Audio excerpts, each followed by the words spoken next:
The Innocents Abroad. By Mark Twain. Preface. This book is a record of a pleasure trip. If it were a record of a solemn scientific expedition, it would have about it that gravity, that profundity, and that impressive incomprehensibility which are so proper to works of that kind, and withal so attractive. Yet notwithstanding it is only a record of a picnic, it has a purpose, which is to suggest to the reader how he would be likely to see Europe and the East if he looked at them with his own eyes instead of the eyes of those who traveled in those countries before him. I make small pretense of showing anyone how he ought to look at objects of interest beyond the sea. Other books do that, and therefore, even if I were competent to do it, there is no need. I offer no apologies for any departures from the usual style of travel writing that may be charged against me, for I think I have seen with impartial eyes, and I am sure I have written at least honestly, whether wisely or not. In this volume I have used portions of letters which I wrote for the Daily Alta California, of San Francisco, the proprietors of that journal having waived their rights and given me the necessary permission. I have also inserted portions of several letters written for the New York Tribune and the New York Herald. The author. San Francisco. How do you find this book? Any thoughts about the book or the author? Any suggestion for improvement? Please take a moment to share your thoughts in a comment. If you like it, share it with your friends who might enjoy it as well. Subscribe to keep in touch. Visit CompleteAudiobooks.com for more quality content. Chapter 1. For months the great pleasure excursion to Europe and the Holy Land was chatted about in the newspapers everywhere in America and discussed at countless firesides. It was a novelty in the way of excursions, its like had not been thought of before, and it compelled that interest which attractive novelties always command. It was to be a picnic on a gigantic scale. The participants in it, instead of freighting an ungainly steam ferry, boat with youth and beauty and pies and donuts, and paddling up some obscure creek to disembark upon a grassy lawn and wear themselves out with a long summer day's laborious frolicking under the impression that it was fun, were to sail away in a great steamship with flags flying and cannon pealing, and take a royal holiday beyond the broad ocean in many a strange clime and in many a land renowned in history. They were to sail for months over the breezy Atlantic and the sunny Mediterranean. They were to scamper about the decks by day, filling the ship with shouts and laughter, or read novels and poetry in the shade of the smokestacks, or watch for the jellyfish and the nautilus over the side, and the shark, the whale, and other strange monsters of the deep. And at night they were to dance in the open air, on the upper deck, in the midst of a ballroom that stretched from horizon to horizon, and was domed by the bending heavens and lighted by no meaner lamps than the stars and the magnificent moon, dance, and promenade, and smoke, and sing, and make love, and search the skies for constellations that never associate with the Big Dipper they were so tired of. And they were to see the ships of 20 navies, the customs and costumes of 20 curious peoples, the great cities of half a world. They were to hobnob with nobility and hold friendly converse with kings and princes, grand moguls, and the anointed lords of mighty empires. It was a brave conception, it was the offspring of a most ingenious brain. It was well advertised, but it hardly needed it. The bold originality, the extraordinary character, the seductive nature, and the vastness of the enterprise provoked comment everywhere and advertised it in every household in the land. Who could read the program of the excursion without longing to make one of the party? I will insert it here. It is almost as good as a map. As a text for this book, nothing could be better. Excursion to the Holy Land, Egypt, the Crimea, Greece, and intermediate points of interest. Brooklyn, February 1, 1867. The undersigned will make an excursion as above during the coming season, and begs to submit to you the following program.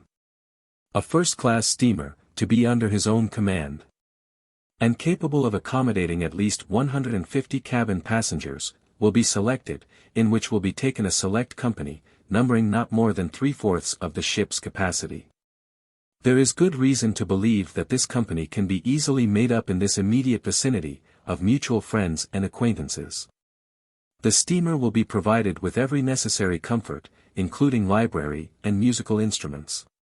An experienced physician will be on board. Leaving New York about June 1st, a middle and pleasant route will be taken across the Atlantic, and passing through the group of Azores, St. Michael will be reached in about 10 days. A day or two will be spent here, enjoying the fruit and wild scenery of these islands, and the voyage continued, and Gibraltar reached in 3 or 4 days. A day or two will be spent here in looking over the wonderful subterraneous fortifications, permission to visit these galleries being readily obtained. From Gibraltar, running along the coasts of Spain and France, Marseilles will be reached in 3 days.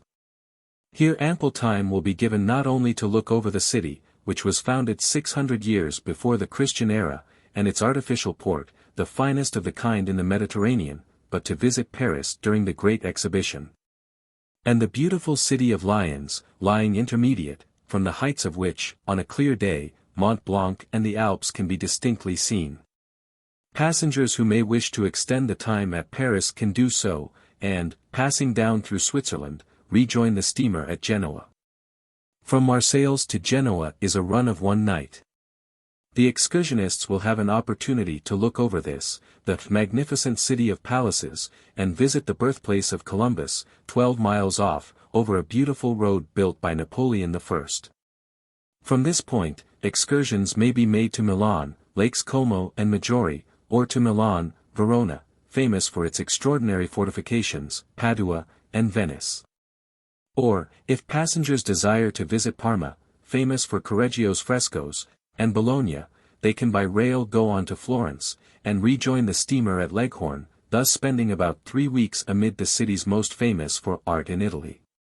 From Genoa the run to Leghorn will be made along the coast in 1 night, and time appropriated to this point in which to visit Florence, its palaces and galleries.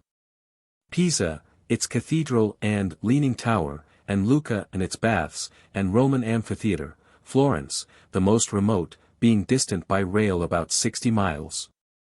From Leghorn to Naples, calling at Civita Vecchia to land any who may prefer to go to Rome from that point, the distance will be made in about 36 hours, the route will lay along the coast of Italy, close by Caprera, Elba, and Corsica.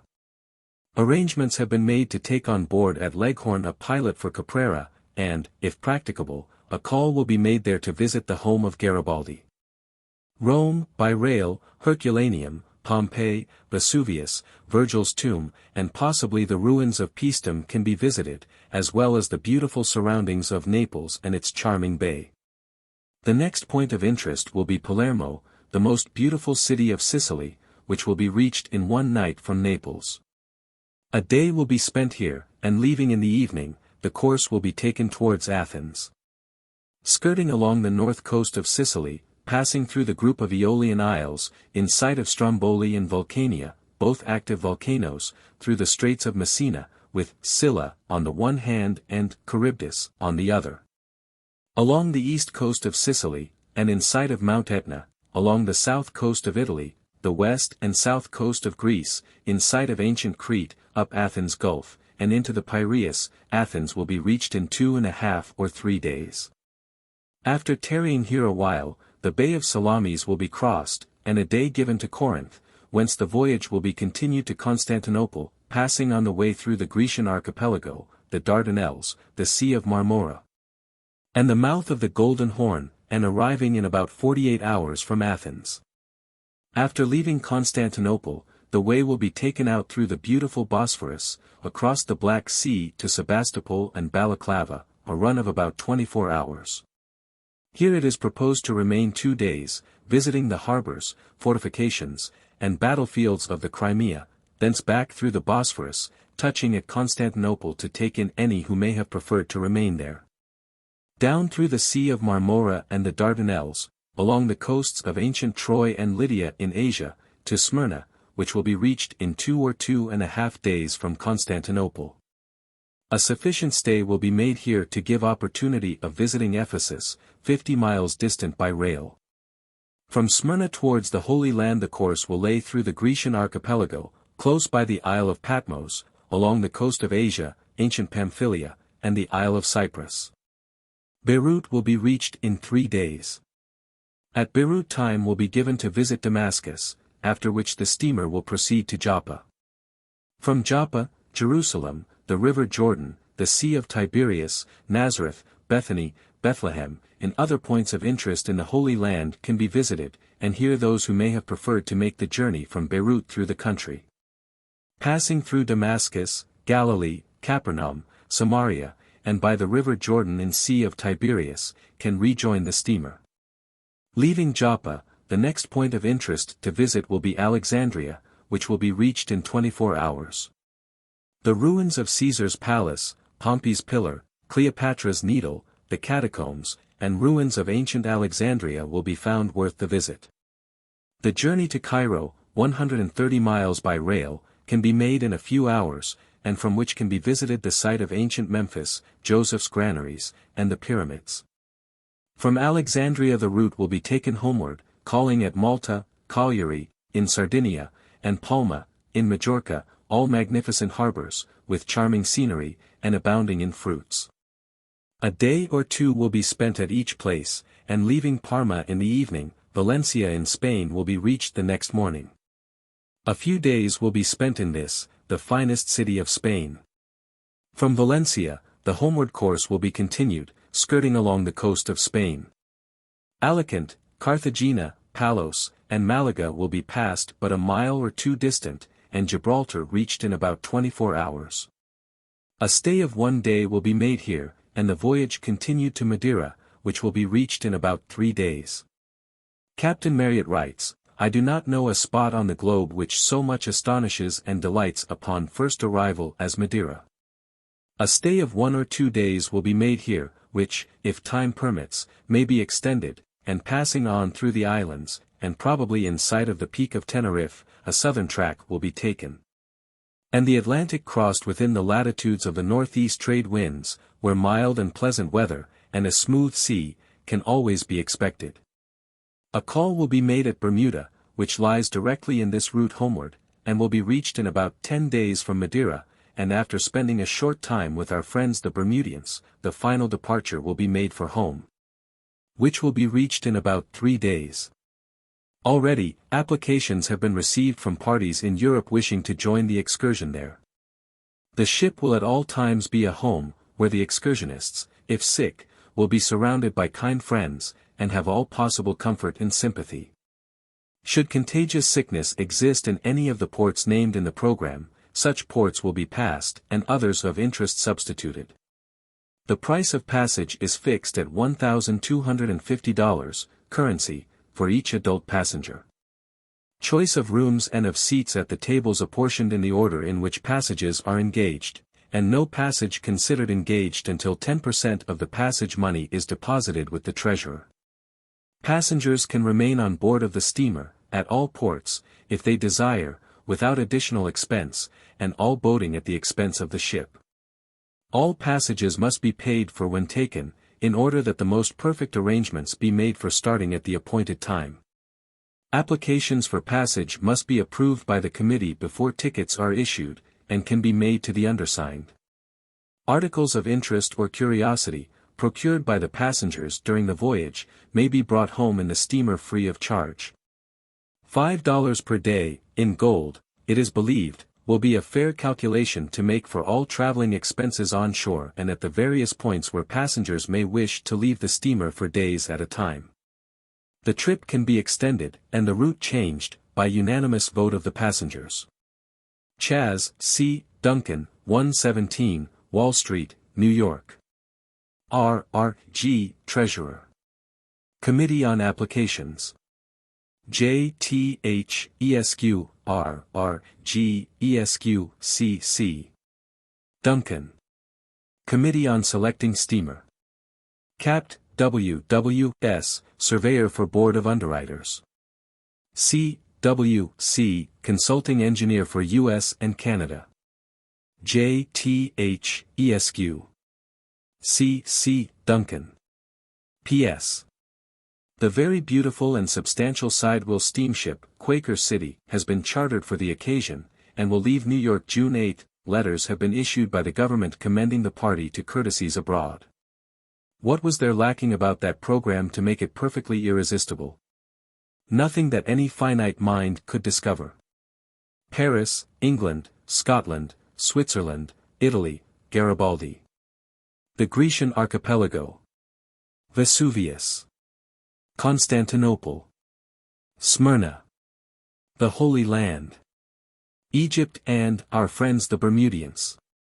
People in Europe desiring to join the excursion, contagious sickness to be avoided, boating at the expense of the ship, physician on board, the circuit of the globe to be made if the passengers unanimously desired it, the company to be rigidly selected by a pitiless committee on applications, the vessel to be as rigidly selected by as pitiless a committee on selecting steamer.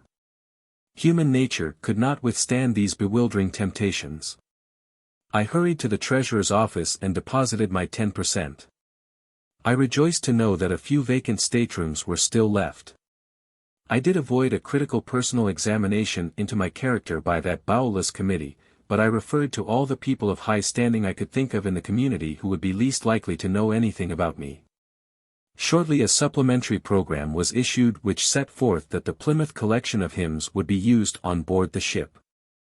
I then paid the balance of my passage money. I was provided with a receipt and duly and officially accepted as an excursionist. There was happiness in that, but it was tame compared to the novelty of being select.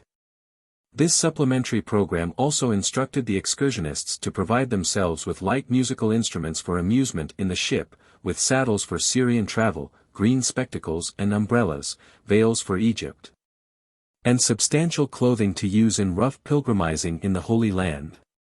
Furthermore, it was suggested that although the ship's library would afford a fair amount of reading matter, it would still be well if each passenger would provide himself with a few guidebooks, a Bible, and some standard works of travel. A list was appended, which consisted chiefly of books relating to the Holy Land, since the Holy Land was part of the excursion and seemed to be its main feature. Reverend Henry Ward Beecher was to have accompanied the expedition, but urgent duties obliged him to give up the idea. There were other passengers who could have been spared better and would have been spared more willingly. Lieutenant General Sherman was to have been of the party also, but the Indian War compelled his presence on the plains. A popular actress had entered her name on the ship's books, but something interfered and she couldn't go. The drummer boy of the Potomac deserted, and lo, we had never a celebrity left. However, we were to have a battery of guns from the Navy Department, as per advertisement, to be used in answering royal salutes.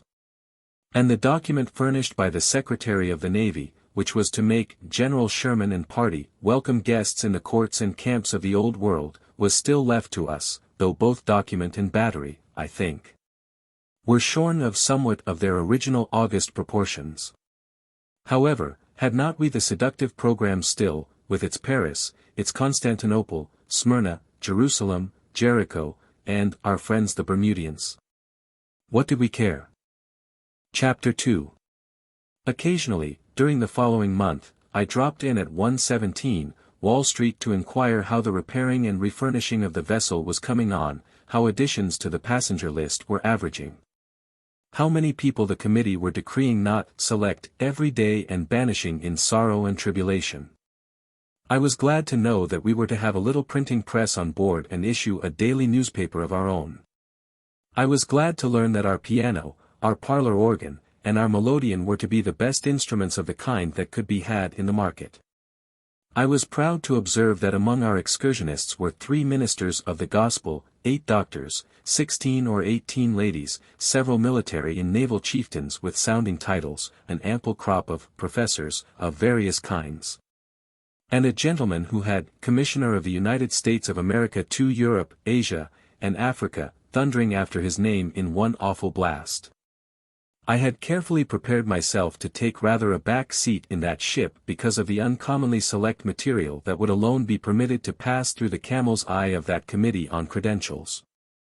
I had schooled myself to expect an imposing array of military and naval heroes and to have to set that back seat still further back in consequence of it maybe, but I state frankly that I was all unprepared for this crusher. I fell under that titular avalanche a torn and blighted thing. I said that if that potentate must go over in our ship, why, I supposed he must, but that to my thinking, when the United States considered it necessary to send a dignitary of that tonnage across the ocean, it would be in better taste, and safer, to take him apart and cart him over in sections in several ships. Ah, if I had only known then that he was only a common mortal, and that his mission had nothing more overpowering about it than the collecting of seeds and uncommon yams and extraordinary cabbages and peculiar bullfrogs for that poor, useless, innocent, mildewed old fossil the Smithsonian Institute, I would have felt so much relieved. During that memorable month I basked in the happiness of being for once in my life drifting with the tide of a great popular movement. Everybody was going to Europe, I, too, was going to Europe. Everybody was going to the famous Paris Exposition, too, was going to the Paris Exposition. The steamship lines were carrying Americans out of the various ports of the country at the rate of 4,000 or 5,000 a week in the aggregate. If I met a dozen individuals during that month who were not going to Europe shortly, I have no distinct remembrance of it now. I walked about the city a good deal with a young Mr. Blucher, who was booked for the excursion. He was confiding, good-natured, unsophisticated, companionable, but he was not a man to set the river on fire. He had the most extraordinary notions about this European exodus and came at last to consider the whole nation as packing up for emigration to France. We stepped into a store on Broadway one day, where he bought a handkerchief, and when the man could not make change, Mr. B. said, "Never mind, I'll hand it to you in Paris." "But I am not going to Paris." "How is, what did I understand you to say?" "I said I am not going to Paris." "Not going to Paris." "Not gee, well, then, where in the nation are you going to?" "Nowhere at all." "Not anywhere whatsoever, not any place on earth but this?" "Not any place at all but just this, stay here all summer." My comrade took his purchase and walked out of the store without a word, walked out with an injured look upon his countenance. Up the street a piece he broke silence and said impressively, "It was a lie, that is my opinion of it." In the fullness of time the ship was ready to receive her passengers. I was introduced to the young gentleman who was to be my roommate, and found him to be intelligent, cheerful of spirit, unselfish, full of generous impulses, patient, considerate, and wonderfully good-natured. Not any passenger that sailed in the Quaker City will withhold his endorsement of what I have just said. We selected a stateroom forward of the wheel, on the starboard side, below decks. It had 2 berths in it, a dismal deadlight, a sink with a washbowl in it, and a long, sumptuously cushioned locker, which was to do service as a sofa, partly, and partly as a hiding place for our things. Notwithstanding all this furniture, there was still room to turn around in, but not to swing a cat in, at least with entire security to the cat. However, the room was large, for a ship's stateroom, and was in every way satisfactory. The vessel was appointed to sail on a certain Saturday early in June. A little after noon on that distinguished Saturday I reached the ship and went on board. All was bustle and confusion. I have seen that remark before somewhere. The pier was crowded with carriages and men, passengers were arriving and hurrying on board, the vessel's decks were encumbered with trunks and valises. Groups of excursionists, arrayed in unattractive traveling costumes, were moping about in a drizzling rain and looking as droopy and woebegone as so many molting chickens. The gallant flag was up, but it was under the spell, too, and hung limp and disheartened by the mast. Altogether, it was the bluest spectacle. It was a pleasure excursion, there was no gainsaying that, because the program said so, it was so nominated in the bond, but it surely hadn't the general aspect of one. Finally, above the banging, and rumbling, and shouting, and hissing of steam rang the order to cast off. A sudden rush to the gangways, a scampering ashore of visitors, a revolution of the wheels, and we were off, the picnic was begun. 2 very mild cheers went up from the dripping crowd on the pier, we answered them gently from the slippery decks, the flag made an effort to wave, and failed, the battery of guns spake not, the ammunition was out. We steamed down to the foot of the harbor and came to anchor. It was still raining. And not only raining, but storming. Outside, we could see, ourselves, that there was a tremendous sea on. We must lie still, in the calm harbor, till the storm should abate. Our passengers hailed from 15 states, only a few of them had ever been to sea before. Manifestly it would not do to pit them against a full-blown tempest until they had got their sea legs on. Toward evening the 2 steam tugs that had accompanied us with a rollicking champagne party of young New Yorkers on board who wished to bid farewell to one of our number in due and ancient form departed, and we were alone on the deep. On deep 5 fathoms, and anchored fast to the bottom. And out in the solemn rain, at that. This was pleasuring with a vengeance. It was an appropriate relief when the gong sounded for prayer meeting. The first Saturday night of any other pleasure excursion might have been devoted to whist and dancing. But I submitted to the unprejudiced mind if it would have been in good taste for us to engage in such frivolities, considering what we had gone through and the frame of mind we were in. We would have shown at a wake, but not at anything more festive. However, there is always a cheering influence about the sea. And in my berth that night, rocked by the measured swell of the waves and lulled by the murmur of the distant surf, I soon passed tranquilly out of all consciousness of the dreary experiences of the day and damaging premonitions of the future. Chapter 3. All day Sunday at anchor. The storm had gone down a great deal, but the sea had not. It was still piling its frothy hills high in air outside, as we could plainly see with the glasses. We could not properly begin a pleasure excursion on Sunday, we could not offer untried stomachs to so pitiless a sea as that. We must lie still till Monday. And we did. But we had repetitions of church and prayer meetings. And so, of course, we were just as eligibly situated as we could have been anywhere. I was up early that Sabbath morning and was early to breakfast.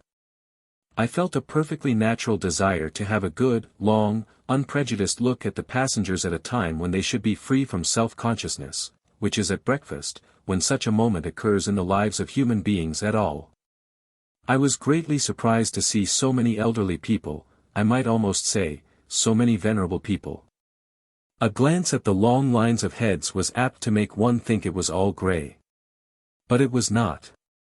There was a tolerably fair sprinkling of young folks, and another fair sprinkling of gentlemen and ladies who were noncommittal as to age, being neither actually old or absolutely young. The next morning we weighed anchor and went to sea. It was a great happiness to get away after this dragging, dispiriting delay. I thought there never was such gladness in the air before, such brightness in the sun, such beauty in the sea. I was satisfied with the picnic then and with all its belongings. All my malicious instincts were dead within me.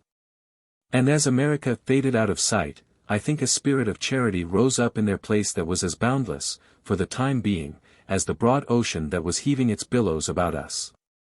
I wished to express my feelings, I wished to lift up my voice and sing, but I did not know anything to sing, and so I was obliged to give up the idea. It was no loss to the ship, though, perhaps. It was breezy and pleasant, but the sea was still very rough. One could not promenade without risking his neck. At one moment the bowsprit was taking a deadly aim at the sun in mid-heaven, and at the next it was trying to harpoon a shark in the bottom of the ocean.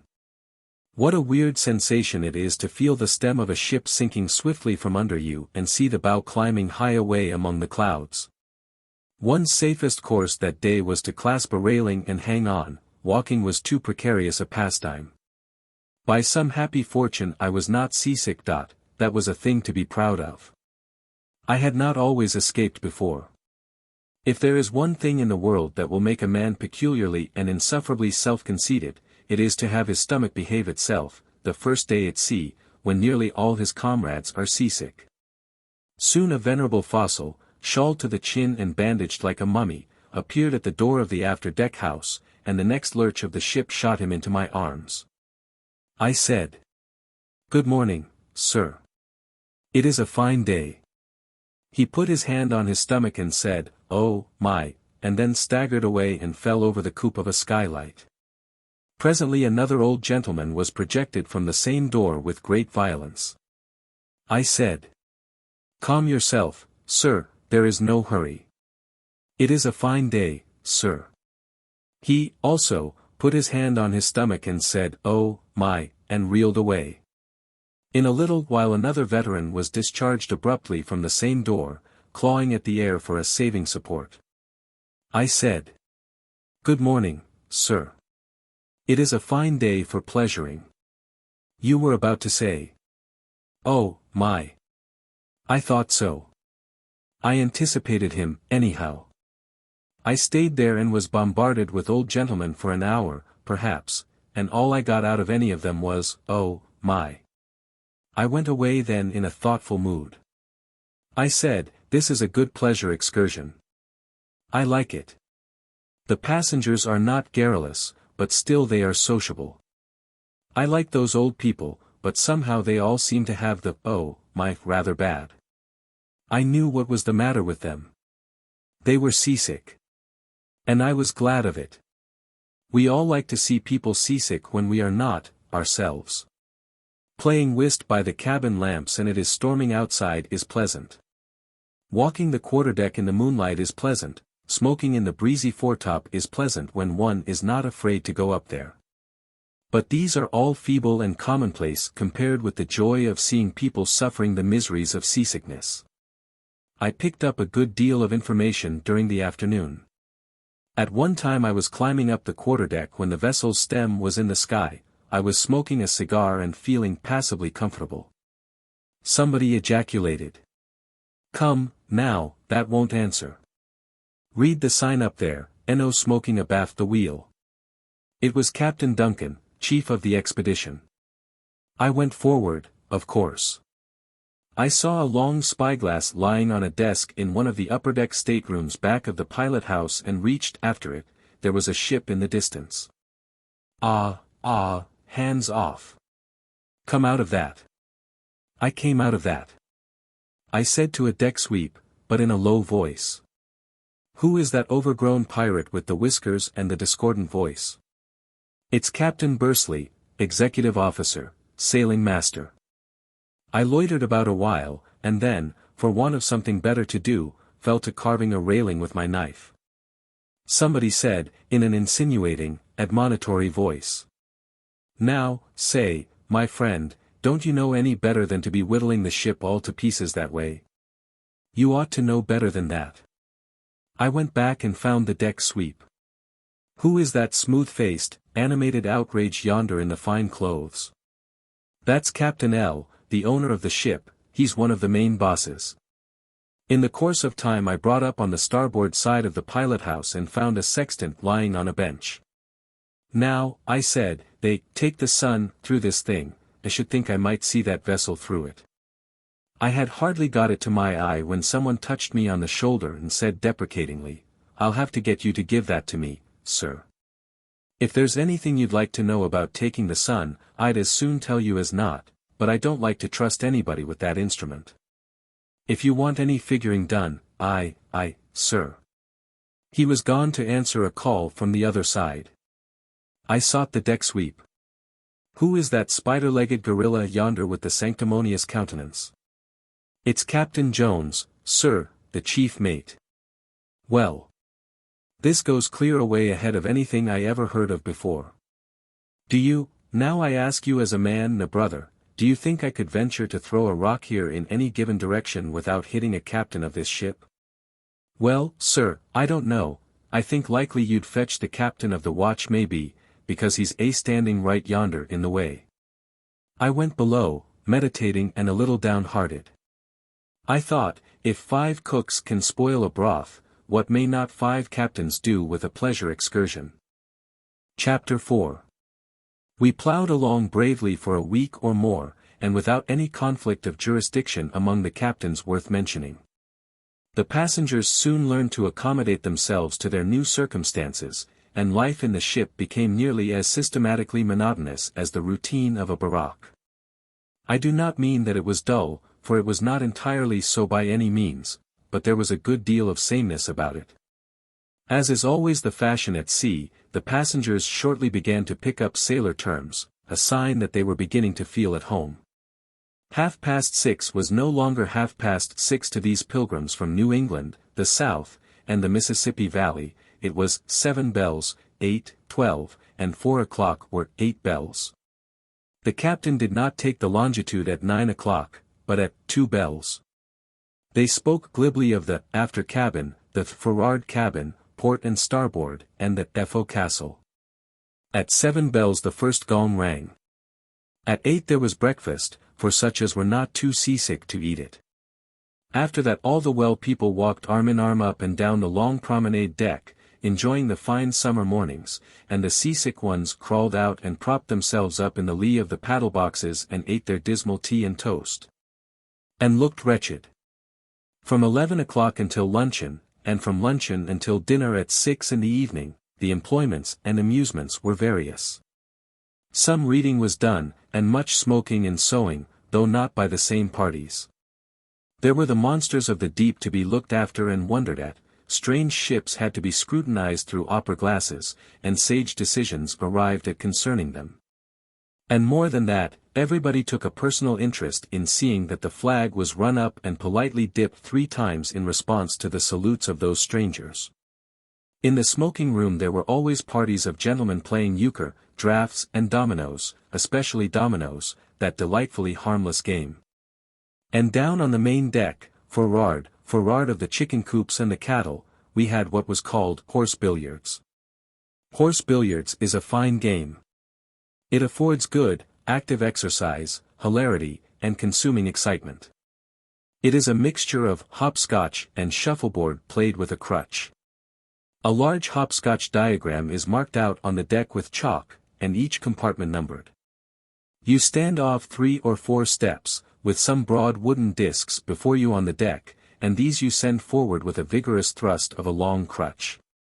If a disc stops on a chalk line, it does not count anything.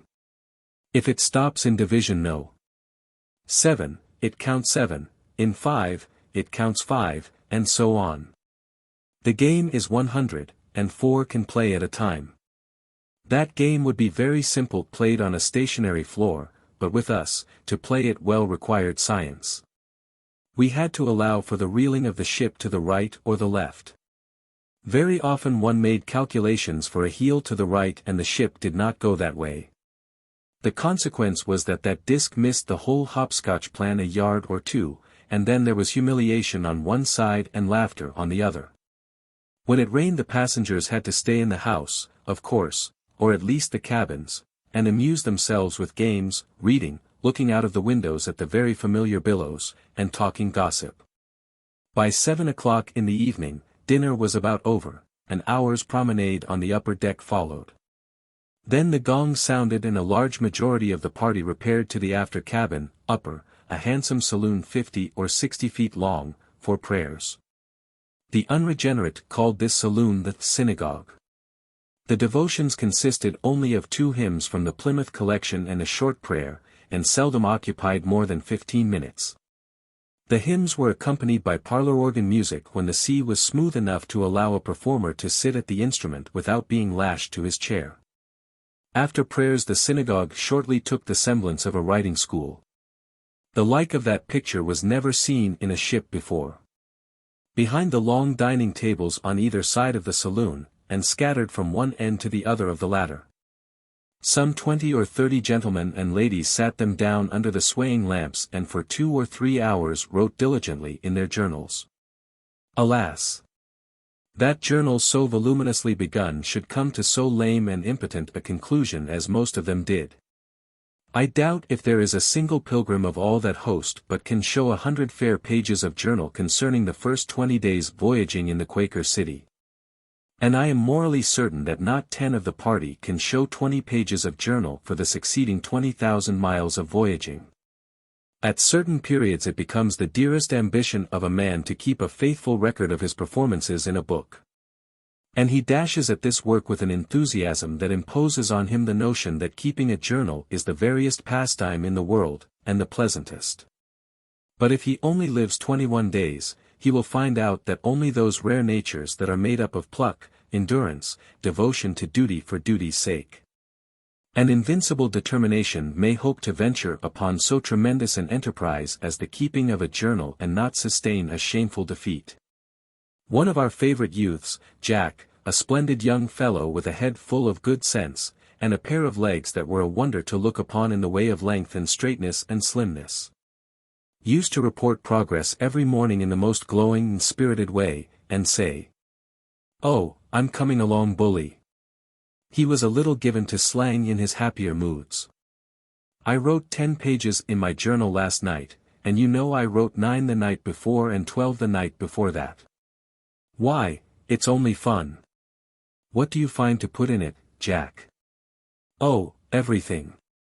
Latitude and longitude, noon every day, and how many miles we made last 24 hours, and all the domino games I beat and horse billiards, and whales and sharks and porpoises.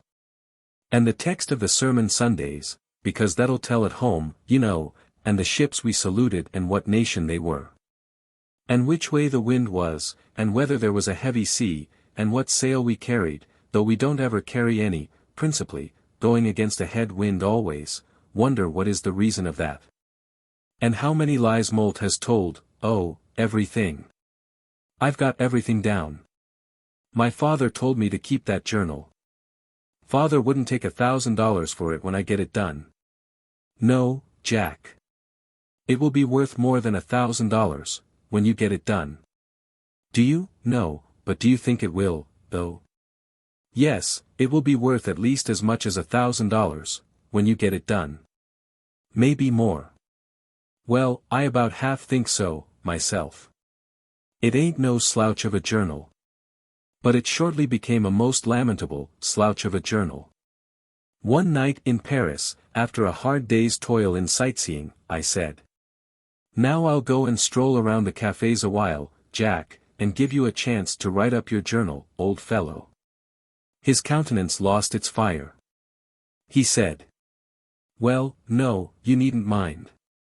I think I won't run that journal anymore. It is awful tedious. Do you know, I reckon I'm as much as 4,000 pages behindhand. I haven't got any France in it at all. First I thought I'd leave France out and start fresh. But that wouldn't do, would it? The governor would say, 'Hello, here, didn't see anything in France?' That cat wouldn't fight, you know. First I thought I'd copy France out of the guidebook, like old Badger in the forward cabin, who's writing a book, but there's more than 300 pages of it. Oh, I don't think a journal's any use, do you? They're only a bother, ain't they? Yes, a journal that is incomplete isn't of much use, but a journal properly kept is worth $1,000, when you've got it done. 1,000, well, I should think so. I wouldn't finish it for $1,000,000. His experience was only the experience of the majority of that industrious night school in the cabin. If you wish to inflict a heartless and malignant punishment upon a young person, pledge him to keep a journal a year. A good many expedients were resorted to keep the excursionists amused and satisfied. A club was formed, of all the passengers, which met in the writing school after prayers and read aloud about the countries we were approaching and discussed the information so obtained. Several times the photographer of the expedition brought out his transparent pictures and gave us a handsome magic lantern exhibition. His views were nearly all of foreign scenes, but there were 1 or 2 home pictures among them.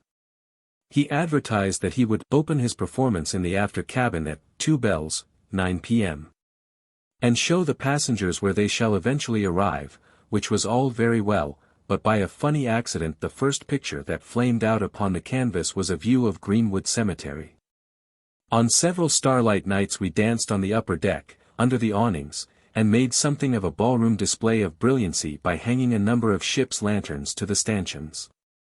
Our music consisted of the well-mixed strains of a melodeon which was a little asthmatic and apt to catch its breath where it ought to come out strong, a clarinet which was a little unreliable on the high keys and rather melancholy on the low ones, and a disreputable accordion that had a leak somewhere and breathed louder than it squawked. A more elegant term does not occur to me just now. However, the dancing was infinitely worse than the music.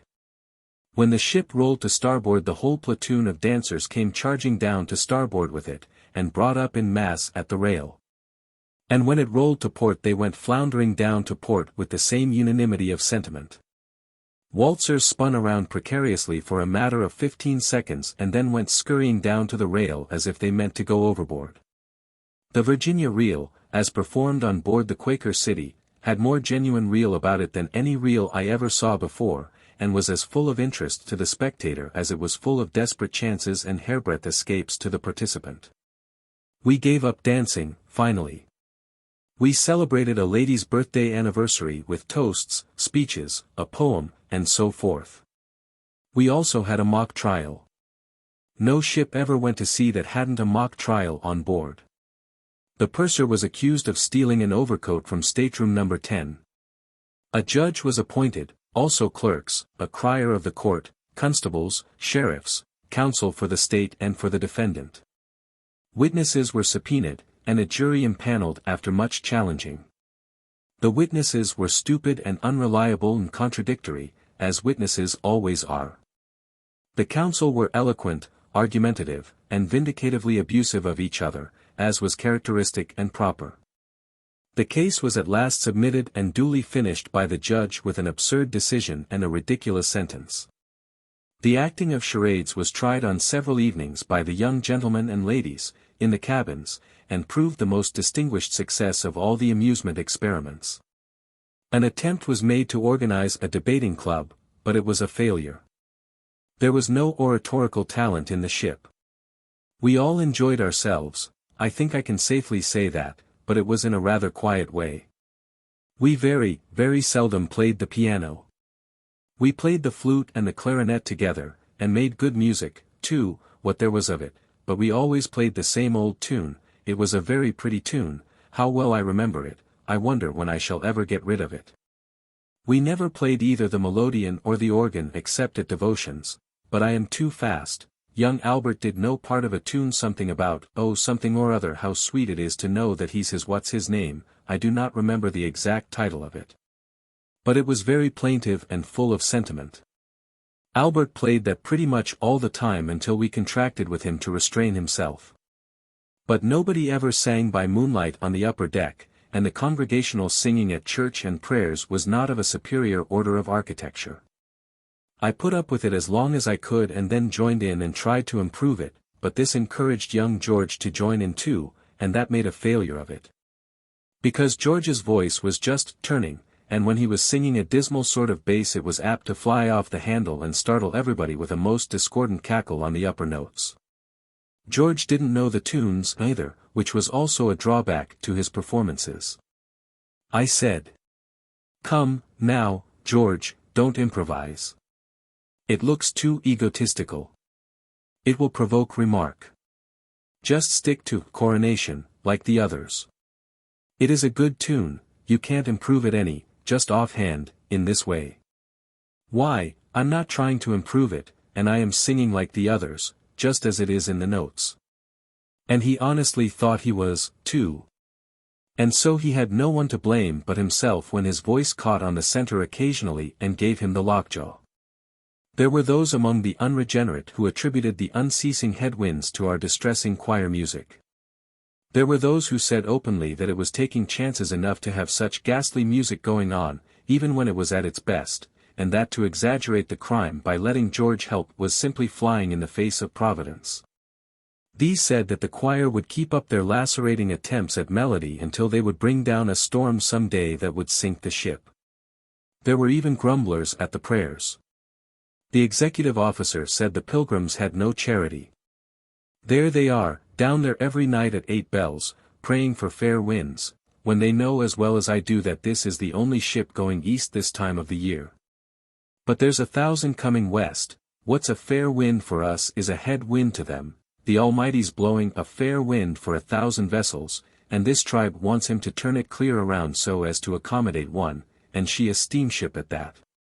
It ain't good sense, it ain't good reason, it ain't good Christianity, it ain't common human charity. Avast with such nonsense. Chapter 5. Taking it, by and large, as the sailors say, we had a pleasant 10 days' run from New York to the Azores Islands, not a fast run, for the distance is only 2,400 miles, but a right pleasant one in the main. True, we had head winds all the time. And several stormy experiences which sent 50% of the passengers to bed sick and made the ship look dismal and deserted, stormy experiences that all will remember who weathered them on the tumbling deck and caught the vast sheets of spray that every now and then sprang high in air from the weather bow and swept the ship like a thundershower. But for the most part we had balmy summer weather and nights that were even finer than the days. We had the phenomenon of a full moon located just in the same spot in the heavens at the same hour every night. The reason of this singular conduct on the part of the moon did not occur to us at first. But it did afterward when we reflected that we were gaining about 20 minutes every day because we were going east so fast. We gained just about enough every day to keep along with the moon. It was becoming an old moon to the friends we had left behind us, but to us Joshua's it stood still in the same place and remained always the same. Young Mr. Blucher, who is from the far west and is on his first voyage, was a good deal worried by the constantly changing ship time. He was proud of his new watch at first and used to drag it out promptly when 8 bells struck at noon, but he came to look after a while as if he were losing confidence in it. 7 days out from New York he came on deck and said with great decision, "This thing's a swindle." "What's a swindle?" "Why, this watch. I bought her out in Illinois, gave $150 for her, and I thought she was good. And, by George, she is good on shore, but somehow she don't keep up her lick here on the water, get seasick maybe. She skips, she runs along regular enough till 11:30, and then, all of a sudden, she lets down. I've set that old regulator up faster and faster, till I've shoved it clear around, but it don't do any good. She just distances every watch in the ship, and clatters along in a way that's astonishing till it is noon, but the 8 bells always gets in about 10 minutes ahead of her anyway. I don't know what to do with her now. She's doing all she can, she's going her best gait, but it won't save her. Now, don't you know, there ain't a watch in the ship that's making better time than she is, but what does it signify? When you hear them 8 bells you'll find her just about 10 minutes short of her score sure. The ship was gaining a full hour every 3 days, and this fellow was trying to make his watch go fast enough to keep up to her. But, as he had said, he had pushed the regulator up as far as it would go, and the watch was on its best gait, and so nothing was left him but to fold his hands and see the ship beat the race. We sent him to the captain, and he explained to him the mystery of ship time, and set his troubled mind at rest. This young man asked a great many questions about seasickness before we left, and wanted to know what its characteristics were and how he was to tell when he had it. He found out. We saw the usual sharks, blackfish, porpoises, etc. Of course, and by large schools of Portuguese men of war were added to the regular list of sea wonders. Some of them were white and some of a brilliant carmine color. The Nautilus is nothing but a transparent web of jelly that spreads itself to catch the wind, and has fleshy-looking strings a foot or 2 long dangling from it to keep it steady in the water. It is an accomplished sailor and has good sailor judgment. It reefs its sail when a storm threatens or the wind blows pretty hard, and furls it entirely and goes down when a gale blows. Ordinarily it keeps its sail wet and in good sailing order by turning over and dipping it in the water for a moment. Seamen say the Nautilus is only found in these waters between the 35th and 45th parallels of latitude. At 3 o'clock on the morning of the 21st of June, we were awakened and notified that the Azores Islands were in sight. I said I did not take any interest in islands at 3 o'clock in the morning. But another persecutor came, and then another and another, and finally believing that the general enthusiasm would permit no one to slumber in peace, I got up and went sleepily on deck. It was 5:30 o'clock now, and a raw, blustering morning. The passengers were huddled about the smokestacks and fortified behind ventilators, and all were wrapped in wintry costumes and looking sleepy and unhappy in the pitiless gale and the drenching spray. The island in sight was Flores. It seemed only a mountain of mud standing up out of the dull mists of the sea. But as we bore down upon it the sun came out and made it a beautiful picture, a mass of green farms and meadows that swelled up to a height of 1,500 feet and mingled its upper outlines with the clouds. It was ribbed with sharp, steep ridges and cloven with narrow canyons, and here and there on the heights, rocky upheavals shaped themselves into mimic battlements and castles. And out of rift clouds came broad shafts of sunlight, that painted summit, and slope and glen, with bands of fire, and left belts of somber shade between. It was the aurora borealis of the frozen pole exile to a summer land. We skirted around 2/3 of the island, for miles from shore, and all the opera glasses in the ship were called into requisition to settle disputes as to whether mossy spots on the uplands were groves of trees or groves of weeds. Or whether the white villages down by the sea were really villages or only the clustering tombstones of cemeteries. Finally we stood to sea and bore away for San Miguel, and Flores shortly became a dome of mud again and sank down among the mists, and disappeared. But to many a seasick passenger it was good to see the green hills again, and all were more cheerful after this episode than anybody could have expected them to be, considering how sinfully early they had gotten up. But we had to change our purpose about San Miguel, for a storm came up about noon that so tossed and pitched the vessel that common sense dictated a run for shelter. Therefore we steered for the nearest island of the group, Fayal, the people there pronounce it Fyal, and put the accent on the first syllable. We anchored in the open roadstead of Horta, half a mile from the shore. The town has 8,000 to 10,000 inhabitants. Its snow-white houses nestle cozily in a sea of fresh green vegetation, and no village could look prettier or more attractive. It sits in the lap of an amphitheater of hills which are 300 to 700 feet high, and carefully cultivated clear to their summits, not a foot of soil left idle. Every farm and every acre is cut up into little square enclosures by stone walls, whose duty it is to protect the growing products from the destructive gales that blow there. These hundreds of green squares, marked by their black lava walls, make the hills look like vast checkerboards. The islands belong to Portugal, and everything in Fayal has Portuguese characteristics about it. But more of that anon. A swarm of swarthy, noisy, lying, shoulder-shrugging, gesticulating Portuguese boatmen, with brass rings in their ears and fraud in their hearts, climbed the ship's sides. And various parties of us contracted with them to take us ashore at so much a head, silver coin of any country. We landed under the walls of a little fort, armed with batteries of 12 and 32-pounders, which Horta considered a most formidable institution, but if we were ever to get after it with one of our turreted monitors, they would have to move it out in the country if they wanted it where they could go and find it again when they needed it. The group on the pier was a rusty one, men and women, and boys and girls, all ragged and barefoot, uncombed and unclean, and by instinct, education, and profession beggars.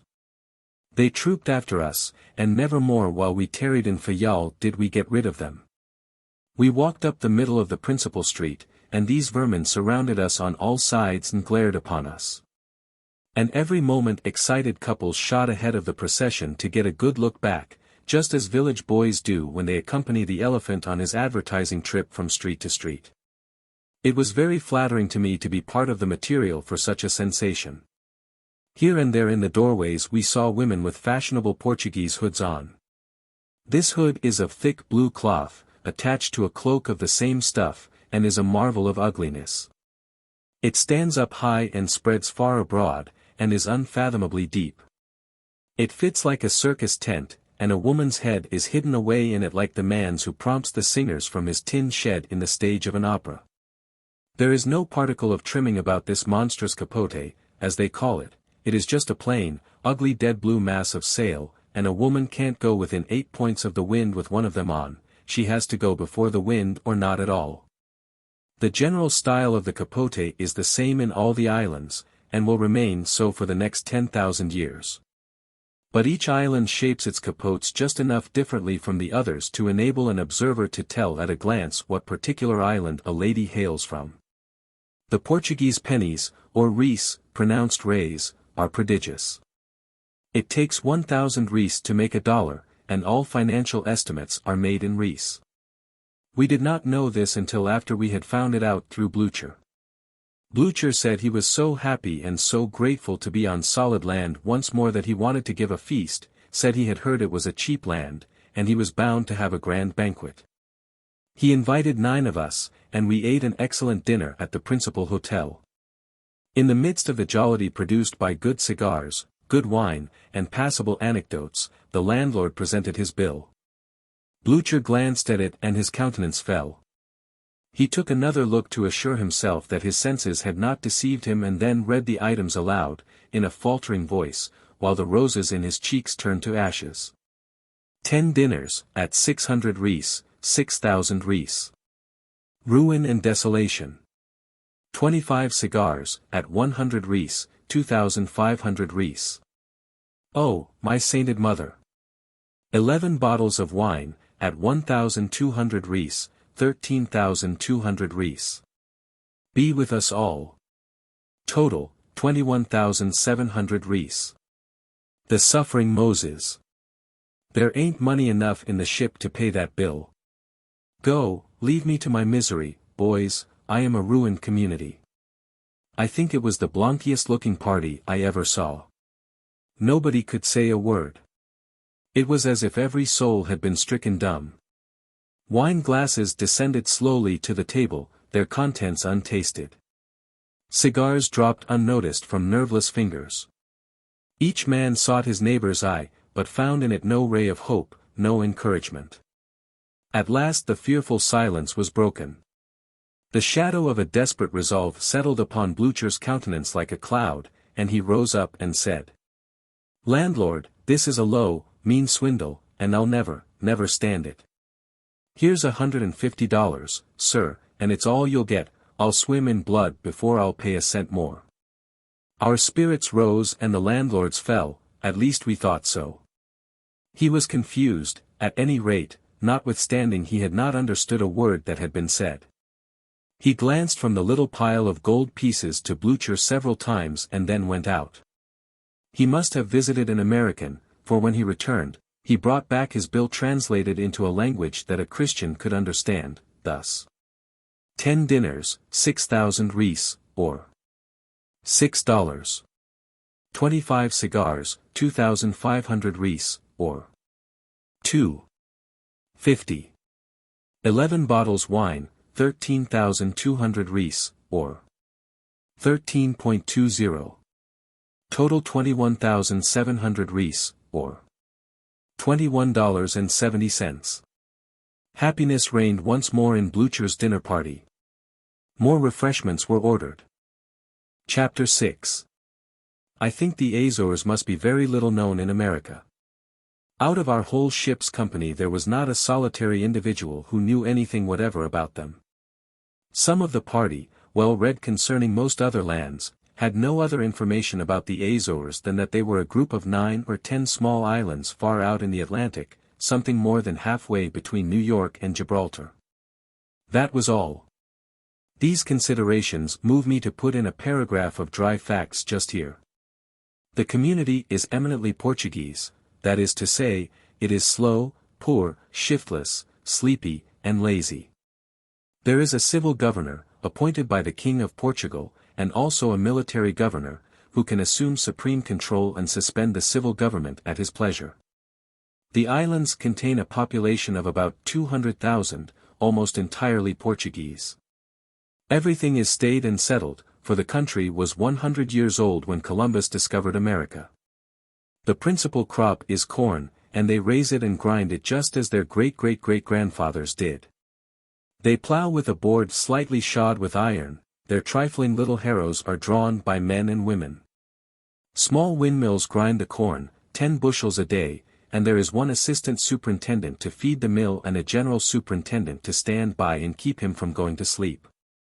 When the wind changes they hitch on some donkeys and actually turn the whole upper half of the mill around until the sails are in proper position, instead of fixing the concern so that the sails could be moved instead of the mill. Oxen tread the wheat from the ear, after the fashion prevalent in the time of Methuselah. There is not a wheelbarrow in the land, they carry everything on their heads, or on donkeys, or in a wicker-bodied cart, whose wheels are solid blocks of wood and whose axles turn with the wheel. There is not a modern plough in the islands or a threshing machine. All attempts to introduce them have failed. The good Catholic Portuguese crossed himself and prayed God to shield him from all blasphemous desire to know more than his father did before him. The climate is mild, they never have snow or ice, and I saw no chimneys in the town. The donkeys and the men, women, and children of a family all eat and sleep in the same room, and are unclean, are ravaged by vermin, and are truly happy. The people lie, and cheat the stranger, and are desperately ignorant, and have hardly any reverence for their dead. The latter trait shows how little better they are than the donkeys they eat and sleep with. The only well-dressed Portuguese in the camp are the half a dozen well-to-do families, the Jesuit priests, and the soldiers of the little garrison. The wages of a laborer are 20 to 24 cents a day, and those of a good mechanic about twice as much. They count it in reis at 1,000 to the dollar, and this makes them rich and contented. Fine grapes used to grow in the islands, and an excellent wine was made and exported. But a disease killed all the vines 15 years ago, and since that time no wine has been made. The islands being wholly of volcanic origin, the soil is necessarily very rich. Nearly every foot of ground is under cultivation, and 2 or 3 crops a year of each article are produced, but nothing is exported save a few oranges, chiefly to England. Nobody comes here, and nobody goes away. News is a thing unknown in Fayal. A thirst for it is a passion equally unknown. A Portuguese of average intelligence inquired if our civil war was over. Because, he said, somebody had told him it was, or at least it ran in his mind that somebody had told him something like that. And when a passenger gave an officer of the garrison copies of the Tribune, the Herald, and Times, he was surprised to find later news in them from Lisbon than he had just received by the little monthly steamer. He was told that it came by cable. He said he knew they had tried to lay a cable 10 years ago, but it had been in his mind somehow that they hadn't succeeded. It is in communities like this that Jesuit humbuggery flourishes. We visited a Jesuit cathedral nearly 200 years old and found in it a piece of the veritable cross upon which our Saviour was crucified. It was polished and hard, and in as excellent a state of preservation as if the dread tragedy on Calvary had occurred yesterday instead of 18 centuries ago. But these confiding people believe in that piece of wood unhesitatingly. In a chapel of the cathedral is an altar with facings of solid silver, at least they call it so. And I think myself it would go a couple of hundred to the ton, to speak after the fashion of the silver miners, and before it is kept forever burning a small lamp. A devout lady who died, left money and contracted for unlimited masses for the repose of her soul, and also stipulated that this lamp should be kept lighted always, day and night. She did all this before she died, you understand. It is a very small lamp and a very dim one, and it could not work her much damage, I think, if it went out altogether. The great altar of the cathedral and also 3 or 4 minor ones are a perfect mass of gilt gimcracks and gingerbread. And they have a swarm of rusty, dusty, battered apostles standing around the filigree work, some on one leg and some with one eye out but a gamey look in the other, and some with 2 or 3 fingers gone. And some with not enough nose left to blow, all of them crippled and discouraged, and fitter subjects for the hospital than the cathedral. The walls of the chancel are of porcelain, all pictured over with figures of almost life-size, very elegantly wrought and dressed in the fanciful costumes of 2 centuries ago. The design was a history of something or somebody, but none of us were learned enough to read the story. The old father, reposing under a stone close by, dated 1686, might have told us if he could have risen. But he didn't. As we came down through the town we encountered a squad of little donkeys ready saddled for use. The saddles were peculiar, to say the least. They consisted of a sort of sawbuck with a small mattress on it, and this furniture covered about half the donkey. There were no stirrups, but really such supports were not needed. To use such a saddle was the next thing to riding a dinner table, there was ample support clear out to one's knee joints. A pack of ragged Portuguese muleteers crowded around us, offering their beasts at $50 an hour, more rascality to the stranger, for the market price is 16 cents. Half a dozen of us mounted the ungainly affairs and submitted to the indignity of making a ridiculous spectacle of ourselves through the principal streets of a town of 10,000 inhabitants. We started. It was not a trot, a gallop, or a canter, but a stampede, and made up of all possible or conceivable gaits. No spurs were necessary. There was a muleteer to every donkey and a dozen volunteers beside, and they banged the donkeys with their goad sticks, and pricked them with their spikes, and shouted something that sounded like "Sekia," and kept up a din and a racket that was worse than Bedlam itself. These rascals were all on foot, but no matter, they were always up to time, they can outrun and outlast a donkey. Altogether, ours was a lively and a picturesque procession, and drew crowded audiences to the balconies wherever we went. Blucher could do nothing at all with his donkey. The beast scampered zigzag across the road and the others ran into him. He scraped Blucher against carts and the corners of houses, the road was fenced in with high stone walls, and the donkey gave him a polishing first on one side and then on the other, but never once took the middle. He finally came to the house he was born in and darted into the parlor, scraping Blucher off at the doorway. After remounting, Blucher said to the muleteer, "Now, that's enough, you know, you go slow hereafter." But the fellow knew no English and did not understand, so he simply said, "Sekia," and the donkey was off again like a shot. He turned a corner suddenly, and Blucher went over his head. And, to speak truly, every mule stumbled over the two, and the whole cavalcade was piled up in a heap. No harm done. A fall from one of those donkeys is of little more consequence than rolling off a sofa. The donkeys all stood still after the catastrophe and waited for their dismembered saddles to be patched up and put on by the noisy muleteers.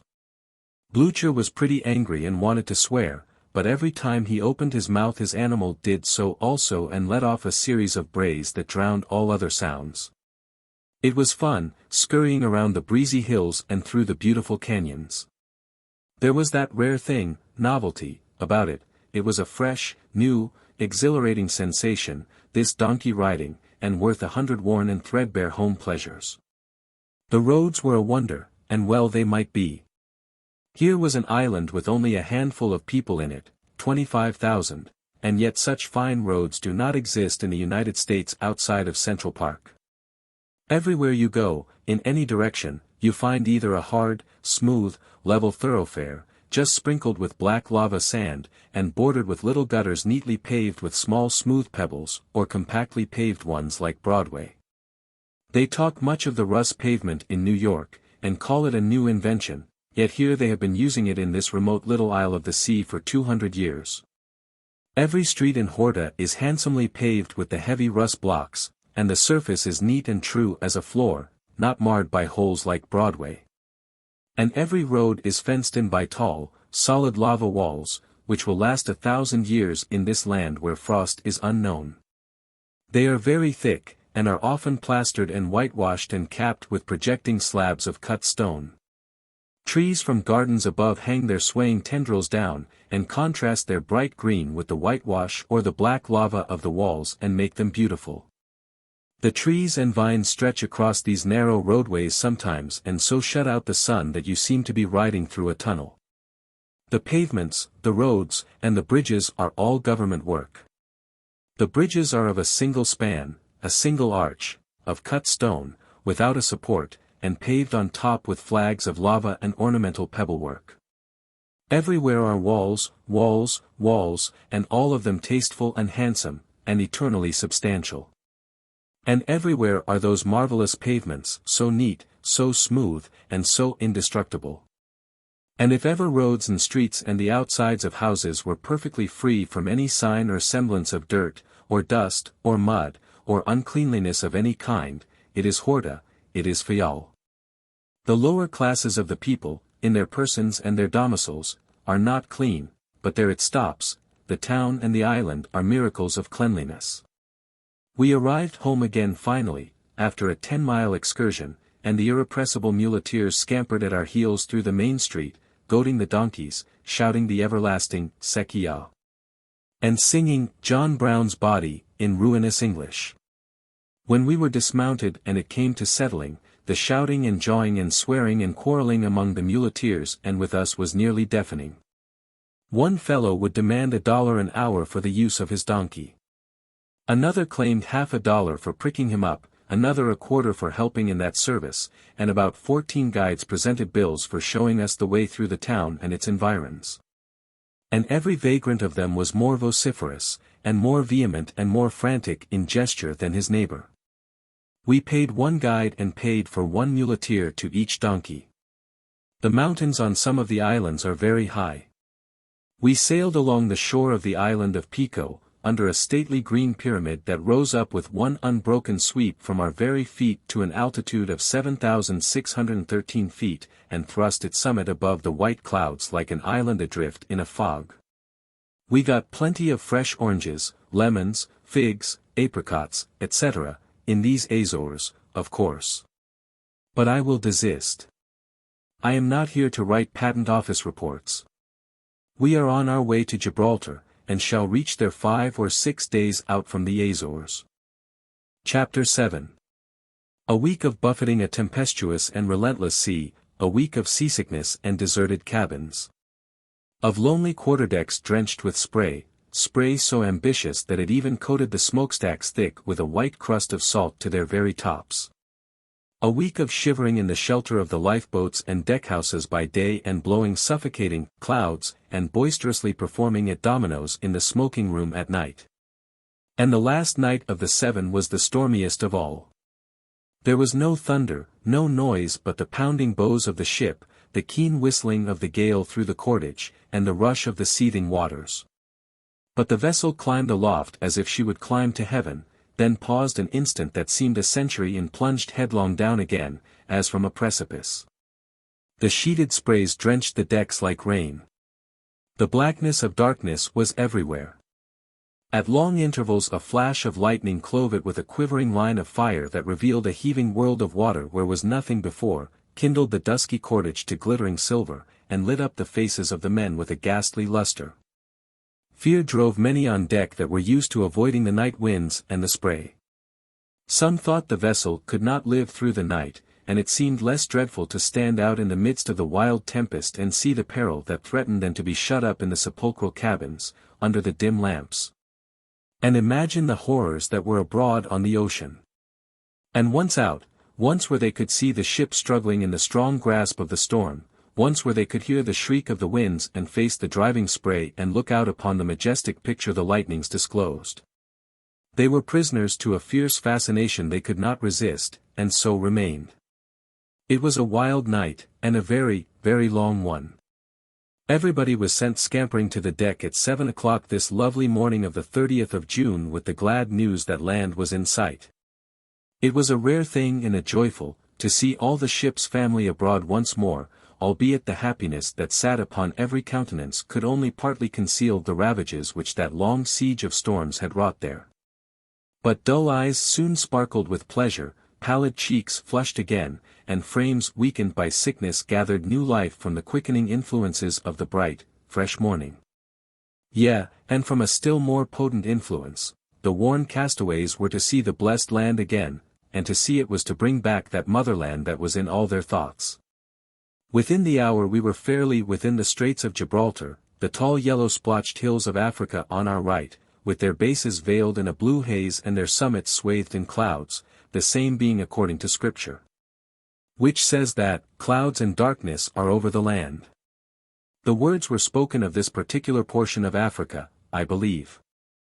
On our left were the granite-ribbed domes of old Spain.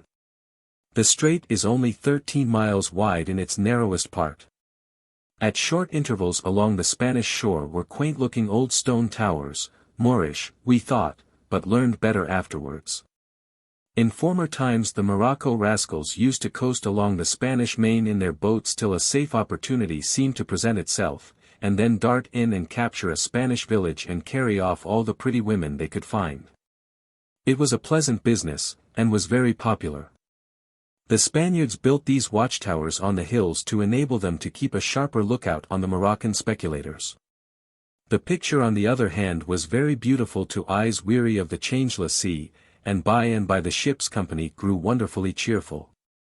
But while we stood admiring the cloud-capped peaks and the lowlands robed in misty gloom a finer picture burst upon us and chained every eye like a magnet, a stately ship, with canvas piled on canvas till she was one towering mass of bellying sail. She came speeding over the sea like a great bird. Africa and Spain were forgotten. All homage was for the beautiful stranger. While everybody gazed, she swept superbly by and flung the stars and stripes to the breeze. Quicker than thought, hats and handkerchiefs flashed in the air, and a cheer went up. She was beautiful before, she was radiant now. Many a one on our decks knew then for the first time how tame a sight his country's flag is at home compared to what it is in a foreign land.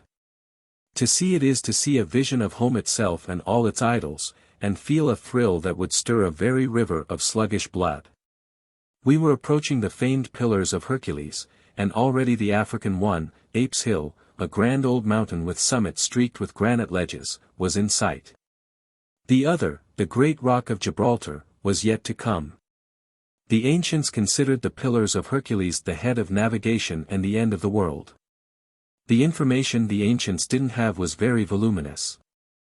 Even the prophets wrote book after book and epistle after epistle, yet never once hinted at the existence of a great continent on our side of the water, yet they must have known it was there, I should think.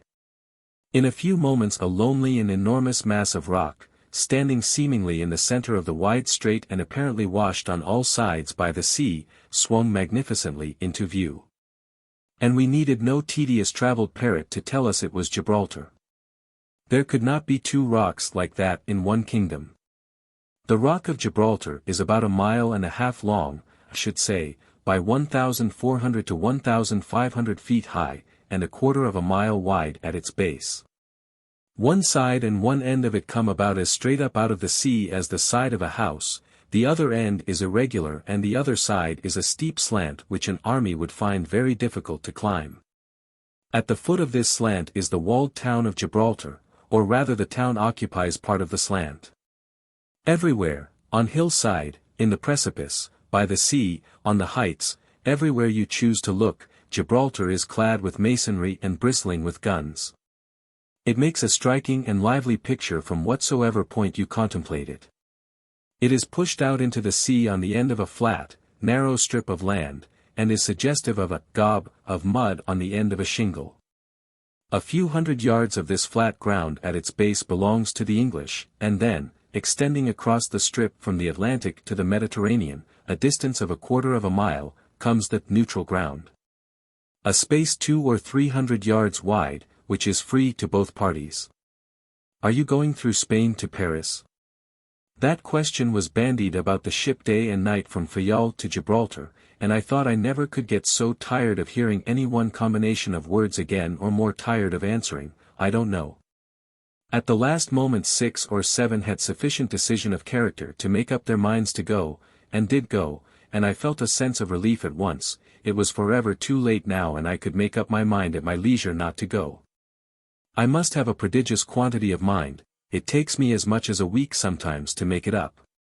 But behold how annoyances repeat themselves.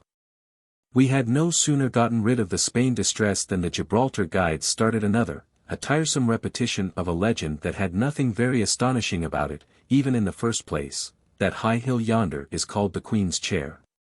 It is because one of the queens of Spain placed her chair there when the French and Spanish troops were besieging Gibraltar, and said she would never move from the spot till the English flag was lowered from the fortresses. If the English hadn't been gallant enough to lower the flag for a few hours one day, she'd have had to break her oath or die up there. We rode on asses and mules up the steep, narrow streets and entered the subterranean galleries the English have blasted out in the rock. These galleries are like spacious railway tunnels, and at short intervals in them great guns frown out upon sea and town through portholes 500 or 600 feet above the ocean. There is a mile or so of this subterranean work, and it must have cost a vast deal of money and labor. The gallery guns command the peninsula and the harbors of both oceans, but they might as well not be there, I should think, for an army could hardly climb the perpendicular wall of the rock anyhow. Those lofty portholes afford superb views of the sea, though. At one place, where a jutting crag was hollowed out into a great chamber whose furniture was huge cannon and whose windows were portholes, a glimpse was caught of a hill not far away. And a soldier said, "That high hill yonder is called the Queen's Chair. It is because a Queen of Spain placed her chair there once when the French and Spanish troops were besieging Gibraltar, and said she would never move from the spot till the English flag was lowered from the fortresses. If the English hadn't been gallant enough to lower the flag for a few hours one day, she'd have had to break her oath or die up there. On the topmost pinnacle of Gibraltar we halted a good while, and no doubt the mules were tired. They had a right to be. The military road was good, but rather steep, and there was a good deal of it. The view from the narrow ledge was magnificent. From it vessels seeming like the tiniest little toy boats were turned into noble ships by the telescopes, and other vessels that were 50 miles away and even 60, they said, and invisible to the naked eye, could be clearly distinguished through those same telescopes. Below, on one side, we looked down upon an endless mass of batteries and on the other straight down to the sea. While I was resting ever so comfortably on a rampart, and cooling my baking head in the delicious breeze, an officious guide belonging to another party came up and said, "Senor, that high hill yonder is called the Queen's Chair." "Sir, I am a helpless orphan in a foreign land. Have pity on me. Don't inflict that most infernal old legend on me any more today." There, I had used strong language after promising I would never do so again, but the provocation was more than human nature could bear. If you had been bored so, when you had the noble panorama of Spain and Africa and the blue Mediterranean spread abroad at your feet, and wanted to gaze and enjoy and surfeit yourself in its beauty in silence, you might have even burst into stronger language than I did. Gibraltar has stood several protracted sieges, one of them of nearly 4 years' duration. It failed, and the English only captured it by stratagem. The wonder is that anybody should ever dream of trying so impossible a project as the taking it by assault, and yet it has been tried more than once. The Moors held the place 1200 years ago, and a staunch old castle of theirs of that date still frowns from the middle of the town, with moss-grown battlements and sides well scarred by shots fired in battles and sieges that are forgotten now.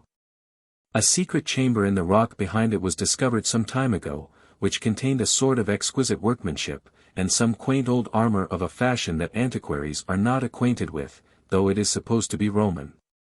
Roman armor and Roman relics of various kinds have been found in a cave in the sea extremity of Gibraltar. History says Rome held this part of the country about the Christian era, and these things seem to confirm the statement. In that cave also are found human bones, crusted with a very thick, stony coating, and wise men have ventured to say that those men not only lived before the flood, but as much as 10,000 years before it. It may be true, it looks reasonable enough, but as long as those parties can't vote anymore, the matter can be of no great public interest. In this cave likewise are found skeletons and fossils of animals that exist in every part of Africa, yet within memory and tradition have never existed in any portion of Spain save this lone peak of Gibraltar. So the theory is that the channel between Gibraltar and Africa was once dry land, and that the low, neutral neck between Gibraltar and the Spanish hills behind it was once ocean, and of course that these African animals, being over at Gibraltar, after rock, perhaps, there is plenty there, got closed out when the great change occurred.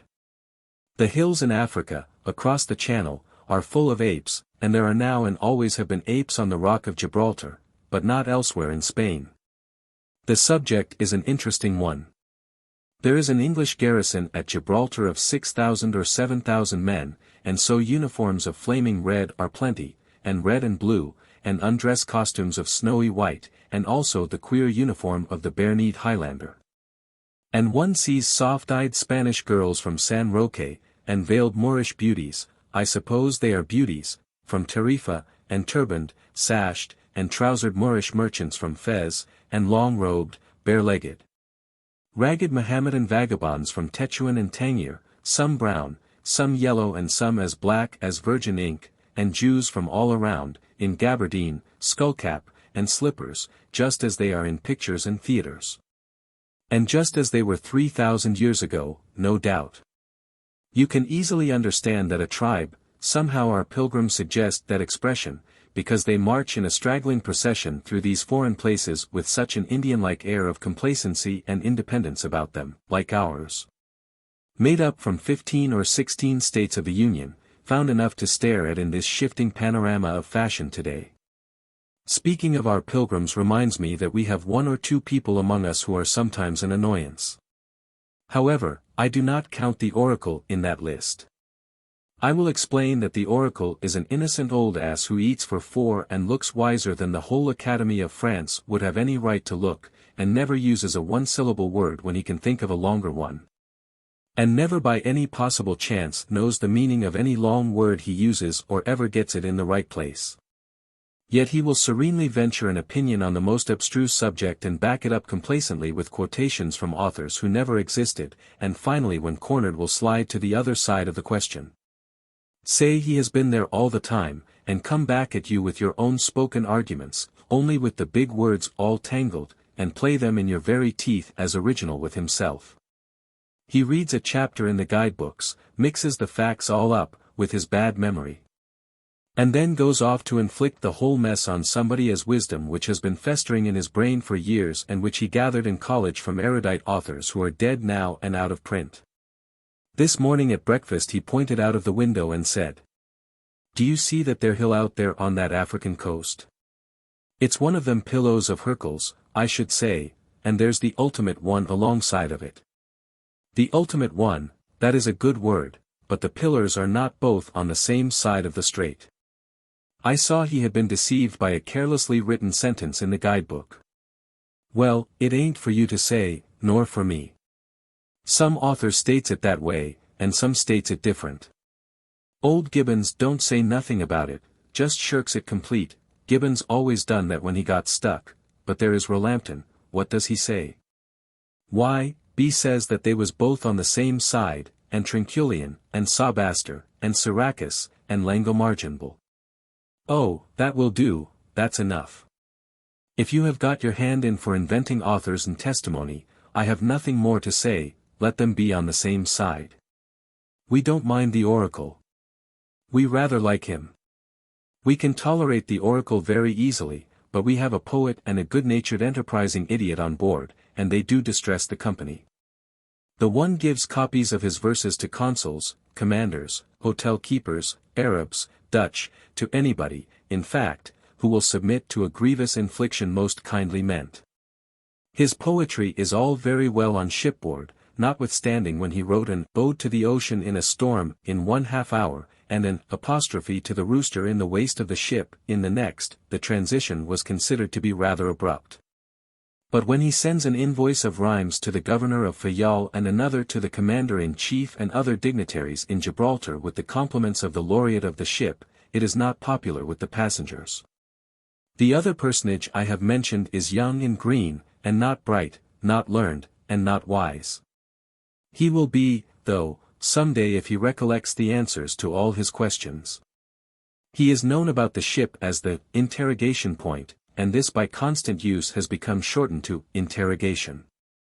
He has distinguished himself twice already. In Fayal they pointed out a hill and told him it was 800 feet high and 1,100 feet long. And they told him there was a tunnel 2,000 feet long and 1,000 feet high running through the hill, from end to end. He believed it.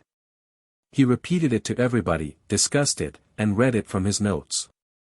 Finally, he took a useful hint from this remark, which a thoughtful old pilgrim made. Well, yes, it is a little remarkable, singular tunnel altogether, stands up out of the top of the hill about 200 feet. And one end of it sticks out of the hill about 900. Here in Gibraltar he corners these educated British officers and badgers them with braggadocio about America and the wonders she can perform. He told one of them a couple of our gunboats could come here and knock Gibraltar into the Mediterranean Sea. At this present moment 6 of us are taking a private pleasure excursion of our own devising.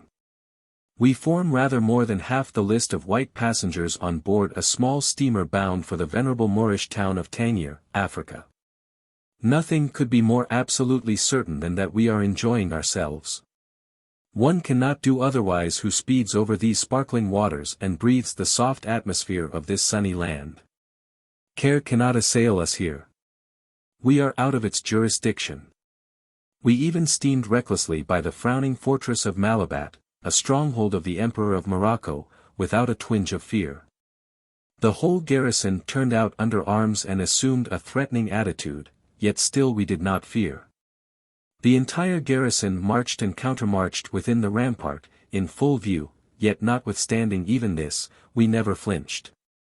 I suppose we really do not know what fear is. I inquired the name of the garrison of the fortress of Malabat, and they said it was Mehemet Ali ben Sankam. I said it would be a good idea to get some more garrisons to help him. But they said no, he had nothing to do but hold the place, and he was competent to do that, had done it 2 years already. That was evidence which one could not well refute. There is nothing like reputation. Every now and then my glove purchase in Gibraltar last night intrudes itself upon me.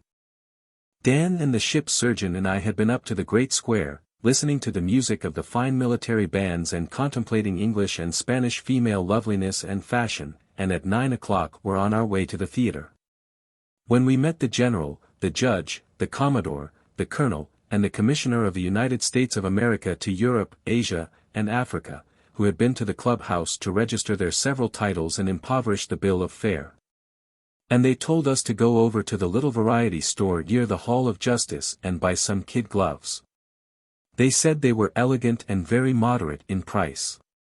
It seemed a stylish thing to go to the theatre in kid gloves, and we acted upon the hint. A very handsome young lady in the store offered me a pair of blue gloves. I did not want blue, but she said they would look very pretty on a hand like mine. The remark touched me tenderly. I glanced furtively at my hand, and somehow it did seem rather a comely member. I tried a glove on my left and blushed a little. Manifestly the size was too small for me. But I felt gratified when she said, "Oh, it is just right." Yet I knew it was no such thing. I tugged at it diligently, but it was discouraging work. She said, "Ah.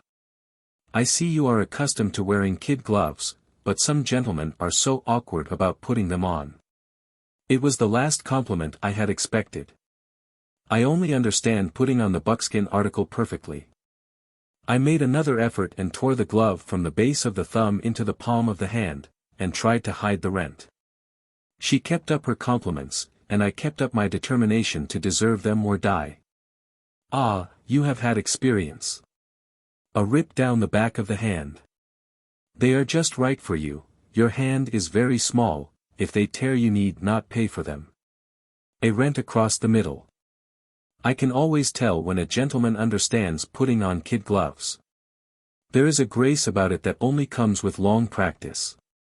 The whole afterguard of the glove fetched away, as the sailors say, the fabric parted across the knuckles, and nothing was left but a melancholy ruin. I was too much flattered to make an exposure and throw the merchandise on the angel's hands. I was hot, vexed, confused, but still happy, but I hated the other boys for taking such an absorbing interest in the proceedings. I wished they were in Jericho. I felt exquisitely mean when I said cheerfully, "This one does very well, it fits elegantly. I like a glove that fits." "No, never mind, ma'am, never mind, I'll put the other on in the street. It is warm here." It was warm. It was the warmest place I ever was in. I paid the bill, and as I passed out with a fascinating bow I thought I detected a light in the woman's eye that was gently ironical. And when I looked back from the street, and she was laughing all to herself about something or other, I said to myself with withering sarcasm, "Oh, certainly, you know how to put on kid gloves, don't you? A self-complacent ass, ready to be flattered out of your senses by every petticoat that chooses to take the trouble to do it." The silence of the boys annoyed me. Finally Dan said musingly, "Some gentlemen don't know how to put on kid gloves at all, but some do." And the doctor said, "To the moon," I thought. But it is always easy to tell when a gentleman is used to putting on kid gloves. Dan soliloquized after a pause. "Ah, yes, there is a grace about it that only comes with long, very long practice.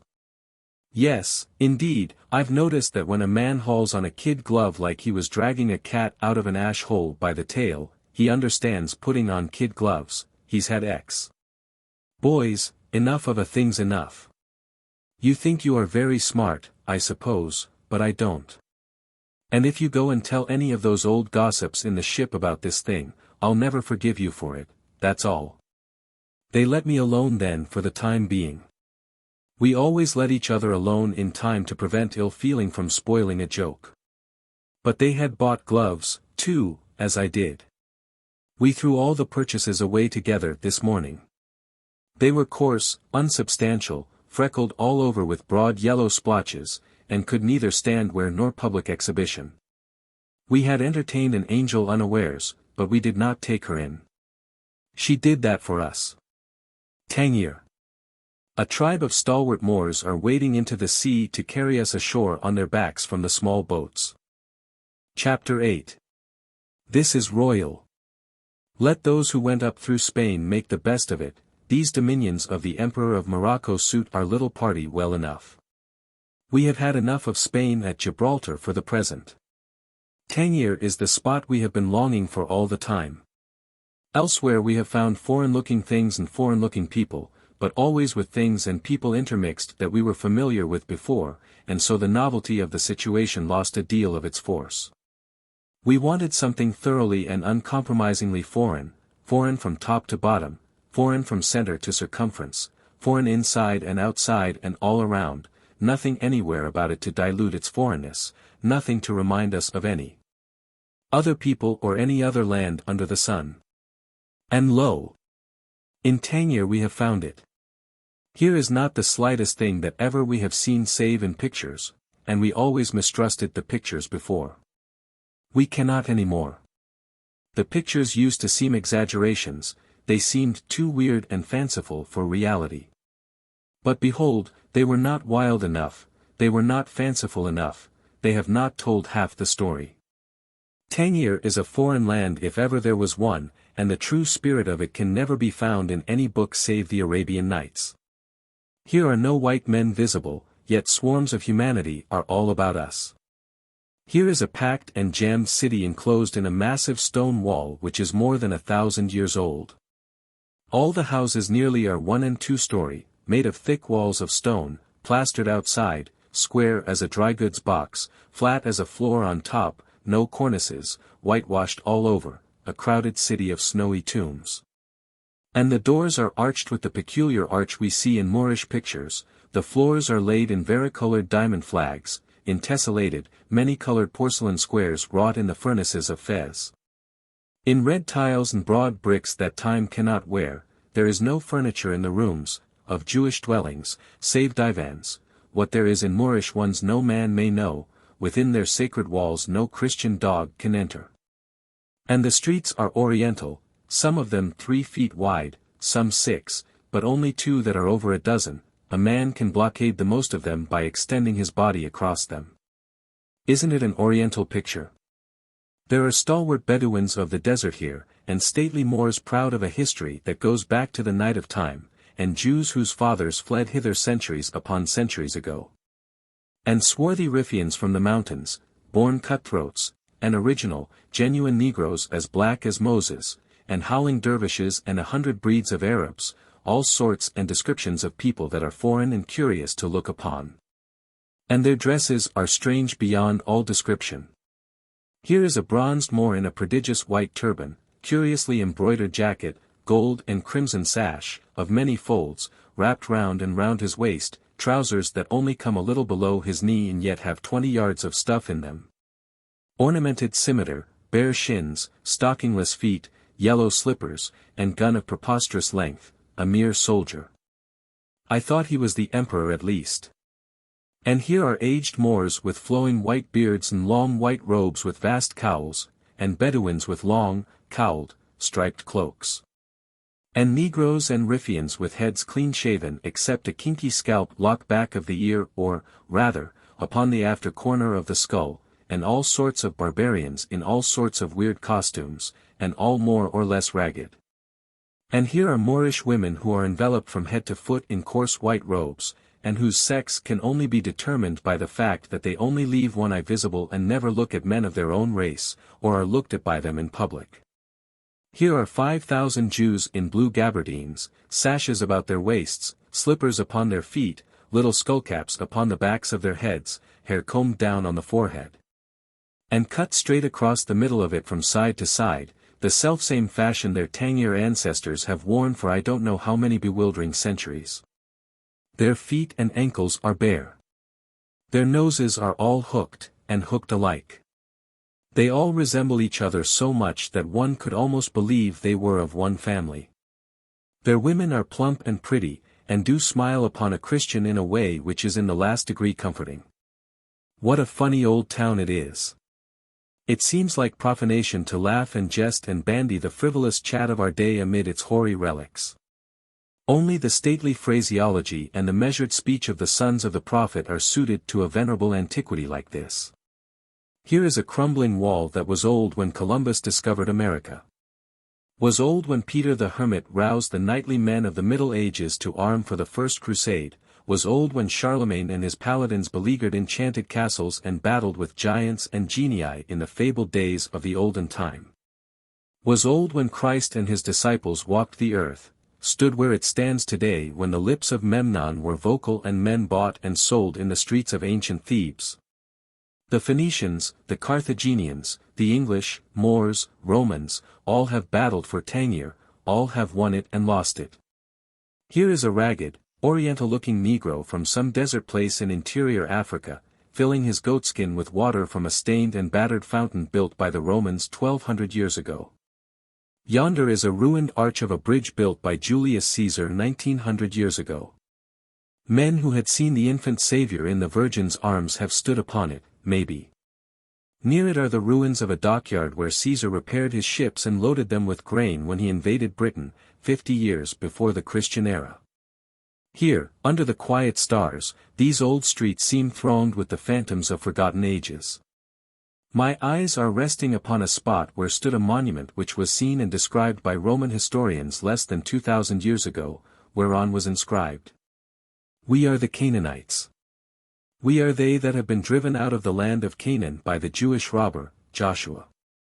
Joshua drove them out, and they came here. Not many leagues from here is a tribe of Jews whose ancestors fled thither after an unsuccessful revolt against King David, and these their descendants are still under a ban and keep to themselves. Tangier has been mentioned in history for 3,000 years. And it was a town, though a queer one, when Hercules, clad in his lion's skin, landed here, 4,000 years ago. In these streets he met Anytus, the king of the country, and brained him with his club, which was the fashion among gentlemen in those days. The people of Tangier, called Teenies then, lived in the rudest possible huts and dressed in skins and carried clubs, and were as savage as the wild beasts they were constantly obliged to war with. But they were a gentlemanly race and did no work. They lived on the natural products of the land. Their king's country residence was at the famous Garden of Hesperides, 70 miles down the coast from here. The garden, with its golden apples, oranges, is gone now, no vestige of it remains. Antiquarians concede that such a personage as Hercules did exist in ancient times and agree that he was an enterprising and energetic man, but decline to believe him a good, bona fide god, because that would be unconstitutional. Down here at Cape Spartel is the celebrated Cave of Hercules, where that hero took refuge when he was vanquished and driven out of the Tangier country. It is full of inscriptions in the dead languages, which fact makes me think Hercules could not have traveled much, else he would not have kept a journal. 5 days' journey from here, say 200 miles, are the ruins of an ancient city, of whose history there is neither record nor tradition. And yet its arches, its columns, and its statues proclaim it to have been built by an enlightened race. The general size of a store in Tangier is about that of an ordinary shower bath in a civilized land. The Mohammedan merchant, tinman, shoemaker, or vendor of trifles sits cross-legged on the floor and reaches after any article you may want to buy. You can rent a whole block of these pigeonholes for $50 a month. The market people crowd the marketplace with their baskets of figs, dates, melons, apricots, etc. And among them file trains of laden asses, not much larger, if any, than a Newfoundland dog. The scene is lively, is picturesque, and smells like a police court. The Jewish money changers have their dens close at hand, and all day long are counting bronze coins and transferring them from one bushel basket to another. They don't coin much money nowadays, I think. I saw none but what was dated 400 or 500 years back, and was badly worn and battered. These coins are not very valuable. Jack went out to get a Napoleon changed, so as to have money suited to the general cheapness of things, and came back and said he had swamped the bank, had bought 11 quarts of coin. And the head of the firm had gone on the street to negotiate for the balance of the change. I bought nearly half a pint of their money for a shilling myself. I am not proud on account of having so much money, though. I care nothing for wealth. The Moors have some small silver coins and also some silver slugs worth $1 each. The latter are exceedingly scarce, so much so that when poor ragged Arabs see one they beg to be allowed to kiss it. They have also a small gold coin worth $2. And that reminds me of something. When Morocco is in a state of war, Arab couriers carry letters through the country and charge a liberal postage. Every now and then they fall into the hands of marauding bands and get robbed. Therefore, warned by experience, as soon as they have collected $2 worth of money they exchange it for one of those little gold pieces, and when robbers come upon them, swallow it.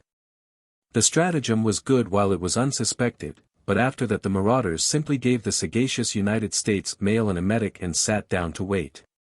The Emperor of Morocco is a soulless despot, and the great officers under him are despots on a smaller scale. There is no regular system of taxation, but when the emperor or the bashaw want money, they levy on some rich man, and he has to furnish the cash or go to prison.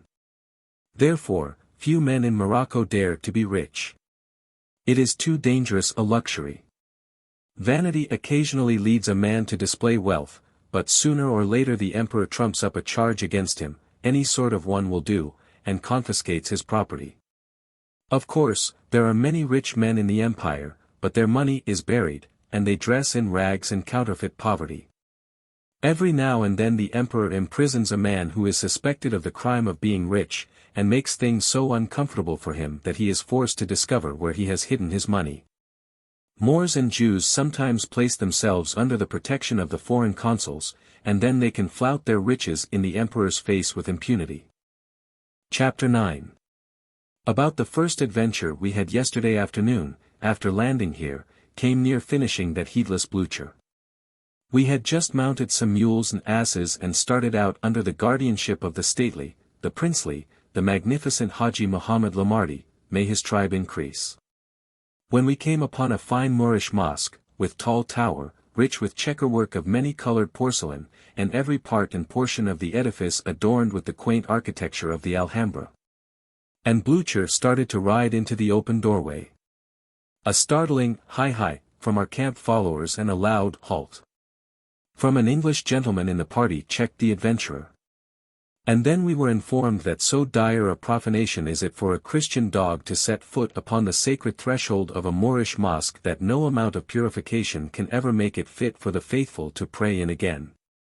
Had Blucher succeeded in entering the place, he would no doubt have been chased through the town and stoned, and the time has been, and not many years ago either, when a Christian would have been most ruthlessly slaughtered if captured in a mosque. We caught a glimpse of the handsome tessellated pavements within and of the devotees performing their ablutions at the fountains, but even that we took that glimpse was a thing not relished by the Moorish bystanders.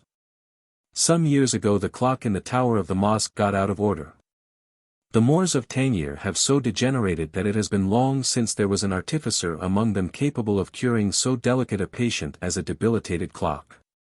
The great men of the city met in solemn conclave to consider how the difficulty was to be met. They discussed the matter thoroughly but arrived at no solution. Finally, a patriarch arose and said, "O, children of the Prophet, it is known unto you that a Portuguese dog of a Christian clock mender pollutes the city of Tangier with his presence. Ye know, also, that when mosques are builded, asses bear the stones and the cement, and cross the sacred threshold. Now, therefore, send the Christian dog on all fours, and barefoot, into the holy place to mend the clock, and let him go as an ass." And in that way it was done. Therefore, if Blucher ever sees the inside of a mosque, he will have to cast aside his humanity and go in his natural character. We visited the jail and found Moorish prisoners making mats and baskets. This thing of utilizing crime savors of civilization. Murder is punished with death. A short time ago 3 murderers were taken beyond the city walls and shot. Moorish guns are not good, and neither are Moorish marksmen. In this instance they set up the poor criminals at long range, like so many targets, and practiced on them, kept them hopping about and dodging bullets for half an hour before they managed to drive the center. When a man steals cattle, they cut off his right hand and left leg and nail them up in the marketplace as a warning to everybody. Their surgery is not artistic. They slice around the bone a little, then break off the limb. Sometimes the patient gets well, but, as a general thing, he don't. However, the Moorish heart is stout. The Moors were always brave. These criminals undergo the fearful operation without a wince, without a tremor of any kind, without a groan. No amount of suffering can bring down the pride of a Moor or make him shame his dignity with a cry. Here, marriage is contracted by the parents of the parties to it. There are no valentines, no stolen interviews, no riding out, no courting in dim parlors, no lovers' quarrels and reconciliations, no nothing that is proper to approaching matrimony. The young man takes the girl his father selects for him, marries her, and after that she is unveiled, and he sees her for the first time. If after due acquaintance she suits him, he retains her. But if he suspects her purity, he bundles her back to her father, if he finds her diseased, the same, or if, after just and reasonable time is allowed her, she neglects to bear children, back she goes to the home of her childhood. Mohammedans here who can afford it keep a good many wives on hand. They are called wives, though I believe the Quran only allows 4 genuine wives, the rest are concubines. The Emperor of Morocco don't know how many wives he has, but thinks he has 500. However, that is near enough, a dozen or so, one way or the other, don't matter. Even the Jews in the interior have a plurality of wives. I have caught a glimpse of the faces of several Moorish women, for they are only human, and will expose their faces for the admiration of a Christian dog when no male Moor is by. And I am full of veneration for the wisdom that leads them to cover up such atrocious ugliness. They carry their children at their backs, in a sack, like other savages the world over. Many of the Negroes are held in slavery by the Moors. But the moment a female slave becomes her master's concubine her bonds are broken, and as soon as a male slave can read the first chapter of the Quran, which contains the creed, he can no longer be held in bondage. They have 3 Sundays a week in Tangier. The Mohammedans comes on Friday, the Jews on Saturday, and that of the Christian consuls on Sunday. The Jews are the most radical. The Moor goes to his mosque about noon on his Sabbath, as on any other day, removes his shoes at the door, performs his ablutions, makes his salams, pressing his forehead to the pavement time and again, says his prayers, and goes back to his work. But the Jew shuts up shop, will not touch copper or bronze money at all, soils his fingers with nothing meaner than silver and gold, attends the synagogue devoutly, will not cook or have anything to do with fire, and religiously refrains from embarking in any enterprise. The Moor who has made a pilgrimage to Mecca is entitled to high distinction. Men call him Haji, and he is thenceforward a great personage. Hundreds of Moors come to Tangier every year and embark for Mecca. They go part of the way in English steamers, and the $10 or $12 they pay for passage is about all the trip costs. They take with them a quantity of food, and when the commissary department fails they skirmish, as Jack terms it in his sinful, slangy way. From the time they leave till they get home again, they never wash either on land or sea. They are usually gone from 5 to 7 months, and as they do not change their clothes during all that time, they are totally unfit for the drawing room when they get back. Many of them have to rake and scrape a long time to gather together the $10 their steamer passage costs, and when one of them gets back he is a bankrupt forever after. Few Moors can ever build up their fortunes again in one short lifetime after so reckless an outlay. In order to confine the dignity of Haji to gentlemen of patrician blood and possessions, the emperor decreed that no man should make the pilgrimage save bloated aristocrats who were worth $100 in specie. But behold how iniquity can circumvent the law. For a consideration, the Jewish money changer lends the pilgrim $100 long enough for him to swear himself through, and then receives it back before the ship sails out of the harbor. Spain is the only nation the Moors fear. The reason is that Spain sends her heaviest ships of war and her loudest guns to astonish these Muslims, while America and other nations send only a little contemptible tub of a gunboat occasionally. The Moors, like other savages, learn by what they see, not what they hear or read. We have great fleets in the Mediterranean, but they seldom touch at African ports. The Moors have a small opinion of England, France, and America, and put their representatives to a deal of red tape circumlocution before they grant them their common rights, let alone a favor. But the moment the Spanish minister makes a demand, it is acceded to at once, whether it be just or not.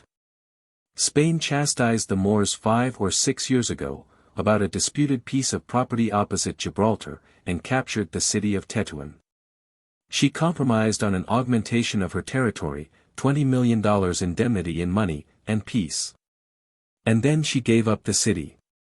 But she never gave it up until the Spanish soldiers had eaten up all the cats. They would not compromise as long as the cats held out. Spaniards are very fond of cats. On the contrary, the Moors reverence cats as something sacred. So the Spaniards touched them on a tender point that time. Their unfeeling conduct in eating up all the Tetuan cats aroused a hatred toward them in the breasts of the Moors, to which even the driving them out of Spain was tame and passionless. Moors and Spaniards are foes forever now. France had a minister here once who embittered the nation against him in the most innocent way. He killed a couple of battalions of cats, Tangier is full of them, and made a parlor carpet out of their hides.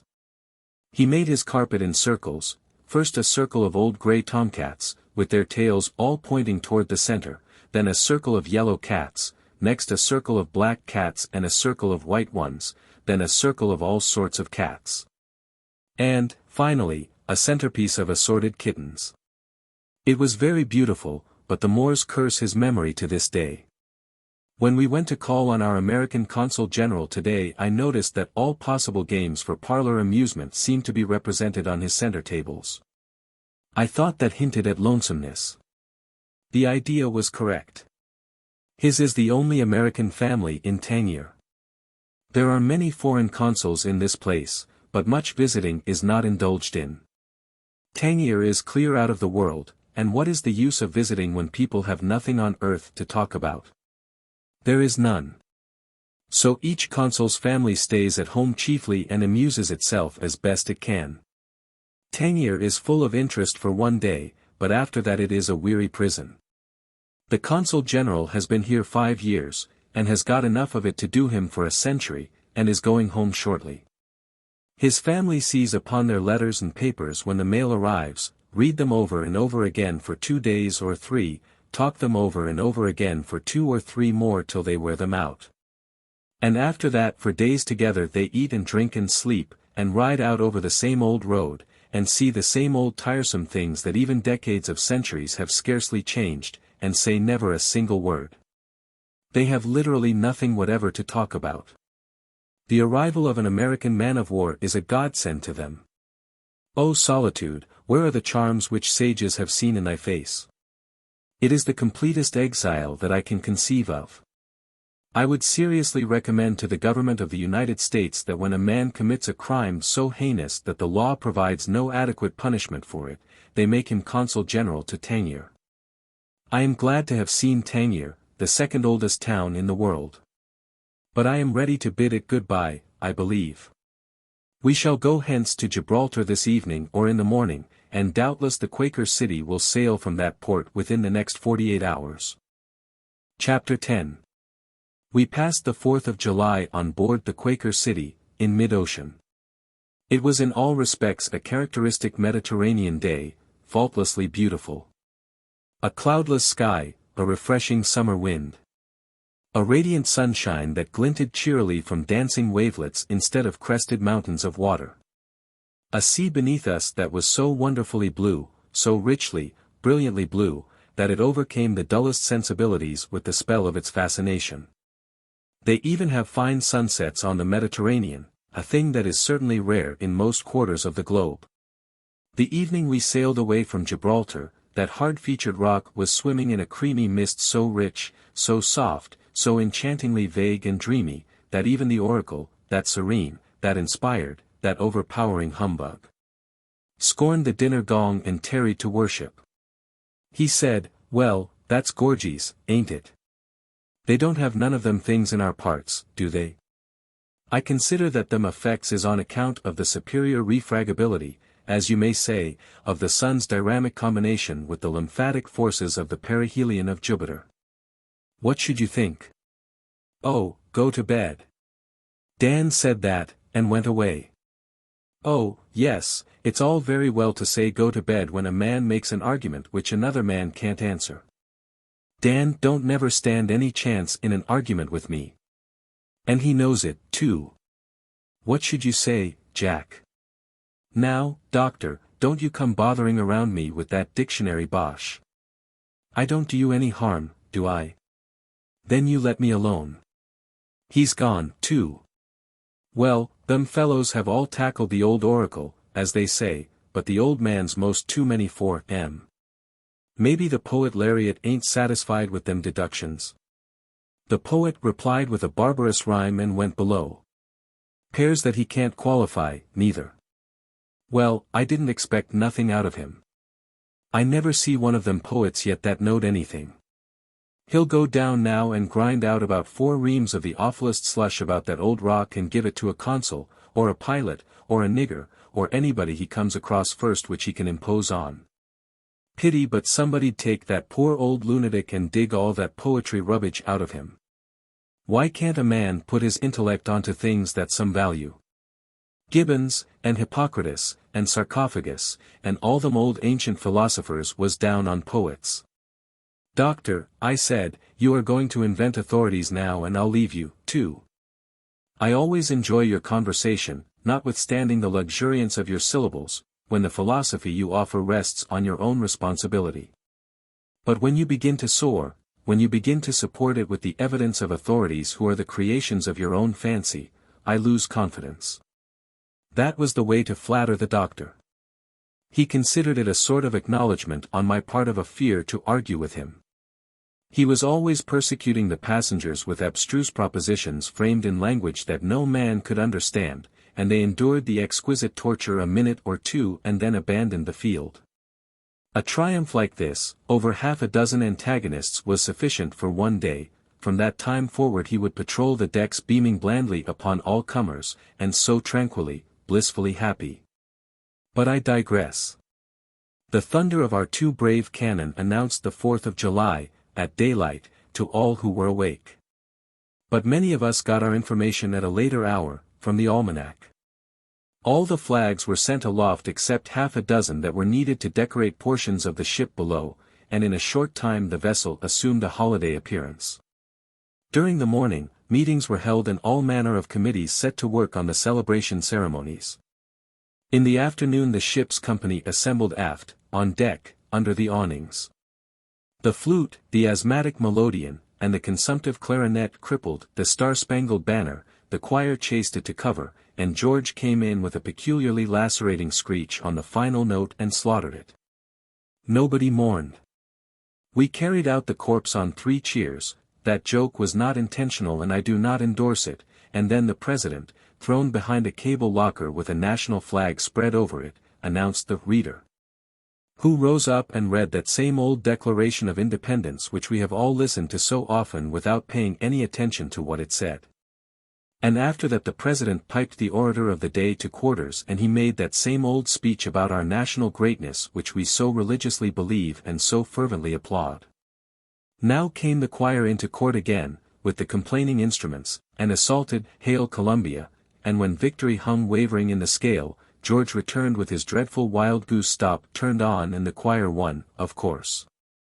A minister pronounced the benediction, and the patriotic little gathering disbanded. The 4th of July was safe, as far as the Mediterranean was concerned. At dinner in the evening, a well-written original poem was recited with spirit by one of the ship's captains, and 13 regular toasts were washed down with several baskets of champagne. The speeches were bad, execrable almost without exception.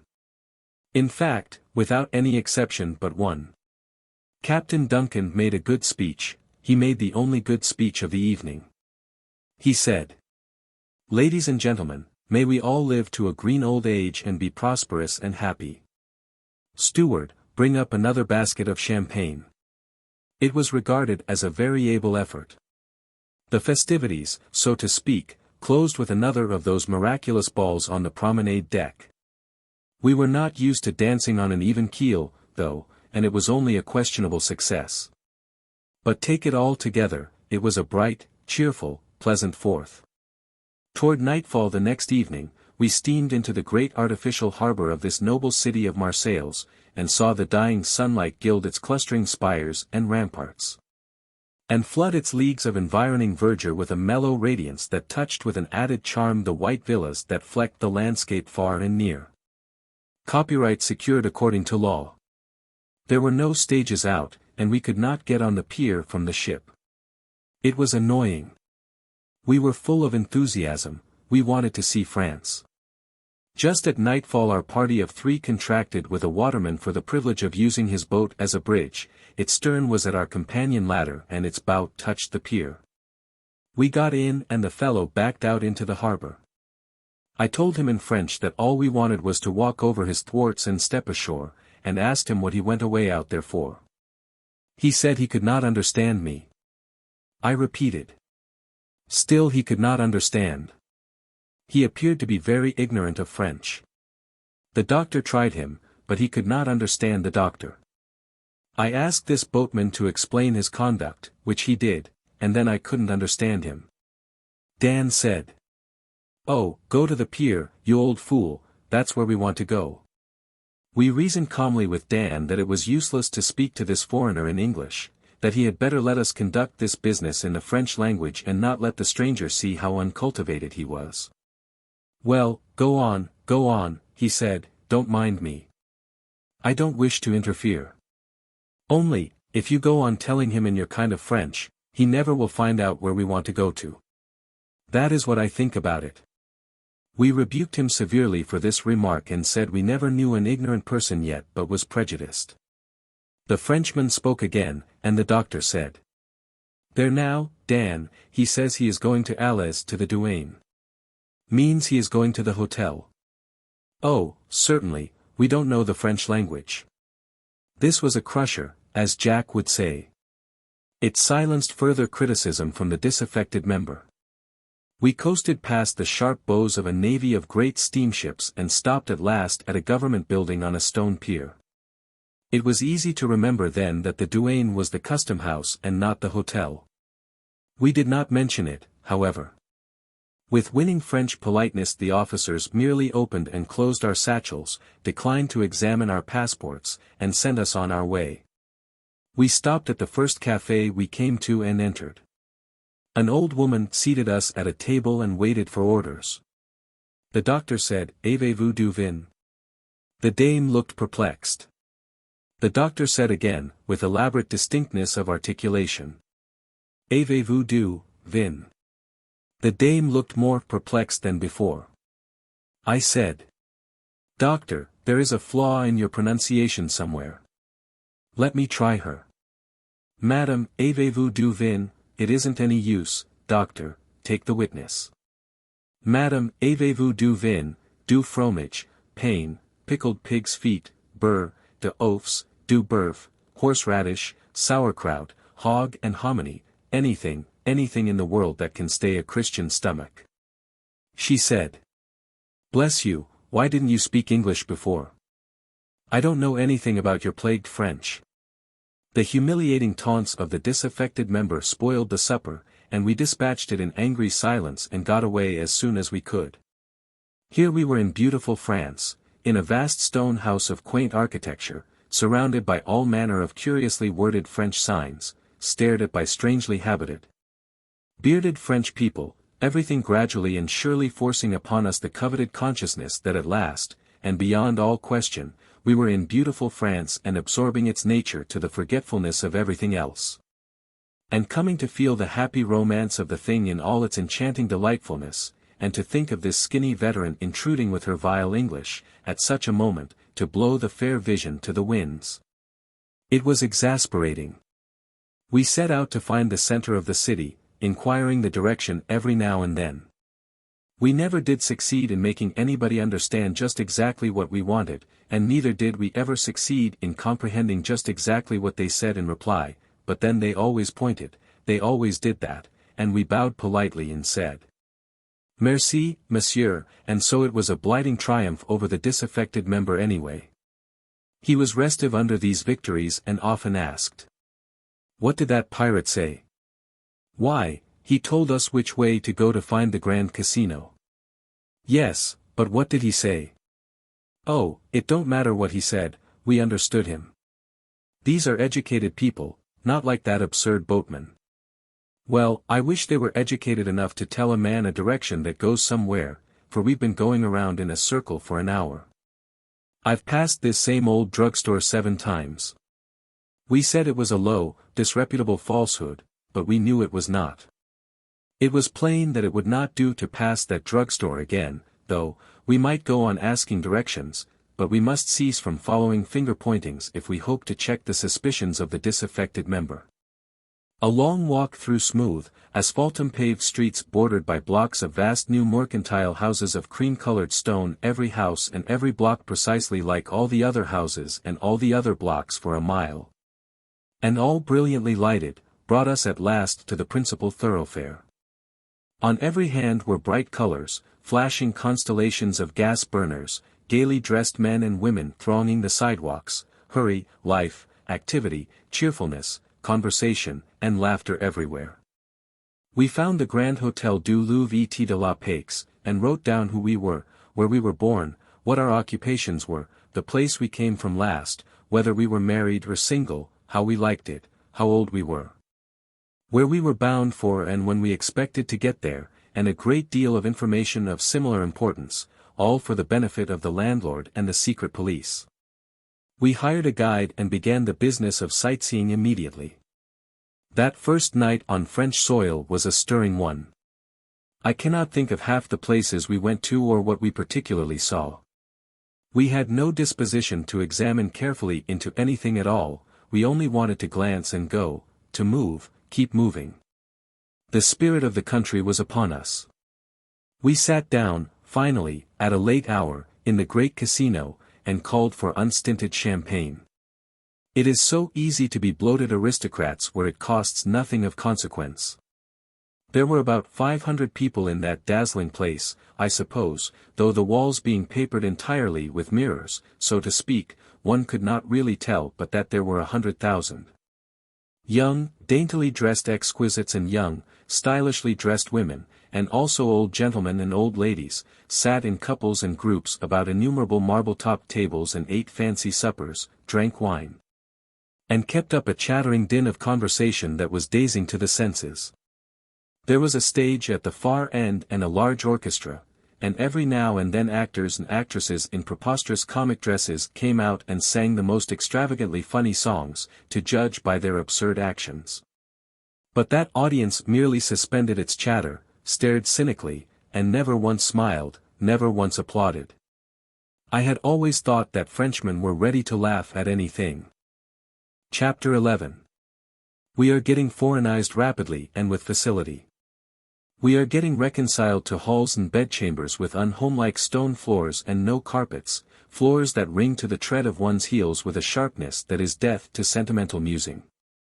We are getting used to tidy, noiseless waiters, who glide hither and thither, and hover about your back and your elbows like butterflies, quick to comprehend orders, quick to fill them, thankful for a gratuity without regard to the amount. And always polite, never otherwise than polite. That is the strangest curiosity yet, a really polite hotel waiter who isn't an idiot. We are getting used to driving right into the central court of the hotel, in the midst of a fragrant circle of vines and flowers, and in the midst also of parties of gentlemen sitting quietly reading the paper and smoking. We are getting used to ice frozen by artificial process in ordinary bottles, the only kind of ice they have here. We are getting used to all these things, but we are not getting used to carrying our own soap. We are sufficiently civilized to carry our own combs and toothbrushes, but this thing of having to ring for soap every time we wash is new to us and not pleasant at all. We think of it just after we get our heads and faces thoroughly wet or just when we think we have been in the bathtub long enough, and then, of course, an annoying delay follows. These Marseillaises make Marseillaise hymns and Marseilles vests and Marseilles soap for all the world, but they never sing their hymns or wear their vests or wash with their soap themselves. We have learned to go through the lingering routine of the table d'hôte with patience, with serenity, with satisfaction. We take soup, then wait a few minutes for the fish. A few minutes more and the plates are changed, and the roast beef comes, another change and we take peas, change again and take lentils, change and take snail patties, I prefer grasshoppers, change and take roast chicken and salad. Then strawberry pie and ice cream, then green figs, pears, oranges, green almonds, etc., finally coffee. Wine with every course, of course, being in France. With such a cargo on board, digestion is a slow process, and we must sit long in the cool chambers and smoke, and read French newspapers, which have a strange fashion of telling a perfectly straight story till you get to the nub of it. And then a word drops in that no man can translate, and that story is ruined. An embankment fell on some Frenchmen yesterday, and the papers are full of it today, but whether those sufferers were killed, or crippled, or bruised, or only scared is more than I can possibly make out, and yet I would just give anything to know. We were troubled a little at dinner today by the conduct of an American, who talked very loudly and coarsely and laughed boisterously where all others were so quiet and well behaved. He ordered wine with a royal flourish and said, "I never dine without wine, sir," which was a pitiful falsehood, and looked around upon the company to bask in the admiration he expected to find in their faces. All these airs in a land where they would as soon expect to leave the soup out of the bill of fare as the wine, in a land where wine is nearly as common among all ranks as water. This fellow said, "I am a free-born sovereign, sir, an American, sir, and I want everybody to know it." He did not mention that he was a lineal descendant of Balaam's ass, but everybody knew that without his telling it. We have driven in the Prado, that superb avenue bordered with patrician mansions and noble shade trees, and have visited the Château Beaurelis and its curious museum. They showed us a miniature cemetery there, a copy of the first graveyard that was ever in Marseilles, no doubt. The delicate little skeletons were lying in broken vaults and had their household gods and kitchen utensils with them. The original of this cemetery was dug up in the principal street of the city a few years ago. It had remained there, only 12 feet underground, for a matter of 2,500 years or thereabouts. Romulus was here before he built Rome, and thought something of founding a city on this spot, but gave up the idea. He may have been personally acquainted with some of these Phoenicians whose skeletons we have been examining. In the great zoological gardens we found specimens of all the animals the world produces, I think, including a dromedary, a monkey ornamented with tufts of brilliant blue and carmine hair, a very gorgeous monkey he was, a hippopotamus from the Nile. And a sort of tall, long-legged bird with a beak like a powder horn and close-fitting wings like the tails of a dress coat. This fellow stood up with his eyes shut and his shoulders stooped forward a little, and looked as if he had his hands under his coat tails. Such tranquil stupidity, such supernatural gravity, such self-righteousness, and such ineffable self-complacency as were in the countenance and attitude of that grey-bodied, dark-winged, bald-headed, and preposterously uncomely bird. He was so ungainly, so pimply about the head, so scaly about the legs, yet so serene, so unspeakably satisfied. He was the most comical-looking creature that can be imagined. It was good to hear Dan and the doctor laugh. Such natural and such enjoyable laughter had not been heard among our excursionists since our ship sailed away from America. This bird was a godsend to us, and I should be an ingrate if I forgot to make honorable mention of him in these pages. Ours was a pleasure excursion, therefore we stayed with that bird an hour and made the most of him. We stirred him up occasionally, but he only unclosed an eye and slowly closed it again, abating no jot of his stately piety of demeanor or his tremendous seriousness. He only seemed to say, "Defile not heaven's anointed with unsanctified hands." We did not know his name, and so we called him, the Pilgrim. Dan said, "All he wants now is a Plymouth collection." The boon companion of the colossal elephant was a common cat. This cat had a fashion of climbing up the elephant's hind legs and roosting on his back. She would sit up there, with her paws curved under her breast, and sleep in the sun half the afternoon. It used to annoy the elephant at first, and he would reach up and take her down, but she would go aft and climb up again. She persisted until she finally conquered the elephant's prejudices, and now they are inseparable friends. The cat plays about her comrade's 4 feet or his trunk often, until dogs approach, and then she goes aloft out of danger. The elephant has annihilated several dogs lately that pressed his companion too closely. We hired a sailboat and a guide and made an excursion to one of the small islands in the harbor to visit the Castle d'If. This ancient fortress has a melancholy history. It has been used as a prison for political offenders for 200 or 300 years. And its dungeon walls are scarred with the rudely carved names of many and many a captive who fretted his life away here and left no record of himself but these sad epitaphs wrought with his own hands. How thick the names were! And their long-departed owners seemed to throng the gloomy cells and corridors with their phantom shapes. We loitered through dungeon after dungeon, away down into the living rock below the level of the sea, it seemed. Names everywhere, some plebeian, some noble, some even princely. Plebeian, prince, and noble had one solicitude in common: they would not be forgotten. They could suffer solitude, inactivity, and the horrors of a silence that no sound ever disturbed, but they could not bear the thought of being utterly forgotten by the world. Hence the carved names. In one cell, where a little light penetrated, a man had lived 27 years without seeing the face of a human being, lived in filth and wretchedness, with no companionship but his own thoughts.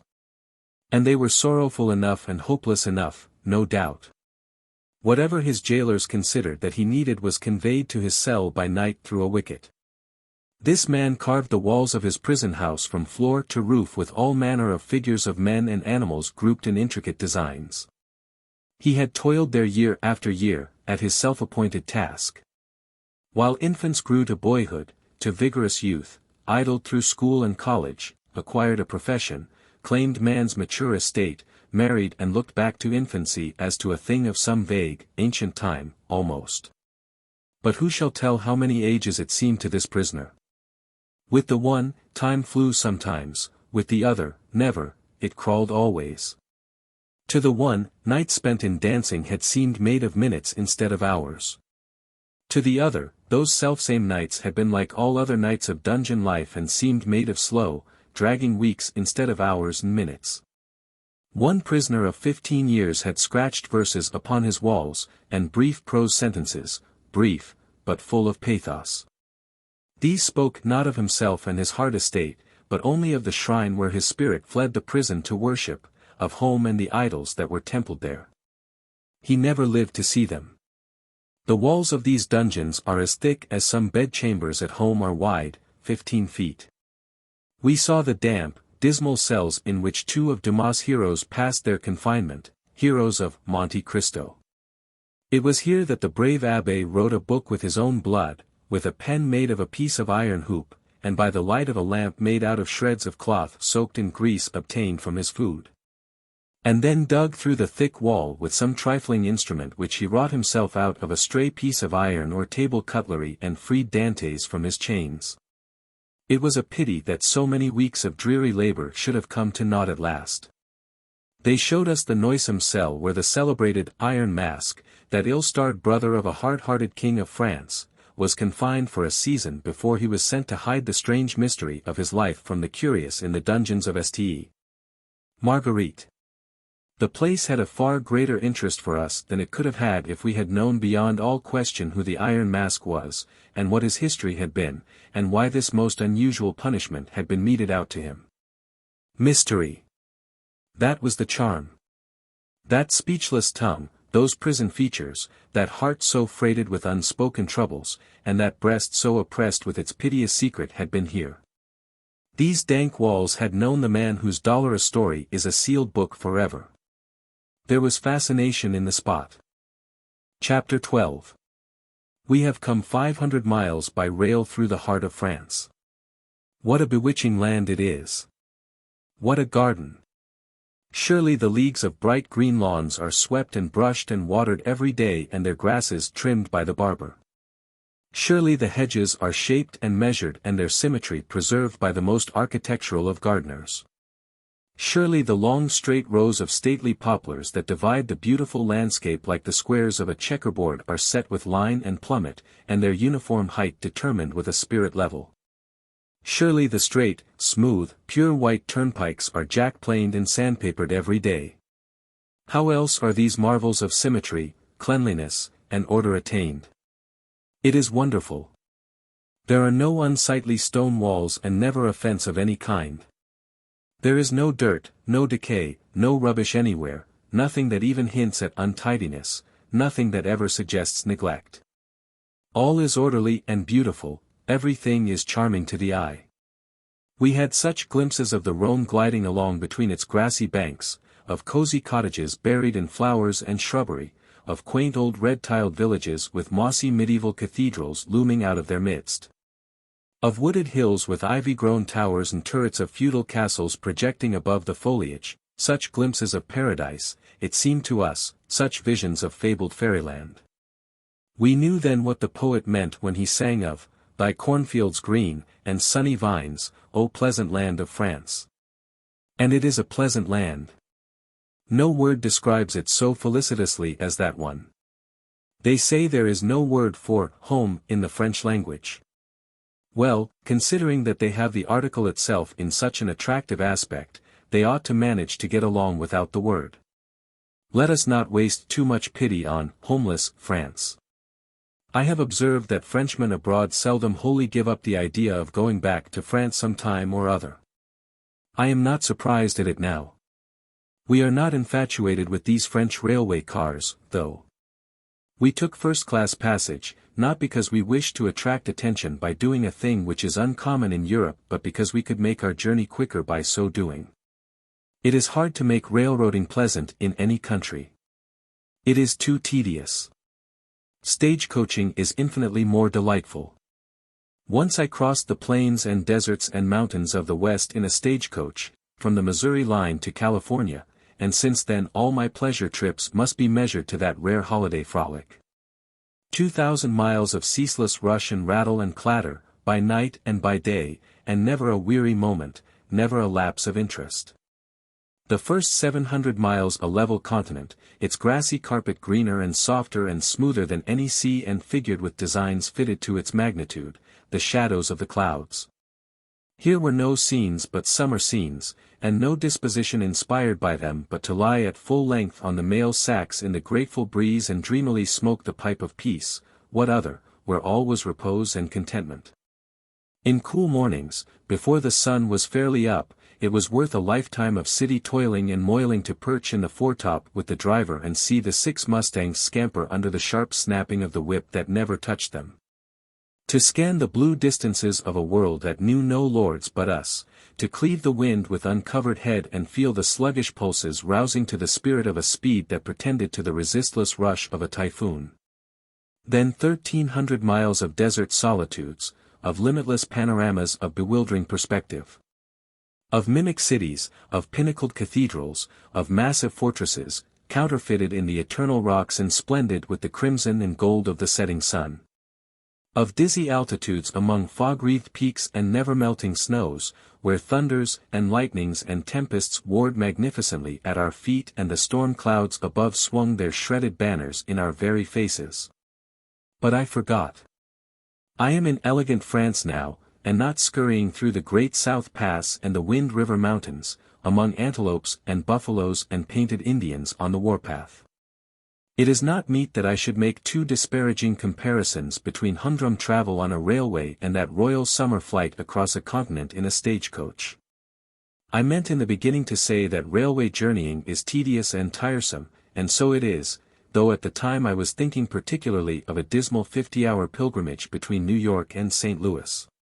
Of course our trip through France was not really tedious because all its scenes and experiences were new and strange, but as Dan says, it had its discrepancies. The cars are built in compartments that hold 8 persons each. Each compartment is partially subdivided, and so there are 2 tolerably distinct parties of 4 in it.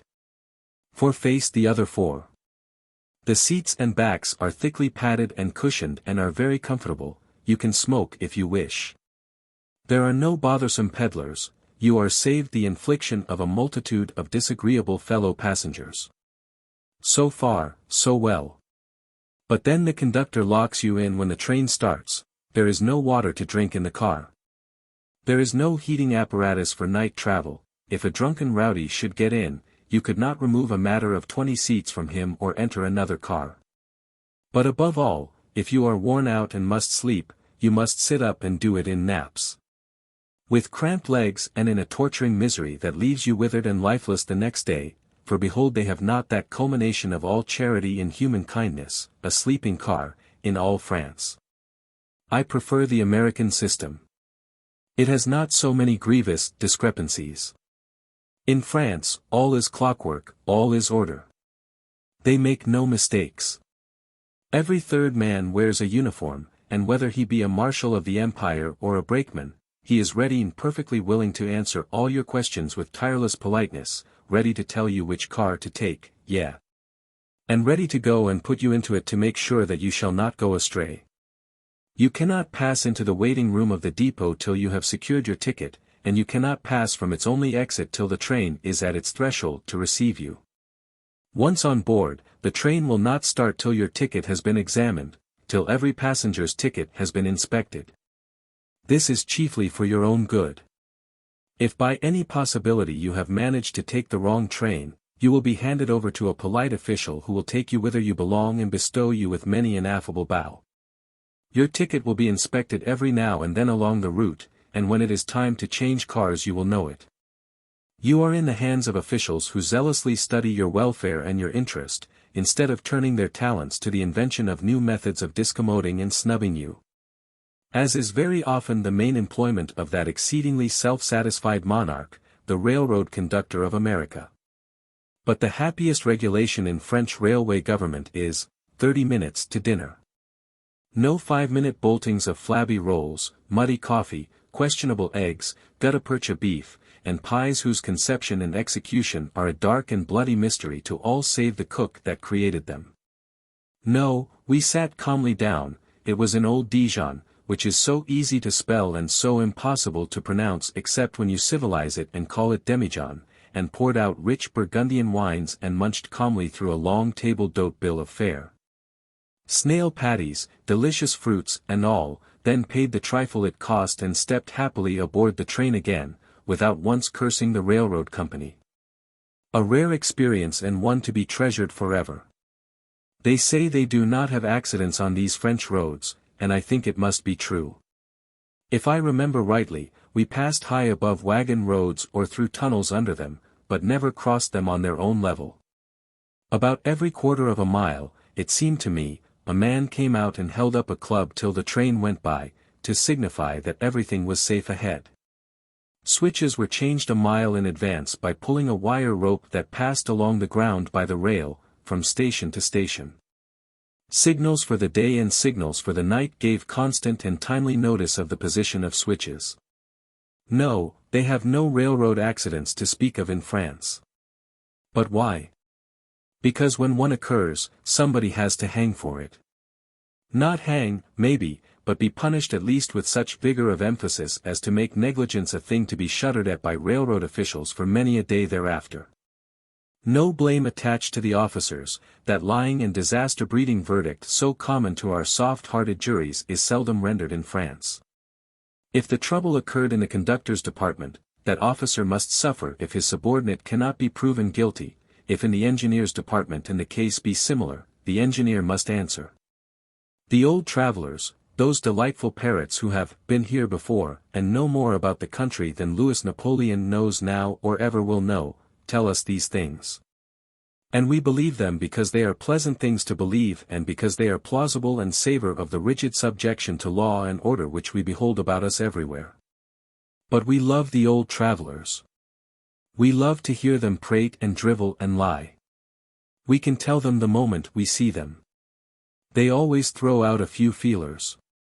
They never cast themselves adrift till they have sounded every individual and know that he has not traveled. Then they open their throttle valves, and how they do brag, and sneer, and swell, and soar, and blaspheme the sacred name of truth. Their central idea, their grand aim, is to subjugate you, keep you down, make you feel insignificant and humble in the blaze of their cosmopolitan glory. They will not let you know anything. They sneer at your most inoffensive suggestions. They laugh unfeelingly at your treasured dreams of foreign lands, they brand the statements of your traveled aunts and uncles as the stupidest absurdities. They deride your most trusted authors and demolish the fair images they have set up for your willing worship with the pitiless ferocity of the fanatic iconoclast. But still I love the old travelers. I love them for their witless platitudes, for their supernatural ability to bore, for their delightful asinine vanity, for their luxuriant fertility of imagination, for their startling, their brilliant, their overwhelming mendacity. By Lyons and the Saône, where we saw the Lady of Lyons and thought little of her comeliness, by Villa Franca, Tonnerre, Venerable Sens, Melun, Fontainebleau, and scores of other beautiful cities, we swept, always noting the absence of hog wallows. Broken fences, cow lots, unpainted houses, and mud, and always noting, as well, the presence of cleanliness, grace, taste in adorning and beautifying, even to the disposition of a tree or the turning of a hedge. The marvel of roads in perfect repair, void of ruts and guiltless of even an inequality of surface, we bowled along, hour after hour, that brilliant summer day, and as nightfall approached we entered a wilderness of odorous flowers and shrubbery. Sped through it, and then, excited, delighted, and half persuaded that we were only the sport of a beautiful dream, lo, we stood in magnificent Paris. What excellent order they kept about that vast depot! There was no frantic crowding and jostling, no shouting and swearing, and no swaggering intrusion of services by rowdy hackmen. These latter gentry stood outside, stood quietly by their long line of vehicles and said never a word. A kind of hackman general seemed to have the whole matter of transportation in his hands. He politely received the passengers and ushered them to the kind of conveyance they wanted, and told the driver where to deliver them. There was no talking back, no dissatisfaction about overcharging, no grumbling about anything. In a little while we were speeding through the streets of Paris and delightfully recognizing certain names and places with which books had long ago made us familiar. It was like meeting an old friend when we read Rue de Rivoli on the street corner. We knew the genuine vast palace of the Louvre as well as we knew its picture. When we passed by the Column of July we needed no one to tell us what it was or to remind us that on its site once stood the grim Bastille, that grave of human hopes and happiness. That dismal prison house within whose dungeons so many young faces put on the wrinkles of age, so many proud spirits grew humble, so many brave hearts broke. We secured rooms at the hotel, or rather, we had 3 beds put into one room, so that we might be together, and then we went out to a restaurant, just after lamplighting, and ate a comfortable, satisfactory, lingering dinner. It was a pleasure to eat where everything was so tidy, the food so well cooked, the waiters so polite, and the coming and departing company so mustached, so frisky, so affable, so fearfully and wonderfully Frenchy. All the surroundings were gay and enlivening. 200 people sat at little tables on the sidewalk, sipping wine and coffee. The streets were thronged with light vehicles and with joyous pleasure seekers. There was music in the air, life and action all about us, and a conflagration of gaslight everywhere. After dinner we felt like seeing such Parisian specialties as we might see without distressing exertion, and so we sauntered through the brilliant streets and looked at the dainty trifles in variety stores and jewelry shops. Occasionally, merely for the pleasure of being cruel, we put unoffending Frenchmen on the rack with questions framed in the incomprehensible jargon of their native language, and while they writhed we impaled them, we peppered them. We scarified them, with their own vile verbs and participles. We noticed that in the jewelry stores they had some of the articles marked gold and some labeled imitation. We wondered at this extravagance of honesty and inquired into the matter. We were informed that inasmuch as most people are not able to tell false gold from the genuine article, the government compels jewelers to have their gold work assayed and stamped officially according to its fineness and their imitation work duly labeled with the sign of its falsity. They told us the jewelers would not dare to violate this law, and that whatever a stranger bought in one of their stores might be depended upon as being strictly what it was represented to be. Verily, a wonderful land is France. Then we hunted for a barber shop. From earliest infancy it had been a cherished ambition of mine to be shaved some day in a palatial barber shop in Paris.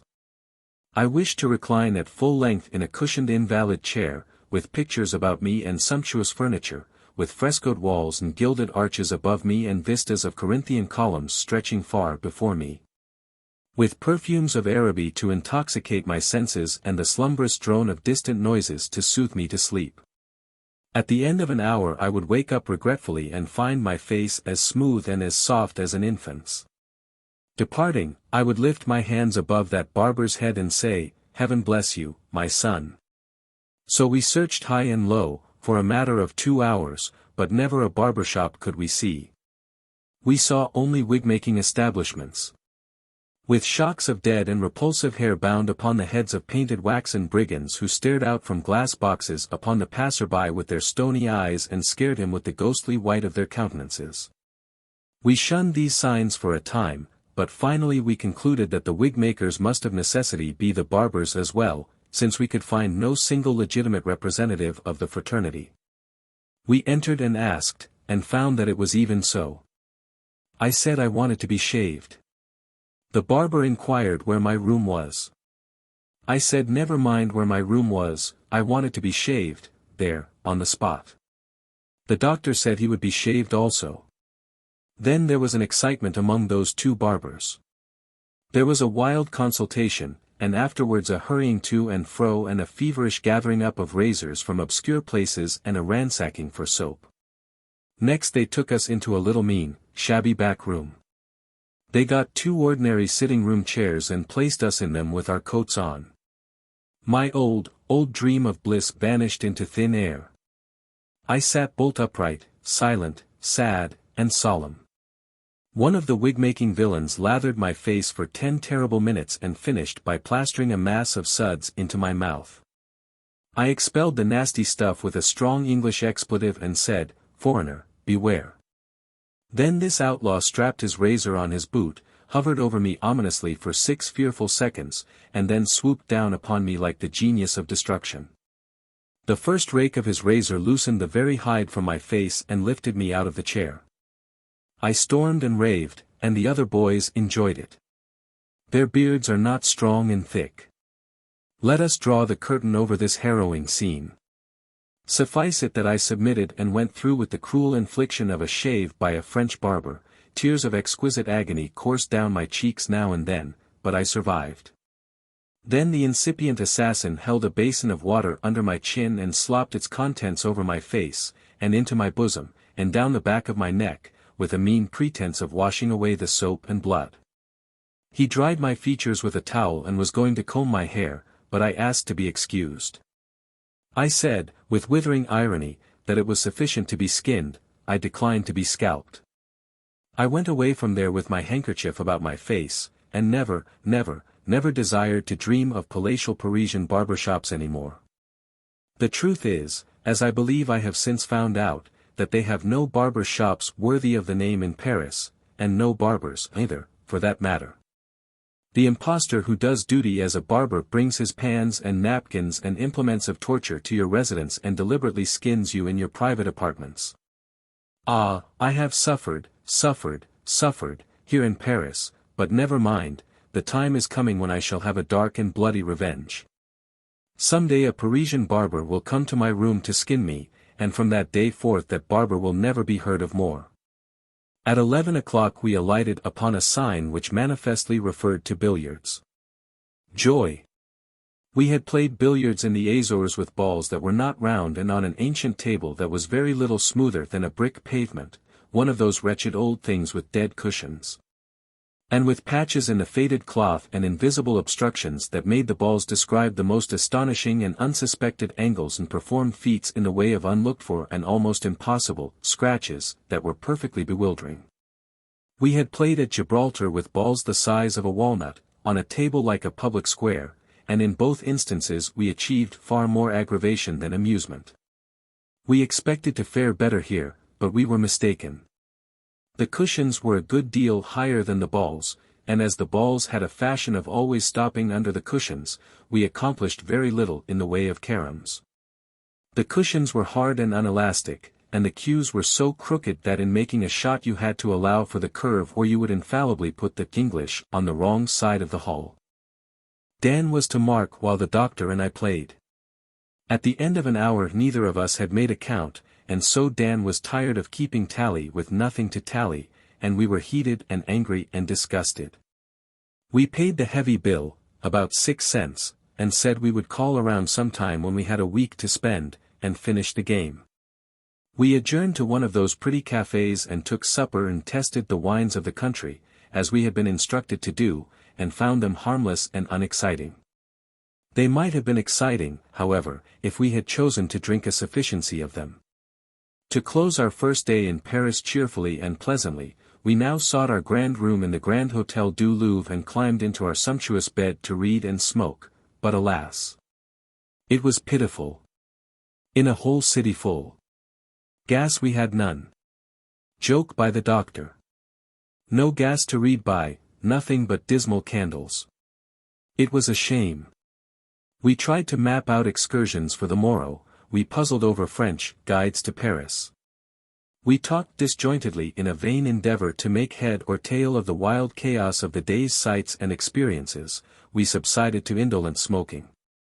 We gaped and yawned and stretched, then feebly wondered if we were really and truly in renowned Paris, and drifted drowsily away into that vast mysterious void which men call sleep. Chapter 13. The next morning we were up and dressed at 10 o'clock. We went to the commissionaire of the hotel. I don't know what a commissionaire is, but that is the man we went to, and told him we wanted a guide. He said the National Exposition had drawn such multitudes of Englishmen and Americans to Paris that it would be next to impossible to find a good guide unemployed. He said he usually kept a dozen or two on hand, but he only had 3 now. He called them. One looked so like a very pirate that we let him go at once. The next one spoke with a simpering precision of pronunciation that was irritating and said, "If ze gentlemans will to me make ze grande honneur to me ratten in his service, I shall show to him every sing zat is magnifique to look upon in ze beautiful Paris. I speak ze English parfaitement."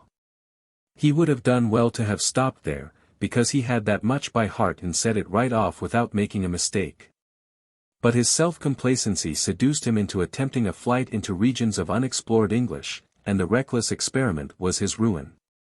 Within 10 seconds he was so tangled up in a maze of mutilated verbs and torn and bleeding forms of speech that no human ingenuity could ever have gotten him out of it with credit. It was plain enough that he could not speak the English quite as parfaitement as he had pretended he could. The third man captured us. He was plainly dressed, but he had a noticeable air of neatness about him. He wore a high silk hat which was a little old, but had been carefully brushed.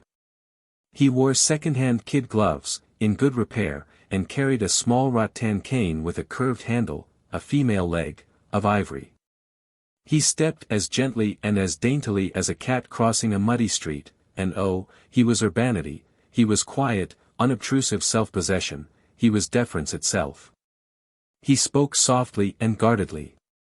And when he was about to make a statement on his sole responsibility or offer a suggestion, he weighed it by drams and scruples first, with the crook of his little stick placed meditatively to his teeth.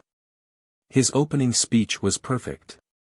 It was perfect in construction, in phraseology, in grammar, in emphasis, in pronunciation, everything.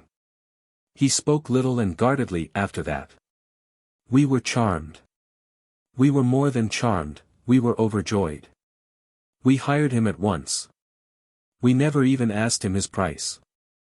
This man, our lackey, our servant, our unquestioning slave though he was still a gentleman. We could see that, while of the other two one was coarse and awkward and the other was a born pirate. We asked our man Friday's name. He drew from his pocketbook a snowy little card and passed it to us with a profound bow. A. Billfinger. Guide to Paris, France, Germany, Spain, etc., etc. Grande Hôtel du Louvre. Billfinger. Oh, carry me home to die. That was an aside from Dan. The atrocious name grated harshly on my ear, too. The most of us can learn to forgive, and even to like, a countenance that strikes us unpleasantly at first, but few of us, I fancy, become reconciled to a jarring name so easily. I was almost sorry we had hired this man, his name was so unbearable. However, no matter. We were impatient to start. Billfinger stepped to the door to call a carriage, and then the doctor said, "Well, the guide goes with the barber shop, with the billiard table, with the gasless room, and maybe with many another pretty romance of Paris." I expected to have a guide named Henri de Montmorency, or Armand de la Chartreuse, or something that would sound grand in letters to the villagers at home, but to think of a Frenchman by the name of Billfinger. Oh! This is absurd, you know. This will never do. We can't say Billfinger, it is nauseating. Name him over again, what had we better call him? Alexis du Caulaincourt? Alphonse Henri Gustave de Hauteville, I suggested. Call him Ferguson, said Dan. That was practical, unromantic good sense. Without debate, we expunged Billfinger as Billfinger, and called him Ferguson. The carriage, an open barouche, was ready. Ferguson mounted beside the driver, and we whirled away to breakfast. As was proper, Mr. Ferguson stood by to transmit our orders and answer questions. By and by, he mentioned casually, the artful adventurer, that he would go and get his breakfast as soon as we had finished ours. He knew we could not get along without him and that we would not want to loiter about and wait for him. We asked him to sit down and eat with us. He begged, with many a bow, to be excused. It was not proper, he said, he would sit at another table. We ordered him peremptorily to sit down with us. Here in death the first lesson. It was a mistake. As long as we had that fellow after that, he was always hungry, he was always thirsty. He came early, he stayed late, he could not pass a restaurant. He looked with a lecherous eye upon every wine shop. Suggestions to stop, excuses to eat and to drink, were forever on his lips. We tried all we could to fill him so full that he would have no room to spare for a fortnight, but it was a failure. He did not hold enough to smother the cravings of his superhuman appetite. He had another discrepancy about him. He was always wanting us to buy things. On the shallowest pretenses he would inveigle us into shirt stores, boot stores, tailor shops, glove shops, anywhere under the broad sweep of the heavens that there seemed a chance of our buying anything.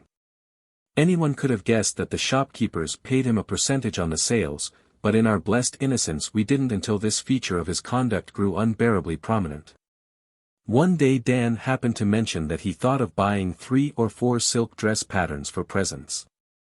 Ferguson's hungry eye was upon him in an instant. In the course of 20 minutes the carriage stopped. What's this? This is the finest silk magazine in Paris, the most celebrate. What did you come here for? We told you to take us to the palace of the Louvre. I suppose the gentleman say he wished to buy some silk. You are not required to suppose things for the party, Ferguson. We do not wish to tax your energies too much. We will bear some of the burden and heat of the day ourselves. We will endeavor to do such supposing as is really necessary to be done. Drive on. So spake the doctor. Within 15 minutes the carriage halted again, and before another silk store. The doctor said, Ah, the palace of the Louvre, beautiful, beautiful edifice. Does the Emperor Napoleon live here now, Ferguson? Ah, doctor. You do jest, this is not the palace, we come there directly. But since we pass right by this store, where is such beautiful silk? Ah. I see, I see. I meant to have told you that we did not wish to purchase any silks today, but in my absent-mindedness I forgot it. I also meant to tell you we wish to go directly to the Louvre, but I forgot that also. However, we will go there now. Pardon my seeming carelessness, Ferguson. Drive on. Within the half-hour we stopped again, in front of another silk store. We were angry, but the doctor was always serene, always smooth-voiced. He said, "At last. How imposing the Louvre is, and yet how small. How exquisitely fashioned. How charmingly situated. Venerable, venerable pile. Pardon, doctor, this is not the Louvre, it is. What is it? I have the idea, it come to me in a moment, that the silk in this magazine, that we did not wish to buy any silks today, and I also intended to tell you that we yearn to go immediately to the palace of the Louvre. But enjoying the happiness of seeing you devour for breakfasts this morning has so filled me with pleasurable emotions that I neglect the commonest interests of the time. However, we will proceed now to the Louvre, Ferguson. But, doctor, excitedly, it will take not a minute, not but one small minute. They gentleman need not to buy if he not wish to, but only look at ze silk, look at ze beautiful fabric. Then pleadingly. Sir, just only one little moment. Dan said, confound the idiot. I don't want to see any silks today, and I won't look at them. Drive on. And the doctor, we need no silks now, Ferguson. Our hearts yearn for the Louvre. Let us journey on, let us journey on. But doctor. It is only one moment, one little moment. And ze time will be save, entirely save. Because there is nothing to see now, it is too late. It want 10 minutes to 4 and ze Louvre close at 4, only one little moment, doctor. The treacherous miscreant. After 4 breakfasts and a gallon of champagne, to serve us such a scurvy trick. We got no sight of the countless treasures of art in the Louvre galleries that day, and our only poor little satisfaction was in the reflection that Ferguson sold not a solitary silk dress pattern. I am writing this chapter partly for the satisfaction of abusing that accomplished knave Billfinger, and partly to show whosoever shall read this how Americans fare at the hands of the Paris guides and what sort of people Paris guides are. It need not be supposed that we were a stupider or an easier prey than our countrymen generally are, for we were not. The guides deceive and defraud every American who goes to Paris for the first time and sees its sights alone or in company with others as little experienced as himself. I shall visit Paris again someday, and then let the guides beware. I shall go in my war paint, I shall carry my tomahawk along. I think we have lost but little time in Paris. We have gone to bed every night tired out. Of course we visited the renowned International Exposition. All the world did that. We went there on our 3rd day in Paris, and we stayed there nearly 2 hours. That was our first and last visit. To tell the truth, we saw at a glance that one would have to spend weeks, even months, in that monstrous establishment to get an intelligible idea of it. It was a wonderful show, but the moving masses of people of all nations we saw there were a still more wonderful show. I discovered that if I were to stay there a month, I should still find myself looking at the people instead of the inanimate objects on exhibition. I got a little interested in some curious old tapestries of the 13th century, but a party of Arabs came by, and their dusky faces and quaint costumes called my attention away at once. I watched a silver swan, which had a living grace about his movements and a living intelligence in his eyes, watched him swimming about as comfortably and as unconcernedly as if he had been born in a morass instead of a jeweller's shop, watched him seize a silver fish from under the water and hold up his head and go through all the customary and elaborate motions of swallowing it, But the moment it disappeared down his throat, some tattooed South Sea Islanders approached and I yielded to their attractions. Presently I found a revolving pistol several hundred years old which looked strangely like a modern Colt, but just then I heard that the Empress of the French was in another part of the building, and hastened away to see what she might look like. We heard martial music, we saw an unusual number of soldiers walking hurriedly about, there was a general movement among the people. We inquired what it was all about and learned that the Emperor of the French and the Sultan of Turkey were about to review 25,000 troops at the Arc de la Toile. We immediately departed. I had a greater anxiety to see these men than I could have had to see 20 expositions. We drove away and took up a position in an open space opposite the American minister's house.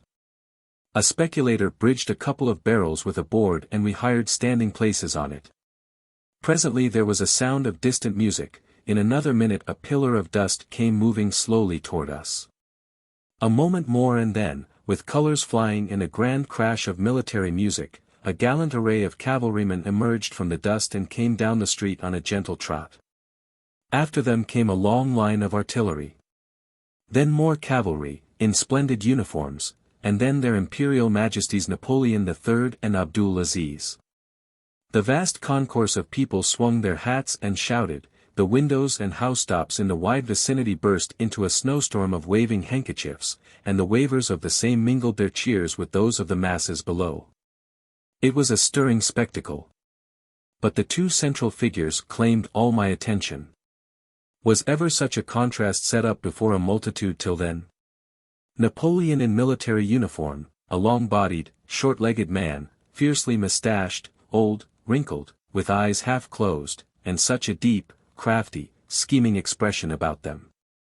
Napoleon, bowing ever so gently to the loud plaudits, and watching everything and everybody with his cat eyes from under his depressed hat brim, as if to discover any sign that those cheers were not heartfelt and cordial. Abdul Aziz, absolute lord of the Ottoman Empire, clad in dark green European clothes, almost without ornament or insignia of rank, a red Turkish fez on his head. A short, stout, dark man, black-bearded, black-eyed, stupid, unprepossessing, a man whose whole appearance somehow suggested that if he only had a cleaver in his hand and a white apron on, one would not be at all surprised to hear him say, "A mutton roast today, or will you have a nice porterhouse steak?" Napoleon III, the representative of the highest modern civilization, progress, and refinement. Abdul Aziz, the representative of a people by nature and training filthy, brutish, ignorant, unprogressive, superstitious, and a government whose three graces are tyranny, rapacity, blood.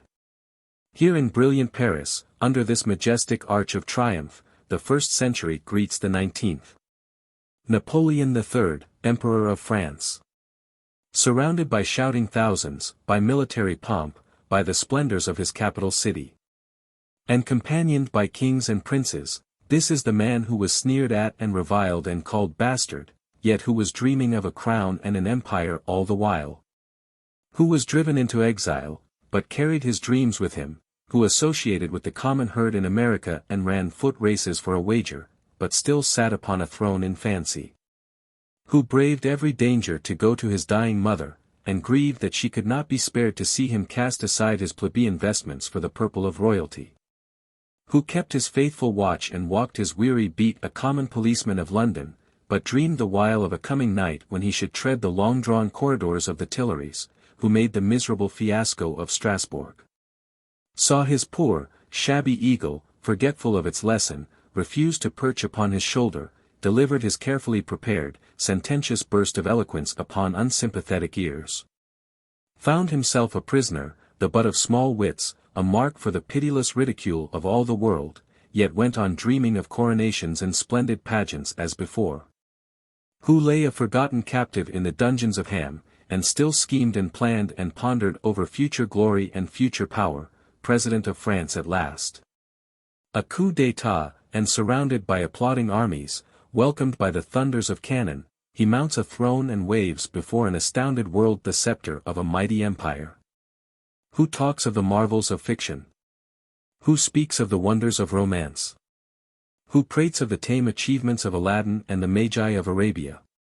Abdulaziz, Sultan of Turkey, Lord of the Ottoman Empire. Born to a throne, weak, stupid, ignorant, almost, as his meanest slave. Chief of a vast royalty, yet the puppet of his premier and the obedient child of a tyrannical mother.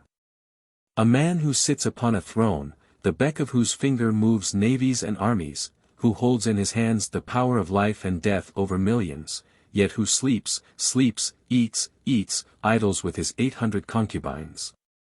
And when he is surfeited with eating and sleeping and idling, and would rouse up and take the reins of government and threaten to be a sultan, is charmed from his purpose by wary Fuad Pasha with a pretty plan for a new palace or a new ship, charmed away with a new toy, like any other restless child. A man who sees his people robbed and oppressed by soulless tax-gatherers, but speaks no word to save them. Who believes in gnomes and genii and the wild fables of the Arabian Nights, but has small regard for the mighty magicians of today, and is nervous in the presence of their mysterious railroads and steamboats and telegraphs. Who would see undone in Egypt all that great Mehemet Ali achieved, and would prefer rather to forget than emulate him.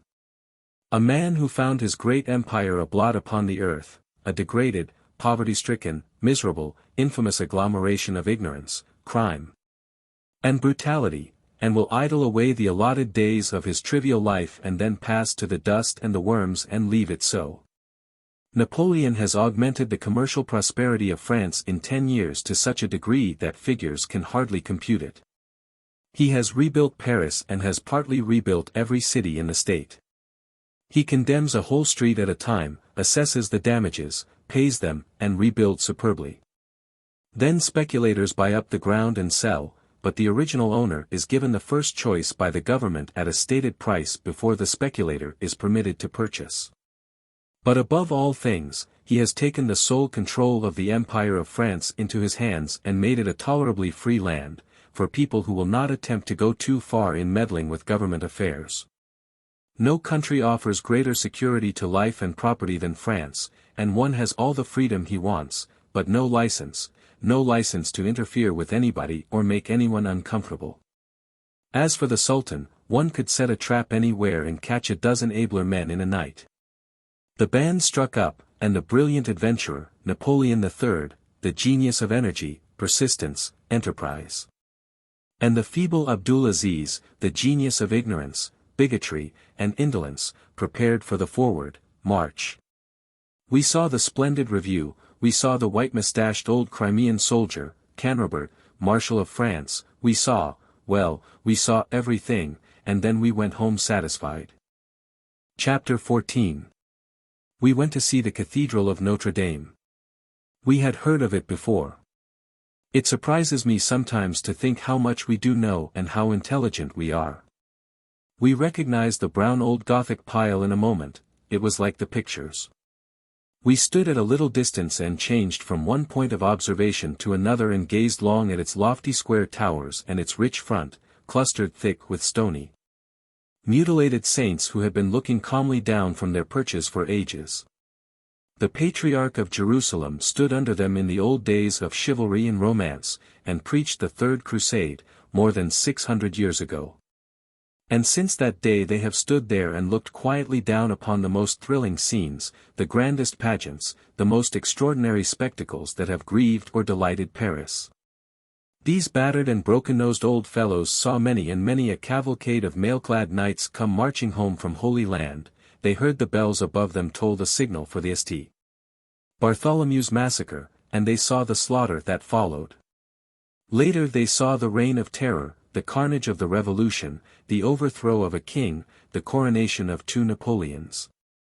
The christening of the young prince that lords it over a regiment of servants in the Tuileries today, and they may possibly continue to stand there until they see the Napoleon dynasty swept away and the banners of a great republic floating above its ruins.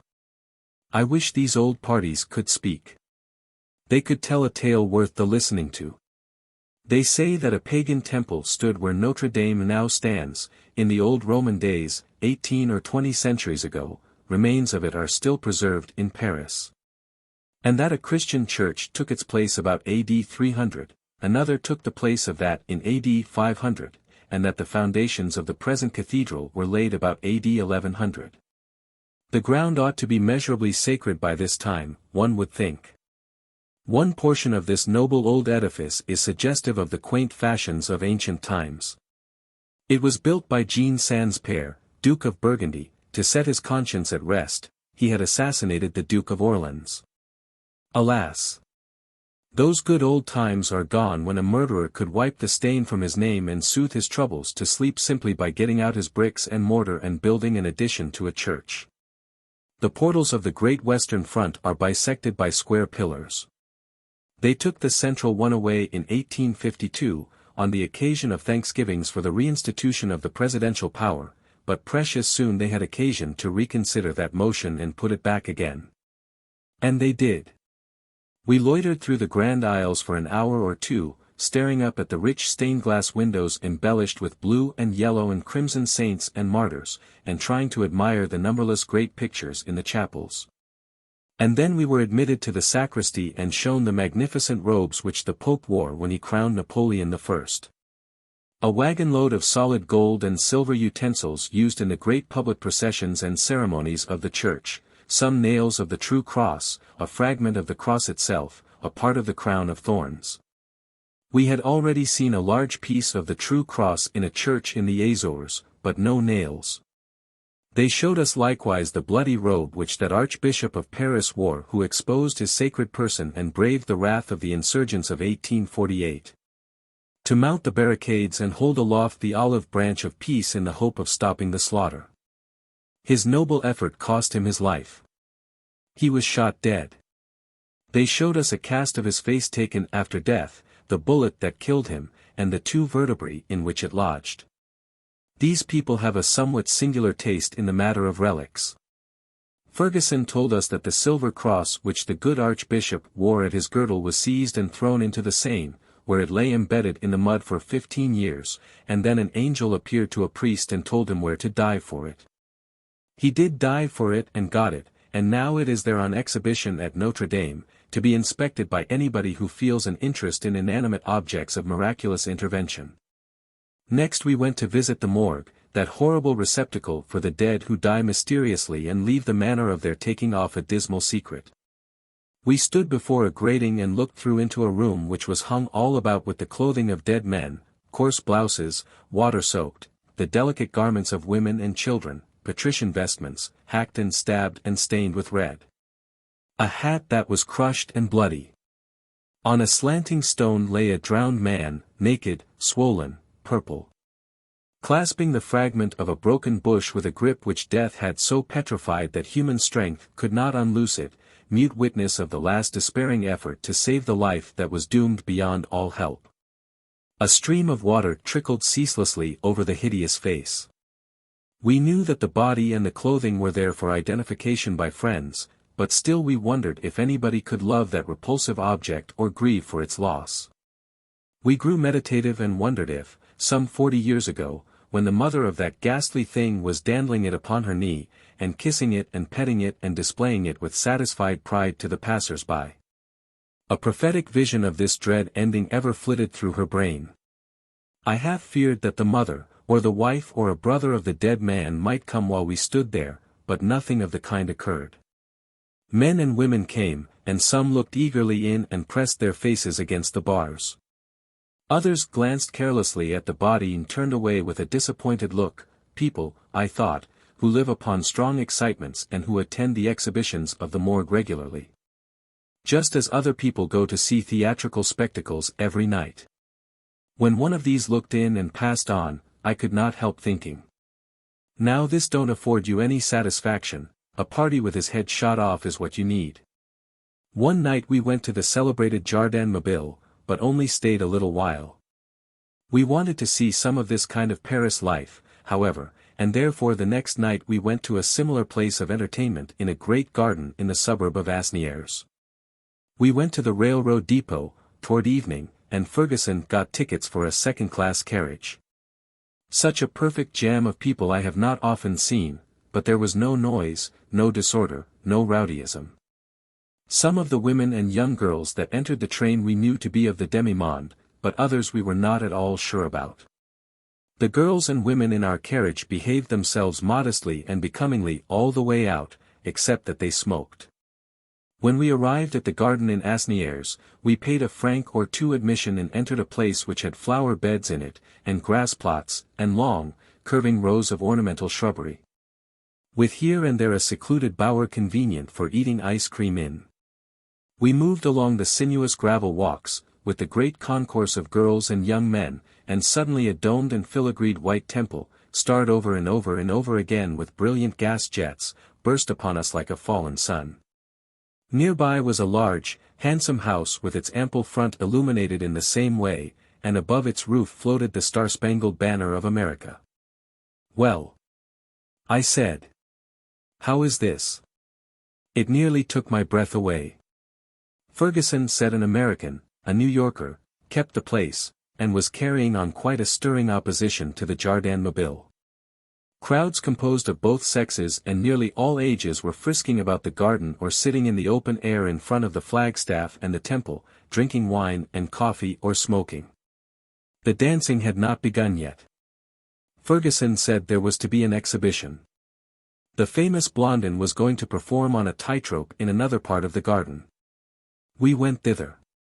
Here the light was dim, and the masses of people were pretty closely packed together. And now I made a mistake which any donkey might make, but a sensible man never. I committed an error which I find myself repeating every day of my life. Standing right before a young lady, I said, "Dan, just look at this girl, how beautiful she is."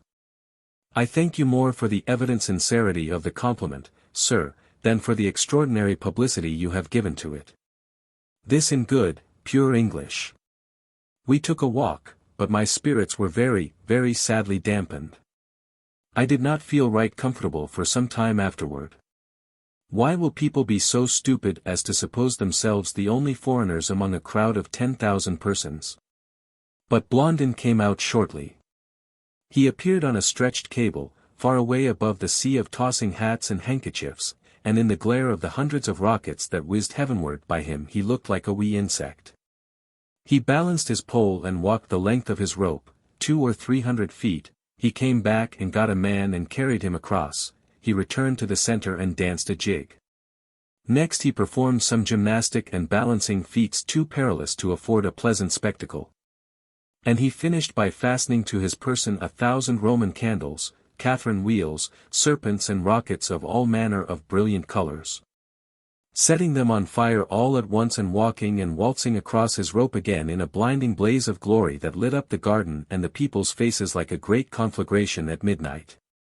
The dance had begun, and we adjourned to the temple. Within it was a drinking saloon, and all around it was a broad circular platform for the dancers. I backed up against the wall of the temple, and waited. 20 sets formed, the music struck up, and then, I placed my hands before my face for very shame. But I looked through my fingers. They were dancing the renowned can-can. A handsome girl in the set before me tripped forward lightly to meet the opposite gentleman, tripped back again, grasped her dresses vigorously on both sides with her hands, raised them pretty high. Danced an extraordinary jig that had more activity and exposure about it than any jig I ever saw before, and then, drawing her clothes still higher, she advanced gaily to the center and launched a vicious kick full at her vis-a-vis that must infallibly have removed his nose if he had been 7 feet high. It was a mercy he was only 6. That is the can-can. The idea of it is to dance as wildly, as noisily, as furiously as you can, expose yourself as much as possible if you are a woman, and kick as high as you can, no matter which sex you belong to. There is no word of exaggeration in this. Any of the staid, respectable, aged people who were there that night can testify to the truth of that statement. There were a good many such people present. I suppose French morality is not of that straight-laced description which is shocked at trifles. I moved aside and took a general view of the can-can. Shouts, laughter, furious music, a bewildering chaos of darting and intermingling forms, stormy jerking and snatching of gay dresses, bobbing beads, flying arms, lightning flashes of white-stockinged calves and dainty slippers in the air. And then a grand final rush, riot, a terrific hubbub, and a wild stampede. Heavens! Nothing like it has been seen on earth since trembling Tam O'Shanter saw the devil and the witches at their orgies that stormy night in Alloway's old haunted kirk. We visited the Louvre, at a time when we had no silk purchases in view, and looked at its miles of paintings by the old masters. Some of them were beautiful, but at the same time they carried such evidences about them of the cringing spirit of those great men that we found small pleasure in examining them. Their nauseous adulation of princely patrons was more prominent to me and chained my attention more surely than the charms of color and expression which are claimed to be in the pictures. Gratitude for kindnesses is well, but it seems to me that some of those artists carried it so far that it ceased to be gratitude and became worship. If there is a plausible excuse for the worship of men, then by all means let us forgive Rubens and his brethren. But I will drop the subject, lest I say something about the old masters that might as well be left unsaid. Of course we drove in the Bois de Boulogne, that limitless park, with its forests, its lakes, its cascades, and its broad avenues. There were thousands upon thousands of vehicles abroad, and the scene was full of life and gaiety.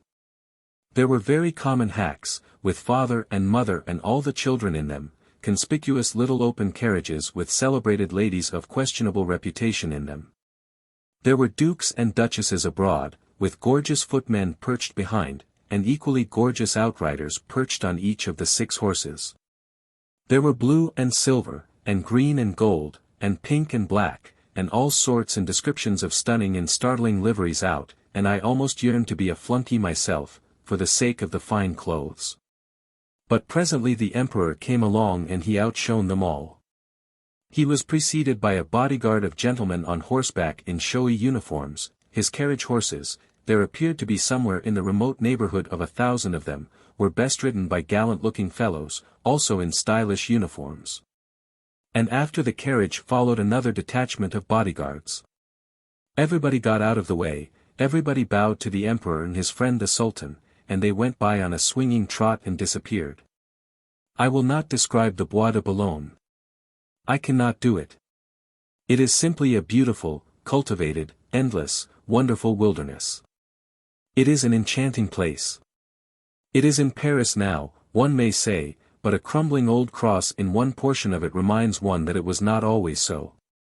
The cross marks the spot where a celebrated troubadour was waylaid and murdered in the 14th century. It was in this park that that fellow with an unpronounceable name made the attempt upon the Russian Tsar's life last spring with a pistol. The bullet struck a tree. Ferguson showed us the place. Now in America that interesting tree would be chopped down or forgotten within the next 5 years, but it will be treasured here. The guides will point it out to visitors for the next 800 years, and when it decays and falls down they will put up another there and go on with the same old story just the same. Chapter 15. One of our pleasantest visits was to Père Lachaise, the national burying ground of France, the honored resting place of some of her greatest and best children. The last home of scores of illustrious men and women who were born to no titles, but achieved fame by their own energy and their own genius. It is a solemn city of winding streets and of miniature marble temples and mansions of the dead gleaming white from out a wilderness of foliage and fresh flowers. Not every city is so well peopled as this, or has so ample an area within its walls. Few palaces exist in any city that are so exquisite in design, so rich in art, so costly in material, so graceful, so beautiful. We had stood in the ancient church of St. Denis, where the marble effigies of 30 generations of kings and queens lay stretched at length upon the tombs, and the sensations invoked were startling and novel.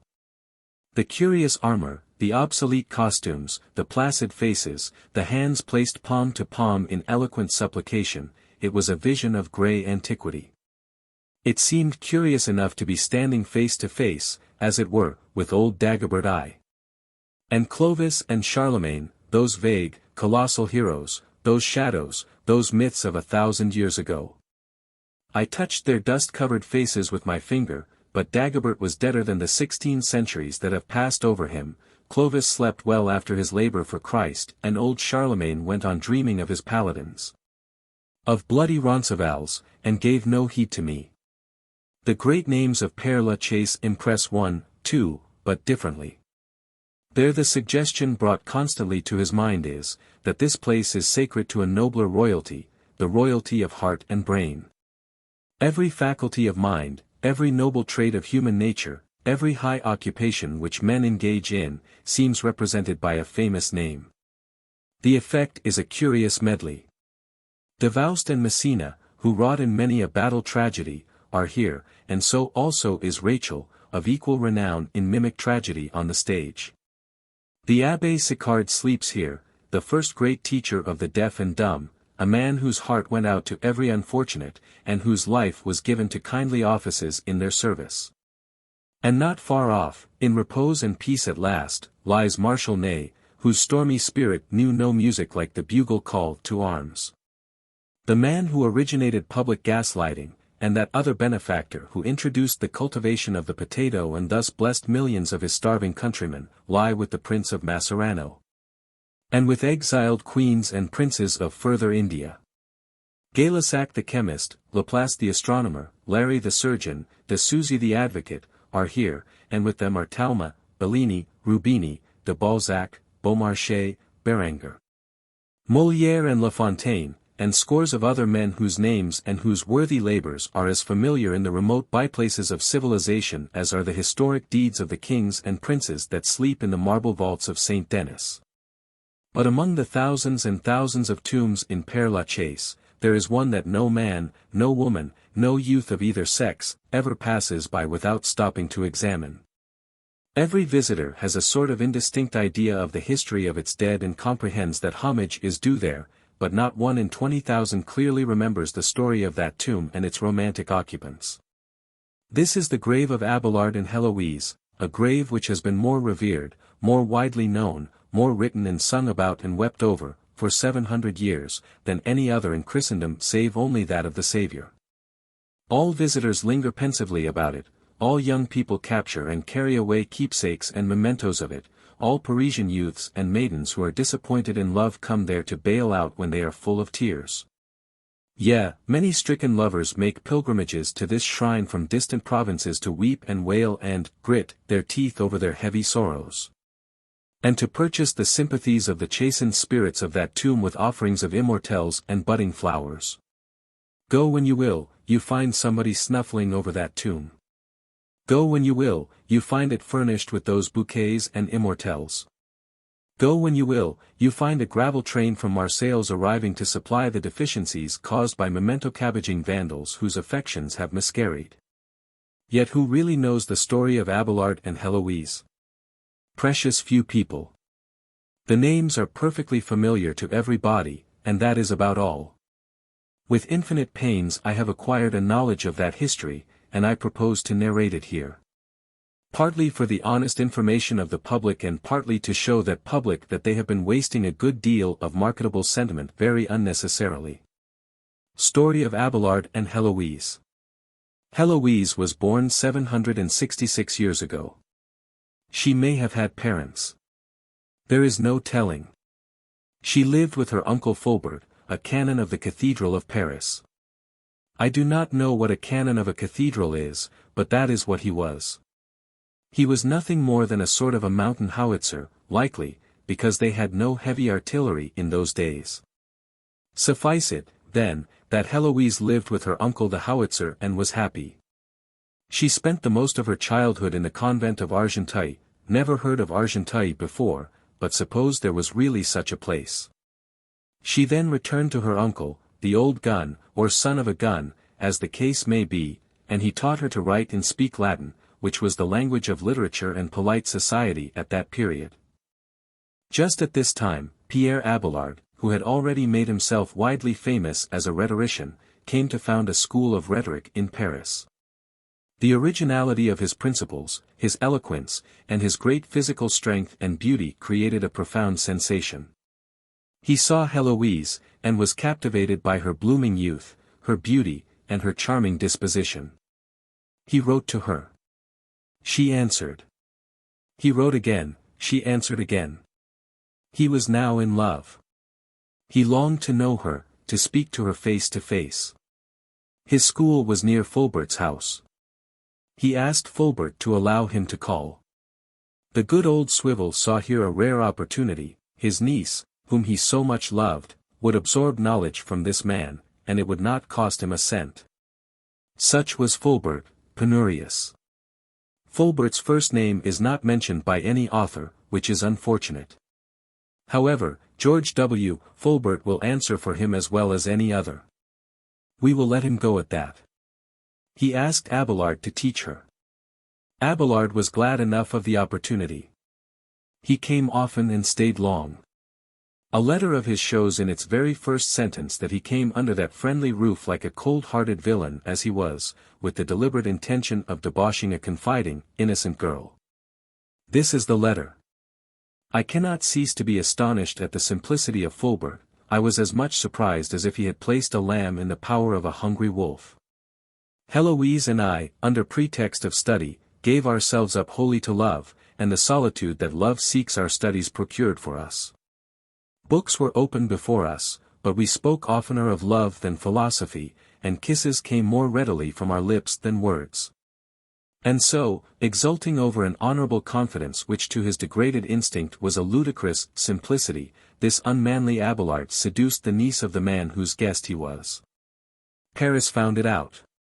Fulbert was told of it, told often, but refused to believe it. He could not comprehend how a man could be so depraved as to use the sacred protection and security of hospitality as a means for the commission of such a crime as that. But when he heard the rowdies in the streets singing the love songs of Abelard to Heloise, the case was too plain. Love songs come not properly within the teachings of rhetoric and philosophy. He drove Abelard from his house.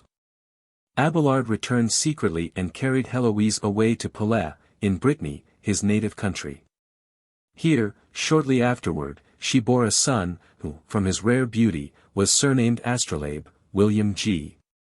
The girl's flight enraged Fulbert, and he longed for vengeance, but feared to strike lest retaliation visit Heloise, for he still loved her tenderly.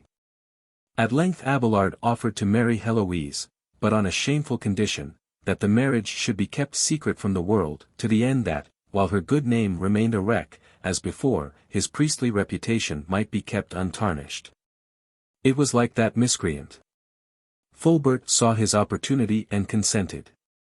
He would see the parties married, and then violate the confidence of the man who had taught him that trick. He would divulge the secret and so remove somewhat of the obloquy that attached to his niece's fame. But the niece suspected his scheme. She refused the marriage at first.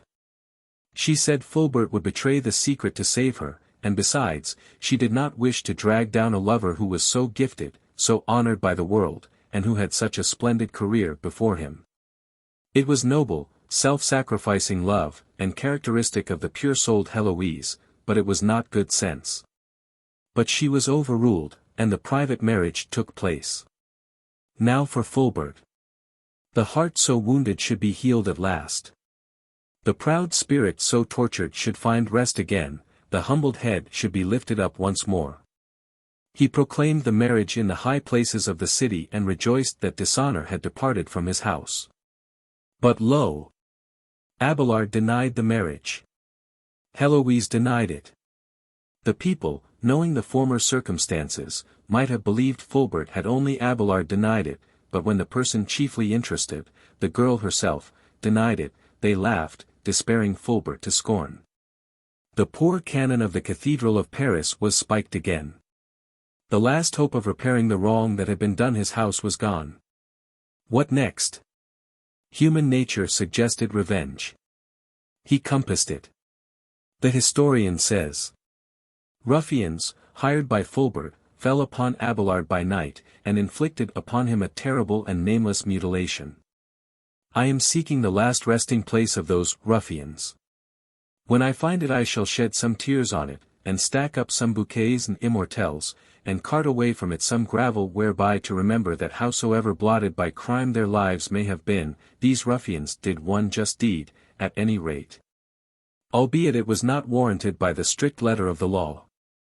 Heloise entered a convent and gave goodbye to the world and its pleasures for all time. For 12 years she never heard of Abelard, never even heard his name mentioned. She had become prioress of Argenteuil and led a life of complete seclusion. She happened one day to see a letter written by him, in which he narrated his own history. She cried over it and wrote him. He answered, addressing her as his sister in Christ. They continued to correspond, she in the unweighed language of unwavering affection, he in the chilly phraseology of the polished rhetorician. She poured out her heart in passionate, disjointed sentences. He replied with finished essays, divided deliberately into heads and subheads, premises and argument. She showered upon him the tenderest epithets that love could devise. He addressed her from the North Pole of his frozen heart as the spouse of Christ. The abandoned villain. On account of her too easy government of her nuns, some disreputable irregularities were discovered among them, and the abbot of St. Denis broke up her establishment. Abelard was the official head of the monastery of St. Gildas de Ruiz, at that time, and when he heard of her homeless condition a sentiment of pity was aroused in his breast. It is a wonder the unfamiliar emotion did not blow his head off. And he placed her and her troop in the little oratory of the Paraclete, a religious establishment which he had founded.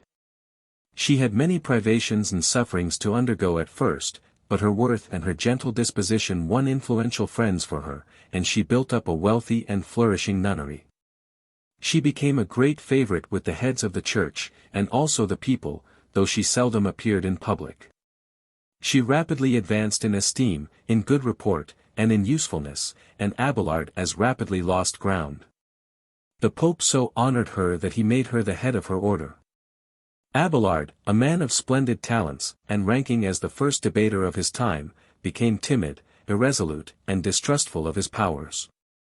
He only needed a great misfortune to topple him from the high position he held in the world of intellectual excellence, and it came. Urged by kings and princes to meet the subtlest Bernard in debate and crush him, he stood up in the presence of a royal and illustrious assemblage, and when his antagonist had finished he looked about him and stammered a commencement.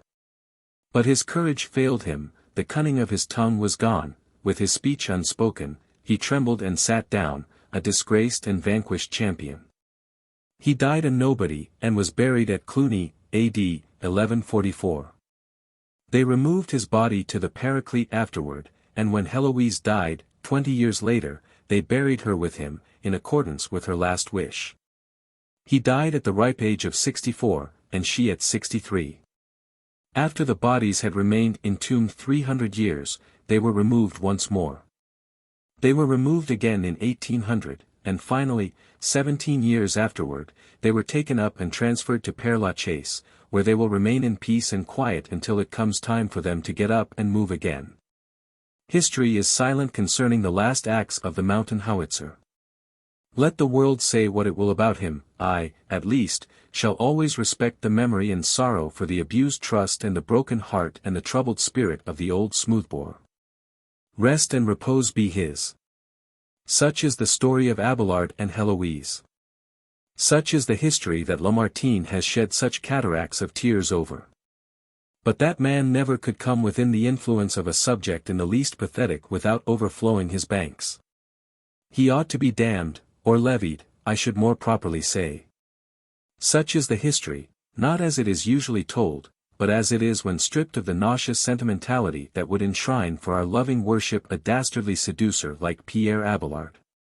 I have not a word to say against the misused, faithful girl, and would not withhold from her grave a single one of those simple tributes which blighted youths and maidens offer to her memory. But I am sorry enough that I have not time and opportunity to write 4 or 5 volumes of my opinion of her friend the founder of the Parachute, or the Paraclete, or whatever it was. The tons of sentiment I have wasted on that unprincipled humbug in my ignorance. I shall throttle down my emotions hereafter, about this sort of people, until I have read them up and know whether they are entitled to any tearful attentions or not. I wish I had my immortelles back, now, and that bunch of radishes. In Paris we often saw in shop windows the sign, English spoken here, just as one sees in the windows at home the sign, ICI on Parle Français.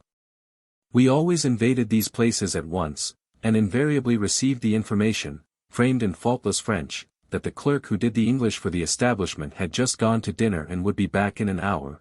Would monsieur buy something? We wondered why those parties happened to take their dinners at such erratic and extraordinary hours, for we never called at a time when an exemplary Christian would be in the least likely to be abroad on such an errand. The truth was, it was a base fraud, a snare to trap the unwary, chaff to catch fledglings with. They had no English murdering clerk. They trusted to the sign to inveigle foreigners into their lairs, and trusted to their own blandishments to keep them there till they bought something.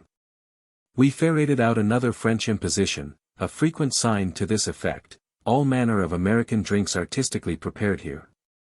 We procured the services of a gentleman experienced in the nomenclature of the American bar, and moved upon the works of one of these impostors.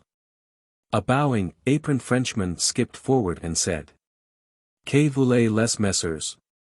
I do not know what "Que voulez-les messieurs" means, but such was his remark.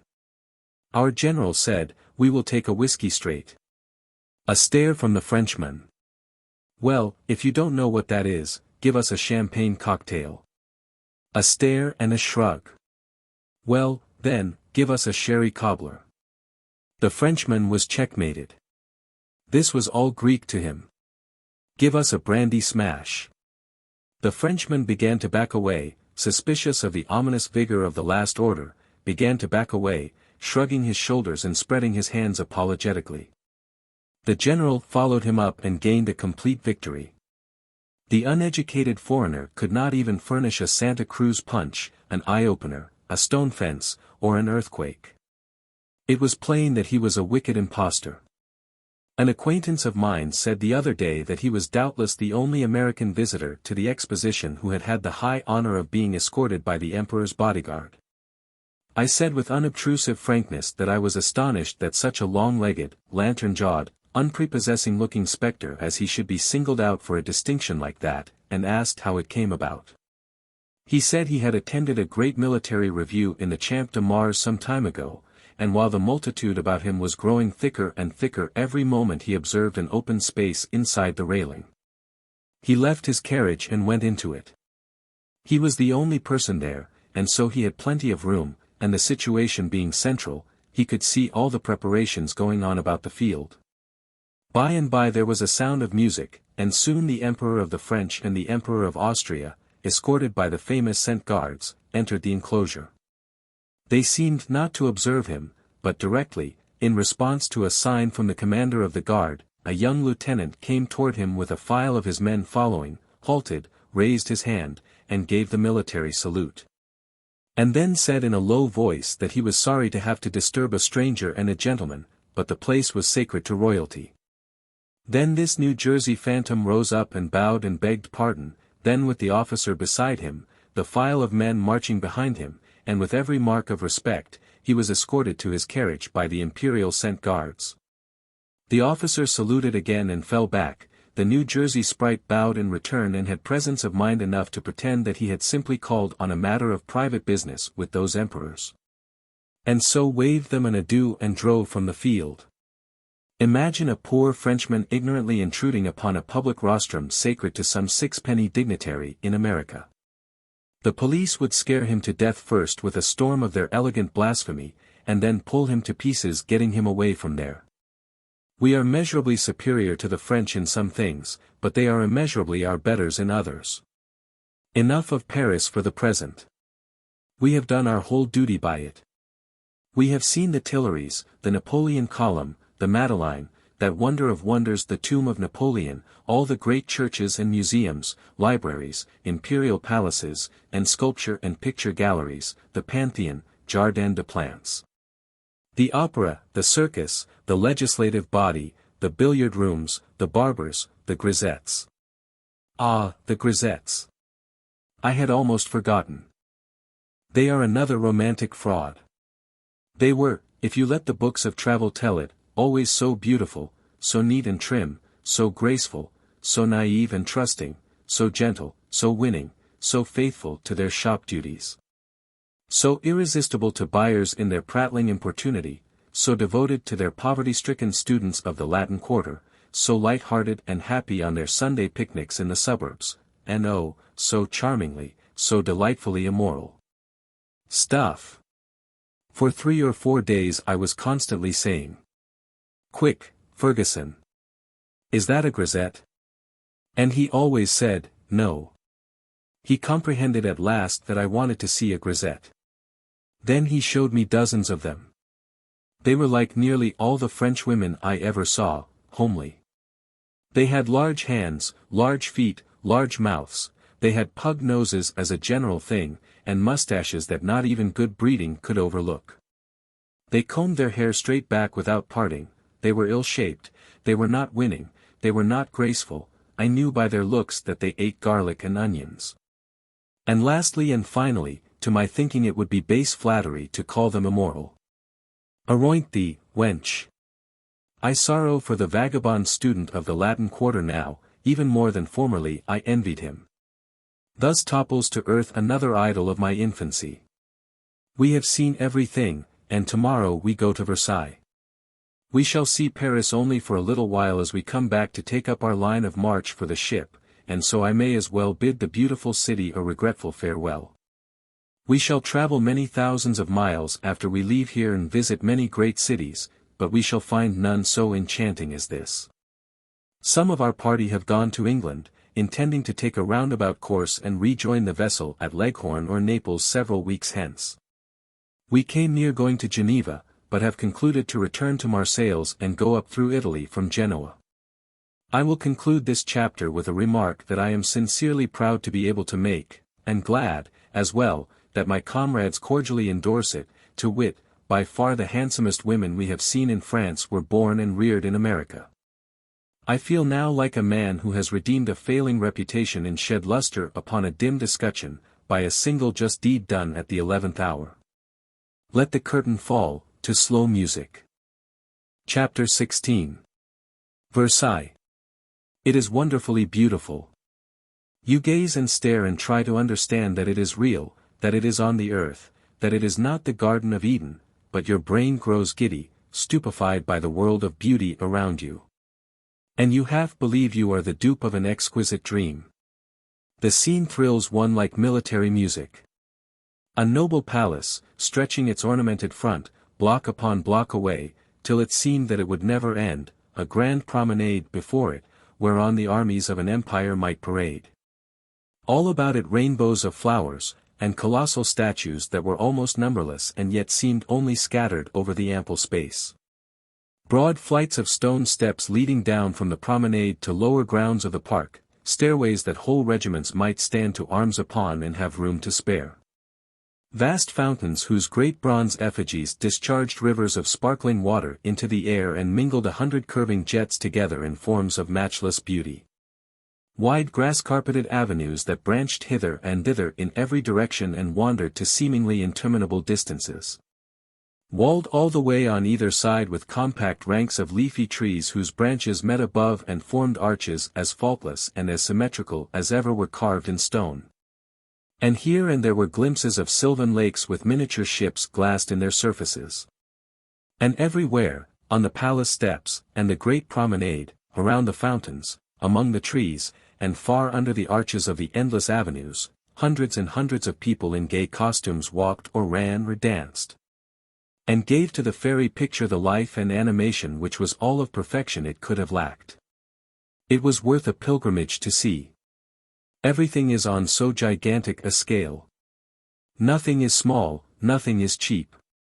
The statues are all large, the palace is grand, the park covers a fair-sized county, the avenues are interminable.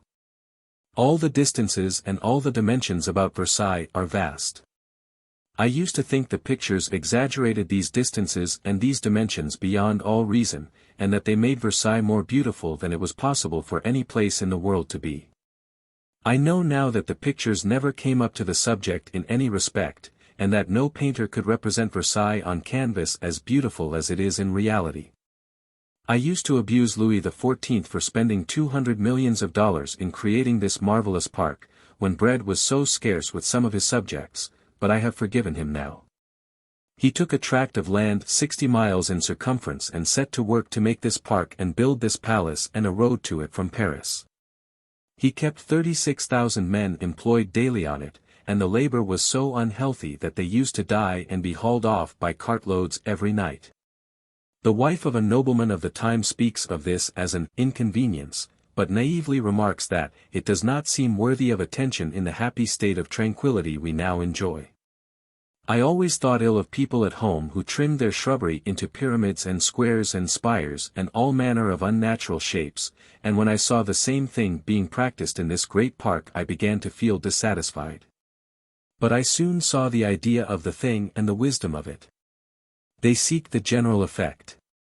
We distort a dozen sickly trees into unaccustomed shapes in a little yard no bigger than a dining room, and then surely they look absurd enough.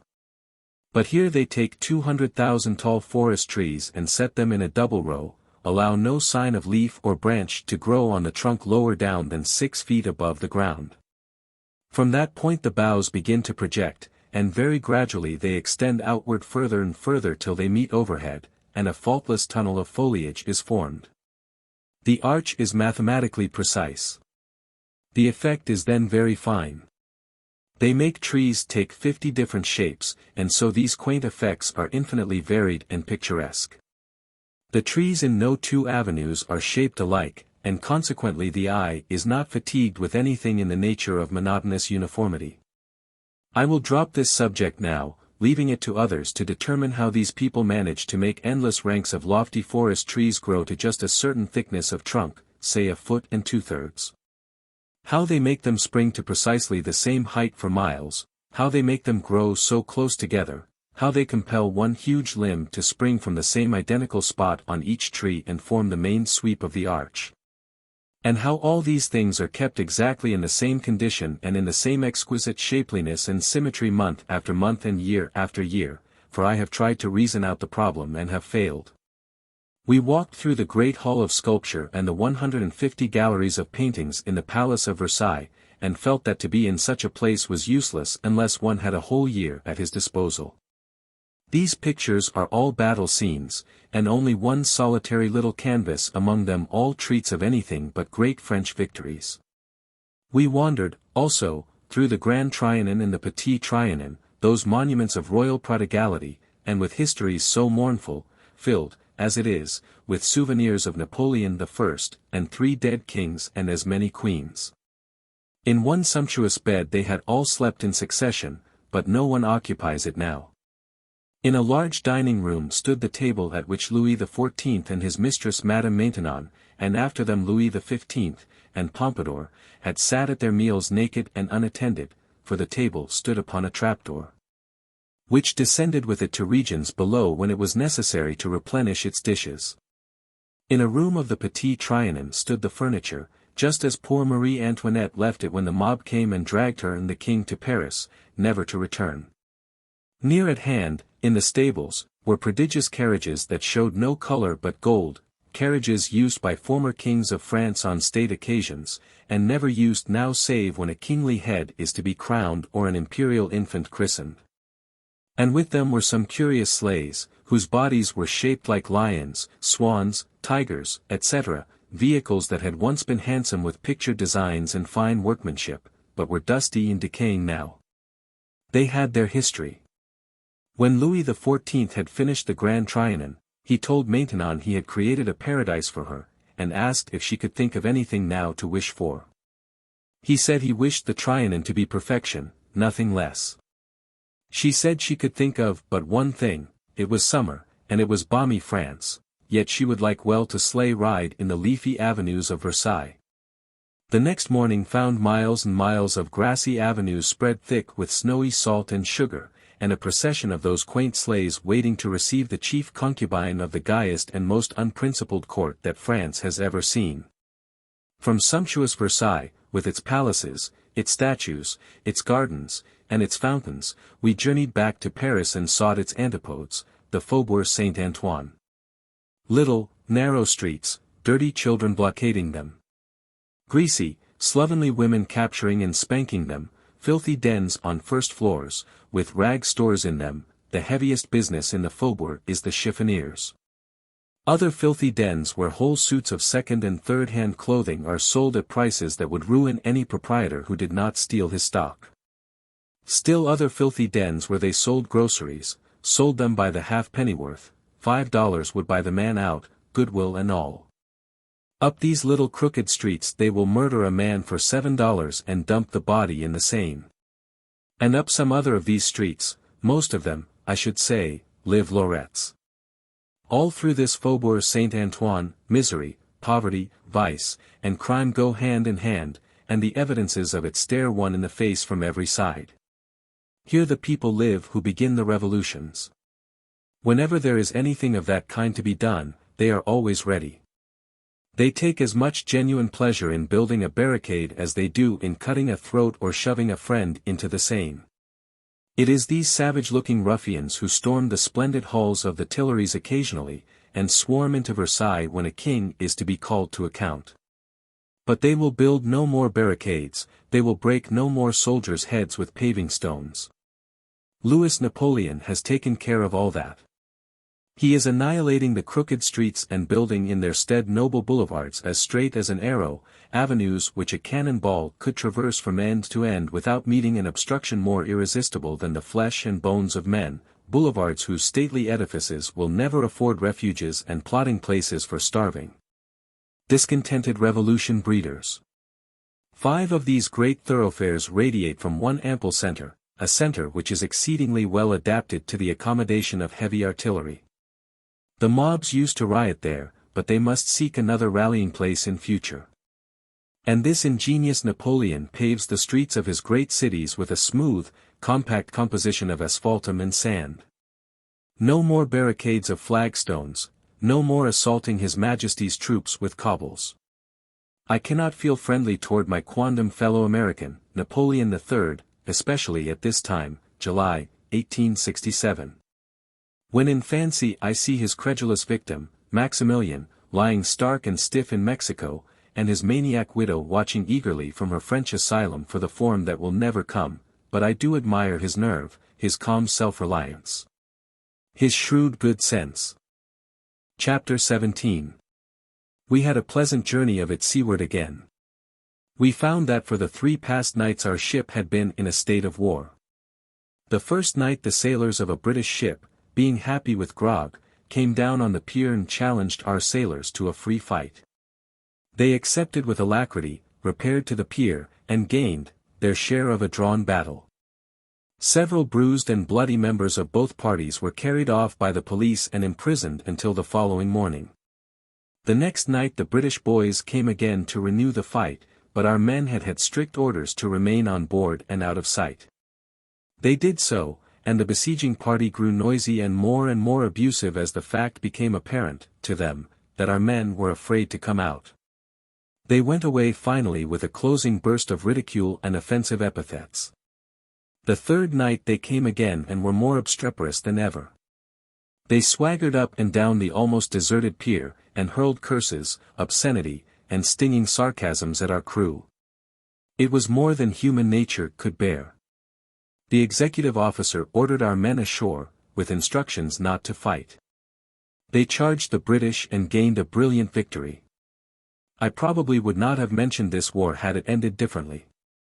But I travel to learn, and I still remember that they picture no French defeats in the battle galleries of Versailles. It was like home to us to step on board the comfortable ship again and smoke and lounge about her breezy decks. And yet it was not altogether like home either, because so many members of the family were away. We missed some pleasant faces which we would rather have found at dinner, and at night there were gaps in the euchre parties which could not be satisfactorily filled. Moult was in England, Jack in Switzerland, Charlie in Spain. Blucher was gone, none could tell where. But we were at sea again, and we had the stars and the ocean to look at, and plenty of room to meditate in. In due time the shores of Italy were sighted, and as we stood gazing from the decks, early in the bright summer morning, the stately city of Genoa rose up out of the sea and flung back the sunlight from her 100 palaces. Here we rest for the present, or rather, here we have been trying to rest, for some little time, but we run about too much to accomplish a great deal in that line. I would like to remain here. I had rather not go any further. There may be prettier women in Europe, but I doubt it. The population of Genoa is 120,000, two-thirds of these are women, I think, and at least two-thirds of the women are beautiful. They are as dressy and as tasteful and as graceful as they could possibly be without being angels. However, angels are not very dressy, I believe. At least the angels in pictures are not, they wear nothing but wings. But these Genoese women do look so charming. Most of the young demoiselles are robed in a cloud of white from head to foot, though many trick themselves out more elaborately. 9/10 of them wear nothing on their heads but a filmy sort of veil, which falls down their backs like a white mist. They are very fair, and many of them have blue eyes, but black and dreamy dark brown ones are met with oftenest. The ladies and gentlemen of Genoa have a pleasant fashion of promenading in a large park on the top of a hill in the center of the city, from 6 till 9 in the evening, and then eating ices in a neighboring garden an hour or two longer. We went to the park on Sunday evening. 2,000 persons were present, chiefly young ladies and gentlemen. The gentlemen were dressed in the very latest Paris fashions, and the robes of the ladies glinted among the trees like so many snowflakes. The multitude moved round and round the park in a great procession. The bands played, and so did the fountains, the moon and the gas lamps lit up the scene, and altogether it was a brilliant and an animated picture. I scanned every female face that passed, and it seemed to me that all were handsome. I never saw such a freshet of loveliness before. I did not see how a man of only ordinary decision of character could marry here, because before he could get his mind made up he would fall in love with somebody else. Never smoke any Italian tobacco. Never do it on any account. It makes me shudder to think what it must be made of. You cannot throw an old cigar, stub, down anywhere, but some vagabond will pounce upon it on the instant. I like to smoke a good deal, but it wounds my sensibilities to see one of these stub hunters watching me out of the corners of his hungry eyes and calculating how long my cigar will be likely to last. It reminded me too painfully of that San Francisco undertaker who used to go to sick beds with his watch in his hand and time the corpse. One of these stub hunters followed us all over the park last night, and we never had a smoke that was worth anything. We were always moved to appease him with the stub before the cigar was half gone, because he looked so viciously anxious. He regarded us as his own legitimate prey, by right of discovery, I think, because he drove off several other professionals who wanted to take stock in us. Now, they surely must chew up those old stubs, and dry and sell them for smoking tobacco. Therefore, give your custom to other than Italian brands of the article. The Superb and the City of Palaces are names which Genoa has held for centuries. She is full of palaces, certainly, and the palaces are sumptuous inside, but they are very rusty without and make no pretensions to architectural magnificence. Genoa the Superb would be a felicitous title if it referred to the women. We have visited several of the palaces, immense thick-walled piles, with great stone staircases, tessellated marble pavements on the floors, sometimes they make a mosaic work of intricate designs.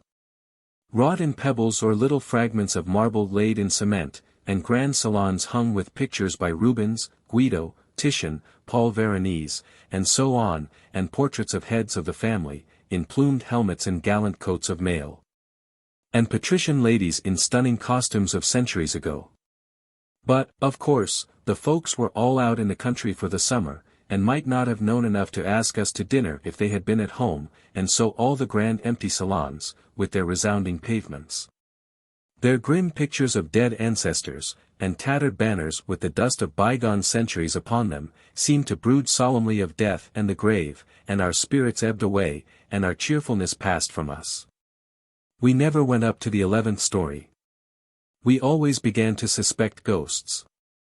There was always an undertaker-looking servant along, too, who handed us a program, pointed to the picture that began the list of the salon he was in, and then stood stiff and stark and unsmiling in his petrified livery till we were ready to move on to the next chamber, whereupon he marched sadly ahead and took up another malignantly respectful position as before.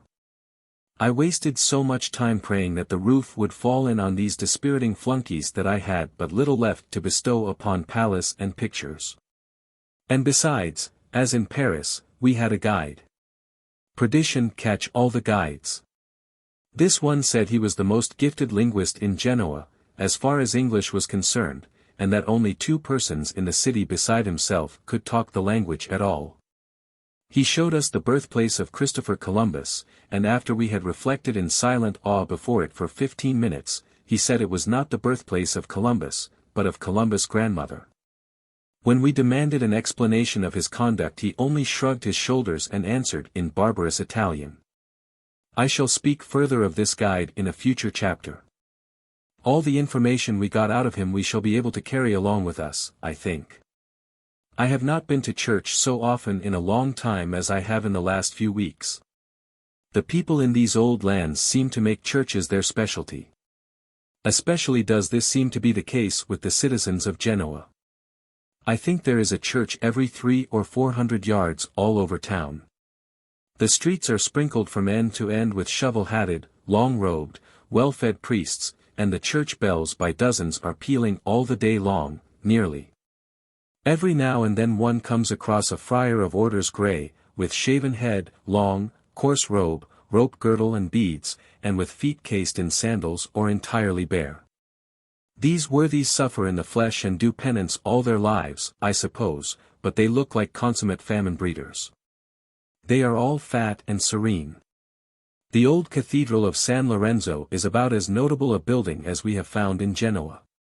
It is vast, and has colonnades of noble pillars, and a great organ, and the customary pomp of gilded moldings, pictures, frescoed ceilings, and so forth. I cannot describe it, of course, it would require a good many pages to do that. But it is a curious place. They said that half of it, from the front door halfway down to the altar, was a Jewish synagogue before the Savior was born, and that no alteration had been made in it since that time. We doubted the statement, but did it reluctantly. We would much rather have believed it. The place looked in too perfect repair to be so ancient. The main point of interest about the cathedral is the little chapel of St. John the Baptist. They only allow women to enter it on one day in the year, on account of the animosity they still cherish against the sex because of the murder of the saint to gratify a caprice of Herodias. In this chapel is a marble chest, in which, they told us, were the ashes of St. John, and around it was wound a chain, which, they said, had confined him when he was in prison. We did not desire to disbelieve these statements, and yet we could not feel certain that they were correct, partly because we could have broken that chain, and so could St. John, and partly because we had seen St. John's ashes before, in another church. We could not bring ourselves to think St. John had 2 sets of ashes. They also showed us a portrait of the Madonna which was painted by St. Luke, and it did not look half as old and smoky as some of the pictures by Rubens. We could not help admiring the apostle's modesty in never once mentioning in his writings that he could paint. But isn't this relic matter a little overdone?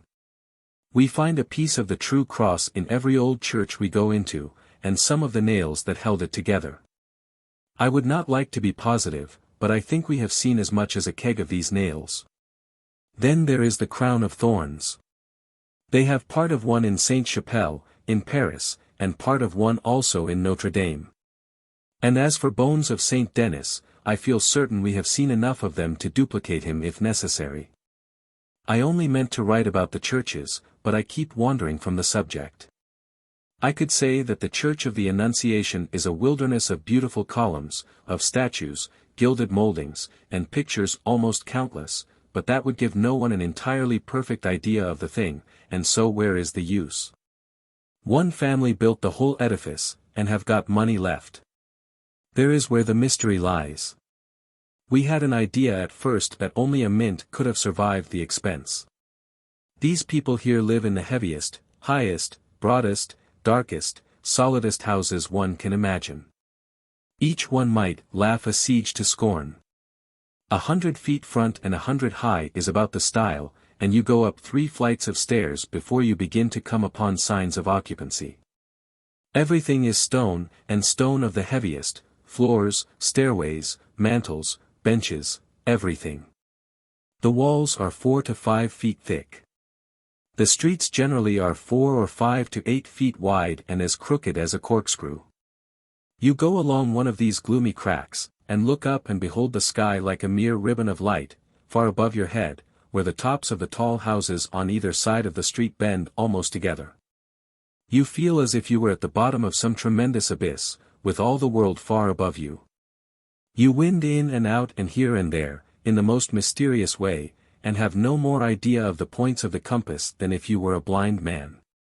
You can never persuade yourself that these are actually streets, and the frowning, dingy, monstrous houses dwellings, till you see one of these beautiful, prettily dressed women emerge from them, see her emerge from a dark, dreary-looking den that looks dungeon all over, from the ground away halfway up to heaven. And then you wonder that such a charming moth could come from such a forbidding shell as that. The streets are wisely made narrow and the houses heavy and thick and stony, in order that the people may be cool in this roasting climate. And they are cool, and stay so. And while I think of it, the men wear hats and have very dark complexions, but the women wear no headgear but a flimsy veil like a gossamer's web, and yet are exceedingly fair as a general thing. Singular, isn't it? The huge palaces of Genoa are each supposed to be occupied by one family, but they could accommodate 100, I should think.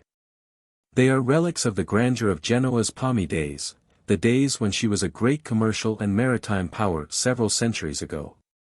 These houses, solid marble palaces though they be, are in many cases of a dull pinkish color, outside, and from pavement to eaves are pictured with Genoese battle scenes, with monstrous Jupiters and Cupids. And with familiar illustrations from Grecian mythology. Where the paint has yielded to age and exposure and is peeling off in flakes and patches, the effect is not happy. A noseless Cupid or a Jupiter with an eye out or a Venus with a fly blister on her breast, are not attractive features in a picture. Some of these painted walls reminded me somewhat of the tall van, plastered with fanciful bills and posters, that follows the bandwagon of a circus about a country village. I have not read or heard that the outsides of the houses of any other European city are frescoed in this way. I cannot conceive of such a thing as Genoa in ruins. Such massive arches, such ponderous substructions as support these towering broad-winged edifices, we have seldom seen before, and surely the great blocks of stone of which these edifices are built can never decay. Walls that are as thick as an ordinary American doorway is high cannot crumble. The republics of Genoa and Pisa were very powerful in the Middle Ages. Their ships filled the Mediterranean, and they carried on an extensive commerce with Constantinople and Syria. Their warehouses were the great distributing depots from whence the costly merchandise of the East was sent abroad over Europe. They were warlike little nations and defied, in those days, governments that overshadow them now as mountains overshadow molehills. The Saracens captured and pillaged Genoa 900 years ago. But during the following century Genoa and Pisa entered into an offensive and defensive alliance and besieged the Saracen colonies in Sardinia and the Balearic Isles with an obstinacy that maintained its pristine vigor and held to its purpose for 40 long years. They were victorious at last and divided their conquests equably among their great patrician families. Descendants of some of those proud families still inhabit the palaces of Genoa, and trace in their own features a resemblance to the grim knights whose portraits hang in their stately halls. And to pictured beauties with pouting lips and merry eyes whose originals have been dust and ashes for many a dead and forgotten century. The hotel we live in belonged to one of those great orders of Knights of the Cross in the times of the Crusades. And its mailed sentinels once kept watch and ward in its massive turrets and woke the echoes of these halls and corridors with their iron heels. But Genoa's greatness has degenerated into an unostentatious commerce in velvets and silver filigree work. They say that each European town has its specialty. These filigree things are Genoa's specialty. Her smiths take silver ingots and work them up into all manner of graceful and beautiful forms.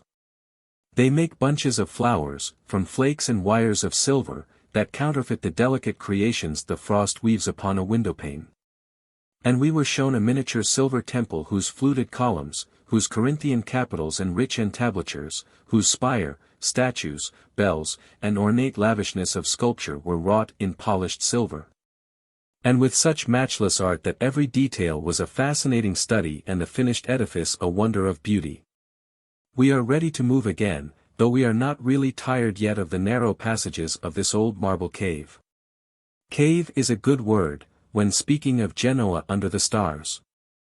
When we have been prowling at midnight through the gloomy crevices they call streets, where no footfalls but ours were echoing, where only ourselves were abroad, and lights appeared only at long intervals and at a distance, and mysteriously disappeared again, and the houses at our elbows seemed to stretch upward farther than ever toward the heavens, the memory of a cave I used to know at home was always in my mind, with its lofty passages, its silence and solitude, its shrouding gloom, its sepulchral echoes, its flitting lights, and more than all, its sudden revelations of branching crevices and corridors where we least expected them.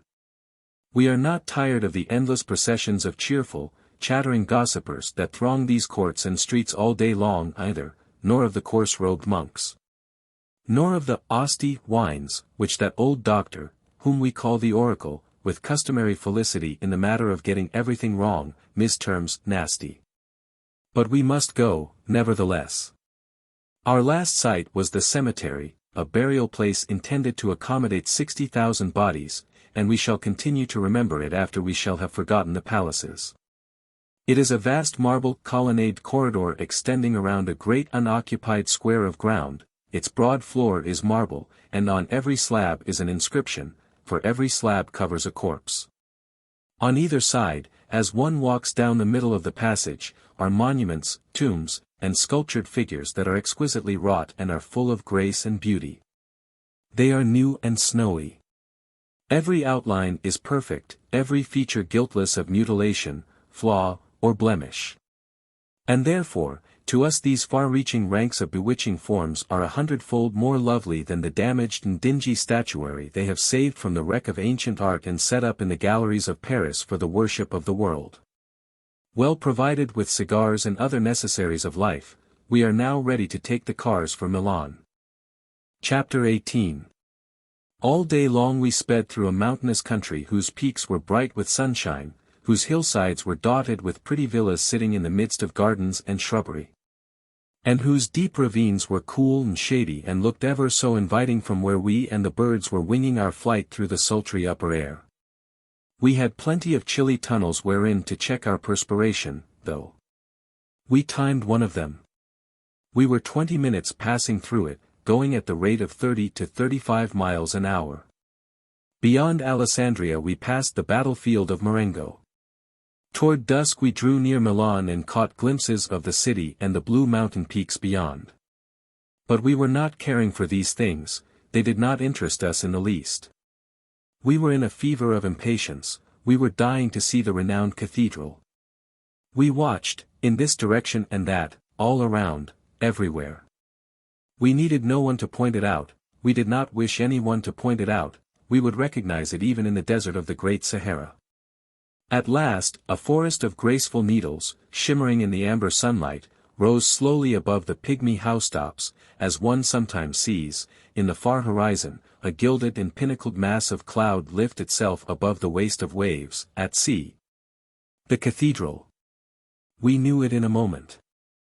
Half of that night, and all of the next day, this architectural autocrat was our sole object of interest. What a wonder it is!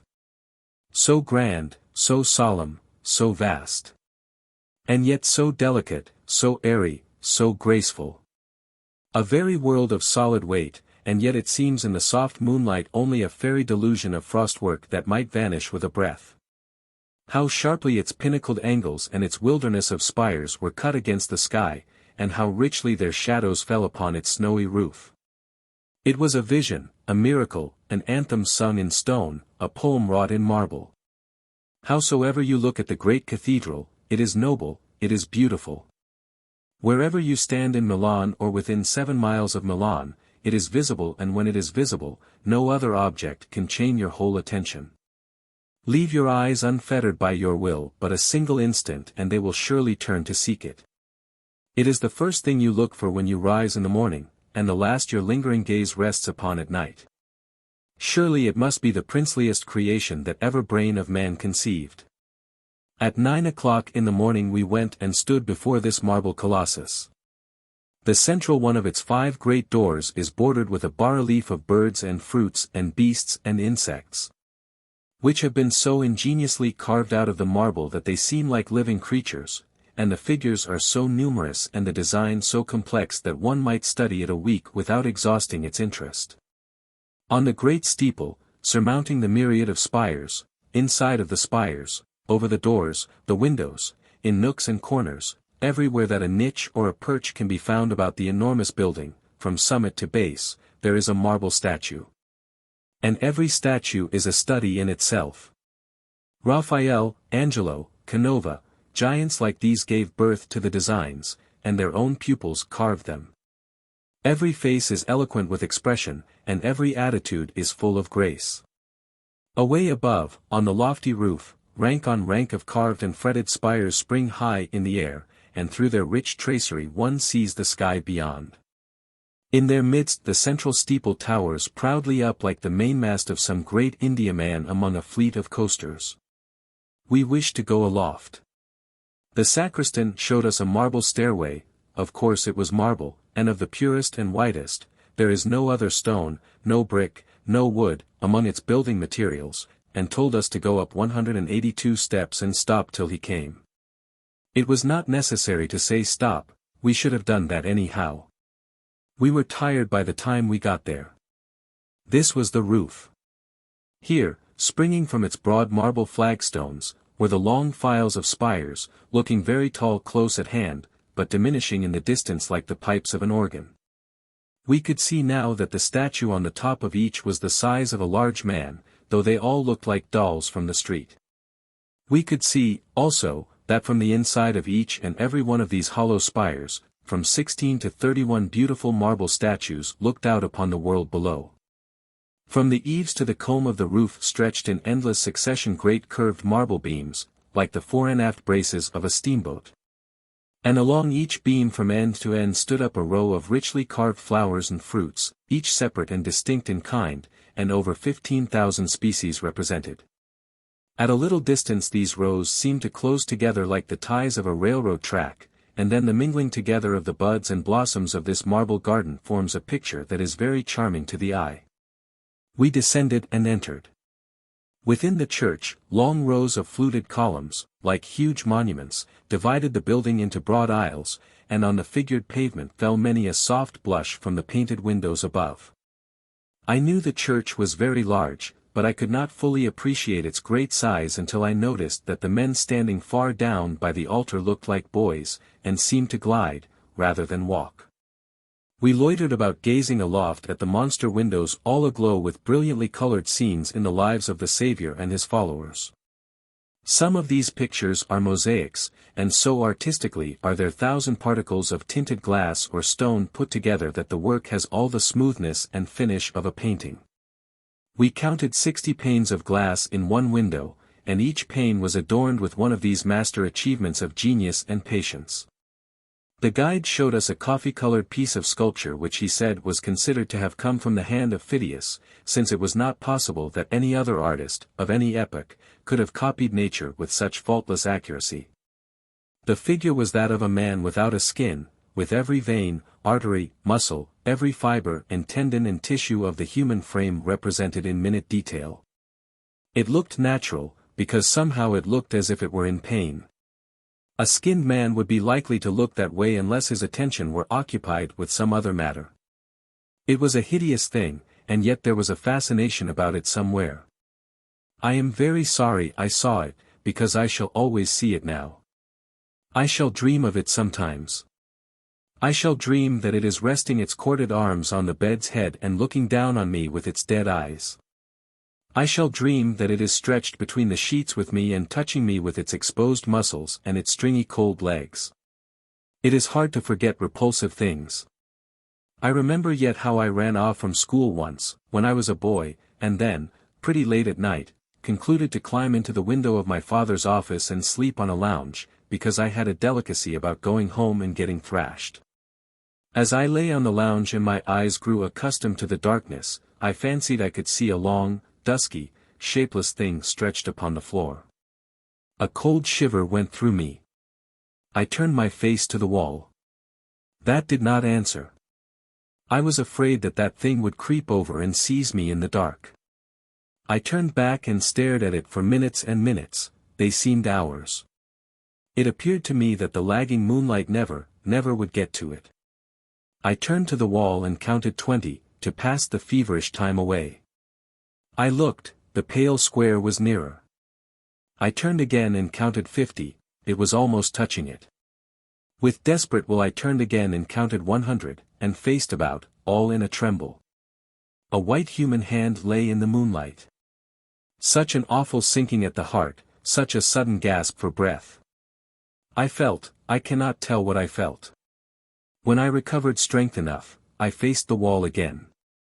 But no boy could have remained so with that mysterious hand behind him. I counted again and looked, the most of a naked arm was exposed. I put my hands over my eyes and counted till I could stand it no longer, and then, the pallid face of a man was there, with the corners of the mouth drawn down, and the eyes fixed and glassy in death. I raised to a sitting posture and glowered on that corpse till the light crept down the bare breast line by line, inch by inch, past the nipple, and then it disclosed a ghastly stab. I went away from there. I do not say that I went away in any sort of a hurry, but I simply went, that is sufficient. I went out at the window, and I carried the sash along with me. I did not need the sash, but it was handier to take it than it was to leave it, and so I took it. I was not scared, but I was considerably agitated. When I reached home, they whipped me, but I enjoyed it. It seemed perfectly delightful. That man had been stabbed near the office that afternoon, and they carried him in there to doctor him, but he only lived an hour. I have slept in the same room with him often since then, in my dreams. Now we will descend into the crypt, under the grand altar of Milan Cathedral, and receive an impressive sermon from lips that have been silent and hands that have been gestureless for 300 years. The priest stopped in a small dungeon and held up his candle. This was the last resting place of a good man, a warm-hearted, unselfish man, a man whose whole life was given to succoring the poor, encouraging the faint-hearted, visiting the sick. In relieving distress, whenever and wherever he found it. His heart, his hand, and his purse were always open. With his story in one's mind he can almost see his benignant countenance moving calmly among the haggard faces of Milan in the days when the plague swept the city, brave where all others were cowards. Full of compassion where pity had been crushed out of all other breasts by the instinct of self-preservation gone mad with terror, cheering all, praying with all, helping all, with hand and brain and purse. At a time when parents forsook their children, the friend deserted the friend, and the brother turned away from the sister while her pleadings were still wailing in his ears. This was good Saint Charles Borromeo, Bishop of Milan. The people idolized him, princes lavished uncounted treasures upon him. We stood in his tomb. Nearby was the sarcophagus, lighted by the dripping candles. The walls were faced with bas-reliefs representing scenes in his life done in massive silver. The priest put on a short white lace garment over his black robe, crossed himself, bowed reverently, and began to turn a windlass slowly. The sarcophagus separated in two parts, lengthwise, and the lower part sank down and disclosed a coffin of rock crystal as clear as the atmosphere. Within lay the body, robed in costly habiliments covered with gold embroidery and starred with scintillating gems. The decaying head was black with age, the dry skin was drawn tight to the bones, the eyes were gone, there was a hole in the temple and another in the cheek, and the skinny lips were parted as in a ghastly smile. Over this dreadful face, its dust and decay and its mocking grin, hung a crown sewn thick with flashing brilliance, and upon the breast lay crosses and croziers of solid gold that were splendid with emeralds and diamonds. How poor, and cheap, and trivial these gewgaws seemed in presence of the solemnity, the grandeur, the awful majesty of death. Think of Milton, Shakespeare, Washington, standing before a reverent world tricked out in the glass beads, the brass earrings and tin trumpery of the savages of the plains. Dead Bartolomeo preached his pregnant sermon, and its burden was, "You that worship the vanities of earth, you that long for worldly honor, worldly wealth, worldly fame, behold their worth." To us it seemed that so good a man, so kind a heart, so simple a nature, deserved rest and peace in a grave sacred from the intrusion of prying eyes, and believed that he himself would have preferred to have it so. But peradventure our wisdom was at fault in this regard. As we came out upon the floor of the church again, another priest volunteered to show us the treasures of the church. What, more? The furniture of the narrow chamber of death we had just visited weighed 6 millions of francs in ounces and carats alone, without a penny thrown into the account for the costly workmanship bestowed upon them. But we followed into a large room filled with tall wooden presses like wardrobes. He threw them open, and behold, the cargoes of crude bullion of the assay offices of Nevada faded out of my memory. There were virgins and bishops there, above their natural size, made of solid silver, each worth, by weight, from 800,000 to 2 millions of francs, and bearing gemmed books in their hands worth 80,000. There were bas-reliefs that weighed 600 pounds, carved in solid silver, croziers and crosses, and candlesticks 6 and 8 feet high, all of virgin gold, and brilliant with precious stones. And beside these were all manner of cups and vases, and such things, rich in proportion. It was an Aladdin's palace. The treasures here, by simple weight, without counting workmanship, were valued at 50 millions of francs. If I could get the custody of them for a while, I fear me the market price of silver bishops would advance shortly, on account of their exceeding scarcity in the Cathedral of Milan.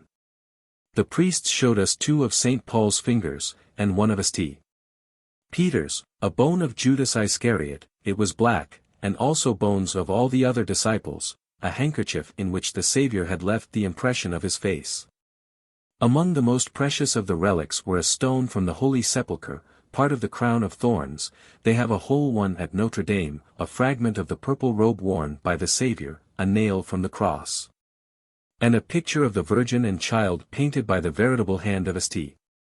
Luke. This is the second of St. Luke's Virgins we have seen. Once a year all these holy relics are carried in procession through the streets of Milan. I like to revel in the driest details of the great cathedral. The building is 500 feet long by 180 wide, and the principal steeple is in the neighborhood of 400 feet high. It has 7,148 marble statues, and will have upwards of 3,000 more when it is finished. In addition it has 1,500 bas-reliefs. It has 136 spires, 21 more are to be added. Each spire is surmounted by a statue 6.5 feet high. Everything about the church is marble, and all from the same quarry. It was bequeathed to the archbishopric for this purpose centuries ago. So nothing but the mere workmanship costs. Still that is expensive. The bill foots up 684 millions of francs thus far, considerably over 100 millions of dollars, and it is estimated that it will take 120 years yet to finish the cathedral. It looks complete, but is far from being so. We saw a new statue put in its niche yesterday, alongside of one which had been standing these 400 years, they said. There are 4 staircases leading up to the main steeple, each of which cost $100,000, with the 408 statues which adorn them. Marco Campioni was the architect who designed the wonderful structure more than 500 years ago, and it took him 46 years to work out the plan and get it ready to hand over to the builders. He is dead now. The building was begun a little less than 500 years ago, and the 3rd generation hence will not see it completed. The building looks best by moonlight, because the older portions of it, being stained with age, contrast unpleasantly with the newer and whiter portions. It seems somewhat too broad for its height, but maybe familiarity with it might dissipate this impression. They say that the Cathedral of Milan is second only to St. Peter's at Rome. I cannot understand how it can be second to anything made by human hands. We bid it goodbye, now, possibly for all time. How surely, in some future day, when the memory of it shall have lost its vividness, shall we half believe we have seen it in a wonderful dream, but never with waking eyes. Chapter 19. Dieu so haut can be? That was what the guide asked when we were looking up at the bronze horses on the Arch of Peace. It meant, do you wish to go up there? I give it as a specimen of guide English. These are the people that make life a burthen to the tourist. Their tongues are never still. They talk forever and forever, and that is the kind of Billingsgate they use. Inspiration itself could hardly comprehend them. If they would only show you a masterpiece of art, or a venerable tomb, or a prison house, or a battlefield, hallowed by touching memories or historical reminiscences, or grand traditions. And then step aside and hold still for 10 minutes and let you think, it would not be so bad. But they interrupt every dream, every pleasant train of thought, with their tiresome cackling. Sometimes when I have been standing before some cherished old idol of mine that I remembered years and years ago in pictures in the geography at school, I have thought I would give a whole world if the human parrot at my side would suddenly perish where he stood and leave me to gaze, and ponder, and worship. No, we did not wish so oat can be.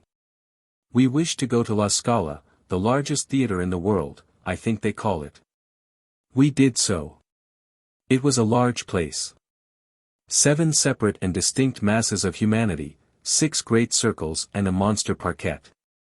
We wished to go to the Ambrosian Library, and we did that also. We saw a manuscript of Virgil, with annotations in the handwriting of Petrarch, the gentleman who loved another man's Laura, and lavished upon her all through life a love which was a clear waste of the raw material. It was sound sentiment, but bad judgment. It brought both parties fame, and created a fountain of commiseration for them in sentimental breasts that is running yet. But who says a word in behalf of poor Mr. Laura? I do not know his other name. Who glorifies him? Who bedews him with tears? Who writes poetry about him? Nobody. How do you suppose he liked the state of things that has given the world so much pleasure? How did he enjoy having another man following his wife everywhere and making her name a familiar word in every garlic-exterminating mouth in Italy with his sonnets to her preempted eyebrows? They got fame and sympathy, he got neither. This is a peculiarly felicitous instance of what is called poetical justice. It is all very fine, but it does not chime with my notions of right. It is too one-sided, too ungenerous. Let the world go on fretting about Laura and Petrarch if it will. But as for me, my tears and my lamentations shall be lavished upon the unsung defendant. We saw also an autograph letter of Lucrezia Borgia, a lady for whom I have always entertained the highest respect, on account of her rare histrionic capabilities, her opulence in solid gold goblets made of gilded wood, her high distinction as an operatic screamer, and the facility with which she could order a sextuple funeral and get the corpses ready for it. We saw one single coarse yellow hair from Lucrezia's head, likewise. It awoke emotions, but we still live. In this same library we saw some drawings by Michelangelo, these Italians call him Michelangelo, and Leonardo da Vinci. They spell it Vinci and pronounce it Vinci, foreigners always spell better than they pronounce. We reserve our opinion of these sketches.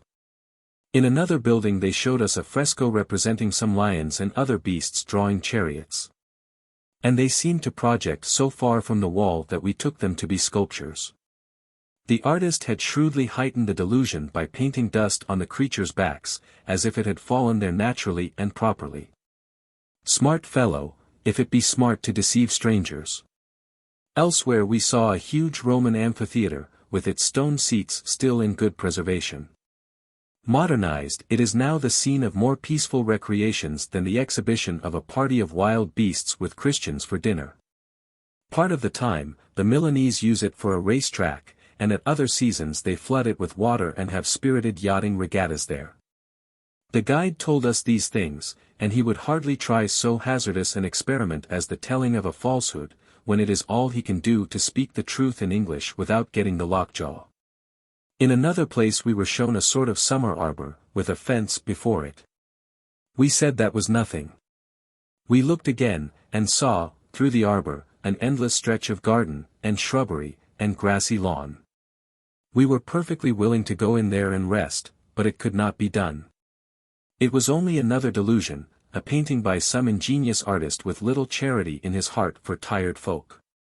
The deception was perfect. No one could have imagined the park was not real. We even thought we smelled the flowers at first. We got a carriage at twilight and drove in the shaded avenues with the other nobility, and after dinner we took wine and ices in a fine garden with the great public. The music was excellent, the flowers and shrubbery were pleasant to the eye, the scene was vivacious, everybody was genteel and well-behaved, and the ladies were slightly moustached, and handsomely dressed, but very homely. We adjourned to a café and played billiards an hour, and I made 6 or 7 points by the doctor pocketing his ball, and he made as many by my pocketing my ball. We came near making a carom sometimes, but not the one we were trying to make. The table was of the usual European style, cushions dead and twice as high as the balls, the cues in bad repair. The natives play only a sort of pool on them. We have never seen anybody playing the French 3-ball game yet, and I doubt if there is any such game known in France, or that there lives any man mad enough to try to play it on one of these European tables. We had to stop playing finally because Dan got to sleeping 15 minutes between the counts and paying no attention to his marking. Afterward we walked up and down one of the most popular streets for some time, enjoying other people's comfort and wishing we could export some of it to our restless, driving, vitality-consuming marts at home. Just in this one matter lies the main charm of life in Europe, comfort. In America, we hurry, which is well. But when the day's work is done, we go on thinking of losses and gains, we plan for the morrow, we even carry our business cares to bed with us, and toss and worry over them when we ought to be restoring our racked bodies and brains with sleep. We burn up our energies with these excitements, and either die early or drop into a lean and mean old age at a time of life which they call a man's prime in Europe. When an acre of ground has produced long and well, we let it lie fallow and rest for a season. We take no man clear across the continent in the same coach he started in, the coach is stabled somewhere on the plains and its heated machinery allowed to cool for a few days. When a razor has seen long service and refuses to hold an edge, the barber lays it away for a few weeks, and the edge comes back of its own accord. We bestow thoughtful care upon inanimate objects, but none upon ourselves. What a robust people, what a nation of thinkers we might be, if we would only lay ourselves on the shelf occasionally and renew our edges. I do envy these Europeans the comfort they take. When the work of the day is done, they forget it. Some of them go, with wife and children, to a beer hall and sit quietly and genteelly drinking a mug or two of ale and listening to music, others walk the streets, others drive in the avenues.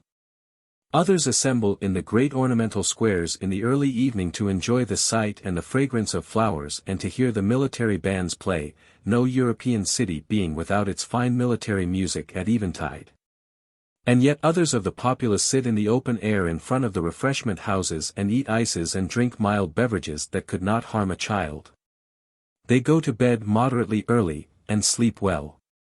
They are always quiet, always orderly, always cheerful, comfortable, and appreciative of life and its manifold blessings. One never sees a drunken man among them. The change that has come over our little party is surprising. Day by day we lose some of our restlessness and absorb some of the spirit of quietude and ease that is in the tranquil atmosphere about us and in the demeanor of the people. We grow wise apace. We begin to comprehend what life is for. We have had a bath in Milan, in a public bathhouse. They were going to put all 3 of us in one bathtub, but we objected. Each of us had an Italian farm on his back. We could have felt affluent if we had been officially surveyed and fenced in.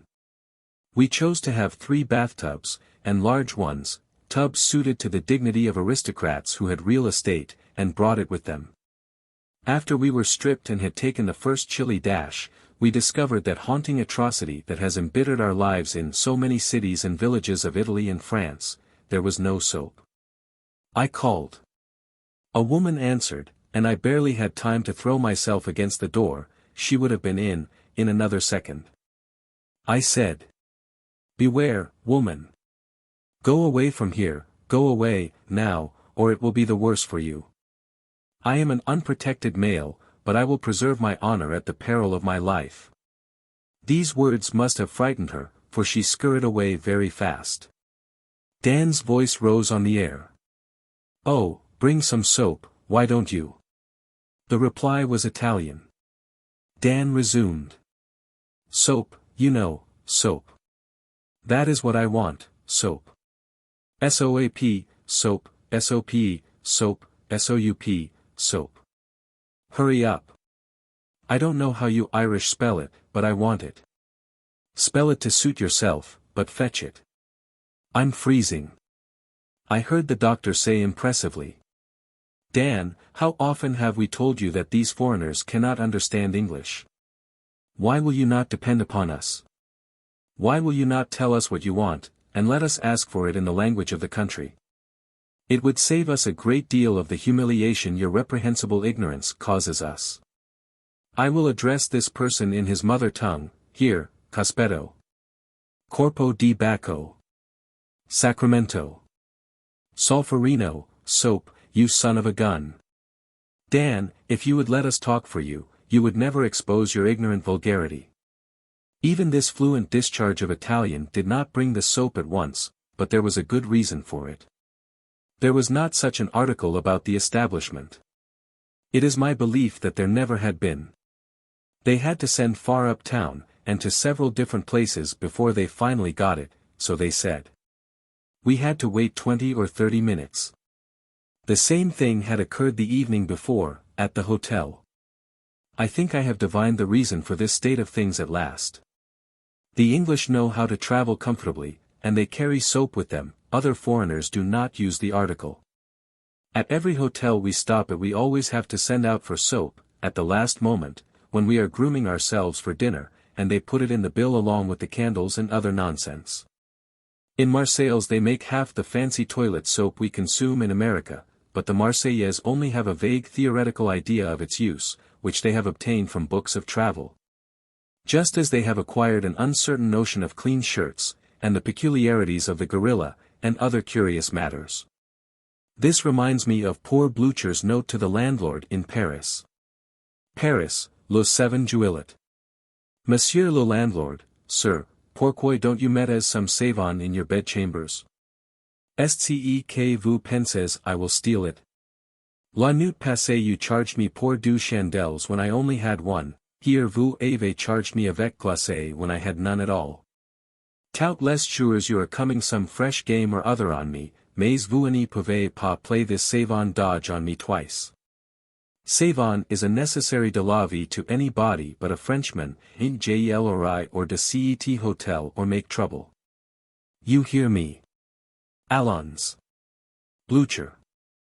I remonstrated against the sending of this note, because it was so mixed up that the landlord would never be able to make head or tail of it.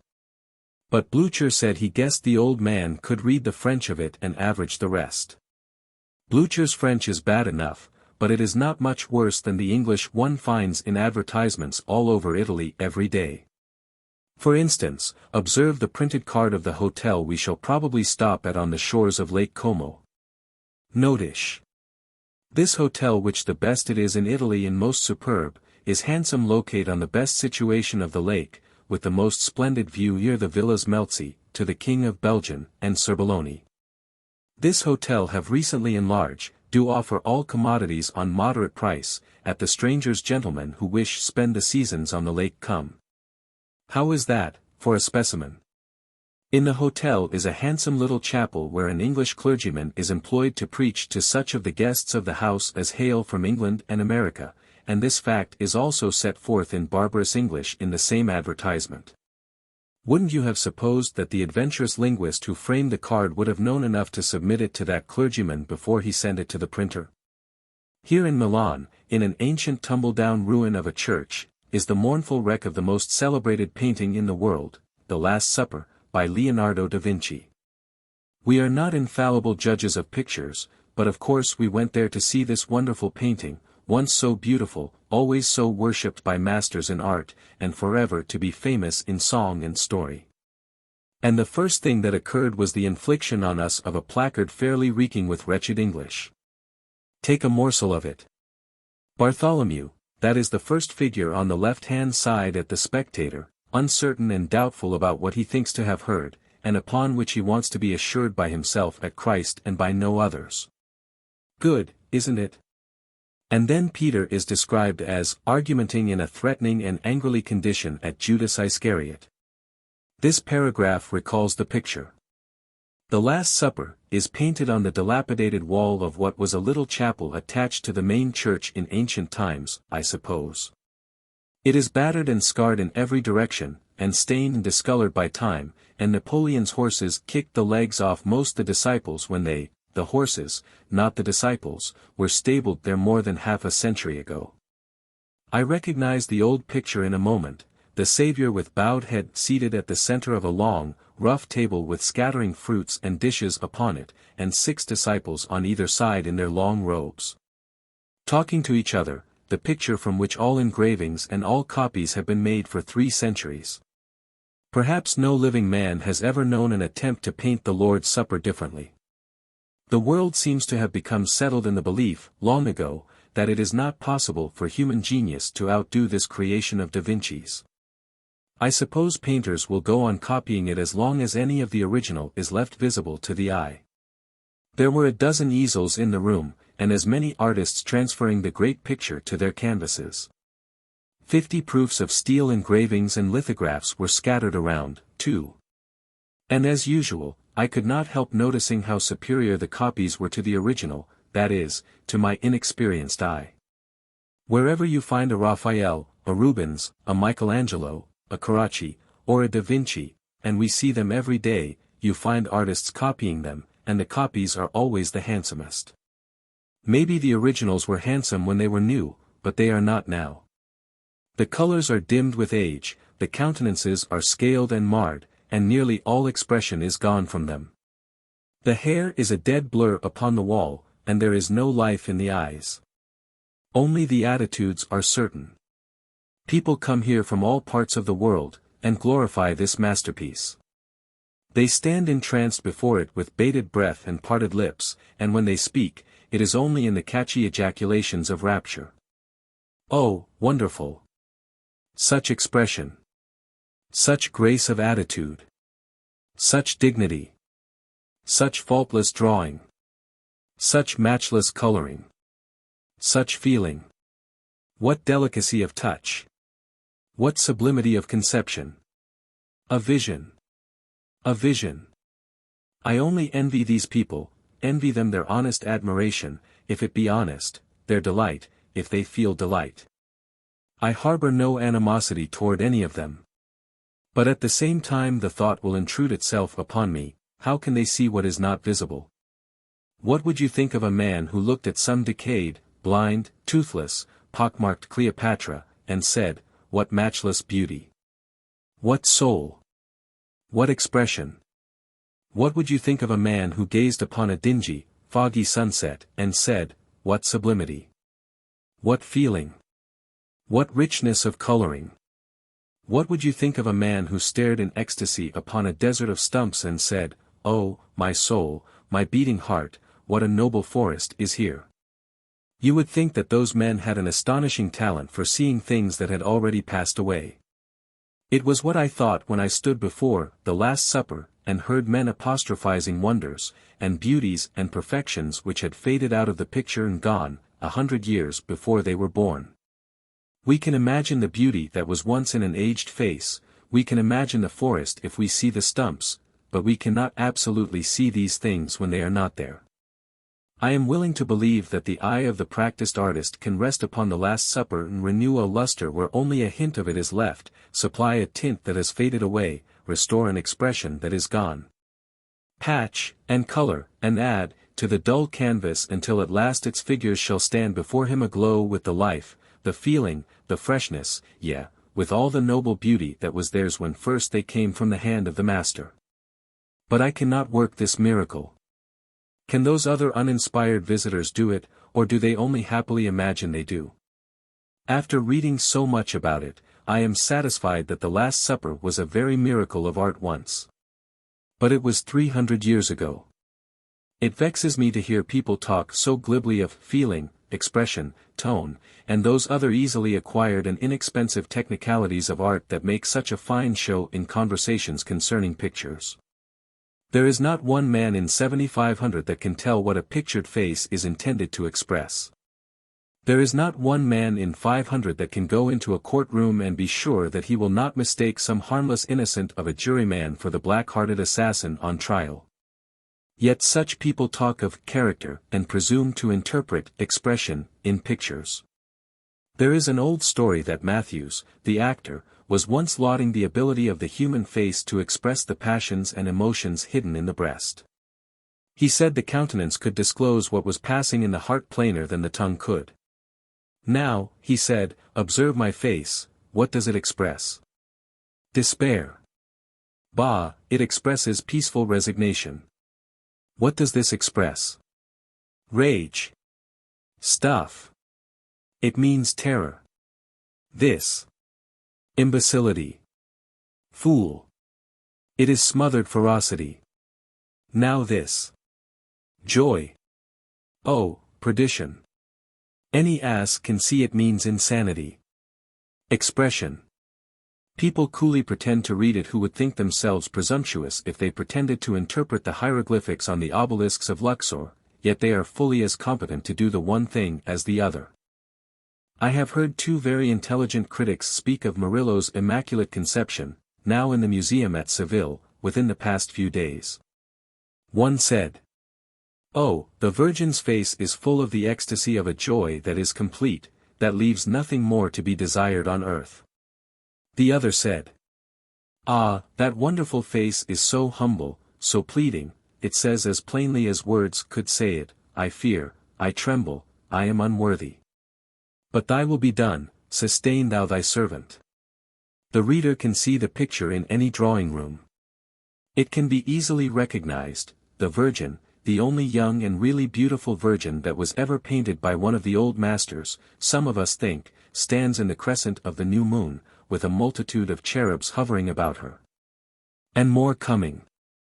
Her hands are crossed upon her breast, and upon her uplifted countenance falls a glory out of the heavens. The reader may amuse himself, if he chooses, in trying to determine which of these gentlemen read the Virgin's expression aright, or if either of them did it. Anyone who is acquainted with the old masters will comprehend how much The Last Supper is damaged when I say that the spectator cannot really tell, now, whether the disciples are Hebrews or Italians. These ancient painters never succeeded in denationalizing themselves. The Italian artists painted Italian virgins, the Dutch painted Dutch virgins, the virgins of the French painters were French women, none of them ever put into the face of the Madonna that indescribable something which proclaims the Jewess. Whether you find her in New York, in Constantinople, in Paris, Jerusalem, or in the Empire of Morocco. I saw in the Sandwich Islands, once, a picture copied by a talented German artist from an engraving in one of the American illustrated papers. It was an allegory, representing Mr. Davis in the act of signing a secession act or some such document. Over him hovered the ghost of Washington in warning attitude, and in the background a troop of shadowy soldiers in continental uniform were limping with shoeless, bandaged feet through a driving snowstorm. Valley Forge was suggested, of course. The copy seemed accurate, and yet there was a discrepancy somewhere. After a long examination I discovered what it was. The shadowy soldiers were all Germans. Jeff Davis was a German. Even the hovering ghost was a German ghost. The artist had unconsciously worked his nationality into the picture. To tell the truth, I am getting a little perplexed about John the Baptist and his portraits. In France I finally grew reconciled to him as a Frenchman. Here he is unquestionably an Italian. What next? Can it be possible that the painters make John the Baptist a Spaniard in Madrid and an Irishman in Dublin? We took an open barouche and drove 2 miles out of Milan to CZE Echo, as the guide expressed it. The road was smooth, it was bordered by trees, fields, and grassy meadows, and the soft air was filled with the odor of flowers. Troops of picturesque peasant girls, coming from work, hooted at us, shouted at us, made all manner of game of us, and entirely delighted me. My long-cherished judgment was confirmed. I always did think those frosy, romantic, unwashed peasant girls I had read so much about in poetry were a glaring fraud. We enjoyed our jaunt. It was an exhilarating relief from tiresome sightseeing. We distressed ourselves very little about the astonishing echo the guide talked so much about. We were growing accustomed to encomiums on wonders that too often proved no wonders at all. And so we were most happily disappointed to find in the sequel that the guide had even failed to rise to the magnitude of his subject. We arrived at a tumble-down old rookery called the Palazzo Simonetti, a massive hewn stone affair occupied by a family of ragged Italians. A good-looking young girl conducted us to a window on the second floor which looked out on a court walled on three sides by tall buildings.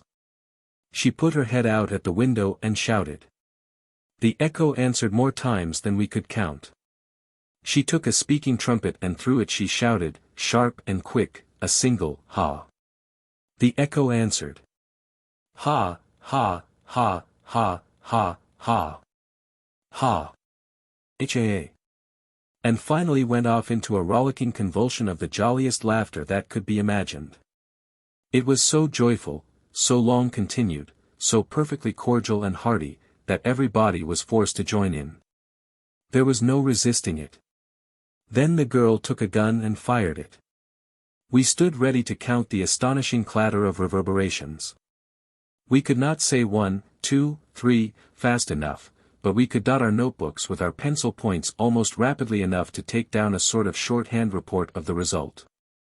My page revealed the following account. I could not keep up, but I did as well as I could. I set down 52 distinct repetitions, and then the echo got the advantage of me. The doctor set down 64, and thenceforth the echo moved too fast for him, also.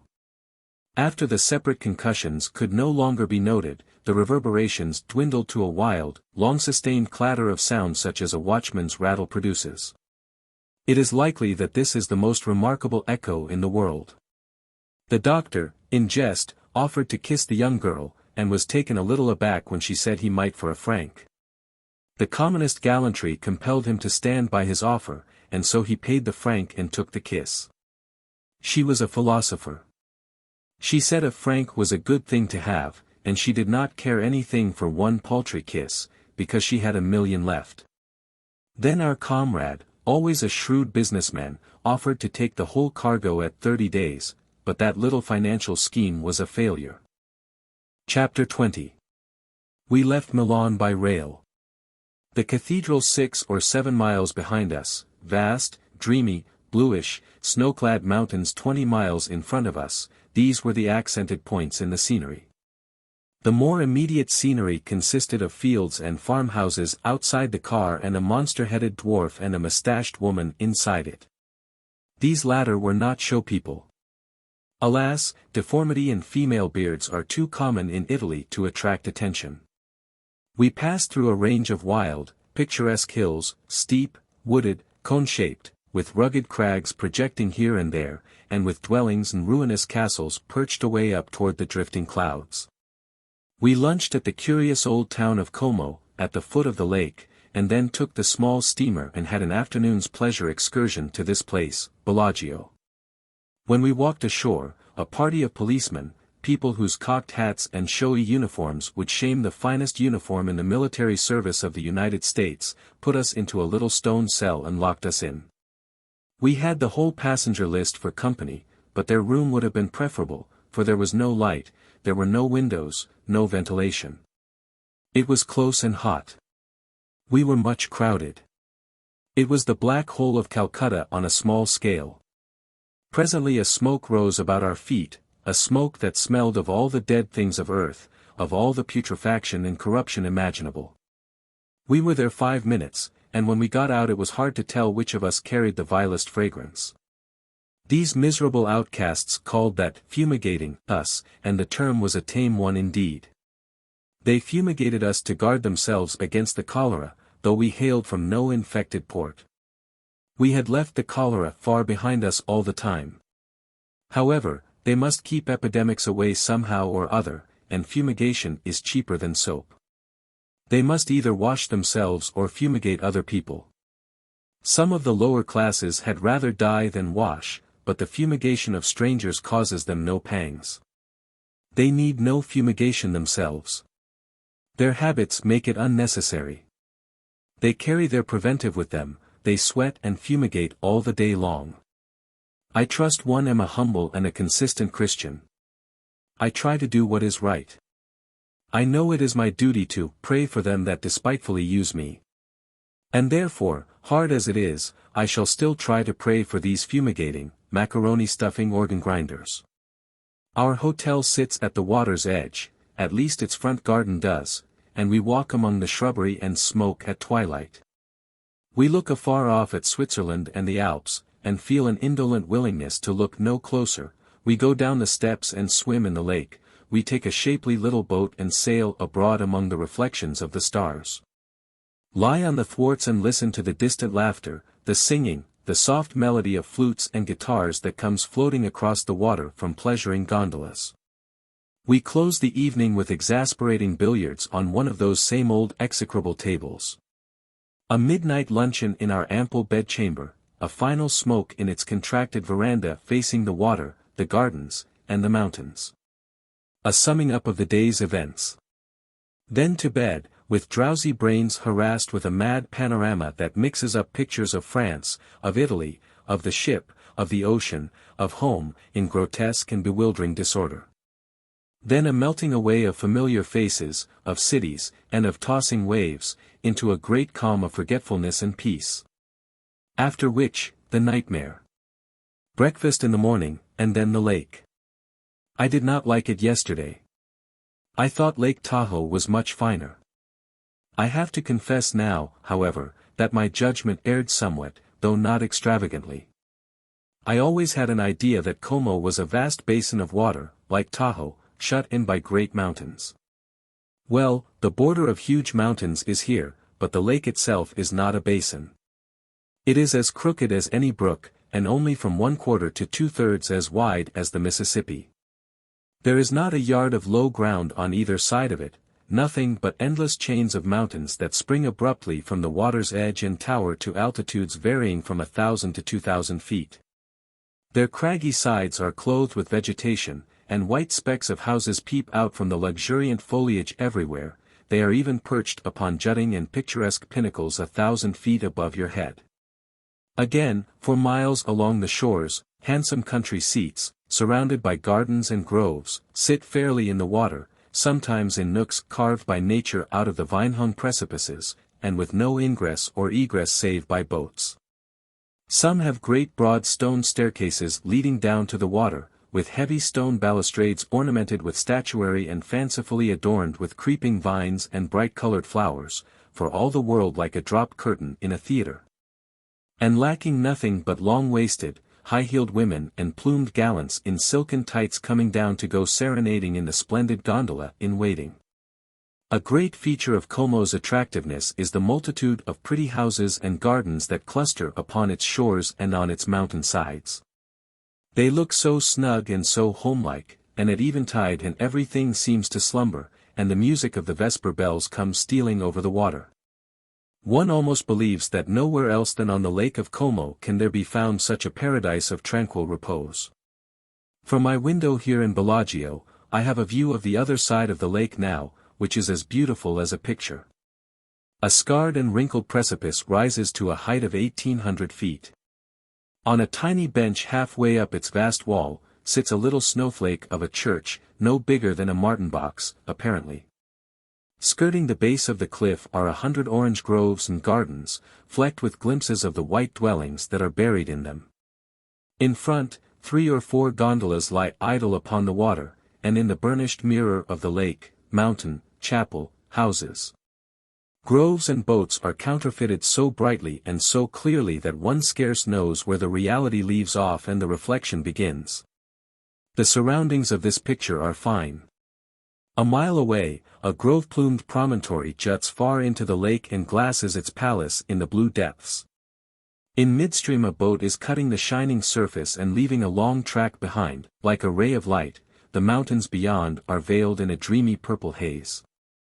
Far in the opposite direction a tumbled mass of domes and verdant slopes and valleys bars the lake, and here indeed does distance lend enchantment to the view, for on this broad canvas, sun and clouds and the richest of atmospheres have blended 1,000 tints together, and over its surface the filmy lights and shadows drift, hour after hour, and glorify it with a beauty that seems reflected out of heaven itself. Beyond all question, this is the most voluptuous scene we have yet looked upon. Last night the scenery was striking and picturesque. On the other side crags and trees and snowy houses were reflected in the lake with a wonderful distinctness, and streams of light from many a distant window shot far abroad over the still waters. On this side, near at hand, great mansions, white with moonlight, glared out from the midst of masses of foliage that lay black and shapeless in the shadows that fell from the cliff above, and down in the margin of the lake every feature of the weird vision was faithfully repeated.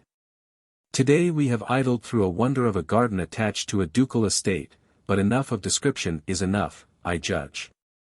I suspect that this was the same place the gardener's son deceived the Lady of Lyons with, but I do not know. You may have heard of the passage somewhere. A deep vale, shut out by alpine hills from the rude world, near a clear lake margined by fruits of gold, and whispering myrtles, glassing softest skies, cloudless, save with rare and roseate shadows. A palace, lifting to eternal heaven its marbled walls. From out a glossy bower of coolest foliage musical with birds. That is all very well, except the clear part of the lake. It certainly is clearer than a great many lakes, but how dull its waters are compared with the wonderful transparence of Lake Tahoe.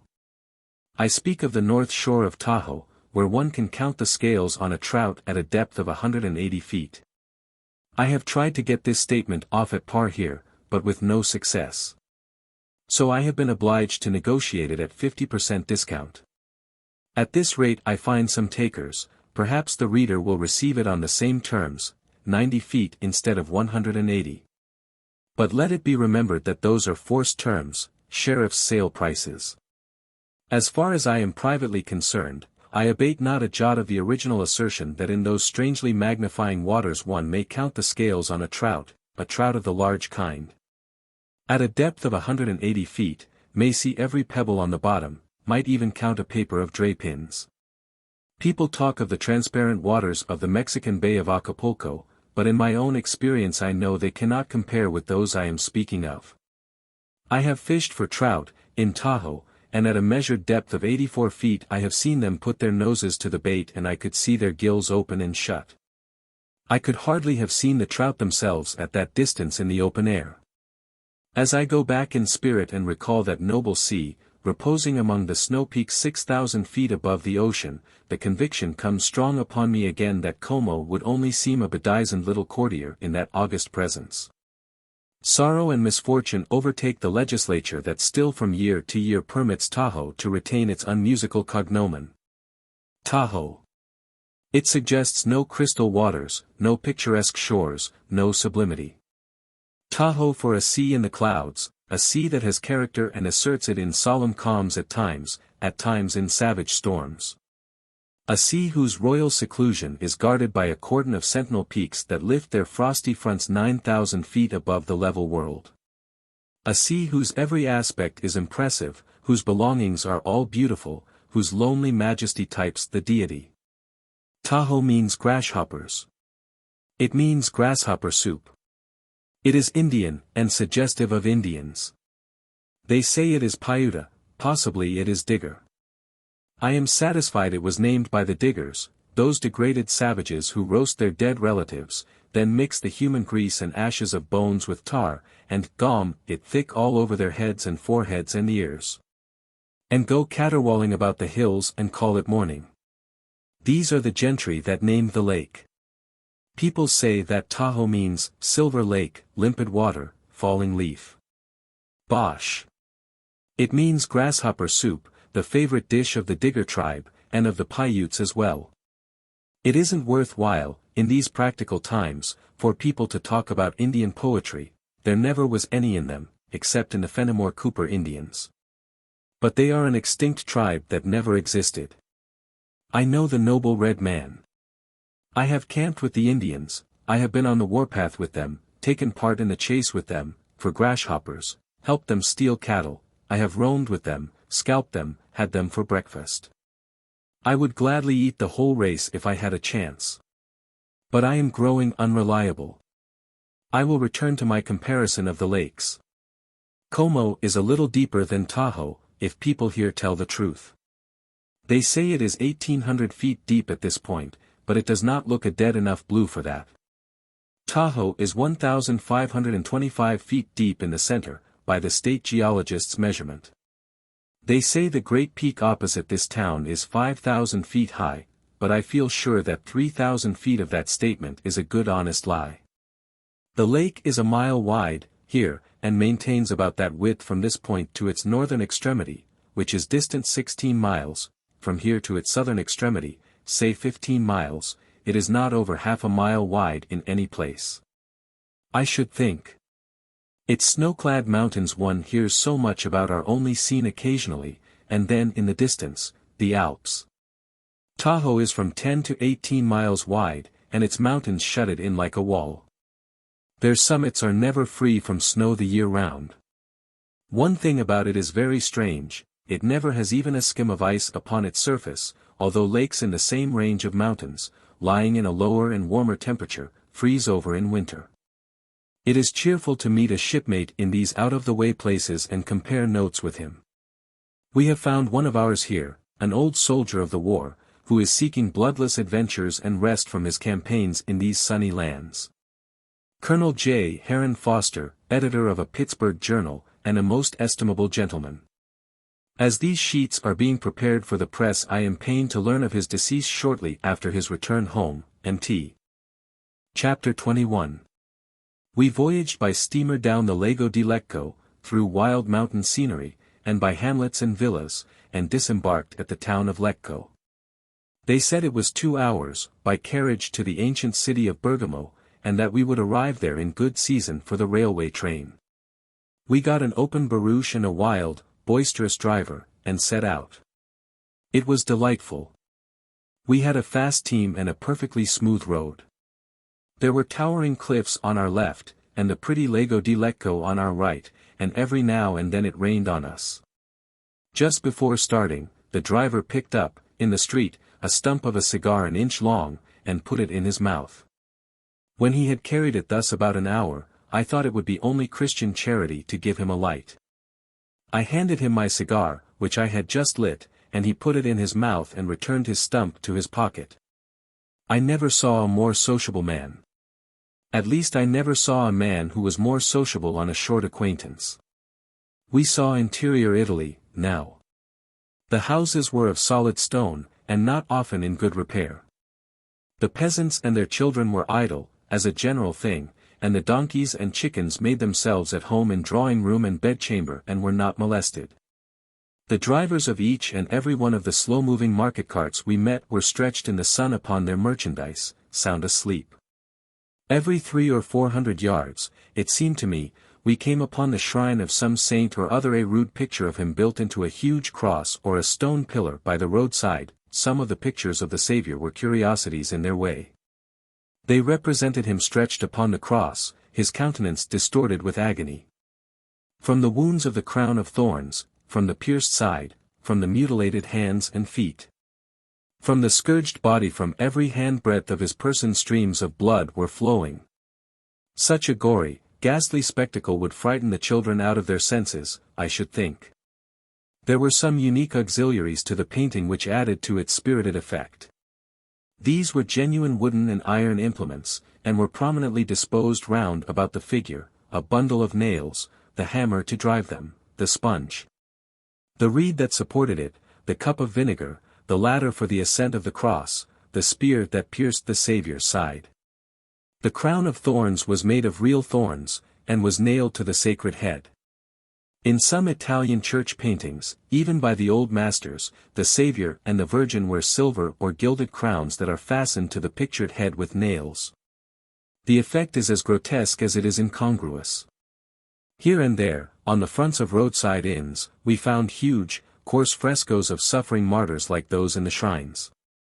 It could not have diminished their sufferings any to be so uncouthly represented. We were in the heart and home of priestcraft, of a happy, cheerful, contented ignorance, superstition, degradation, poverty, indolence, and everlasting unaspiring worthlessness. And we said fervently, it suits these people precisely. Let them enjoy it, along with the other animals, and heaven forbid that they be molested. We feel no malice toward these fumigators. We pass through the strangest, funniest, undreamt of old towns, wedded to the customs and steeped in the dreams of the elder ages, and perfectly unaware that the world turns round. And perfectly indifferent, too, as to whether it turns around or stands still.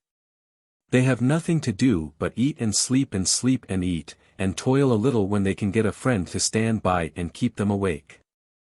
They are not paid for thinking, they are not paid to fret about the world's concerns. They were not respectable people, they were not worthy people, they were not learned and wise and brilliant people, but in their breasts, all their stupid lives long, resteth a peace that passeth understanding. How can men, calling themselves men, consent to be so degraded and happy? We whisked by many a grey old medieval castle, clad thick with ivy that swung its green banners down from towers and turrets where once some old crusader's flag had floated. The driver pointed to one of these ancient fortresses, and said, I translate. Do you see that great iron hook that projects from the wall just under the highest window in the ruined tower? We said we could not see it at such a distance, but had no doubt it was there. Well, he said, there is a legend connected with that iron hook. Nearly 700 years ago, that castle was the property of the noble Count Luigi Gennaro Guido Alfonso di Genova. What was his other name? Said Dan. He had no other name. The name I have spoken was all the name he had. He was the son of poor but honest parents. That is all right, never mind the particulars, go on with the legend. The legend. Well, then, all the world, at that time, was in a wild excitement about the Holy Sepulchre. All the great feudal lords in Europe were pledging their lands and pawning their plate to fit out men-at-arms so that they might join the grand armies of Christendom and win renown in the holy wars. The Count Luigi raised money, like the rest, and one mild September morning, armed with battle-axe, portcullis and thundering culverin, he rode through the greaves and bucklers of his dungeon keep with as gallant a troop of Christian bandits as ever stepped in Italy. He had his sword, Excalibur, with him. His beautiful countess and her young daughter waved him a tearful adieu from the battering rams and buttresses of the fortress, and he galloped away with a happy heart. He made a raid on a neighboring baron and completed his outfit with the booty secured. He then razed the castle to the ground, massacred the family and moved on. They were hardy fellows in the grand old days of chivalry. Alas! Those days will never come again. Count Luigi grew high in fame in Holy Land. He plunged into the carnage of 100 battles, but his good Excalibur always brought him out alive, albeit often sorely wounded. His face became browned by exposure to the Syrian sun in long marches, he suffered hunger and thirst, he pined in prisons, he languished in loathsome plague hospitals. And many a time he thought of his loved ones at home, and wondered if all was well with them. But his heart said, Peace, is not thy brother watching over thy household? 42 years waxed and waned. The good fight was won, Godfrey reigned in Jerusalem, the Christian hosts reared the banner of the cross above the Holy Sepulchre. Twilight was approaching. 50 harlequins, in flowing robes, approached this castle wearily, for they were on foot, and the dust upon their garments betokened that they had travelled far. They overtook a peasant, and asked him if it were likely they could get food and a hospitable bed there, for love of Christian charity, and if perchance, a moral parlour entertainment might meet with generous countenance, for, said they, this exhibition hath no feature that could offend the most fastidious taste. Marry, quoth the peasant, and, it please your worships, ye had better journey many a good rood hence with your juggling circus than trust your bones in yonder castle. How now, sirrah? Exclaimed the chief monk, explain thy ribald speech, or by Our Lady it shall go hard with thee. Peace, good mountebank, I did but utter the truth that was in my heart. San Paolo be my witness that did ye but find the stout Count Leonardo in his cups, sheer from the castle's topmost battlements would he hurl ye all. Alack-a-day, the good Lord Luigi reigns not here in these sad times. The good Lord Luigi? Ay, none other, please your worship. In his day, the poor rejoiced in plenty and the rich he did oppress, taxes were not known, the fathers of the church waxed fat upon his bounty, travelers went and came, with none to interfere. And whosoever would, might tarry in his halls in cordial welcome, and eat his bread and drink his wine, withal. But woe is me! Some 42 years agone the good Count rode hence to fight for Holy Cross, and many a year hath flown since word or token have we had of him. Men say his bones lie bleaching in the fields of Palestine. And now, God a mercy, the cruel Leonardo lords it in the castle. He wrings taxes from the poor, he robs all travelers that journey by his gates, he spends his days in feuds and murders, and his nights in revel and debauch. He roasts the fathers of the church upon his kitchen spits, and enjoyeth the same, calling it pastime. These 30 years Luigi's countess hath not been seen by any, in all this land, and many whisper that she pines in the dungeons of the castle for that she will not wed with Leonardo, saying her dear lord still liveth and that she will die ere she prove false to him. They whisper likewise that her daughter is a prisoner as well. Nay, good jugglers, seek ye refreshment otherwheres. 'Twere better that ye perished in a Christian way than that ye plunged from off yon dizzy tower. Give ye good day. God keep ye, gentle knave, farewell. But heedless of the peasant's warning, the players moved straightway toward the castle. Word was brought to Count Leonardo that a company of mountebanks besought his hospitality. "'Tis well. Dispose of them in the customary manner. Yet stay. I have need of them. Let them come hither. Later, cast them from the battlements, or how many priests have ye on hand? The day's results are meagre, good my lord. An abbot and a dozen beggarly friars is all we have. Hell and furies! Is the estate going to seed? Send hither the mountebanks. Afterward, broil them with the priests." The robed and close-cowled harlequins entered. The grim Leonardo sate in state at the head of his council board. Ranged up and down the hall on either hand stood near 100 men-at-arms. "Ha, villains," quoth the count, "what can ye do to earn the hospitality ye crave? Dread lord and mighty, crowded audiences have greeted our humble efforts with rapturous applause. Among our body count we the versatile and talented Ugolino, the justly celebrated Rodolfo, the gifted and accomplished Roderigo. The management have spared neither pains nor expense. 'Sdeath! What can ye do? Curb thy prating tongue. Good my lord, in acrobatic feats, in practice with the dumbbells, in balancing in ground and lofty tumbling are we versed, and sith your highness asketh me, I venture here to publish that in the truly marvelous and entertaining Zampolera station. Gag him. Throttle him. Body of Bacchus! Am I a dog that I am to be assailed with polysyllabled blasphemy like to this? But hold! Lucretia, Isabel, stand forth. Sirrah, behold this dame, this weeping wench. The first I marry, within the hour. The other shall dry her tears or feed the vultures. Thou and thy vagabonds shall crown the wedding with thy merrymakings. Fetch hither the priest." The dame sprang toward the chief player. "Oh, save me," she cried. "Save me from a fate far worse than death. Behold these sad eyes, these sunken cheeks, this withered frame. See thou the wreck this fiend hath made, and let thy heart be moved with pity. Look upon this damosel. Note her wasted form, her halting step, her bloomless cheeks where youth should blush and happiness exult in smiles. Hear us and have compassion. This monster was my husband's brother.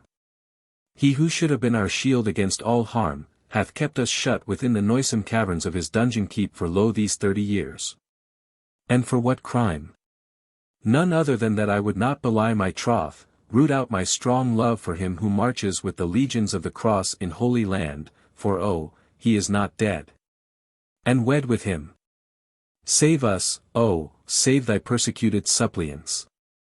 She flung herself at his feet and clasped his knees. "Ha, ha, ha," shouted the brutal Leonardo. Priest, to thy work, and he dragged the weeping dame from her refuge. Say, once for all, will you be mine?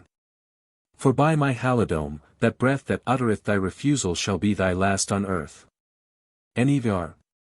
Then die, and the sword leaped from its scabbard. Quicker than thought, quicker than the lightning's flash, 50 monkish habits disappeared, and 50 knights in splendid armor stood revealed. 50 falchions gleamed in air above the men-at-arms, and brighter, fiercer than them all, flamed Excalibur aloft, and cleaving downward struck the brutal Leonardo's weapon from his grasp. A Luigi to the rescue. Whoop! A Leonardo. Tear and ounds. Oh, God, my husband. Oh, God, my wife. My father. My precious. Tableau. Count Luigi bound his usurping brother hand and foot. The practiced knights from Palestine made holyday sport of carving the awkward men-at-arms into chops and steaks. The victory was complete. Happiness reigned. The knights all married the daughter. Joy. Wassail. Finesse. But what did they do with the wicked brother? Oh, nothing, only hanged him on that iron hook I was speaking of. By the chin. As how? Passed it up through his gills into his mouth. Leave him there. Couple of years. Is he dead? 650 years ago, or such a matter. Splendid legend, splendid lie, drive on. We reached the quaint old fortified city of Bergamo, the renowned in history, some 3/4 of an hour before the train was ready to start. The place has 30 or 40,000 inhabitants and is remarkable for being the birthplace of Harlequin. When we discovered that legend of our driver took to itself a new interest in our eyes. Rested and refreshed, we took the rail happy and contented. I shall not tarry to speak of the handsome Lago di Gardi, its stately castle that holds in its stony bosom the secrets of an age so remote that even tradition goeth not back to it. The imposing mountain scenery that ennobles the landscape thereabouts, nor yet of ancient Padua or haughty Verona, nor of their Montagues and Capulets, their famous balconies and tombs of Juliet and Romeo et al. But hurry straight to the ancient city of the sea, the widowed bride of the Adriatic. It was a long, long ride. But toward evening, as we sat silent and hardly conscious of where we were, subdued into that meditative calm that comes so surely after a conversational storm, someone shouted, "Venice!" And sure enough, afloat on the placid sea a league away, lay a great city, with its towers and domes and steeples drowsing in a golden mist of sunset. Chapter 22. This Venice, which was a haughty, invincible, magnificent republic for nearly 1400 years, whose armies compelled the world's applause whenever and wherever they battled. Whose navies well nigh held dominion of the seas, and whose merchant fleets whitened the remotest oceans with their sails and loaded these piers with the products of every clime, is fallen a prey to poverty, neglect and melancholy decay. 600 years ago, Venice was the autocrat of commerce, her mart was the great commercial center, the distributing house from whence the enormous trade of the Orient was spread abroad over the Western world. Today her piers are deserted, her warehouses are empty, her merchant fleets are vanished, her armies and her navies are but memories. Her glory is departed, and with her crumbling grandeur of wharves and palaces about her she sits among her stagnant lagoons, forlorn and beggared, forgotten of the world. She that in her palmy days commanded the commerce of a hemisphere and made the weal or woe of nations with a beck of her puissant finger, is become the humblest among the peoples of the earth, a peddler of glass beads for women, and trifling toys and trinkets for schoolgirls and children. The venerable mother of the republics is scarce a fit subject for flippant speech or the idle gossiping of tourists. It seems a sort of sacrilege to disturb the glamour of old romance that pictures her to us softly from afar off as through a tinted mist, and curtains her ruin and her desolation from our view. One ought, indeed, to turn away from her rags, her poverty and her humiliation, and think of her only as she was when she sunk the fleets of Charlemagne. When she humbled Frederick Barbarossa or waved her victorious banners above the battlements of Constantinople. We reached Venice at 8 in the evening, and entered a hearse belonging to the Grand Hotel d'Europe. At any rate, it was more like a hearse than anything else, though to speak by the card, it was a gondola. And this was the storied gondola of Venice. The ferry boat in which the princely cavaliers of the olden time were wont to cleave the waters of the moonlit canals and look the eloquence of love into the soft eyes of patrician beauties. While the gay gondolier in silken doublet touched his guitar and sang as only gondoliers can sing. This the famed gondola and this the gorgeous gondolier. The one an inky, rusty old canoe with a sable hearse body clapped on to the middle of it, and the other a mangy, barefooted gutter-snipe with a portion of his raiment on exhibition which should have been sacred from public scrutiny. Presently, as he turned a corner and shot his hearse into a dismal ditch between two long rows of towering, untenanted buildings, the gay gondolier began to sing, true to the traditions of his race. I stood it a little while. Then I said, "Now, here, Roderigo Gonzalez Michelangelo, I'm a pilgrim, and I'm a stranger, but I am not going to have my feelings lacerated by any such caterwauling as that. If that goes on, one of us has got to take water. It is enough that my cherished dreams of Venice have been blighted forever as to the romantic gondola and the gorgeous gondolier, this system of destruction shall go no farther. I will accept the hearse, under protest, and you may fly your flag of truce in peace, but here I register a dark and bloody oath that you shan't sing." Another yelp, and overboard you go. I began to feel that the old Venice of song and story had departed forever. But I was too hasty. In a few minutes we swept gracefully out into the Grand Canal, and under the mellow moonlight the Venice of poetry and romance stood revealed. Right from the water's edge rose long lines of stately palaces of marble, gondolas were gliding swiftly hither and thither and disappearing suddenly through unsuspected gates and alleys. Ponderous stone bridges threw their shadows athwart the glittering waves. There was life and motion everywhere, and yet everywhere there was a hush, a stealthy sort of stillness, that was suggestive of secret enterprises of bravos and of lovers. And clad half in moonbeams and half in mysterious shadows, the grim old mansions of the Republic seemed to have an expression about them of having an eye out for just such enterprises as these at that same moment. Music came floating over the waters. Venice was complete. It was a beautiful picture, very soft and dreamy and beautiful. But what was this Venice to compare with the Venice of midnight? Nothing. There was a fête grand fête in honor of some saint who had been instrumental in checking the cholera 300 years ago, and all Venice was abroad on the water. It was no common affair, for the Venetians did not know how soon they might need the saint's services again, now that the cholera was spreading everywhere. So in one vast space, say a third of a mile wide and 2 miles long, were collected 2,000 gondolas, and every one of them had from 2 to 10, 20 and even 30 colored lanterns suspended about it, and from 4 to a dozen occupants. Just as far as the eye could reach, these painted lights were massed together like a vast garden of many colored flowers, except that these blossoms were never still. They were ceaselessly gliding in and out, and mingling together, and seducing you into bewildering attempts to follow their mazy evolutions. Here and there a strong red, green, or blue glare from a rocket that was struggling to get away, splendidly illuminated all the boats around it. Every gondola that swam by us, with its crescents and pyramids and circles of colored lamps hung aloft, and lighting up the faces of the young and the sweet-scented and lovely below, was a picture. And the reflections of those lights, so long, so slender, so numberless, so many-colored and so distorted and wrinkled by the waves, was a picture likewise, and one that was enchantingly beautiful.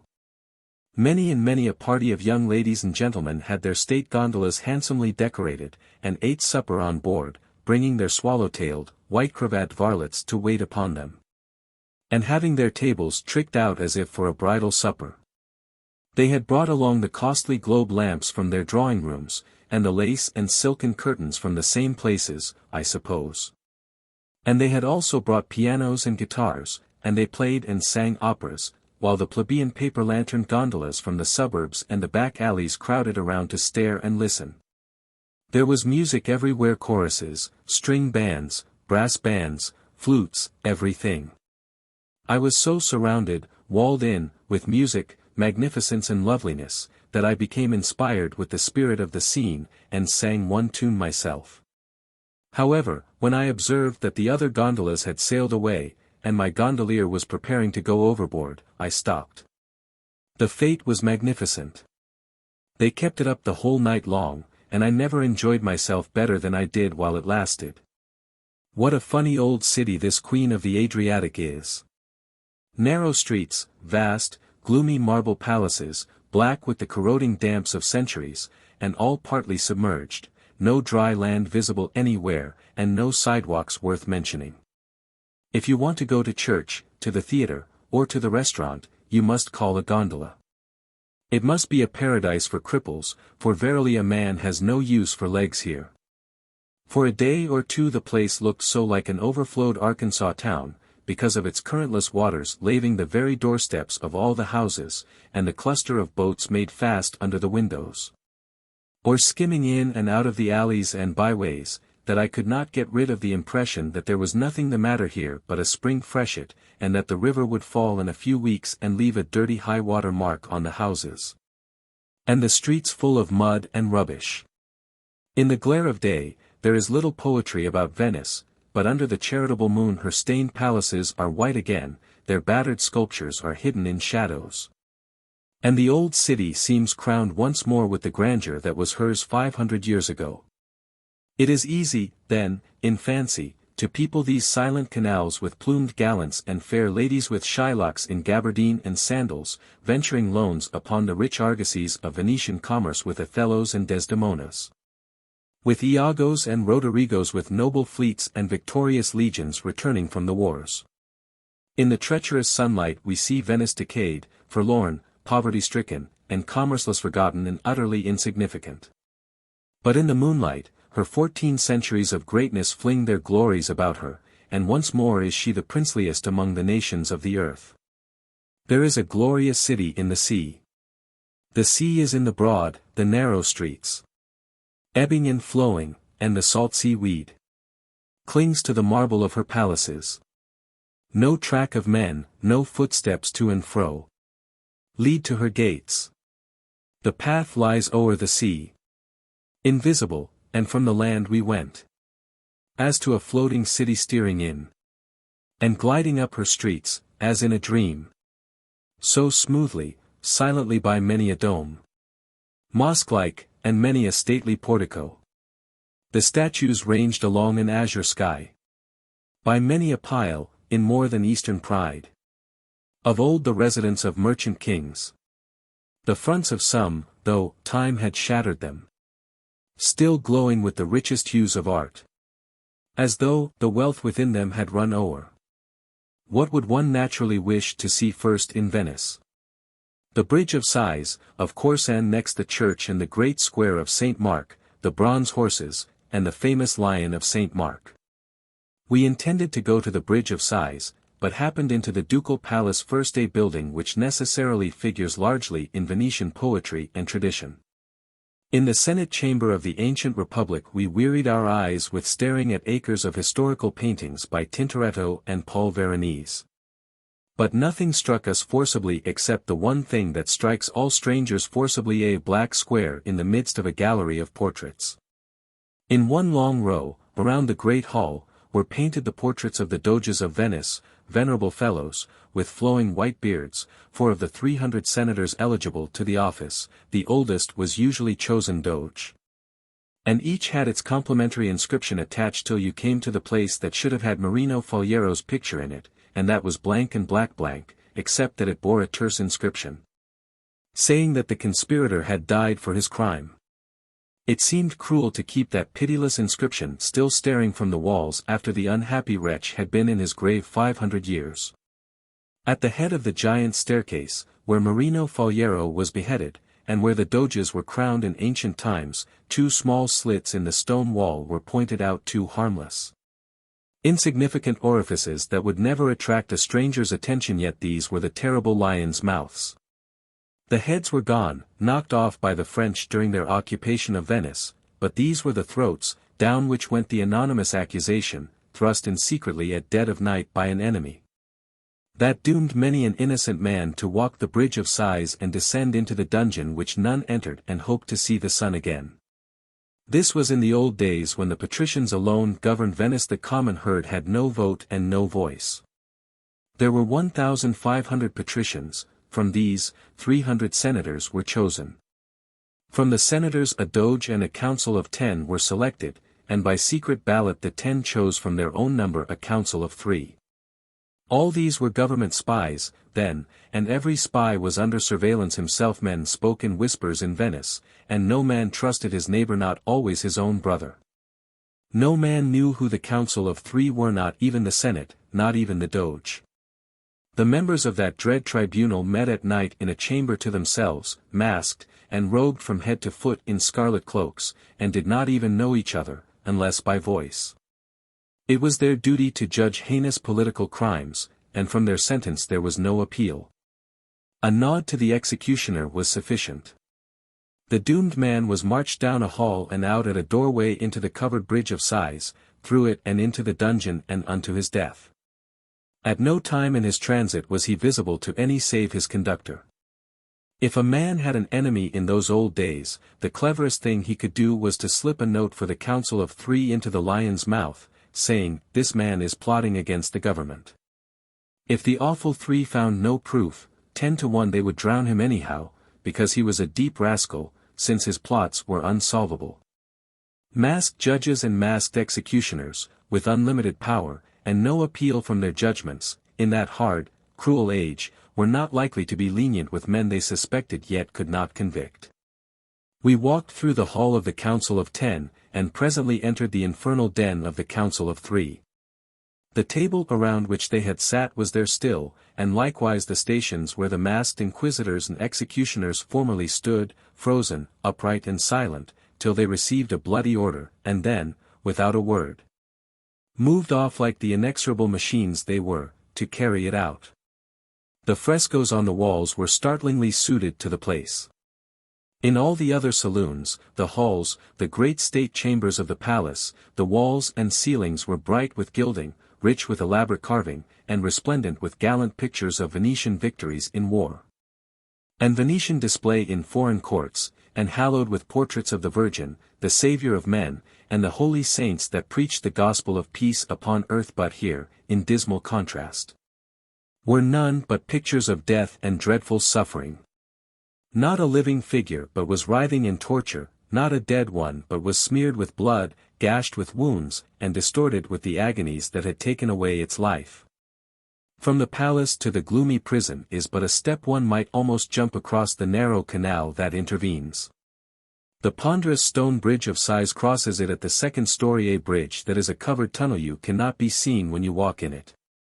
It is partitioned lengthwise, and through one compartment walked such as bore light sentences in ancient times, and through the other marched sadly the wretches whom the 3 had doomed to lingering misery and utter oblivion in the dungeons, or to sudden and mysterious death.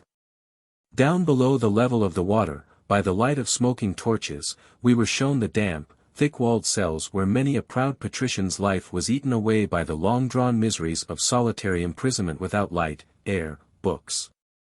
Naked, unshaven, uncombed, covered with vermin, his useless tongue forgetting its office, with none to speak to, the days and nights of his life no longer marked, but merged into one eternal eventless night. Far away from all cheerful sounds, buried in the silence of a tomb, forgotten by his helpless friends, and his fate a dark mystery to them forever, losing his own memory at last, and knowing no more who he was or how he came there.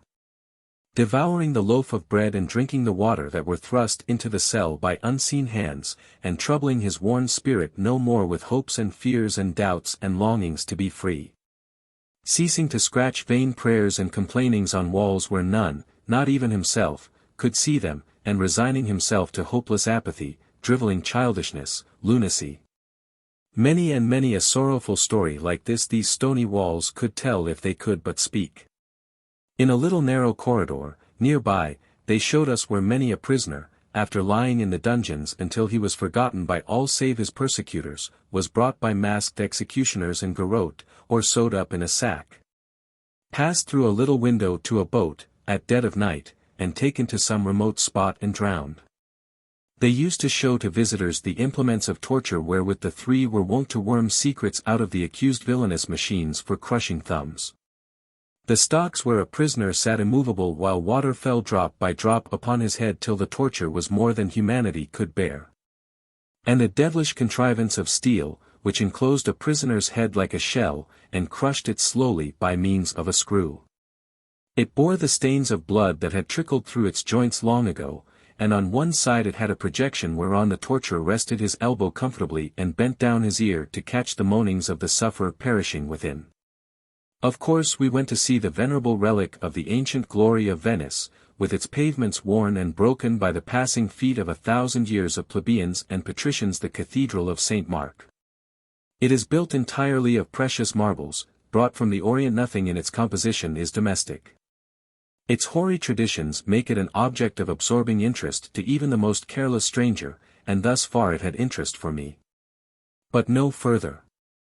I could not go into ecstasies over its coarse mosaics, its unlovely Byzantine architecture, or its 500 curious interior columns from as many distant quarries. Everything was worn out, every block of stone was smooth and almost shapeless with the polishing hands and shoulders of loungers who devoutly idled here in bygone centuries and have died and gone to the Devno, simply died, I mean. Under the altar reposed the ashes of St. Mark and Matthew, Luke and John, too, for all I know. Venice reveres those relics above all things earthly. For 1400 years St. Mark has been her patron saint. Everything about the city seems to be named after him, or so named as to refer to him in some way, so named, or some purchase rigged in some way to scrape a sort of hurrahing acquaintance with him. That seems to be the idea. To be on good terms with St. Mark seems to be the very summit of Venetian ambition. They say Street Mark had a tame lion, and used to travel with him, and everywhere that St. Mark went, the lion was sure to go. It was his protector, his friend, his librarian. And so the winged lion of St. Mark, with the open Bible under his paw, is a favorite emblem in the grand old city.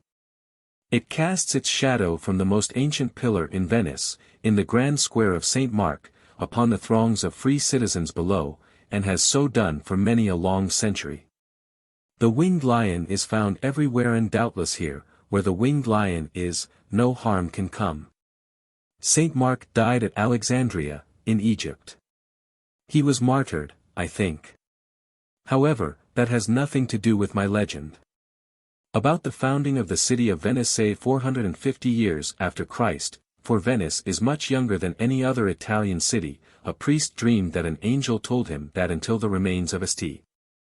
Mark were brought to Venice, the city could never rise to high distinction among the nations, that the body must be captured, brought to the city, and a magnificent church built over it. And that if ever the Venetians allowed the saint to be removed from his new resting place, in that day Venice would perish from off the face of the earth. The priest proclaimed his dream, and forthwith Venice set about procuring the corpse of St. Mark. One expedition after another tried and failed, but the project was never abandoned during 400 years. At last it was secured by stratagem, in the year 800 and something. The commander of a Venetian expedition disguised himself, stole the bones, separated them, and packed them in vessels filled with lard. The religion of Mahomet causes its devotees to abhor anything that is in the nature of pork, and so when the Christian was stopped by the officers at the gates of the city, they only glanced once into his precious baskets.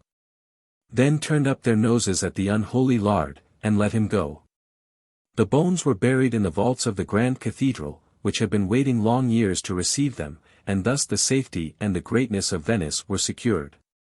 And to this day there be those in Venice who believe that if those holy ashes were stolen away, the ancient city would vanish like a dream, and its foundations be buried forever in the unremembering sea. Chapter 23. The Venetian gondola is as free and graceful, in its gliding movement, as a serpent. It is 20 or 30 feet long, and is narrow and deep, like a canoe. Its sharp bow and stern sweep upward from the water like the horns of a crescent, with the abruptness of the curve slightly modified. The bow is ornamented with a steel comb with a battle-axe attachment which threatens to cut passing boats in two occasionally, but never does. The gondola is painted black because in the zenith of Venetian magnificence the gondolas became too gorgeous altogether, and the Senate decreed that all such display must cease, and a solemn, unembellished black be substituted. If the truth were known, it would doubtless appear that rich plebeians grew too prominent in their affectation of patrician show on the Grand Canal, and required a wholesome snubbing. Reverence for the hallowed past and its traditions keeps the dismal fashion in force now that the compulsion exists no longer. So let it remain. It is the color of mourning. Venice mourns. The stern of the boat is decked over and the gondolier stands there. He uses a single or a long blade, of course, for he stands nearly erect. A wooden peg, 1.5 feet high, with two slight crooks or curves in one side of it and one in the other, projects above the starboard gunwale. Against that peg the gondolier takes a purchase with his oar, changing it at intervals to the other side of the peg or dropping it into another of the crooks, as the steering of the craft may demand and how in the world he can back and fill. Shoot straight ahead, or flirt suddenly around a corner, and make the oar stay in those insignificant notches, is a problem to me and a never-diminishing matter of interest. I am afraid I study the gondolier's marvelous skill more than I do the sculptured palaces we glide among. He cuts a corner so closely, now and then, or misses another gondola by such an imperceptible hairbreadth that I feel myself scritching, as the children say, just as one does when a buggy wheel grazes his elbow. But he makes all his calculations with the nicest precision, and goes darting in and out among a Broadway confusion of busy craft with the easy confidence of the educated hackman. He never makes a mistake. Sometimes we go flying down the great canals at such a gait that we can get only the merest glimpses into front doors, and again, in obscure alleys in the suburbs, we put on a solemnity suited to the silence, the mildew, the stagnant waters, the clinging weeds, the deserted houses and the general lifelessness of the place, and move to the spirit of grave meditation. The gondolier is a picturesque rascal for all he wears no satin harness, no plumed bonnet, no silken tights. His attitude is stately, he is lithe and supple, all his movements are full of grace. When his long canoe, and his fine figure, towering from its high perch on the stern, are cut against the evening sky, they make a picture that is very novel and striking to a foreign eye. We sit in the cushioned carriage body of a cabin, with the curtains drawn, and smoke, or read, or look out upon the passing boats, the houses, the bridges, the people, and enjoy ourselves much more than we could in a buggy jolting over our cobblestone pavements at home. This is the gentlest, pleasantest locomotion we have ever known. But it seems queer, ever so queer, to see a boat doing duty as a private carriage. We see business men come to the front door, step into a gondola, instead of a street car, and go off downtown to the counting room. We see visiting young ladies stand on the stoop, and laugh, and kiss goodbye, and flirt their fans and say, "Come soon now, you've been just as mean as ever you can be, mother's dying to see you and we've moved into the new house." Oh, such a love of a place! So convenient to the post office and the church, and the Young Men's Christian Association.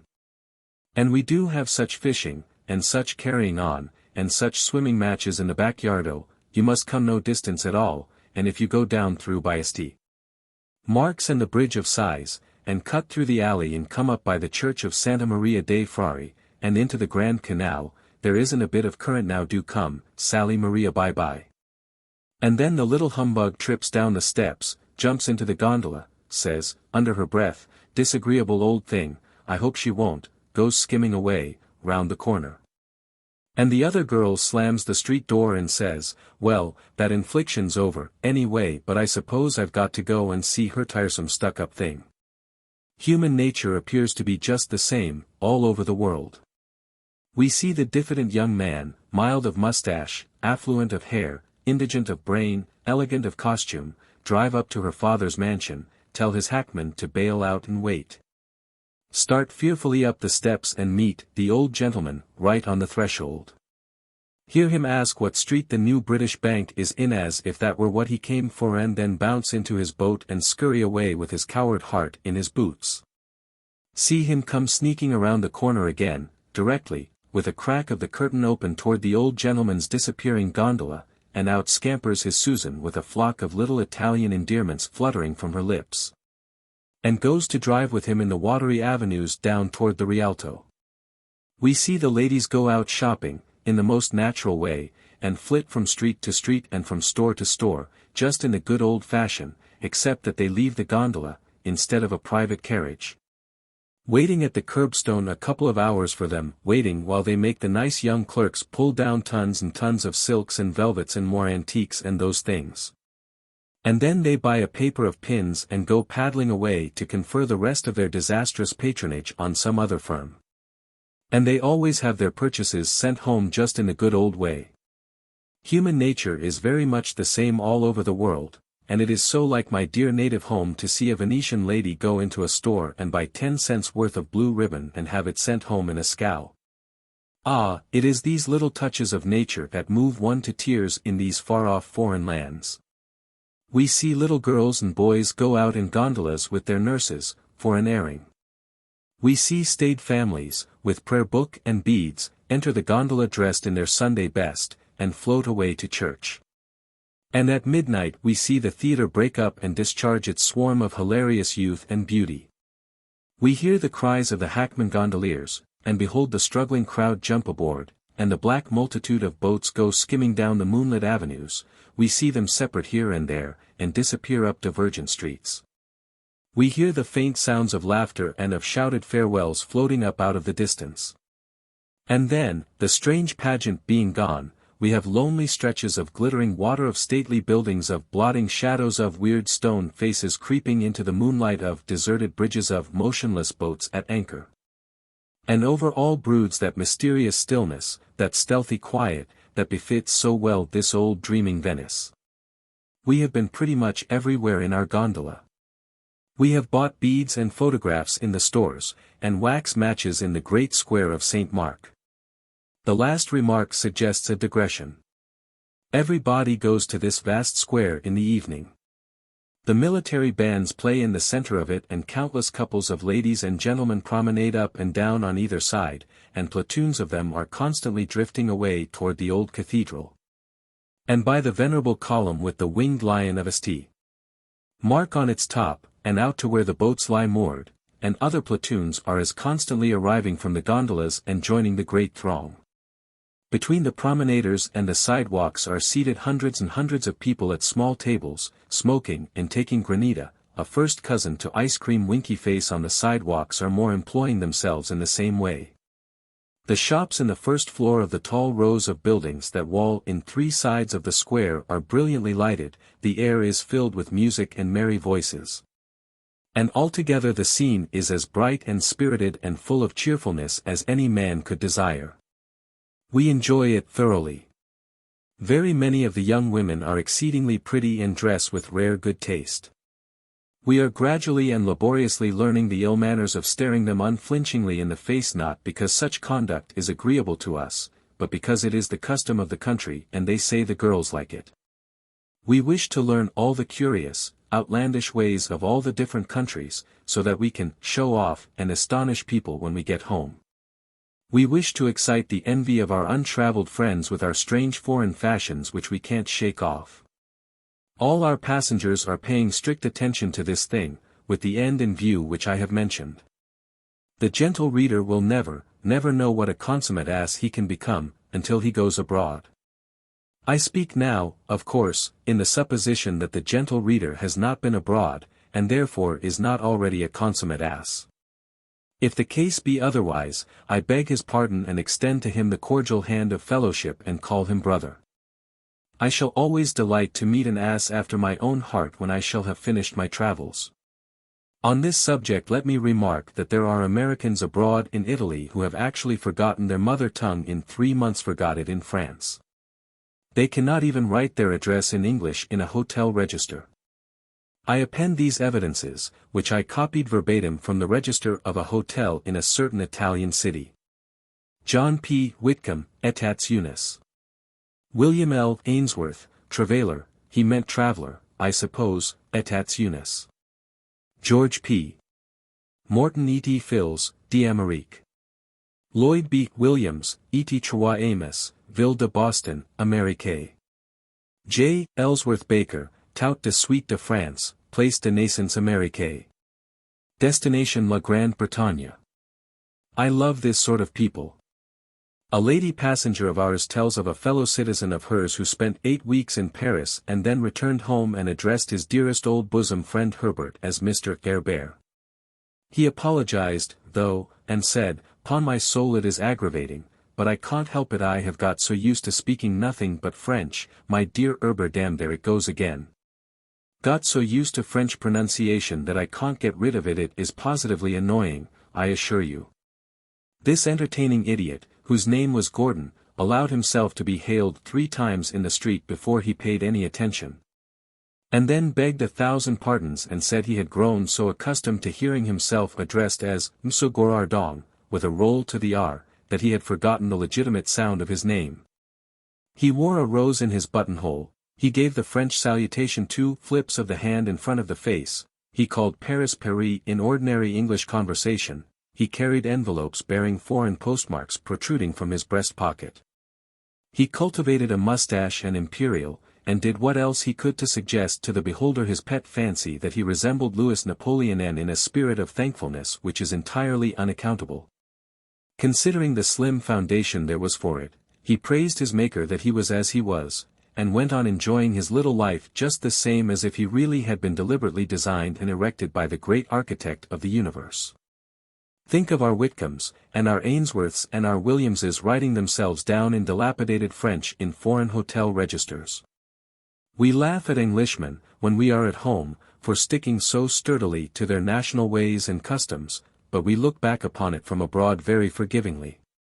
It is not pleasant to see an American thrusting his nationality forward obtrusively in a foreign land, but oh, it is pitiable to see him making of himself a thing that is neither male nor female, neither fish, flesh, nor foule poor, miserable hermaphrodite Frenchman. Among a long list of churches, art galleries, and such things, visited by us in Venice, I shall mention only one, the Church of Santa Maria dei Frari. It is about 500 years old, I believe, and stands on 1,200,000 piles. In it lie the body of Canova and the heart of Titian, under magnificent monuments. Titian died at the age of almost 100 years. A plague which swept away 50,000 lives was raging at the time, and there is notable evidence of the reverence in which the great painter was held. In the fact that to him alone the state permitted a public funeral in all that season of terror and death. In this church, also, is a monument to the Doge Foscari, whose name a once resident of Venice, Lord Byron, has made permanently famous. The monument to the Doge Giovanni Pesaro, in this church, is a curiosity in the way of mortuary adornment. It is 80 feet high and is fronted like some fantastic pagan temple. Against it stand 4 colossal Nubians, as black as night, dressed in white marble garments. The black legs are bare, and through rents in sleeves and breeches, the skin, of shiny black marble, shows. The artist was as ingenious as his funeral designs were absurd. There are 2 bronze skeletons bearing scrolls, and 2 great dragons uphold the sarcophagus. On high, amid all this grotesqueness, sits the departed Doge. In the conventual buildings attached to this church are the state archives of Venice. We did not see them, but they are said to number millions of documents. They are the records of centuries of the most watchful, observant and suspicious government that ever existed, in which everything was written down and nothing spoken out. They fill nearly 300 rooms. Among them are manuscripts from the archives of nearly 2,000 families, monasteries and convents. The secret history of Venice for 1,000 years is here, its plots, its hidden trials, its assassinations, its commissions of hireling spies and masked bravos, food, ready to hand, for a world of dark and mysterious romances. Yes, I think we have seen all of Venice. We have seen, in these old churches, a profusion of costly and elaborate sepulchre ornamentation such as we never dreamt of before. We have stood in the dim religious light of these hoary sanctuaries, in the midst of long ranks of dusty monuments and effigies of the great dead of Venice, until we seemed drifting back, into the solemn past. And looking upon the scenes and mingling with the peoples of a remote antiquity. We have been in a half-waking sort of dream all the time. I do not know how else to describe the feeling. A part of our being has remained still in the 19th century, while another part of it has seemed in some unaccountable way walking among the phantoms of the 10th. We have seen famous pictures until our eyes are weary with looking at them and refuse to find interest in them any longer. And what wonder, when there are 1,200 pictures by Palma the Younger in Venice and 1,500 by Tintoretto. And behold, there are Titians and the works of other artists in proportion. We have seen Titian's celebrated Cain and Abel, his David and Goliath, his Abraham's sacrifice. We have seen Tintoretto's monster picture, which is 74 feet long and I do not know how many feet high, and thought it a very commodious picture. We have seen pictures of martyrs enough, and saints enough, to regenerate the world. I ought not to confess it, but still, since one has no opportunity in America to acquire a critical judgment in art, and since I could not hope to become educated in it in Europe in a few short weeks, I may therefore as well acknowledge with such apologies as may be due, that to me it seemed that when I had seen one of these martyrs I had seen them all. They all have a marked family resemblance to each other, they dress alike, in coarse monkish robes and sandals, they are all bald-headed, they all stand in about the same attitude. And without exception they are gazing heavenward with countenances which the Ainsworths, the Mortons and the Williamses, Edie Phils, inform me are full of expression. To me there is nothing tangible about these imaginary portraits, nothing that I can grasp and take a living interest in. If great Titian had only been gifted with prophecy, and had skipped a martyr, and gone over to England and painted a portrait of Shakespeare, even as a youth, which we could all have confidence in now, the world down to the latest generations would have forgiven him the lost martyr in the rescued seer. I think posterity could have spared one more martyr for the sake of a great historical picture of Titian's time and painted by his brush, such as Columbus returning in chains from the discovery of a world, for instance. The old masters did paint some Venetian historical pictures, and these we did not tire of looking at. Notwithstanding representations of the formal introduction of defunct doges to the Virgin Mary in regions beyond the clouds clashed rather harshly with the proprieties, it seemed to us. But humble as we are, and unpretending, in the matter of art, our researches among the painted monks and martyrs have not been wholly in vain. We have striven hard to learn. We have had some success. We have mastered some things, possibly of trifling import in the eyes of the learned, but to us they give pleasure, and we take as much pride in our little acquirements as do others who have learned far more. And we love to display them full as well. When we see a monk going about with a lion and looking tranquilly up to heaven, we know that that is Street Mark. When we see a monk with a book and a pen, looking tranquilly up to heaven, trying to think of a word, we know that that is Street Matthew. When we see a monk sitting on a rock, looking tranquilly up to heaven, with a human skull beside him, and without other baggage, we know that that is Saint Jerome. Because we know that he always went flying light in the matter of baggage. When we see a party looking tranquilly up to heaven, unconscious that his body is shot through and through with arrows, we know that that is Saint Sebastian. When we see other monks looking tranquilly up to heaven, but having no trademark, we always ask who those parties are. We do this because we humbly wish to learn. We have seen 13,000 St. Jeromes, and 22,000 St. Marks, and 16,000 St. Matthews, and 60,000 St. Sebastians, and 4 millions of assorted monks, undesignated, and we feel encouraged to believe that when we have seen some more of these various pictures, and had a larger experience, we shall begin to take an absorbing interest in them like our cultivated countrymen from America. Now it does give me real pain to speak in this almost unappreciative way of the old masters and their martyrs. Because good friends of mine in the ship, friends who do thoroughly and conscientiously appreciate them and are in every way competent to discriminate between good pictures and inferior ones, have urged me for my own sake not to make public the fact that I lack this appreciation and this critical discrimination myself. I believe that what I have written and may still write about pictures will give them pain, and I am honestly sorry for it. I even promised that I would hide my uncouth sentiments in my own breast. But alas! I never could keep a promise. I do not blame myself for this weakness, because the fault must lie in my physical organization. It is likely that such a very liberal amount of space was given to the organ which enables me to make promises, that the organ which should enable me to keep them was crowded out. But I grieve not. I like no halfway things. I had rather have one faculty nobly developed than two faculties of mere ordinary capacity. I certainly meant to keep that promise, but I find I cannot do it. It is impossible to travel through Italy without speaking of pictures, and can I see them through others' eyes? If I did not so delight in the grand pictures that are spread before me every day of my life by that monarch of all the old masters, nature, I should come to believe, sometimes, that I had in me no appreciation of the beautiful, whatsoever. It seems to me that whenever I glory to think that for once I have discovered an ancient painting that is beautiful and worthy of all praise. The pleasure it gives me is an infallible proof that it is not a beautiful picture and not in any wise worthy of commendation. This very thing has occurred more times than I can mention, in Venice. In every single instance the guide has crushed out my swelling enthusiasm with the remark.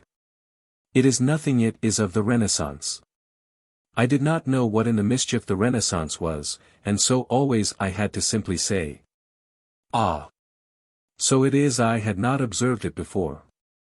I could not bear to be ignorant before a cultivated Negro, the offspring of a South Carolina slave. But it occurred too often for even my self-complacency, did that exasperating, "It is nothing, it is of the Renaissance." I said at last, "Who is this Renaissance? Where did he come from? Who gave him permission to cram the Republic with his execrable daubs?" We learned, then, that Renaissance was not a man, that Renaissance was a term used to signify what was at best but an imperfect rejuvenation of art. The guide said that after Titian's time and the time of the other great names we had grown so familiar with, high art declined. Then it partially rose again, an inferior sort of painters sprang up, and these shabby pictures were the work of their hands. Then I said, in my heat, that I wished to goodness high art had declined 500 years sooner. The Renaissance pictures suit me very well, though sooth to say its school were too much given to painting real men and did not indulge enough in martyrs. The guide I have spoken of is the only one we have had yet who knew anything. He was born in South Carolina, of slave parents. They came to Venice while he was an infant. He has grown up here. He is well educated. He reads, writes, and speaks English, Italian, Spanish, and French, with perfect facility. Is a worshipper of art and thoroughly conversant with it, knows the history of Venice by heart and never tires of talking of her illustrious career. He dresses better than any of us, I think, and is daintily polite. Negroes are deemed as good as white people, in Venice, and so this man feels no desire to go back to his native land. His judgment is correct. I have had another shave. I was writing in our front room this afternoon and trying hard to keep my attention on my work and refrain from looking out upon the canal. I was resisting the soft influences of the climate as well as I could, and endeavoring to overcome the desire to be indolent and happy. The boys sent for a barber. They asked me if I would be shaved. I reminded them of my tortures in Genoa, Milan, Como, of my declaration that I would suffer no more on Italian soil. I said, "Not any for me, if you please." I wrote on. The barber began on the doctor. I heard him say, "Dan, this is the easiest shave I have had since we left the ship." He said again, presently, "Why, Dan, a man could go to sleep with this man shaving him." Dan took the chair. Then he said, "Why, this is Titian. This is one of the old masters." I wrote on. Directly Dan said, "Doctor, it is perfect luxury. The ship's barber isn't anything to him." My rough beard was distressing me beyond measure. The barber was rolling up his apparatus.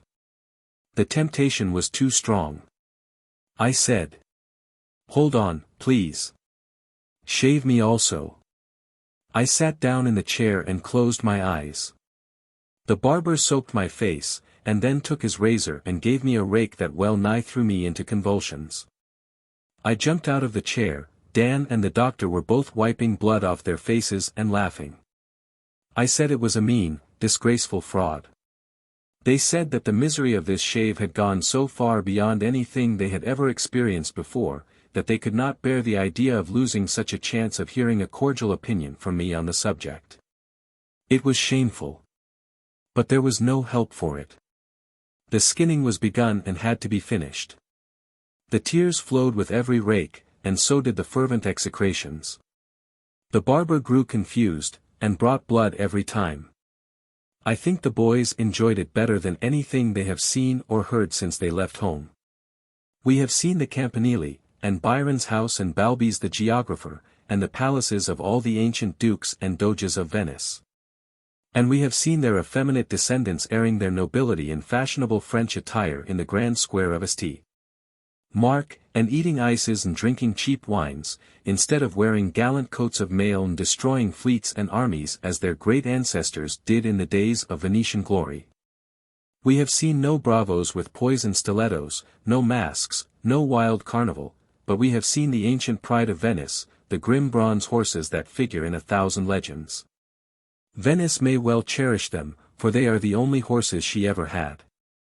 It is said there are hundreds of people in this curious city who never have seen a living horse in their lives. It is entirely true, no doubt. And so, having satisfied ourselves, we depart tomorrow, and leave the venerable Queen of the Republics to summon her vanished ships, and marshal her shadowy armies, and know again in dreams the pride of her old renown. Chapter 24. Some of the Quaker City's passengers had arrived in Venice from Switzerland and other lands before we left there, and others were expected every day. We heard of no casualties among them, and no sickness. We were a little fatigued with sightseeing, and so we rattled through a good deal of country by rail without caring to stop. I took few notes. I find no mention of Bologna in my memorandum book, except that we arrived there in good season, but saw none of the sausages for which the place is so justly celebrated. Pistoia awoke but a passing interest. Florence pleased us for a while. I think we appreciated the great figure of David in the Grand Square, and the sculptured group they call the Rape of the Sabines. We wandered through the endless collections of paintings and statues of the Pitti and Uffizi galleries, of course. I make that statement in self-defense, there let it stop. I could not rest under the imputation that I visited Florence and did not traverse its weary miles of picture galleries. We tried indolently to recollect something about the Guelphs and Ghibelines and the other historical cutthroats whose quarrels and assassinations make up so large a share of Florentine history, but the subject was not attractive.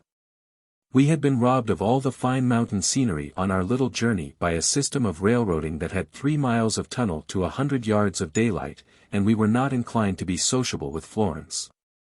We had seen the spot, outside the city somewhere, where these people had allowed the bones of Galileo to rest in unconsecrated ground for an age because his great discovery that the world turned around was regarded as a damning heresy by the Church.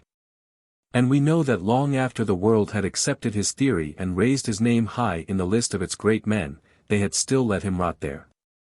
That we had lived to see his dust in honored sepulture in the church of Santa Croce we owed to a society of literati, and not to Florence or her rulers. We saw Dante's tomb in that church, also, but we were glad to know that his body was not in it. That the ungrateful city that had exiled him and persecuted him would give much to have it there, but need not hope to ever secure that high honor to herself. Medicis are good enough for Florence. Let her plant Medicis and build grand monuments over them to testify how gratefully she was wont to lick the hand that scourged her. Magnanimous Florence. Her jewelry marts are filled with artists in mosaic. Florentine mosaics are the choicest in all the world. Florence loves to have that said. Florence is proud of it. Florence would foster this specialty of hers. She is grateful to the artists that bring to her this high credit and fill her coffers with foreign money, and so she encourages them with pensions. With pensions. Think of the lavishness of it. She knows that people who piece together the beautiful trifles die early, because the labor is so confining, and so exhausting to hand and brain. And so she has decreed that all these people who reach the age of 60 shall have a pension after that. I have not heard that any of them have called for their dividends yet. One man did fight along till he was 60, and started after his pension, but it appeared that there had been a mistake of a year in his family record, and so he gave it up and died. These artists will take particles of stone or glass no larger than a mustard seed, and piece them together on a sleeve button or a shirt stud, so smoothly and with such nice adjustment of the delicate shades of color the pieces bear, as to form a pygmy rose with stem, thorn, leaves, petals complete, and all as softly and as truthfully tinted as though nature had builded it herself. They will counterfeit a fly, or a high-toned bug, or the ruined Colosseum, within the cramped circle of a breastpin, and do it so deftly and so neatly that any man might think a master painted it. I saw a little table in the great mosaic school in Florence, a little trifle of a center table whose top was made of some sort of precious polished stone, and in the stone was inlaid the figure of a flute, with bell mouth and a mazy complication of keys. No painting in the world could have been softer or richer, no shading out of one tint into another could have been more perfect. No work of art of any kind could have been more faultless than this flute, and yet to count the multitude of little fragments of stone of which they swore it was formed would bankrupt any man's arithmetic. I do not think one could have seen where two particles joined each other with eyes of ordinary shrewdness. Certainly we could detect no such blemish. This tabletop cost the labor of one man for 10 long years, so they said, and it was for sale for $35,000. We went to the church of Santa Croce, from time to time, in Florence, to weep over the tombs of Michelangelo, Raphael and Machiavelli. I suppose they are buried there. But it may be that they reside elsewhere and rent their tombs to other parties, such being the fashion in Italy, and between times we used to go and stand on the bridges and admire the Arno. It is popular to admire the Arno. It is a great historical creek with 4 feet in the channel and some scows floating around. It would be a very plausible river if they would pump some water into it. They all call it a river, and they honestly think it is a river, do these dark and bloody Florentines. They even help out the delusion by building bridges over it. I do not see why they are too good to wade. How the fatigues and annoyances of travel fill one with bitter prejudices sometimes. I might enter Florence under happier auspices a month hence and find it all beautiful, all attractive. But I do not care to think of it now, at all. Nor of its roomy shops filled to the ceiling with snowy marble and alabaster copies of all the celebrated sculptures in Europe, copies so enchanting to the eye that I wonder how they can really be shaped like the dingy petrified nightmares they are the portraits of. I got lost in Florence at 9 o'clock, one night, and stayed lost in that labyrinth of narrow streets and long rows of vast buildings that look all alike, until toward 3 o'clock in the morning. It was a pleasant night, and at first there were a good many people abroad, and there were cheerful lights about. Later, I grew accustomed to prowling about mysterious drifts and tunnels and astonishing and interesting myself with coming around corners expecting to find the hotel staring me in the face, and not finding it doing anything of the kind. Later still, I felt tired. I soon felt remarkably tired. But there was no one abroad, now not even a policeman. I walked till I was out of all patience, and very hot and thirsty. At last, somewhere after 1 o'clock, I came unexpectedly to one of the city gates. I knew then that I was very far from the hotel. The soldiers thought I wanted to leave the city, and they sprang up and barred the way with their muskets. I said, "Hotel d'Europe." It was all the Italian I knew, and I was not certain whether that was Italian or French.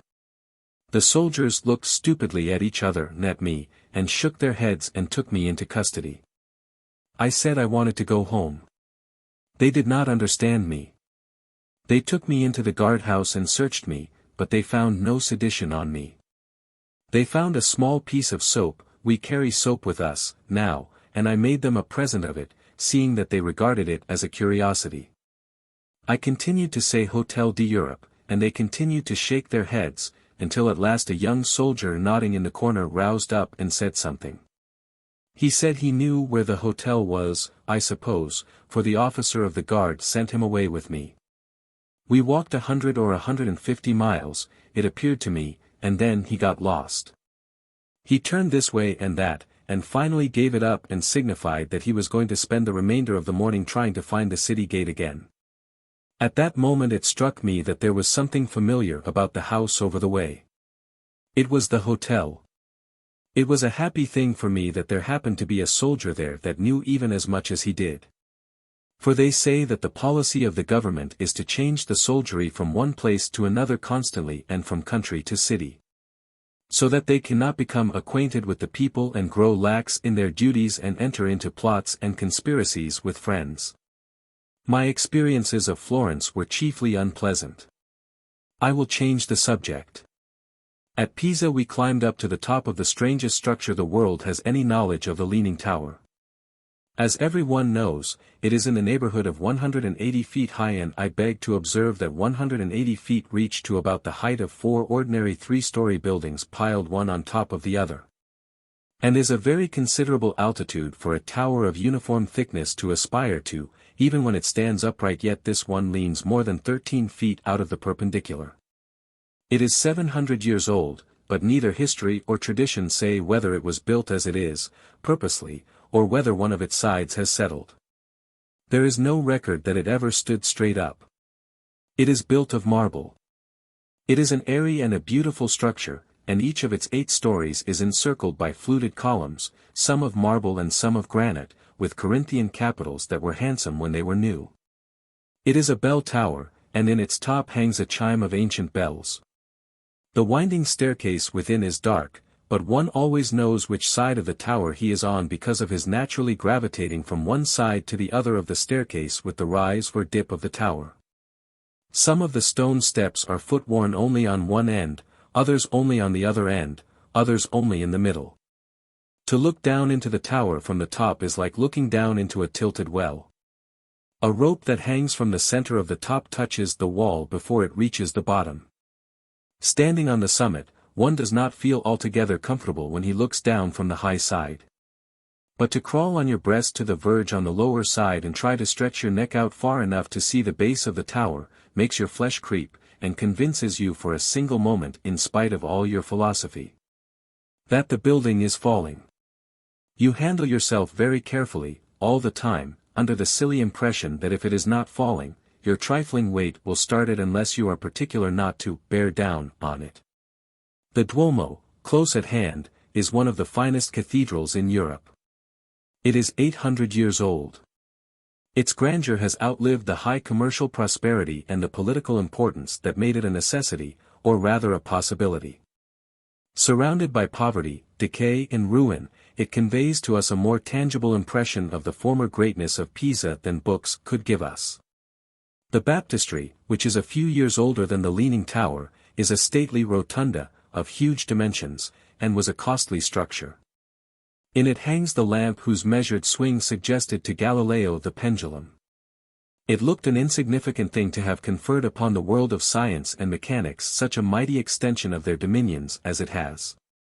Pondering, in its suggestive presence, I seemed to see a crazy universe of swinging discs, the toiling children of this sedate parent.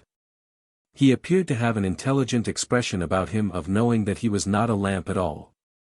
That he was a pendulum disguised, for prodigious and inscrutable purposes of his own deep devising, and not a common pendulum either, but the old original patriarchal pendulum, the Abraham pendulum of the world. This baptistry is endowed with the most pleasing echo of all the echoes we have read of. The guide sounded 2 sonorous notes, about half an octave apart. The echo answered with the most enchanting, the most melodious, the richest blending of sweet sounds that one can imagine. It was like a long-drawn chord of a church organ, infinitely softened by distance. I may be extravagant in this matter, but if this be the case my ear is to blame, not my pen. I am describing a memory, and one that will remain long with me. The peculiar devotional spirit of the olden time, which placed a higher confidence in outward forms of worship than in the watchful guarding of the heart against sinful thoughts and the hands against sinful deeds, and which believed in the protecting virtues of inanimate objects made holy by contact with holy things, is illustrated in a striking manner in one of the cemeteries of Pisa. The tombs are set in soil brought in ships from the Holy Land ages ago. To be buried in such ground was regarded by the ancient Pisans as being more potent for salvation than many masses purchased of the church and the vowing of many candles to the Virgin. Pisa is believed to be about 3,000 years old. It was one of the 12 great cities of ancient Etruria, that commonwealth which has left so many monuments in testimony of its extraordinary advancement, and so little history of itself that is tangible and comprehensible. A Pisan antiquarian gave me an ancient tear-jug which he averred was full 4,000 years old. It was found among the ruins of one of the oldest of the Etruscan cities. He said it came from a tomb, and was used by some bereaved family in that remote age when even the pyramids of Egypt were young, Damascus a village, Abraham a prattling infant in ancient Troy not yet dreamt of. To receive the tears wept for some lost idol of a household. It spoke to us in a language of its own. And with a pathos more tender than any words might bring, its mute eloquence swept down the long roll of the centuries with its tale of a vacant chair, a familiar footstep missed from the threshold, a pleasant voice gone from the chorus. A vanished form. A tale which is always so new to us, so startling, so terrible, so benumbing to the senses, and behold how threadbare and old it is. No shrewdly worded history could have brought the myths and shadows of that old dreamy age before us clothed with human flesh and warmed with human sympathies so vividly as did this poor little unsentient vessel of pottery. Pisa was a republic in the Middle Ages, with a government of her own, armies and navies of her own and a great commerce. She was a warlike power, and inscribed upon her banners many a brilliant fight with Genoese and Turks. It is said that the city once numbered a population of 400,000, but her scepter has passed from her grasp. Now, her ships and her armies are gone, her commerce is dead. Her battle flags bear the mold and the dust of centuries, her marts are deserted, she has shrunken far within her crumbling walls, and her great population has diminished to 20,000 souls. She has but one thing left to boast of, and that is not much, viz., she is the second city of Tuscany. We reached Leghorn in time to see all we wished to see of it long before the city gates were closed for the evening, and then came on board the ship. We felt as though we had been away from home an age. We never entirely appreciated, before, what a very pleasant den our stateroom is, nor how jolly it is to sit at dinner in one's own seat in one's own cabin, and hold familiar conversation with friends in one's own language. Oh, the rare happiness of comprehending every single word that is said, and knowing that every word one says in return will be understood as well. We would talk ourselves to death, now, only there are only about 10 passengers out of the 65 to talk to. The others are wandering, we hardly know where. We shall not go ashore in Leghorn. We are surfeited with Italian cities for the present, and much prefer to walk the familiar quarterdeck and view this one from a distance. The stupid magnates of this Leghorn government cannot understand that so large a steamer as ours could cross the broad Atlantic with no other purpose than to indulge a party of ladies and gentlemen in a pleasure excursion. It looks too improbable. It is suspicious, they think. Something more important must be hidden behind it all. They cannot understand it, and they scorn the evidence of the ship's papers. They have decided at last that we are a battalion of incendiary, bloodthirsty Garibaldians in disguise. And in all seriousness they have set a gunboat to watch the vessel night and day, with orders to close down on any revolutionary movement in a twinkling. Police boats are on patrol duty about us all the time, and it is as much as a sailor's liberty is worth to show himself in a red shirt.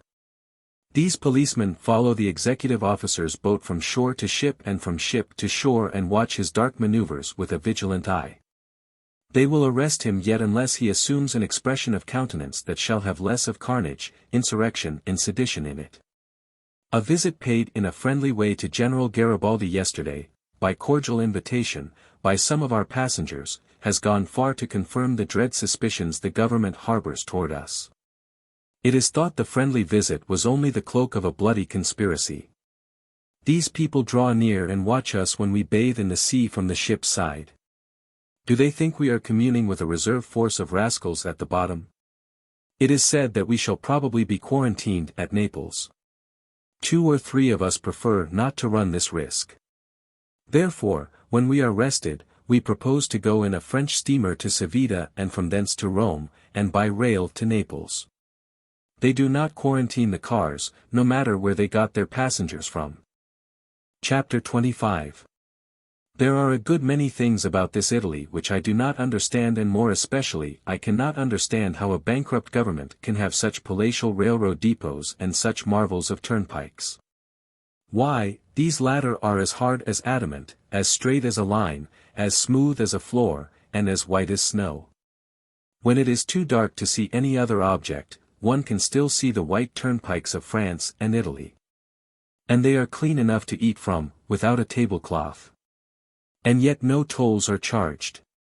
As for the railways, we have none like them. The cars slide as smoothly along as if they were on runners.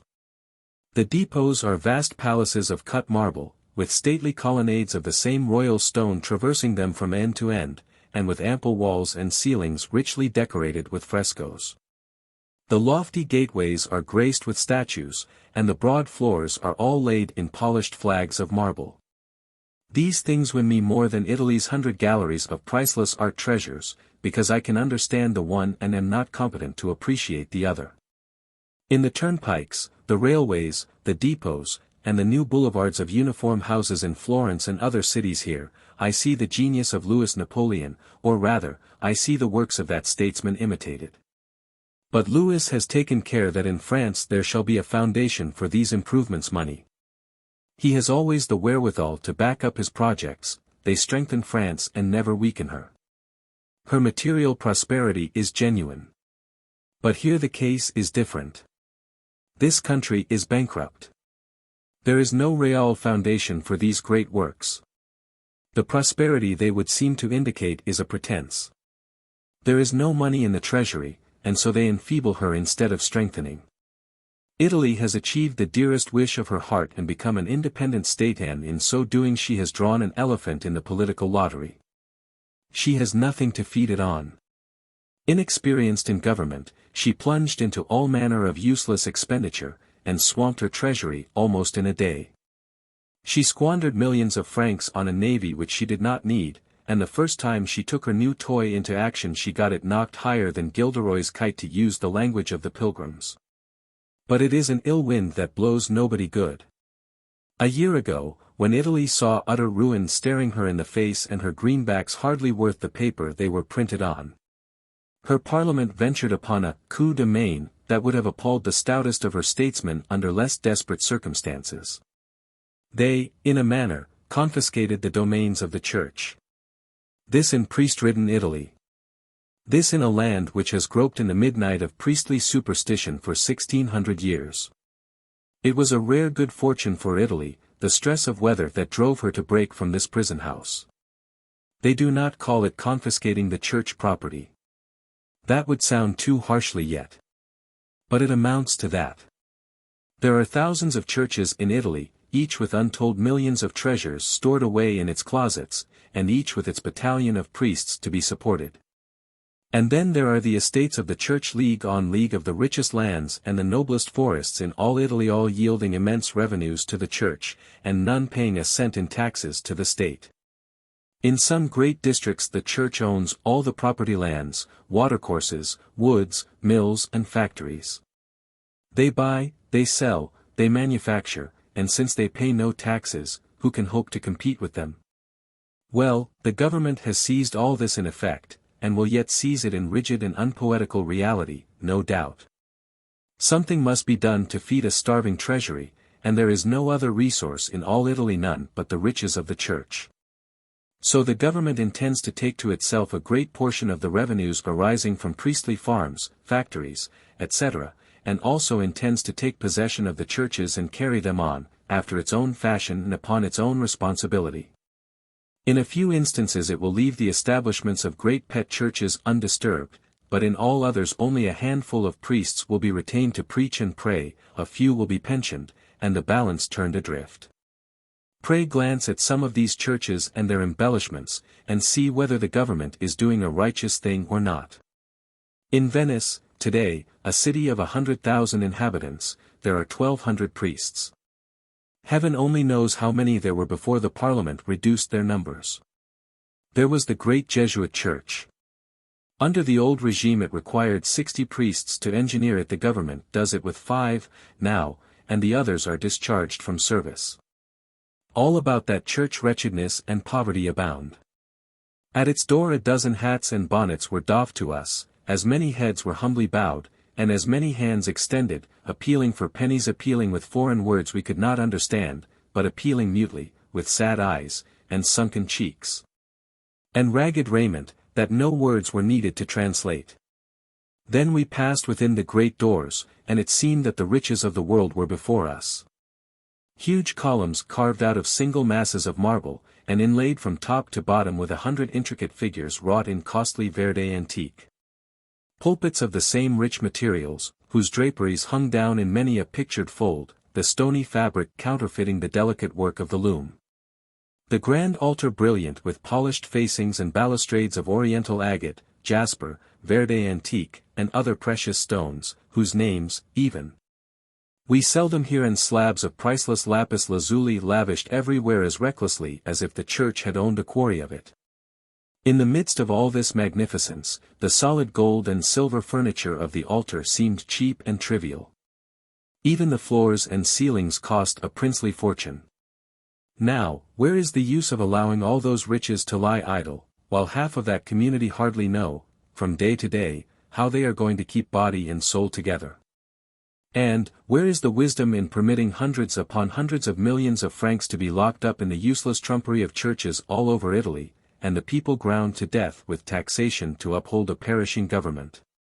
As far as I can see, Italy, for 1500 years, has turned all her energies, all her finances, and all her industry to the building up of a vast array of wonderful church edifices, and starving half her citizens to accomplish it.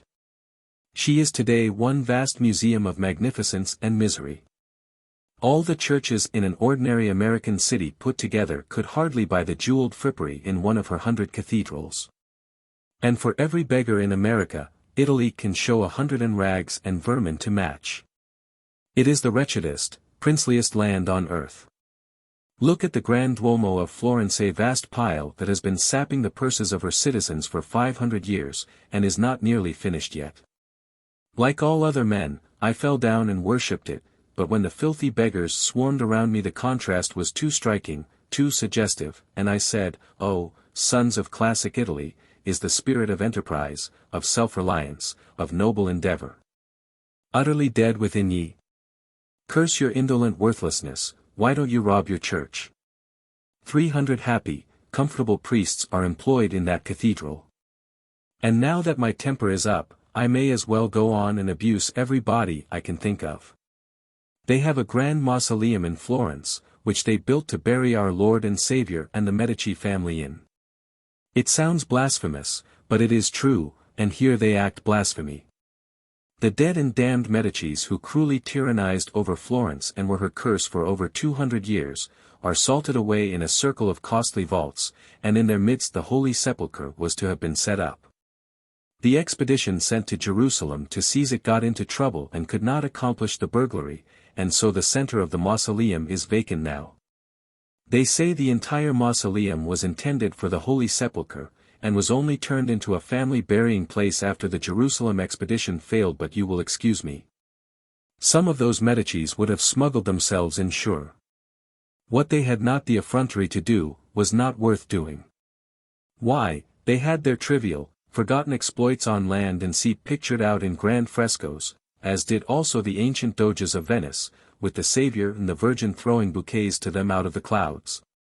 And the deity himself applauding from his throne in heaven. And who painted these things?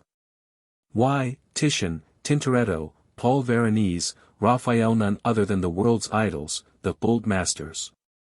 Andrea del Sarto glorified his princes in pictures that must save them forever from the oblivion they merited, and they let him starve. Served him right.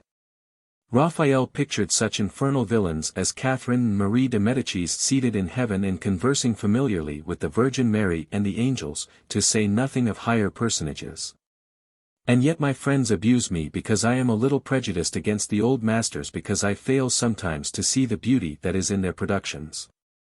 I cannot help but see it, now and then, but I keep on protesting against the groveling spirit that could persuade those masters to prostitute their noble talents to the adulation of such monsters as the French, Venetian and Florentine princes of 200 and 300 years ago, all the same.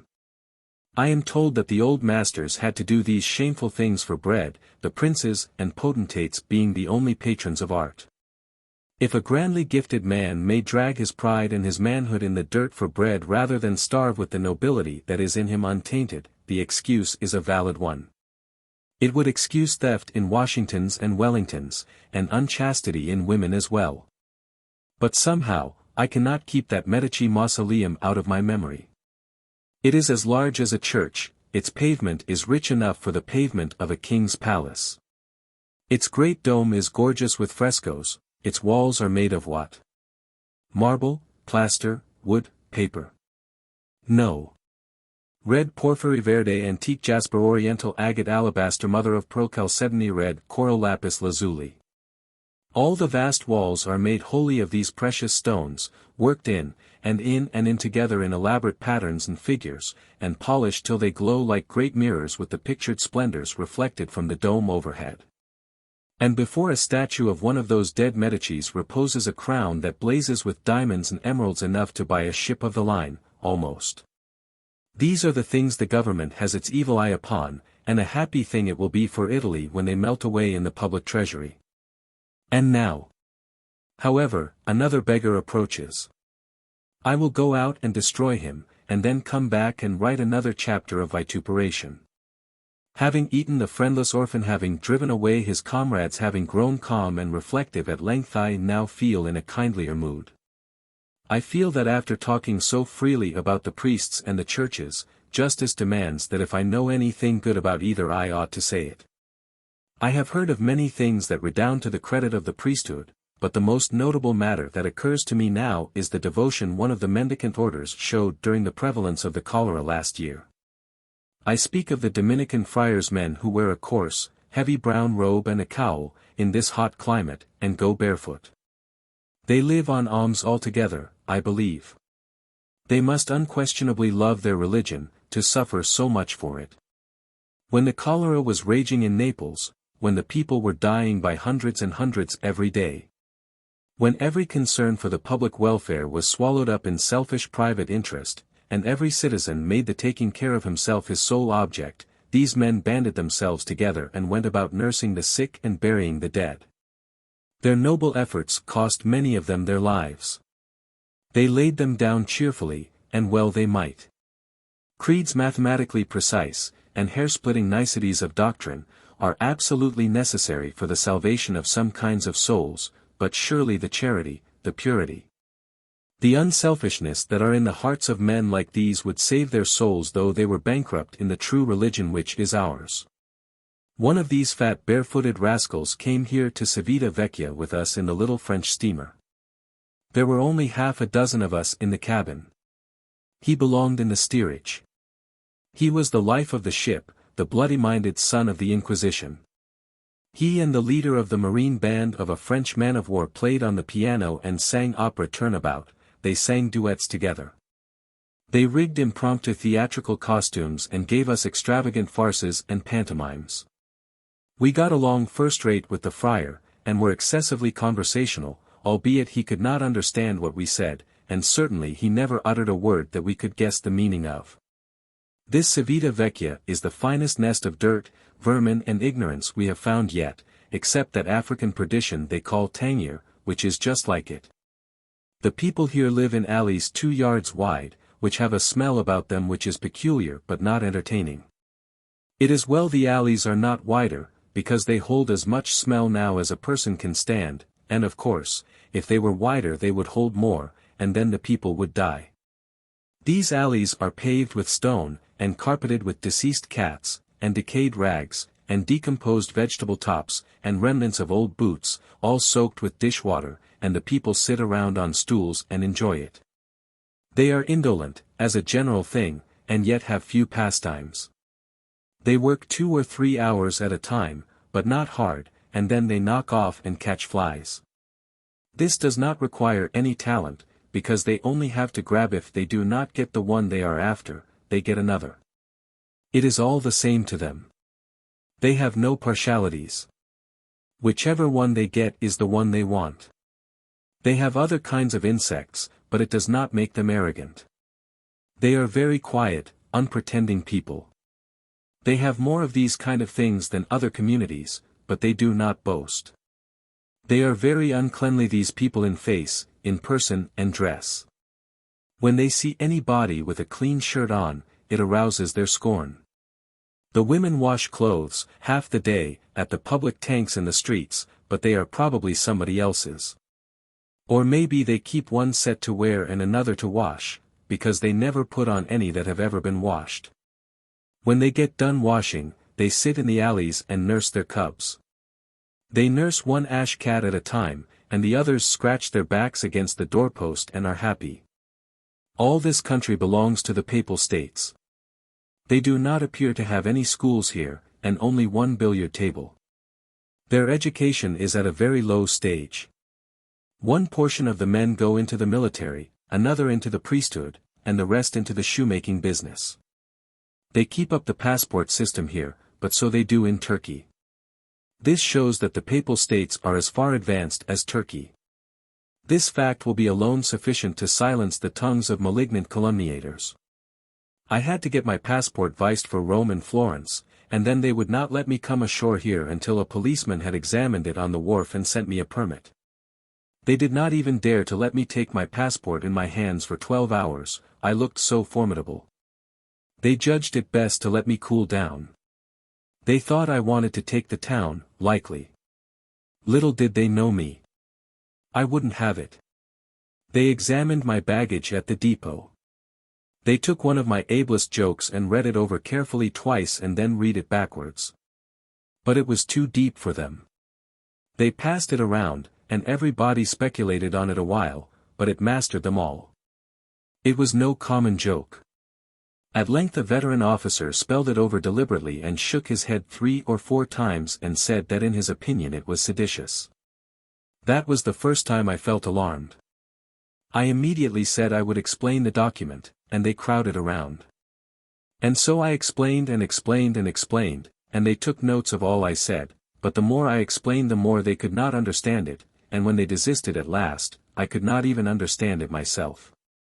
They said they believed it was an incendiary document, leveled at the government. I declared solemnly that it was not, but they only shook their heads and would not be satisfied.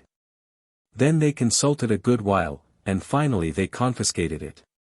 I was very sorry for this, because I had worked a long time on that joke, and took a good deal of pride in it, and now I suppose I shall never see it any more. I suppose it will be sent up and filed away among the criminal archives of Rome, and will always be regarded as a mysterious infernal machine which would have blown up like a mine and scattered the good Pope all around.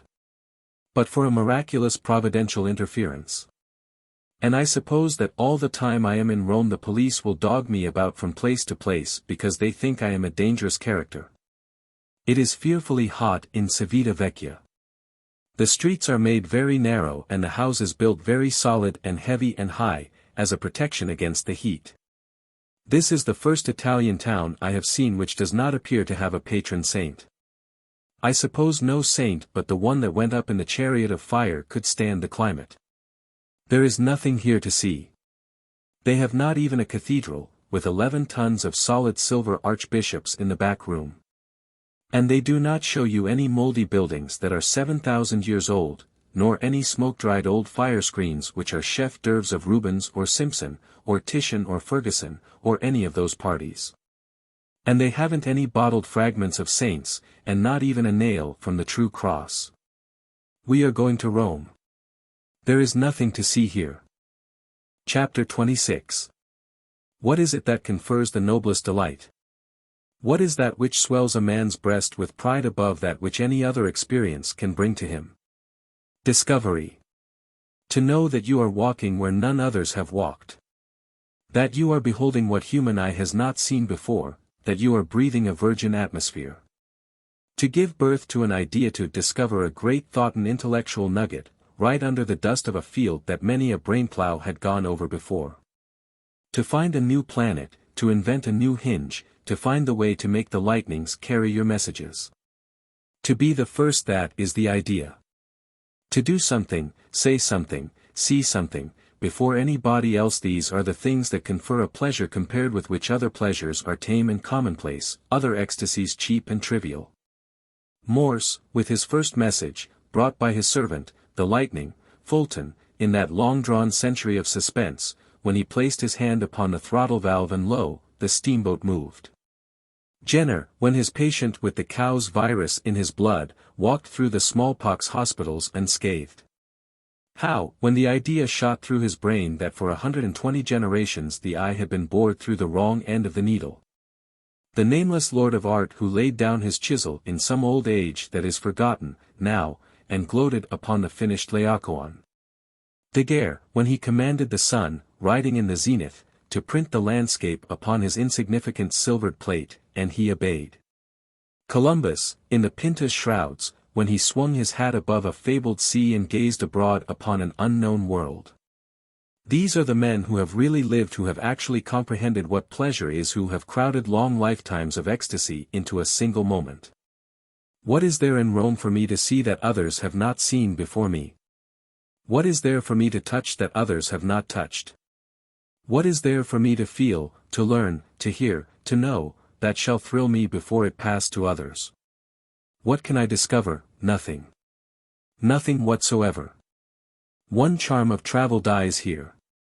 But if I were only a Roman, if, added to my own, I could be gifted with modern Roman sloth, modern Roman superstition, and modern Roman boundlessness of ignorance, what bewildering worlds of unsuspected wonders I would discover. Ah, if I were only a habitant of the Campagna 25 miles from Rome. Then I would travel. I would go to America, and see, and learn, and return to the Campagna and stand before my countrymen an illustrious discoverer. I would say, I saw there a country which has no overshadowing mother church, and yet the people survive. I saw a government which never was protected by foreign soldiers at a cost greater than that required to carry on the government itself. I saw common men and common women who could read. I even saw small children of common country people reading from books. If I dared think you would believe it, I would say they could write, also. In the cities I saw people drinking a delicious beverage made of chalk and water, but never once saw goats driven through their Broadway or their Pennsylvania Avenue or their Montgomery Street and milked at the doors of the houses. I saw real glass windows in the houses of even the commonest people. Some of the houses are not of stone, nor yet of bricks. I solemnly swear they are made of wood. Houses there will take fire and burn, sometimes actually burn entirely down, and not leave a single vestige behind. I could state that for a truth, upon my deathbed. And as a proof that the circumstance is not rare, I aver that they have a thing which they call a fire engine, which vomits forth great streams of water, and is kept always in readiness, by night and by day, to rush to houses that are burning. You would think one engine would be sufficient, but some great cities have 100, they keep men hired, and pay them by the month to do nothing but put out fires. For a certain sum of money other men will ensure that your house shall not burn down, and if it burns they will pay you for it. There are hundreds and thousands of schools, and anybody may go and learn to be wise, like a priest. In that singular country if a rich man dies a sinner, he is damned. He cannot buy salvation with money for masses. There is really not much use in being rich, there. Not much use as far as the other world is concerned, but much, very much use, as concerns this. Because there, if a man be rich, he is very greatly honored, and can become a legislator, a governor, a general, a senator, no matter how ignorant an ass he is, just as in our beloved Italy the nobles hold all the great places. Even though sometimes they are born noble idiots. There, if a man be rich, they give him costly presents, they ask him to feasts, they invite him to drink complicated beverages, but if he be poor and in debt, they require him to do that which they term to settle. The women put on a different dress almost every day, the dress is usually fine, but absurd in shape, the very shape and fashion of it changes twice in 100 years. And did I but covet to be called an extravagant falsifier, I would say it changed even oftener. Hair does not grow upon the American women's heads. It is made for them by cunning workmen in the shops, and is curled and frizzled into scandalous and ungodly forms. Some persons wear eyes of glass which they see through with facility perhaps, else they would not use them. And in the mouths of some are teeth made by the sacrilegious hand of man. The dress of the men is laughably grotesque. They carry no musket in ordinary life, nor no long-pointed pole, they wear no wide green-lined cloak. They wear no peaked black felt hat, no leathern gaiters reaching to the knee, no goatskin breeches with the hair side out, no hobnailed shoes, no prodigious spurs. They wear a conical hat termed a nail-cag, a coat of saddest black. A shirt which shows dirt so easily that it has to be changed every month, and is very troublesome. Things called pantaloons, which are held up by shoulder straps, and on their feet they wear boots which are ridiculous in pattern and can stand no wear. Yet dressed in this fantastic garb, these people laughed at my costume. In that country, books are so common that it is really no curiosity to see one. Newspapers also. They have a great machine which prints such things by thousands every hour. I saw common men, there men who were neither priests nor princes who yet absolutely owned the land they tilled. It was not rented from the church, nor from the nobles. I am ready to take my oath of this. In that country you might fall from a third-story window several times, and not mash either a soldier or a priest. The scarcity of such people is astonishing. In the cities you will see a dozen civilians for every soldier, and as many for every priest or preacher. Jews, there, are treated just like human beings, instead of dogs. They can work at any business they please. They can sell brand new goods if they want to, they can keep drugstores, they can practice medicine among Christians, they can even shake hands with Christians if they choose.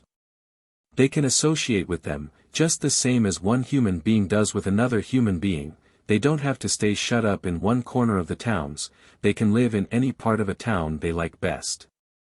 It is said they even have the privilege of buying land and houses, and owning them themselves, though I doubt that, myself. They never have had to run races naked through the public streets, against jackasses, to please the people in carnival time. There they never have been driven by the soldiers into a church every Sunday for hundreds of years to hear themselves and their religion especially and particularly cursed. At this very day, in that curious country, a Jew is allowed to vote, hold office, get up on a rostrum in the public street and express his opinion of the government if the government don't suit him. Ah, it is wonderful. The common people there know a great deal, they even have the effrontery to complain if they are not properly governed, and to take hold and help conduct the government themselves. If they had laws like ours, which give $1 of every 3 a crop produces to the government for taxes, they would have that law altered, instead of paying $33 in taxes, out of every 100 they receive. They complain if they have to pay 7. They are curious people. They do not know when they are well off. Mendicant priests do not prowl among them with baskets begging for the church and eating up their substance. One hardly ever sees a minister of the gospel going around there in his bare feet, with a basket, begging for subsistence. In that country the preachers are not like our mendicant orders of friars, they have 2 or 3 suits of clothing, and they wash sometimes. In that land are mountains far higher than the Alban mountains. The vast Roman Campagna, 100 miles long and full 40 broad, is really small compared to the United States of America. The Tiber, that celebrated river of ours, which stretches its mighty course almost 200 miles, and which a lad can scarcely throw a stone across at Rome, is not so long, nor yet so wide, as the American Mississippi nor yet the Ohio. Nor even the Hudson. In America the people are absolutely wiser and know much more than their grandfathers did. They do not plow with a sharpened stick, nor yet with a 3-cornered block of wood that merely scratches the top of the ground. We do that because our fathers did, 3,000 years ago, I suppose. But those people have no holy reverence for their ancestors. They plow with a plow that is a sharp, curved blade of iron, and it cuts into the earth full 5 inches. And this is not all. They cut their grain with a horrid machine that mows down whole fields in a day.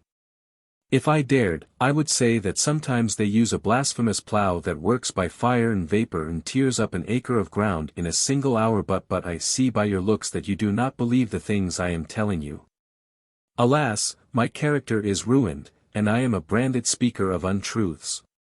Of course we have been to the monster church of St. Peter, frequently. I knew its dimensions. I knew it was a prodigious structure. I knew it was just about the length of the Capitol at Washington, say 730 feet.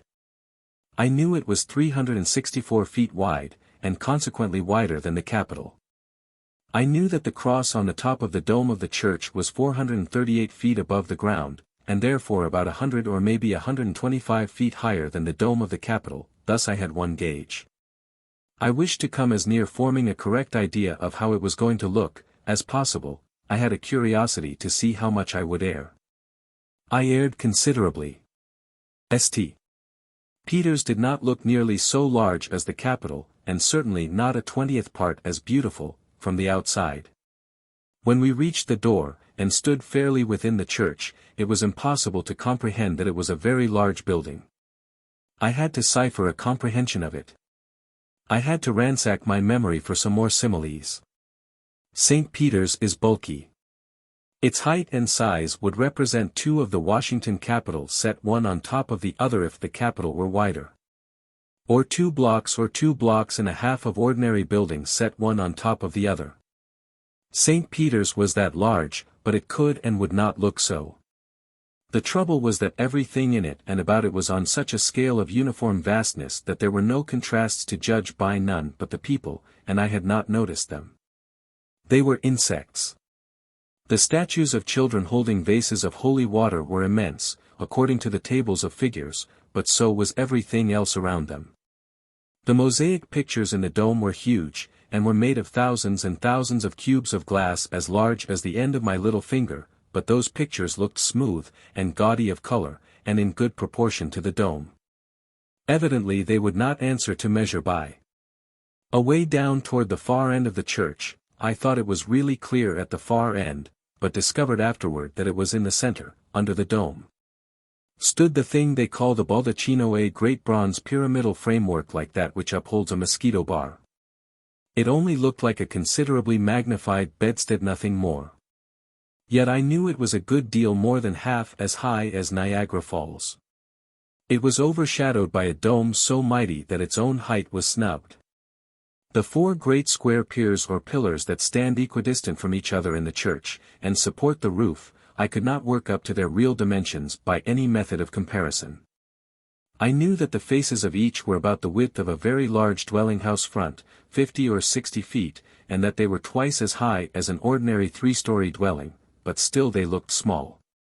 I tried all the different ways I could think of to compel myself to understand how large St. Peter's was, but with small success. The mosaic portrait of an apostle who was writing with a pen 6 feet long seemed only an ordinary apostle. But the people attracted my attention after a while. To stand in the door of St. Peter's and look at men down toward its further extremity, 2 blocks away, has a diminishing effect on them. Surrounded by the prodigious pictures and statues, and lost in the vast spaces, they look very much smaller than they would if they stood 2 blocks away in the open air. I averaged man as he passed me and watched him as he drifted far down by the baldacchino and beyond, watched him dwindle to an insignificant schoolboy, and then, in the midst of the silent throng of human pygmies gliding about him, I lost him. The church had lately been decorated, on the occasion of a great ceremony in honor of St. Peter, and men were engaged, now, in removing the flowers and gilt paper from the walls and pillars. As no ladders could reach the great heights, the men swung themselves down from balustrades and the capitals of pilasters by ropes, to do this work. The upper gallery which encircles the inner sweep of the dome is 240 feet above the floor of the church. Very few steeples in America could reach up to it. Visitors always go up there to look down into the church because one gets the best idea of some of the heights and distances from that point. While we stood on the floor, one of the workmen swung loose from that gallery at the end of a long rope. I had not supposed, before, that a man could look so much like a spider. He was insignificant in size, and his rope seemed only a thread. Seeing that he took up so little space, I could believe the story, then, that 10,000 troops went to St. Peter's, once, to hear Mass, and their commanding officer came afterward, and not finding them, supposed they had not yet arrived. But they were in the church, nevertheless they were in one of the transepts. Nearly 50,000 persons assembled in St. Peter's to hear the publishing of the dogma of the Immaculate Conception. It is estimated that the floor of the church affords standing room for a large number of people. I have forgotten the exact figures. But it is no matter, it is near enough. They have 12 small pillars, in St. Peter's, which came from Solomon's temple. They have, also, which was far more interesting to me, a piece of the true cross, and some nails, and a part of the crown of thorns. Of course we ascended to the summit of the dome, and of course we also went up into the gilt copper ball which is above it. There was room there for a dozen persons, with a little crowding, and it was as close and hot as an oven. Some of those people who are so fond of writing their names in prominent places had been there before us, a million or two, I should think. From the dome of St. Peter's one can see every notable object in Rome, from the castle of St. Angelo to the Colosseum. He can discern the 7 hills upon which Rome is built.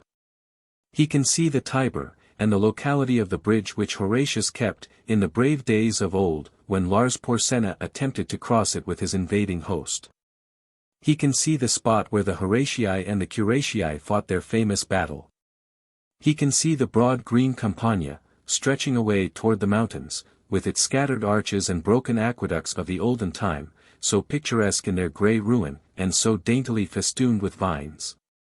He can see the Alban mountains, the Apennines, the Sabine hills, and the blue Mediterranean. He can see a panorama that is varied, extensive, beautiful to the eye, and more illustrious in history than any other in Europe. About his feet is spread the remnant of a city that once had a population of 4 million souls, and among its massed edifices stand the ruins of temples, columns, and triumphal arches that knew the Caesars, and the noonday of Roman splendor. And close by them, in unimpaired strength, is a drain of arched and heavy masonry that belonged to that older city which stood here before Romulus and Remus were born or Rome thought of. The Appian Way is here yet, and looking much as it did, perhaps, when the triumphal processions of the emperors moved over it in other days, bringing fettered princes from the confines of the earth. We cannot see the long array of chariots and mail-clad men laden with the spoils of conquest, but we can imagine the pageant, after a fashion. We look out upon many objects of interest from the dome of St. Peter's. And last of all, almost at our feet, our eyes rest upon the building which was once the Inquisition. How times changed, between the older ages and the new. Some 17 or 18 centuries ago, the ignorant men of Rome were wont to put Christians in the arena of the Colosseum yonder, and turn the wild beasts in upon them for a show. It was for a lesson as well. It was to teach the people to abhor and fear the new doctrine the followers of Christ were teaching. The beasts tore the victims limb from limb and made poor mangled corpses of them in the twinkling of an eye. But when the Christians came into power, when the Holy Mother Church became mistress of the barbarians, she taught them the error of their ways by no such means. No, she put them in this pleasant Inquisition and pointed to the blessed Redeemer, who was so gentle and so merciful toward all men, and they urged the barbarians to love him. And they did all they could to persuade them to love and honor him, first by twisting their thumbs out of joint with a screw, then by nipping their flesh with pincers, red-hot ones, because they are the most comfortable in cold weather. Then by skinning them alive a little, and finally by roasting them in public. They always convinced those barbarians. The true religion, properly administered, as the good Mother Church used to administer it, is very, very soothing.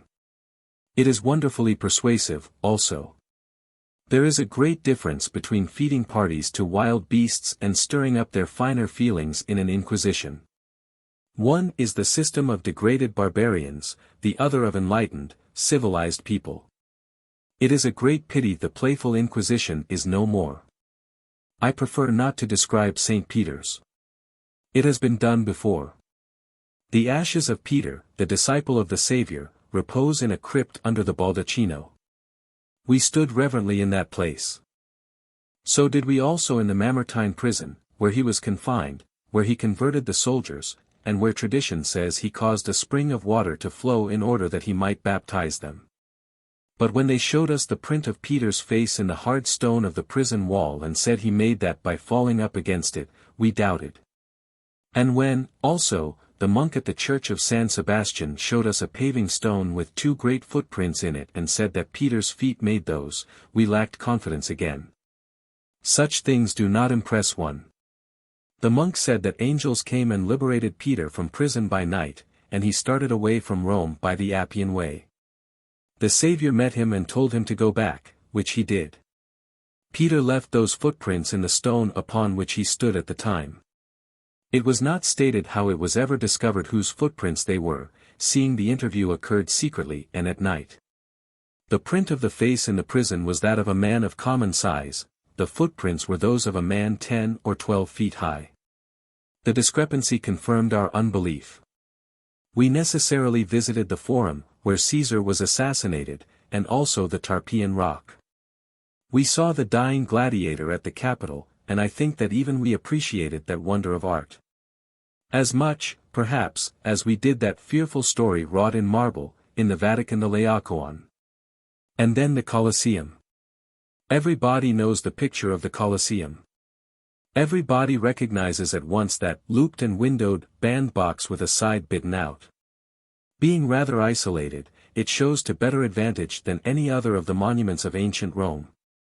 Even the beautiful Pantheon, whose pagan altars uphold the cross, now, and whose Venus, tricked out in consecrated gimcracks, does reluctant duty as a Virgin Mary today, is built about with shabby houses and its stateliness sadly marred. But the monarch of all European ruins, the Colosseum, maintains that reserve and that royal seclusion which is proper to majesty.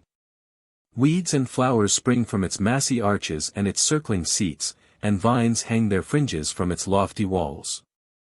An impressive silence broods over the monstrous structure where such multitudes of men and women were wont to assemble in other days.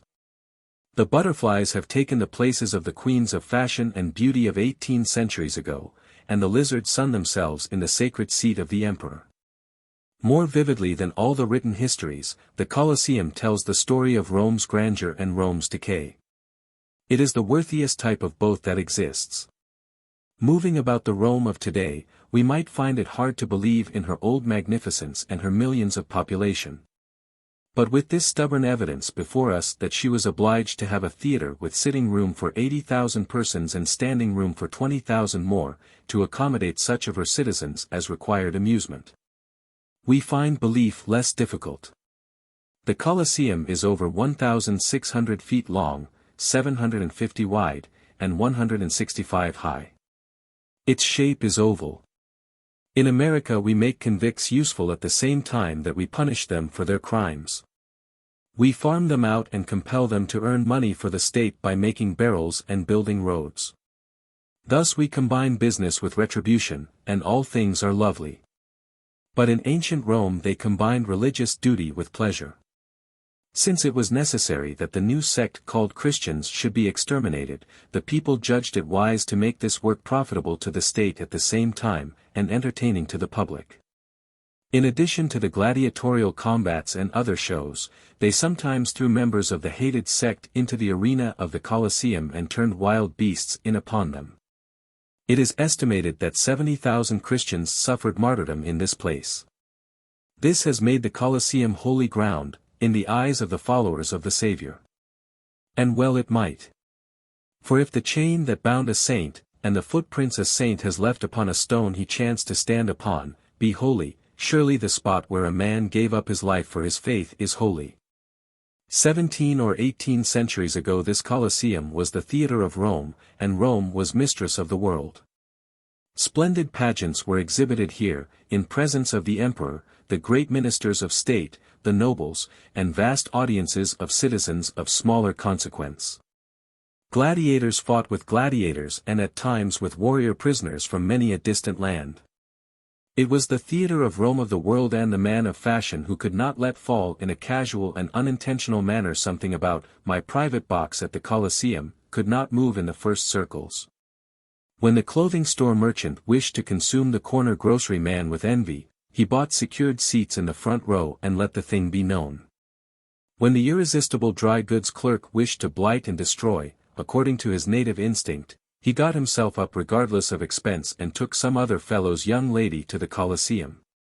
And then accented the affront by cramming her with ice cream between the acts, or by approaching the cage and stirring up the martyrs with his whalebone cane for her edification. The Roman swell was in his true element only when he stood up against a pillar and fingered his mustache unconscious of the ladies, when he viewed the bloody combats through an opera glass 2 inches long. When he excited the envy of provincials by criticisms which showed that he had been to the Colosseum many and many a time and was long ago over the novelty of it, when he turned away with a yawn at last and said, "He a star. Handles his sword like an apprentice brigand. He'll do for the country, maybe, but he don't answer for the metropolis." Glad was the contraband that had a seat in the pit at the Saturday matinee, and happy the Roman street boy who ate his peanuts and guyed the gladiators from the dizzy gallery. For me was reserved the high honor of discovering among the rubbish of the ruined Colosseum the only playbill of that establishment now extant. There was a suggestive smell of mint drops about it still, a corner of it had evidently been chewed, and on the margin, in choice Latin, these words were written in a delicate female hand. "Meet me on the Tarpeian Rock tomorrow evening, dear. At sharp 7. Mother will be absent on a visit to her friends in the Sabine Hills. Claudia." Ah, where is that lucky youth today, and where the little hand that wrote those dainty lines? Dust and ashes these 1700 years. Thus reads the bill. Roman Colosseum. Unparalleled attraction. New properties. New lions. New gladiators. Engagement of the renowned Marcus Marcellus Valerian. For 6 nights only. The management beg leave to offer to the public an entertainment surpassing in magnificence anything that has heretofore been attempted on any stage. No expense has been spared to make the opening season one which shall be worthy the generous patronage which the management feel sure will crown their efforts. The management beg leave to state that they have succeeded in securing the services of a galaxy of talent, such as has not been beheld in Rome before. The performance will commence this evening with a grand broadsword combat between 2 young and promising amateurs and a celebrated Parthian gladiator who has just arrived a prisoner from the camp of Verus. This will be followed by a grand moral battle ax engagement between the renowned Valerian, with one hand tied behind him, and 2 gigantic savages from Britain. After which the renowned Valerian, if he survive, will fight with the broadsword, left-handed, against 6 sophomores and a freshman from the gladiatorial college. A long series of brilliant engagements will follow, in which the finest talent of the empire will take part. After which the celebrated infant prodigy known as the young Achilles will engage 4 tiger whelps in combat, armed with no other weapon than his little spear. The whole to conclude with a chaste and elegant general slaughter, in which 13 African lions and 22 barbarian prisoners will war with each other until all are exterminated. Box office now open. Dress circle $1. Children and servants half price. An efficient police force will be on hand to preserve order and keep the wild beasts from leaping the railings and discommoding the audience. Doors open at 7, performance begins at 8. Positively no free list. Diodorus Job Press. It was as singular as it was gratifying that I was also so fortunate as to find among the rubbish of the arena, a stained and mutilated copy of the Roman Daily Battle Axe, containing a critique upon this very performance. It comes to hand too late by many centuries to rank as news. And therefore I translate and publish it simply to show how very little the general style and phraseology of dramatic criticism has altered in the ages that have dragged their slow length along since the carriers laid this one damp and fresh before their Roman patrons. The opening season. Colosseum. Notwithstanding the inclemency of the weather. Quite a respectable number of the rank and fashion of the city assembled last night to witness the debut upon metropolitan boards of the young tragedian who has of late been winning such golden opinions in the amphitheatres of the provinces. Some 60,000 persons were present, and but for the fact that the streets were almost impassable, it is fair to presume that the house would have been full. His August Majesty, the Emperor Aurelius, occupied the imperial box, and was the cynosure of all eyes. Many illustrious nobles and generals of the empire graced the occasion with their presence, and not the least among them was the young patrician lieutenant whose laurels, won in the ranks of the "Thundering Legion," are still so green upon his brow. The cheer which greeted his entrance was heard beyond the Tiber. The late repairs and decorations add both to the comeliness and the comfort of the Colosseum. The new cushions are a great improvement upon the hard marbled seats we have been so long accustomed to. The present management deserve well of the public. They have restored to the Colosseum the gilding, the rich upholstery and the uniform magnificence which old Colosseum frequenters tell us Rome was so proud of 50 years ago.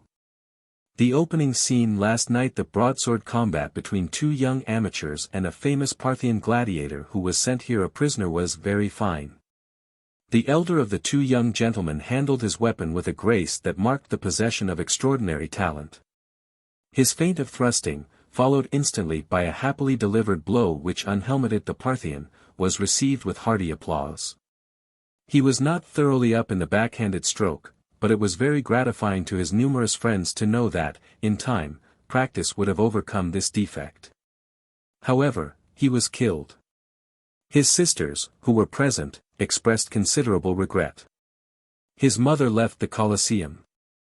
The other youth maintained the contest with such spirit as to call forth enthusiastic bursts of applause. When at last he fell a corpse, his aged mother ran screaming, with hair dishevelled and tears streaming from her eyes, and swooned away just as her hands were clutching at the railings of the arena. She was promptly removed by the police. Under the circumstances the woman's conduct was pardonable, perhaps, but we suggest that such exhibitions interfere with the decorum which should be preserved during the performances, and are highly improper in the presence of the emperor. The Parthian prisoner fought bravely and well he might, for he was fighting for both life and liberty. His wife and children were there to nerve his arm with their love, and to remind him of the old home he should see again if he conquered. When his second assailant fell, the woman clasped her children to her breast and wept for joy. But it was only a transient happiness. The captive staggered toward her and she saw that the liberty he had earned was earned too late. He was wounded unto death. Thus the first act closed in a manner which was entirely satisfactory. The manager was called before the curtain and returned his thanks for the honor done him, in a speech which was replete with wit and humor, and closed by hoping that his humble efforts to afford cheerful and instructive entertainment would continue to meet with the approbation of the Roman public. The star now appeared, and was received with vociferous applause and a simultaneous waving of 60,000 handkerchiefs.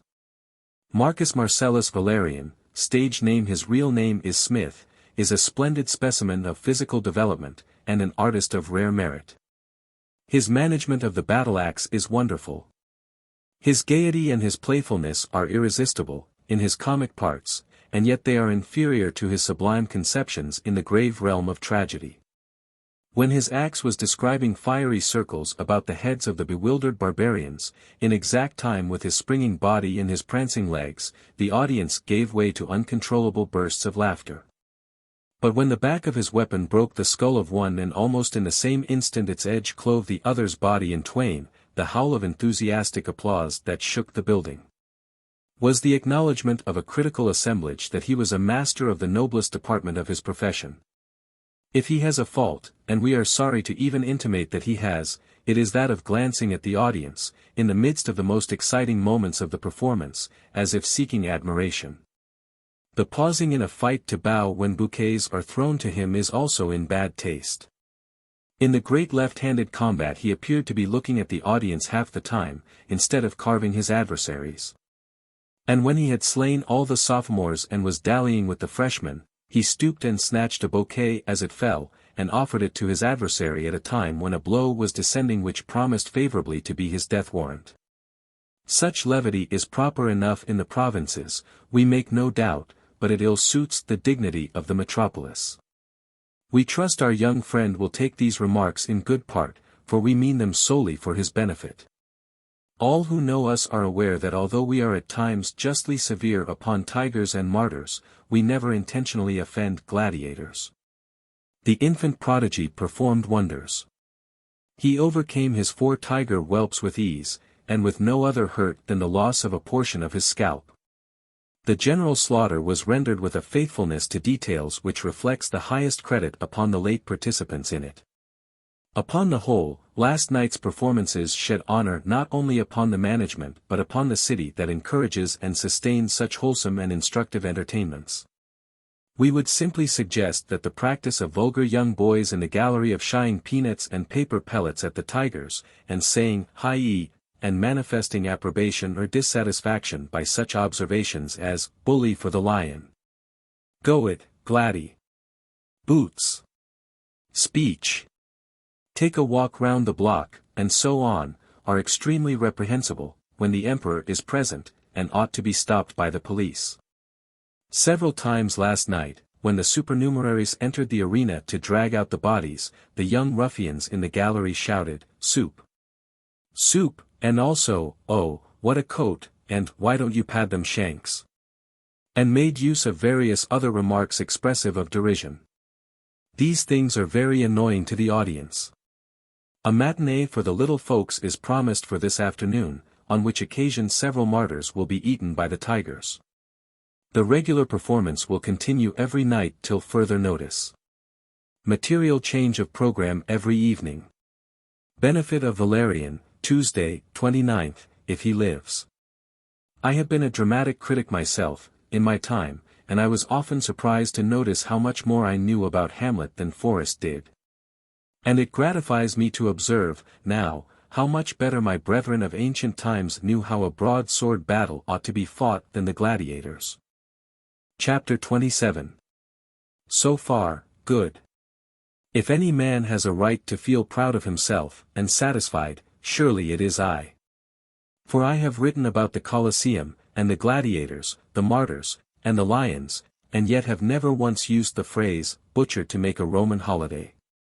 I am the only free white man of mature age, who has accomplished this since Byron originated the expression. Butchered to make a Roman holiday sounds well for the first 17 or 1800,000 times one sees it in print, but after that it begins to grow tiresome. I find it in all the books concerning Rome, and here latterly it reminds me of Judge Oliver. Oliver was a young lawyer, fresh from the schools, who had gone out to the deserts of Nevada to begin life. He found that country, and our ways of life, there, in those early days, different from life in New England or Paris. But he put on a woolen shirt and strapped a navy revolver to his person, took to the bacon and beans of the country, and determined to do in Nevada as Nevada did. Oliver accepted the situation so completely that although he must have sorrowed over many of his trials, he never complained, that is, he never complained but once. He, 2 others, and myself, started to the new silver mines in the Humboldt Mountains, he to be probate judge of Humboldt County, and we to mine. The distance was 200 miles. It was dead of winter. We bought a 2-horse wagon and put 1,800 pounds of bacon, flour, beans, blasting powder, picks and shovels in it. We bought 2 sorry-looking Mexican plugs, with the hair turned the wrong way and more corners on their bodies than there are on the Mosque of Omar. We hitched up and started. It was a dreadful trip. But Oliver did not complain. The horses dragged the wagon 2 miles from town and then gave out. Then we 3 pushed the wagon 7 miles, and Oliver moved ahead and pulled the horses after him by the bits. We complained, but Oliver did not. The ground was frozen, and it froze our backs while we slept, the wind swept across our faces and froze our noses. Oliver did not complain. 5 days of pushing the wagon by day and freezing by night brought us to the bad part of the journey, the 40-mile desert, or the Great American Desert, if you please. Still, this mildest-mannered man that ever was, had not complained. We started across at 8 in the morning, pushing through sand that had no bottom, toiling all day long by the wrecks of 1,000 wagons, the skeletons of 10,000 oxen. By wagon tires enough to hoop the Washington Monument to the top, and ox chains enough to girdle Long Island, by human graves, with our throats parched always, with thirst, lips bleeding from the alkali dust. Hungry, perspiring, and very, very weary, so weary that when we dropped in the sand every 50 yards to rest the horses, we could hardly keep from going to sleep. No complaints from Oliver, none the next morning at 3 o'clock. When we got across, tired to death. Awakened 2 or 3 nights afterward at midnight, in a narrow canon, by the snow falling on our faces, and appalled at the imminent danger of being snowed in, we harnessed up and pushed on till 8 in the morning. Passed the divide and knew we were saved. No complaints. 15 days of hardship and fatigue brought us to the end of the 200 miles, and the judge had not complained. We wondered if anything could exasperate him. We built a Humboldt house. It is done in this way. You dig a square in the steep base of the mountain, and set up 2 uprights and top them with 2 joists. Then you stretch a great sheet of cotton domestic from the point where the joists join the hillside down over the joists to the ground. This makes the roof and the front of the mansion. The sides and back are the dirt walls your digging has left. A chimney is easily made by turning up one corner of the roof. Oliver was sitting alone in this dismal den, one night, by a sagebrush fire, writing poetry. He was very fond of digging poetry out of himself or blasting it out when it came hard. He heard an animal's footsteps close to the roof. A stone or 2 and some dirt came through and fell by him. He grew uneasy and said, "Hi, clear out from there, can't you?" From time to time. But by and by he fell asleep where he sat, and pretty soon a mule fell down the chimney. The fire flew in every direction, and Oliver went over backwards. About 10 nights after that, he recovered confidence enough to go to writing poetry again. Again he dozed off to sleep, and again a mule fell down the chimney. This time, about half of that side of the house came in with the mule.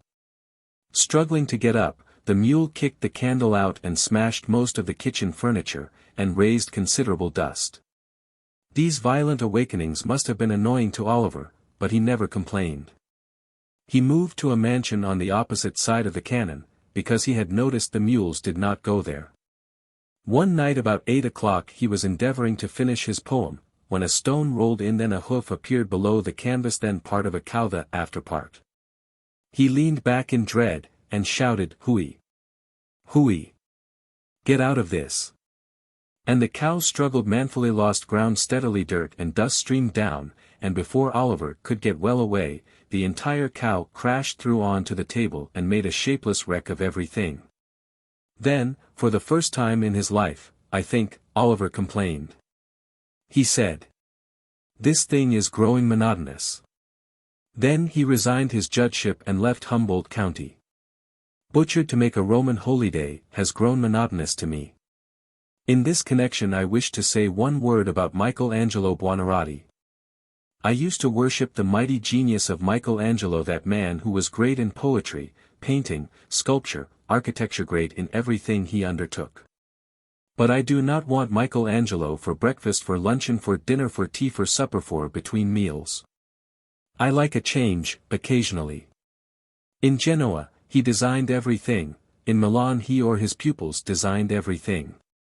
He designed the Lake of Como. In Padua, Verona, Venice, Bologna, who did we ever hear of, from guides, but Michelangelo? In Florence, he painted everything, designed everything, nearly, and what he did not design he used to sit on a favorite stone and look at, and they showed us the stone. In Pisa he designed everything but the old shot tower, and they would have attributed that to him if it had not been so awfully out of the perpendicular. He designed the piers of Leghorn and the custom house regulations of Civita Vecchia. But, here it is frightful. He designed St. Peter's, he designed the Pope, he designed the Pantheon, the uniform of the Pope's soldiers, the Tiber, the Vatican, the Colosseum, the Capitol, the Tarpeian Rock, the Barberini Palace, St. John Lateran, the Campagna, the Appian Way, the Seven Hills, the Baths of Caracalla, the Claudian Aqueduct, the Cloaca Maxima, the Eternal Boar designed the Eternal City, and unless all men and books do lie, he painted everything in it. Dan said the other day to the guide, enough, enough, enough. Say no more. Lump the whole thing. Say that the Creator made Italy from designs by Michelangelo. I never felt so fervently thankful, so soothed, so tranquil, so filled with a blessed peace, as I did yesterday when I learned that Michelangelo was dead. But we have taken it out of this guide. He has marched us through miles of pictures and sculpture in the vast corridors of the Vatican, and through miles of pictures and sculpture in 20 other palaces. He has shown us the great picture in the Sistine Chapel, and frescoes enough to fresco the heavens, pretty much all done by Michelangelo. So with him we have played that game which has vanquished so many guides for us imbecility and idiotic questions. These creatures never suspect, they have no idea of a sarcasm. He shows us a figure and says, "Statu bronzo." Bronze statue. We look at it indifferently and the doctor asks, "By Michelangelo?" No, not know who. Then he shows us the ancient Roman Forum. The doctor asks, "Michelangelo?" A stare from the guide. No, 1,000 years before he is born. Then an Egyptian obelisk. Again, Michelangelo. Oh, mon Dieu, gentlemen. This is 2,000 years before he is born. He grows so tired of that unceasing question sometimes, that he dreads to show us anything at all. The wretch has tried all the ways he can think of to make us comprehend that Michelangelo is only responsible for the creation of a part of the world, but somehow he has not succeeded yet. Relief for overtasked eyes and brain from studying sightseeing is necessary, or we shall become idiotic sure enough. Therefore this guide must continue to suffer. If he does not enjoy it, so much the worse for him. We do. In this place I may as well jot down a chapter concerning those necessary nuisances, European guides. Many a man has wished in his heart he could do without his guide. But knowing he could not, has wished he could get some amusement out of him as a remuneration for the affliction of his society. We accomplished this latter matter, and if our experience can be made useful to others they are welcome to it. Guides know about enough English to tangle everything up so that a man can make neither head or tail of it. They know their story by heart, the history of every statue, painting, cathedral or other wonder they show you. They know it and tell it as a parrot would, and if you interrupt, and throw them off the track, they have to go back and begin over again. All their lives long, they are employed in showing strange things to foreigners and listening to their bursts of admiration. It is human nature to take delight in exciting admiration. It is what prompts children to say smart things, and do absurd ones, and in other ways show off when company is present. It is what makes gossips turn out in rain and storm to go and be the first to tell a startling bit of news. Think, then, what a passion it becomes with a guide, whose privilege it is, every day, to show to strangers wonders that throw them into perfect ecstasies of admiration. He gets so that he could not by any possibility live in a sober atmosphere. After we discovered this, we never went into ecstasies any more, we never admired anything, we never showed any but impassible faces and stupid indifference in the presence of the sublimest wonders a guide had to display. We had found their weak point. We have made good use of it ever since. We have made some of those people savage, at times, but we have never lost our own serenity. The doctor asks the questions, generally, because he can keep his countenance, and look more like an inspired idiot, and throw more imbecility into the tone of his voice than any man that lives. It comes natural to him. The guides in Genoa are delighted to secure an American party, because Americans so much wonder, and deal so much in sentiment and emotion before any relic of Columbus. Our guide there fidgeted about as if he had swallowed a spring mattress. He was full of animation, full of impatience. He said, "Come with me, genteel men, come. I show you the letter writing by Christopher Colombo, write it himself, write it with his own hand, come." He took us to the municipal palace. After much impressive fumbling of keys and opening of locks, the stained and aged document was spread before us. The guide's eyes sparkled. He danced about us and tapped the parchment with his finger. "What I tell you, genteel men. Is it not so? See. Handwriting Christopher Colombo, write it himself." We looked indifferent unconcerned. The doctor examined the document very deliberately, during a painful pause. Then he said, without any show of interest. Ferguson, what did you say was the name of the party who wrote this?" "Christopher Colombo. Z.E. Great Christopher Colombo." Another deliberate examination. Did he write it himself? Or how? "He write it himself, Christopher Colombo. His own handwriting, write by himself." Then the doctor laid the document down and said, "Why, I have seen boys in America only 14 years old that could write better than that. But this is Z.E. Great Christo. I don't care who it is. It's the worst writing I ever saw. Now you mustn't think you can impose on us because we are strangers. We are not fools, by a good deal. If you have got any specimens of penmanship of real merit, trot them out, and if you haven't, drive on." We drove on. The guide was considerably shaken up, but he made one more venture. He had something which he thought would overcome us. He said, Genteel men, you come with me. I show you beautiful, magnificent bust Christopher Colombo, splendid, grand, magnificent." He brought us before the beautiful bust, for it was beautiful, and sprang back and struck an attitude. Look, genteel men, beautiful, grand, bust Christopher Colombo, beautiful bust, beautiful pedestal. The doctor put up his eyeglass procured for such occasions. What did you say this gentleman's name was?" "Christopher Colombo, Z.E. Great Christopher Colombo. Christopher Colombo, the great Christopher Colombo." "Well, what did he do?" Discover America, Z.E. devil. Discover America. No, that statement will hardly wash. We are just from America ourselves. We heard nothing about it. Christopher Colombo pleasant name is he dead? Corpo di Baccio. 300 year. What did he die of? I do not know, I cannot tell.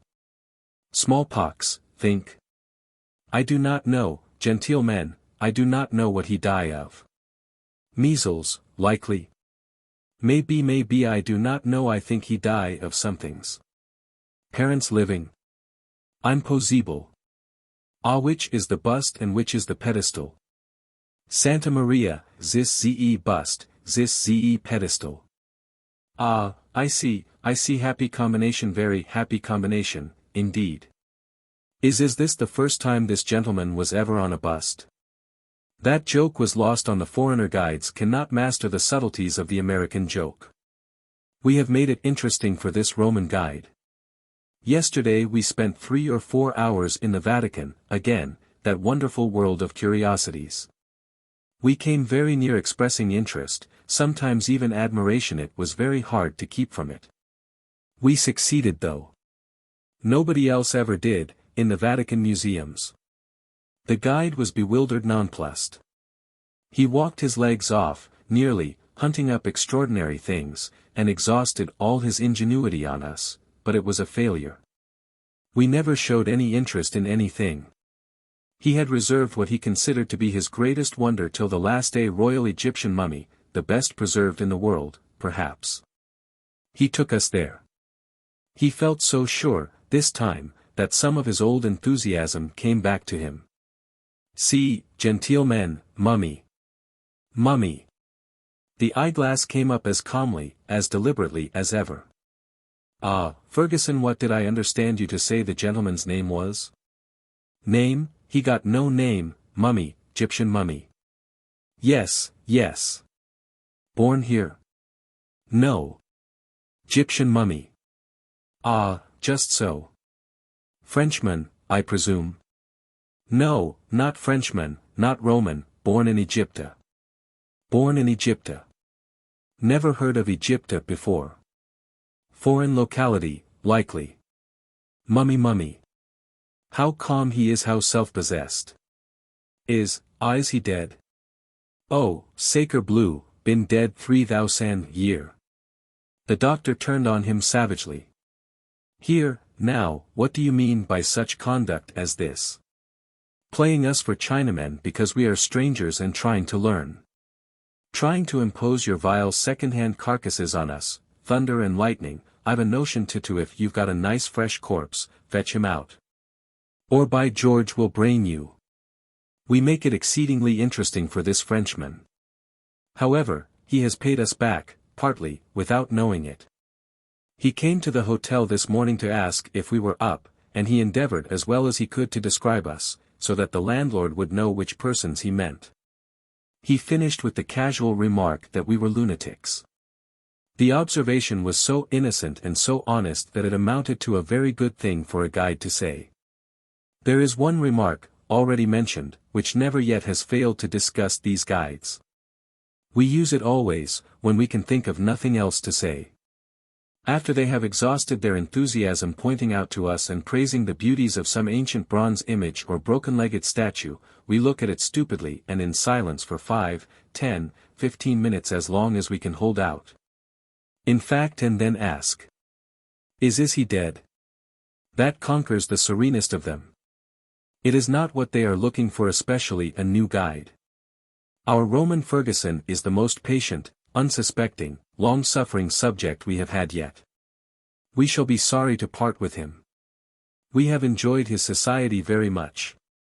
We trust he has enjoyed ours, but we are harassed with doubts. We have been in the catacombs. It was like going down into a very deep cellar, only it was a cellar which had no end to it. The narrow passages are roughly hewn in the rock, and on each hand as you pass along, the hollowed shelves are carved out, from 3 to 14 deep, each held a corpse once.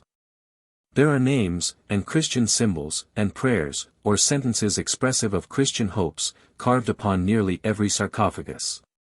The dates belong away back in the dawn of the Christian era, of course. Here, in these holes in the ground, the first Christians sometimes burrowed to escape persecution. They crawled out at night to get food, but remained under cover in the daytime. The priest told us that St. Sebastian lived underground for some time while he was being hunted. He went out one day, and the soldiery discovered and shot him to death with arrows. 5 or 6 of the early popes, those who reigned about 1600 years ago, held their papal courts and advised with their clergy in the bowels of the earth. During 17 years from AD 235 to AD 252, the popes did not appear above ground. 4 were raised to the great office during that period. 4 years apiece, or thereabouts. It is very suggestive of the unhealthiness of underground graveyards as places of residence. One pope afterward spent his entire pontificate in the catacombs 8 years. Another was discovered in them and murdered in the episcopal chair. There was no satisfaction in being a pope in those days. There were too many annoyances. There are 160 catacombs under Rome, each with its maze of narrow passages crossing and recrossing each other, and each passage walled to the top with scooped graves its entire length. A careful estimate makes the length of the passages of all the catacombs combined foot up 900 miles, and their graves number 7 millions. We did not go through all the passages of all the catacombs. We were very anxious to do it, and made the necessary arrangements, but our too limited time obliged us to give up the idea. So we only groped through the dismal labyrinth of St. Calixtus, under the church of St. Sebastian. In the various catacombs are small chapels rudely hewn in the stones, and here the early Christians often held their religious services by dim, ghostly lights. Think of Mass and a sermon away down in those tangled caverns underground. In the catacombs were buried St. Cecilia, St. Agnes, and several other of the most celebrated of the saints. In the catacomb of St. Calixtus, St. Bridget used to remain long hours in holy contemplation, and St. Charles Borromeo was wont to spend whole nights in prayer there. It was also the scene of a very marvelous thing. Here the heart of Saint Philip Neri was so inflamed with divine love as to burst his ribs. I find that grave statement in a book published in New York in 1808, and written by Reverend William H. Nelligan, Doctor of Laws, M.A., Trinity College, Dublin, member of the Archaeological Society of Great Britain. Therefore, I believe it. Otherwise, I could not. Under other circumstances I should have felt a curiosity to know what Philip had for dinner. This author puts my credulity on its mettle every now and then. He tells of one St. Joseph Calasanctius whose house in Rome he visited only the house the priest has been dead 200 years. He says the Virgin Mary appeared to this saint. Then he continues.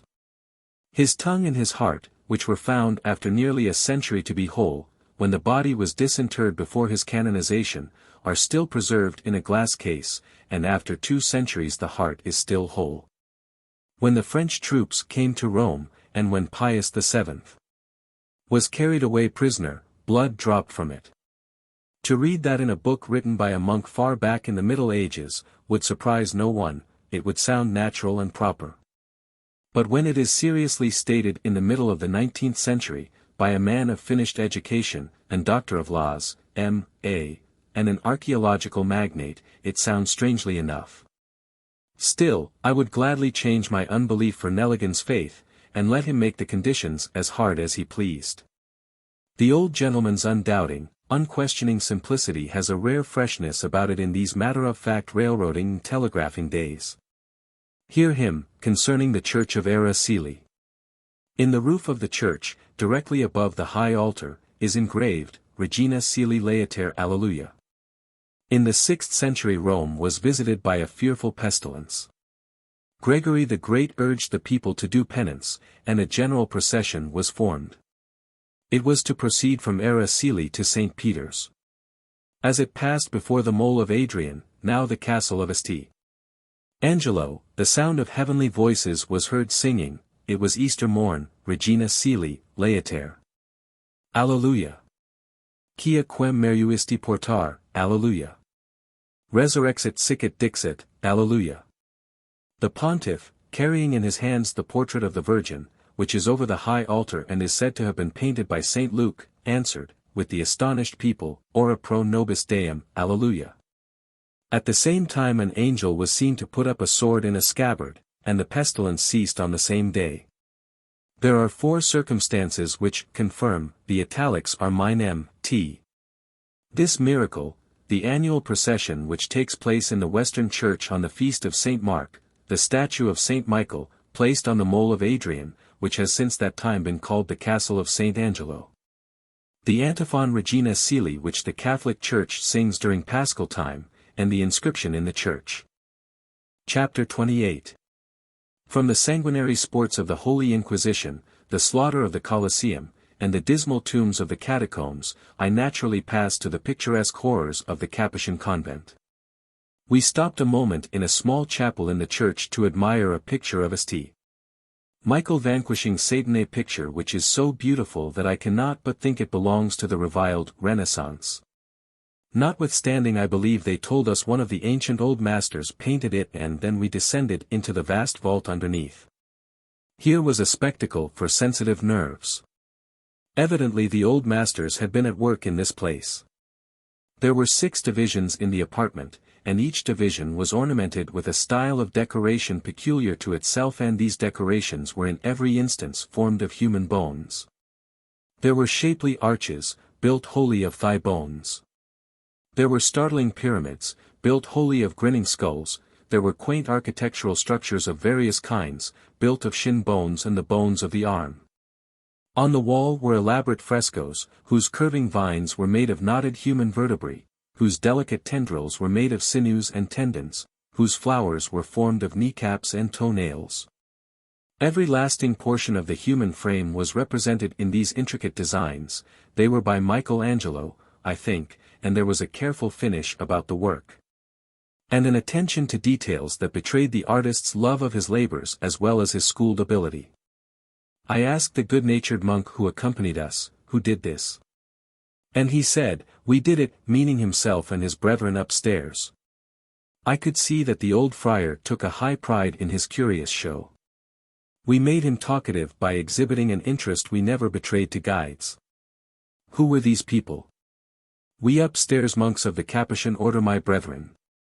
How many departed monks were required to upholster these 6 parlors? These are the bones of 4,000. It took a long time to get enough. Many, many centuries.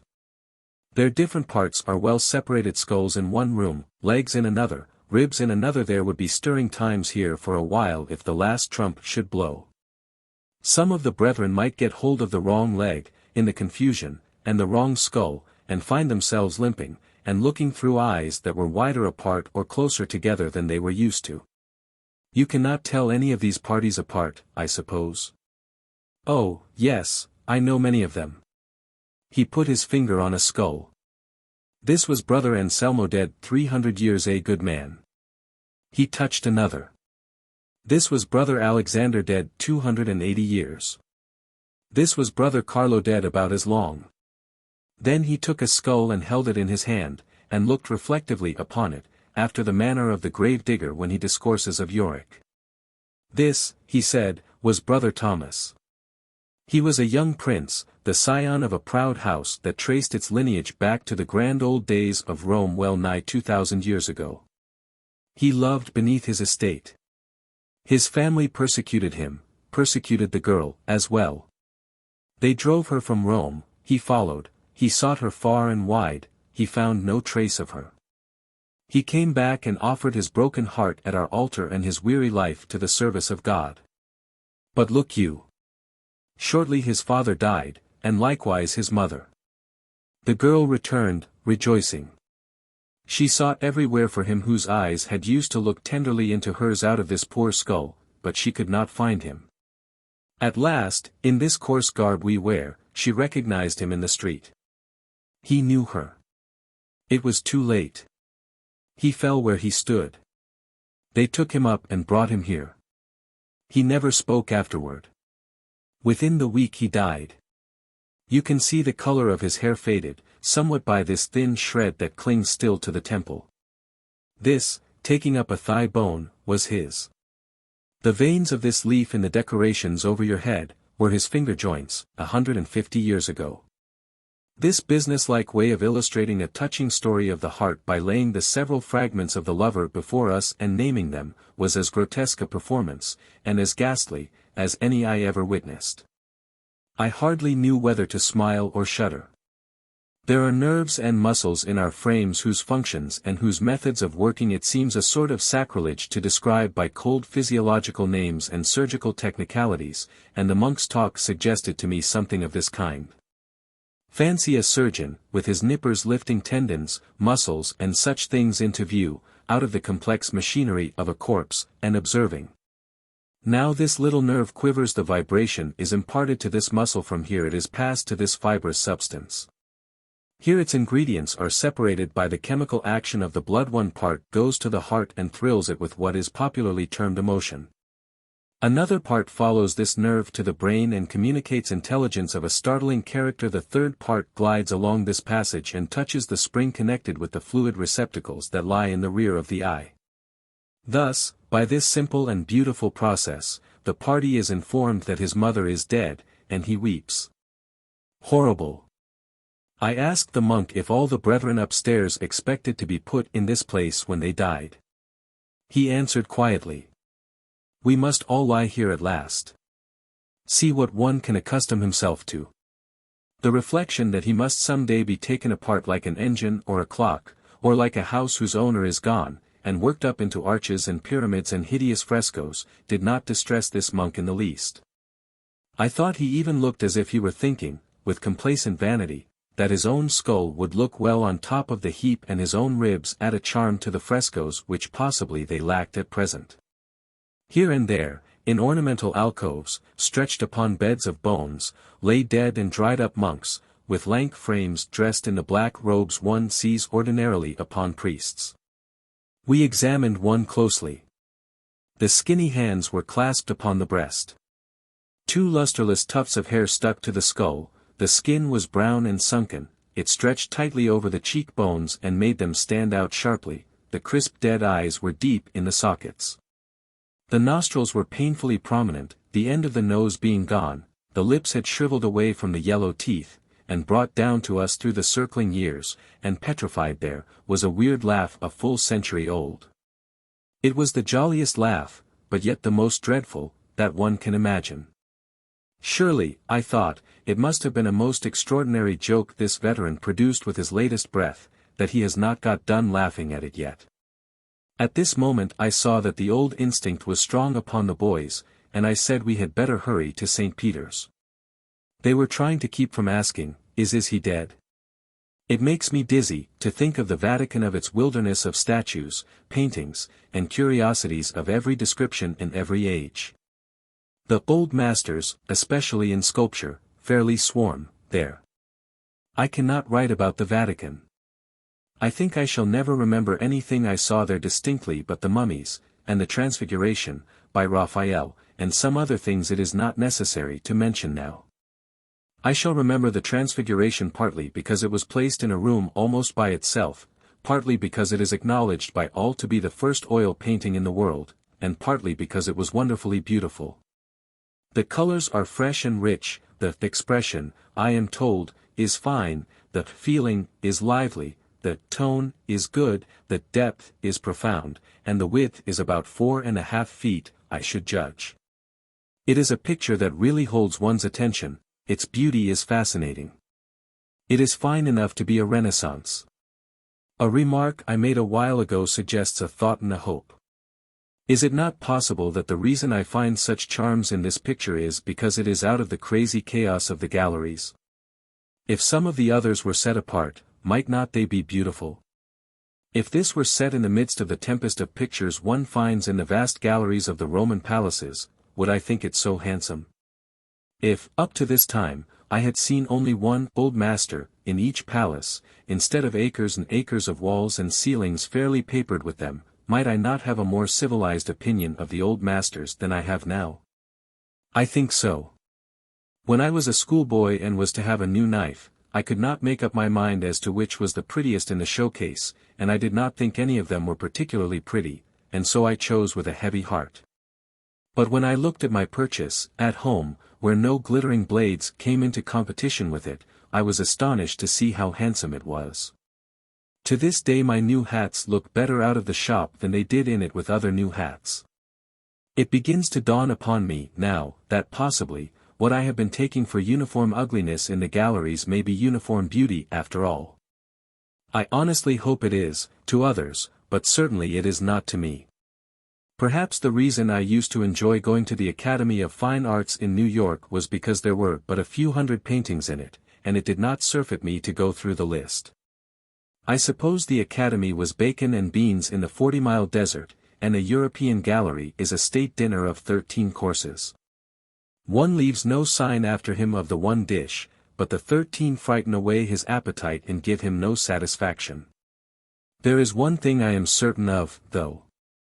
With all the Michelangelos, the Raphaels, the Guidos and the other old masters, the sublime history of Rome remains unpainted.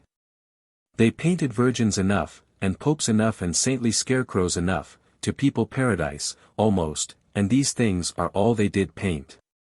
Nero fiddling o'er burning Rome, the assassination of Caesar, the stirring spectacle of 100,000 people bending forward with rapt interest, in the Colosseum, to see two skillful gladiators hacking away each other's lives. A tiger springing upon a kneeling martyr, these and 1,000 other matters which we read of with a living interest, must be sought for only in books, not among the rubbish left by the old masters who are no more. I have the satisfaction of informing the public. They did paint, and they did carve in marble, one historical scene, and one only, of any great historical consequence. And what was it and why did they choose it, particularly? It was the rape of the Sabines, and they chose it for the legs and busts. I like to look at statues, however, and I like to look at pictures, also even of monks looking up in sacred ecstasy, and monks looking down in meditation. And monks skirmishing for something to eat, and therefore I drop ill nature to thank the papal government for so jealously guarding and so industriously gathering up these things. and for permitting me, a stranger and not an entirely friendly one, to roam at will and unmolested among them, charging me nothing, and only requiring that I shall behave myself simply as well as I ought to behave in any other man's house. I thank the Holy Father right heartily, and I wish him long life and plenty of happiness. The popes have long been the patrons and preservers of art, just as our new, practical republic is the encourager and upholder of mechanics. In their Vatican is stored up all that is curious and beautiful in art, in our patent office is hoarded all that is curious or useful in mechanics. When a man invents a new style of horse collar or discovers a new and superior method of telegraphing, our government issues a patent to him that is worth a fortune. When a man digs up an ancient statue in the Campagna, the Pope gives him a fortune in gold coin. We can make something of a guess at a man's character by the style of nose he carries on his face. The Vatican and the Patent Office are governmental noses, and they bear a deal of character about them. The guide showed us a colossal statue of Jupiter, in the Vatican, which he said looked so damaged and rusty, so like the god of the vagabonds because it had but recently been dug up in the Campagna. He asked how much we supposed this Jupiter was worth. I replied, with intelligent promptness, that he was probably worth about $4, maybe $4.50. $100,000. Ferguson said, further, that the Pope permits no ancient work of this kind to leave his dominions. He appoints a commission to examine discoveries like this and report upon the value. Then the Pope pays the discoverer 1/2 of that assessed value and takes the statue. He said this Jupiter was dug from a field which had just been bought for $36,000, so the first crop was a good one for the new farmer. I do not know whether Ferguson always tells the truth or not, but I suppose he does. I know that an exorbitant export duty is exacted upon all pictures painted by the old masters, in order to discourage the sale of those in the private collections. I am satisfied, also, that genuine old masters hardly exist at all, in America, because the cheapest and most insignificant of them are valued at the price of a fine farm. I proposed to buy a small trifle of a Raphael, myself, but the price of it was $80,000, the export duty would have made it considerably over 100, and so I studied on it a while and concluded not to take it. I wish here to mention an inscription I have seen, before I forget it. Glory to God in the highest, peace on earth, two men of good will. It is not good scripture, but it is sound Catholic and human nature. This is in letters of gold around the apsis of a mosaic group at the side of the Scala Santa, Church of St. John Lateran, the mother and mistress of all the Catholic churches of the world. The group represents the Savior, St. Peter, Pope Leo, Saint Sylvester, Constantine and Charlemagne. Peter is giving the pallium to the Pope, and a standard to Charlemagne. The Savior is giving the keys to Saint Sylvester, and a standard to Constantine. No prayer is offered to the Savior, who seems to be of little importance anywhere in Rome, but an inscription below says, Blessed Peter, give life to Pope Leo and victory to King Charles. It does not say, intercede for us, through the Savior, with the Father, for this boon, but, Blessed Peter, give it us. In all seriousness, without meaning to be frivolous, without meaning to be irreverent, and more than all, without meaning to be blasphemous, I state as my simple deduction from the things I have seen and the things I have heard, that the holy personages rank thus in Rome. First, the Mother of God, otherwise the Virgin Mary. Second, the Deity. Third, Peter. Fourth, some 12 or 15 canonized popes and martyrs. Fifth, Jesus Christ the Savior, but always as an infant in arms. I may be wrong in this, my judgment errs often, just as is the case with other men's, but it is my judgment, be it good or bad. Just here I will mention something that seems curious to me. There are no Christ's churches in Rome, and no churches of the Holy Ghost, that I can discover. There are some 400 churches, but about a fourth of them seem to be named for the Madonna and St. Peter. There are so many named for Mary that they have to be distinguished by all sorts of affixes, if I understand the matter rightly. Then we have churches of St. Louis, St. Augustine, St. Agnes, St. Calixtus, St. Lorenzo in Lucina, St. Lorenzo in Damaso, Street Cecilia, Saint Athanasius, Street Philip Neri, Saint Catherine, St. Domenico, and a multitude of lesser saints whose names are not familiar in the world, and away down, clear out of the list of the churches, comes a couple of hospitals, one of them is named for the Saviour and the other for the Holy Ghost. Day after day and night after night we have wandered among the crumbling wonders of Rome. Day after day and night after night we have fed upon the dust and decay of 25 centuries, have brooded over them by day and dreamt of them by night, till sometimes we seemed mouldering away ourselves, and growing defaced and cornerless, and liable at any moment to fall a prey to some antiquary and be patched in the legs, and restored with an unseemly nose, and labelled wrong and dated wrong, and set up in the Vatican for poets to drivel about and vandals to scribble their names on forever and forevermore. But the surest way to stop writing about Rome is to stop. I wished to write a real guidebook chapter on this fascinating city, but I could not do it, because I have felt all the time like a boy in a candy shop. There was everything to choose from, and yet no choice. I have drifted along hopelessly for 100 pages of manuscript without knowing where to commence. I will not commence at all. Our passports have been examined. We will go to Naples. Chapter 29. The ship is lying here in the harbor of Naples quarantined. She has been here several days and will remain several more. We that came by rail from Rome have escaped this misfortune. Of course no one is allowed to go on board the ship, or come ashore from her. She is a prison, now. The passengers probably spend the long, blazing days looking out from under the awnings at Vesuvius and the beautiful city in swearing. Think of 10 days of this sort of pastime. We go out every day in a boat and request them to come ashore. It soothes them. We lie 10 steps from the ship and tell them how splendid the city is, and how much better the hotel fare is here than anywhere else in Europe, and how cool it is, and what frozen continents of ice cream there are, and what a time we are having cavorting about the country and sailing to the islands in the bay. This tranquilizes them. Ascent of Vesuvius.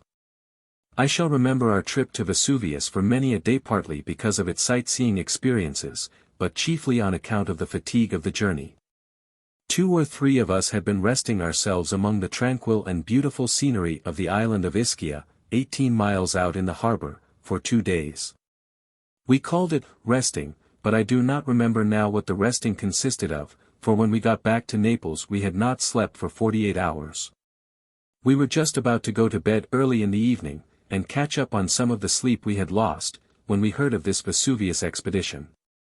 There was to be 8 of us in the party, and we were to leave Naples at midnight. We laid in some provisions for the trip, engaged carriages to take us to Annunciation, and then moved about the city, to keep awake, till 12. We got away punctually, and in the course of an hour and a half arrived at the town of Annunciation. Annunciation is the very last place under the sun.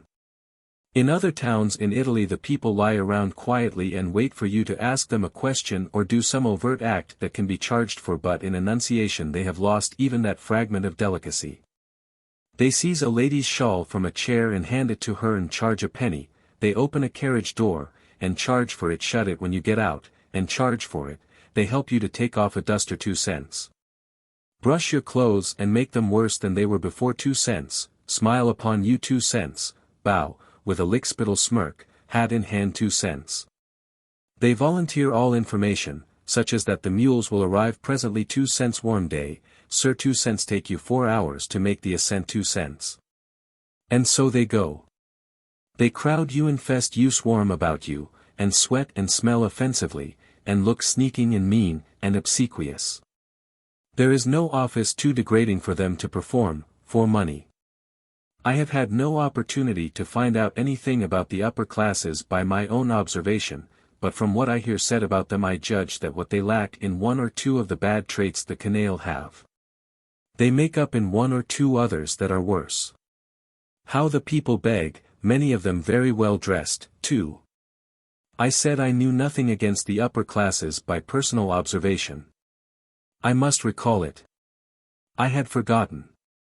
What I saw their bravest and their fairest do last night, the lowest multitude that could be scraped up out of the purlieus of Christendom would blush to do. I think.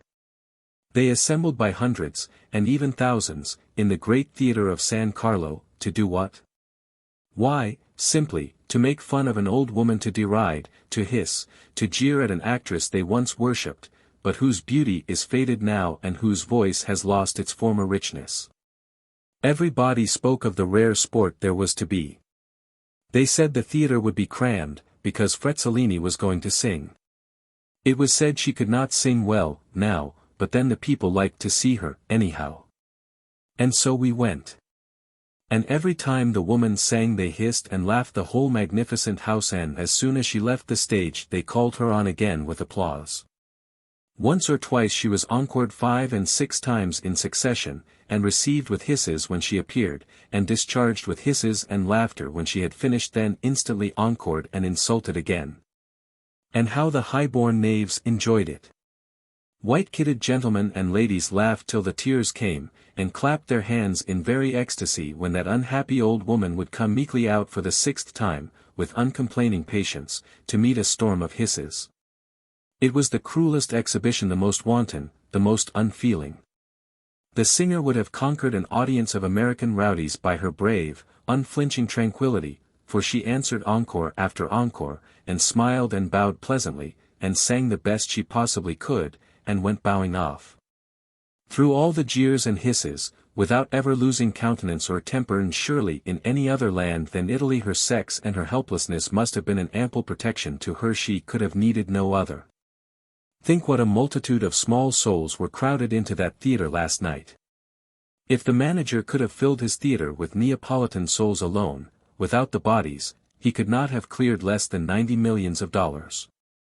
What traits of character must a man have to enable him to help 3,000 miscreants to hiss, and jeer, and laugh at one friendless old woman, and shamefully humiliate her? He must have all the vile, mean traits there are. My observation persuades me, I do not like to venture beyond my own personal observation, that the upper classes of Naples possess those traits of character. Otherwise they may be very good people, I cannot say. Ascent of Vesuvius continued. In this city of Naples, they believe in and support one of the wretchedest of all the religious impostures one can find in Italy, the miraculous liquefaction of the blood of Saint Januarius. Twice a year the priests assemble all the people at the cathedral, and get out this vial of clotted blood and let them see it slowly dissolve and become liquid, and every day for 8 days, this dismal farce is repeated. While the priests go among the crowd and collect money for the exhibition. The first day, the blood liquefies in 47 minutes, the church is crammed, then, and time must be allowed the collectors to get around, after that it liquefies a little quicker and a little quicker, every day, as the houses grow smaller. Till on the 8th day, with only a few dozens present to see the miracle, it liquefies in 4 minutes. And here, also, they used to have a grand procession, of priests, citizens, soldiers, sailors, and the high dignitaries of the city government, once a year, to shave the head of a made-up Madonna, a stuffed and painted image.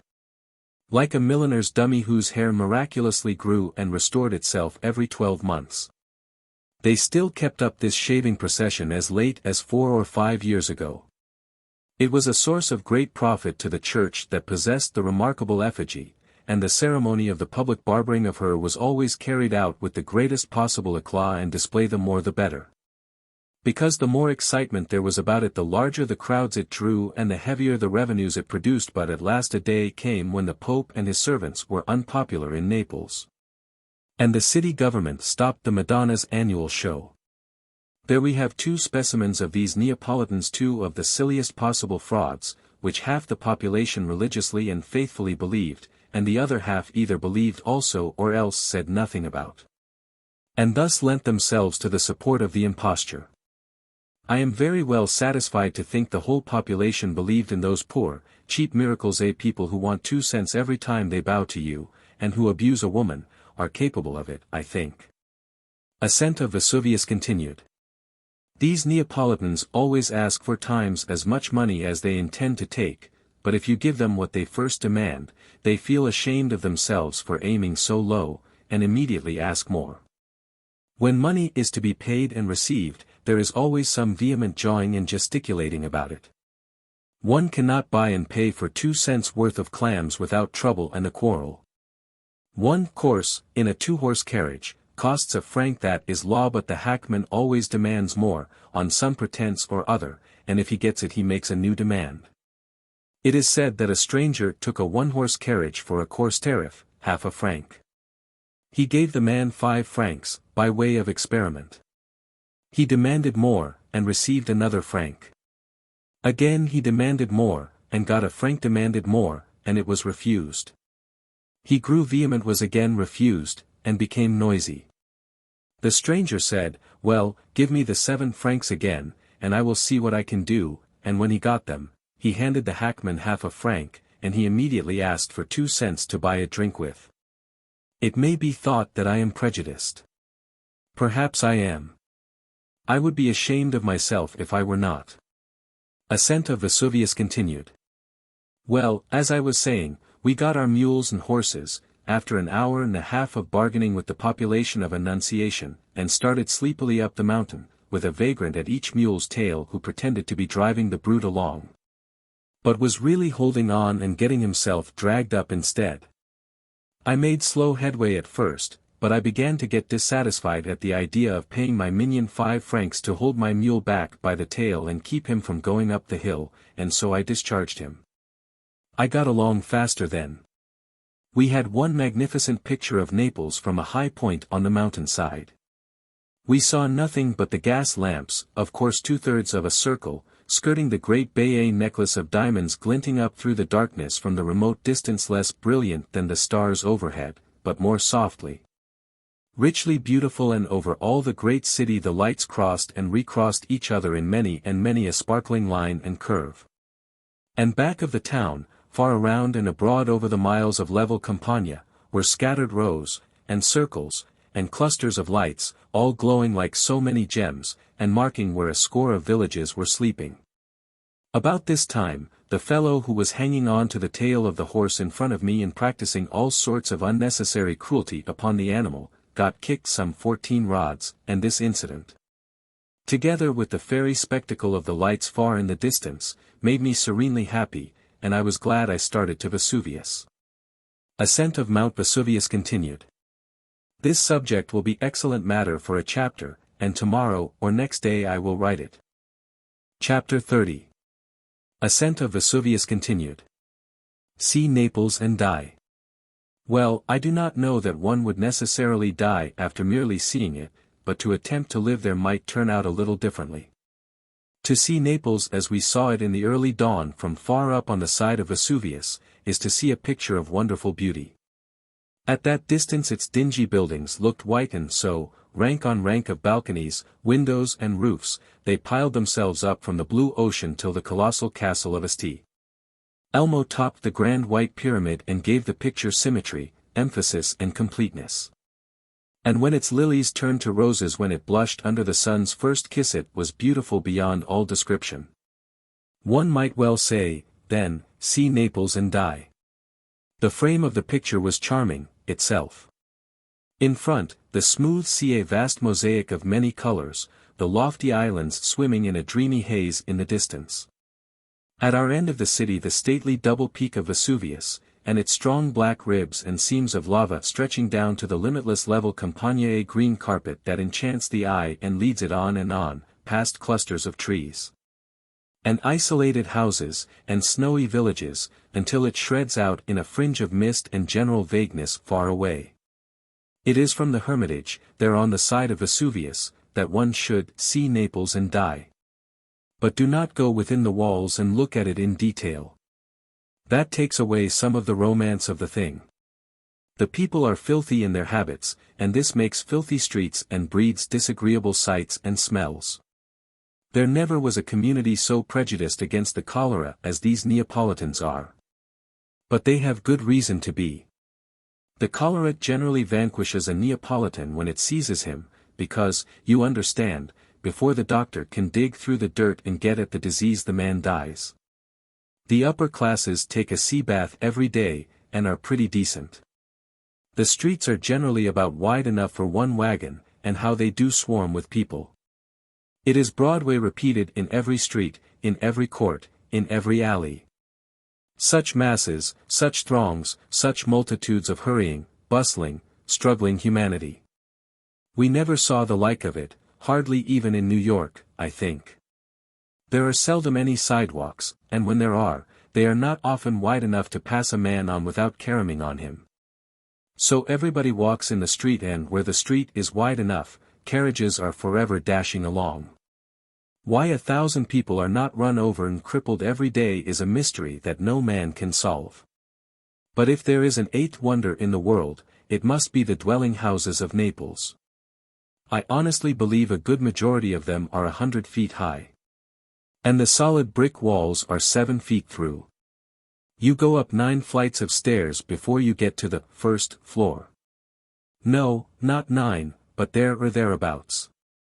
There is a little bird cage of an iron railing in front of every window, clear away up, among the eternal clouds, where the roof is. And there is always somebody looking out of every window, people of ordinary size looking out from the first floor, people a shade smaller from the second. People that look a little smaller yet from the third, and from thence upward they grow smaller and smaller by a regularly graduated diminution. Till the folks in the topmost windows seem more like birds in an uncommonly tall martin box than anything else. The perspective of one of these narrow cracks of streets, with its rows of tall houses stretching away till they come together in the distance like railway tracks. Its clotheslines crossing over at all altitudes and waving their bannered raggedness over the swarms of people below. And the white-dressed women perched in balcony railings all the way from the pavement up to the heavens. A perspective like that is really worth going into Neapolitan details to see. Ascent of Vesuvius continued. Naples, with its immediate suburbs, contains 625,000 inhabitants, but I am satisfied it covers no more ground than an American city of 150,000.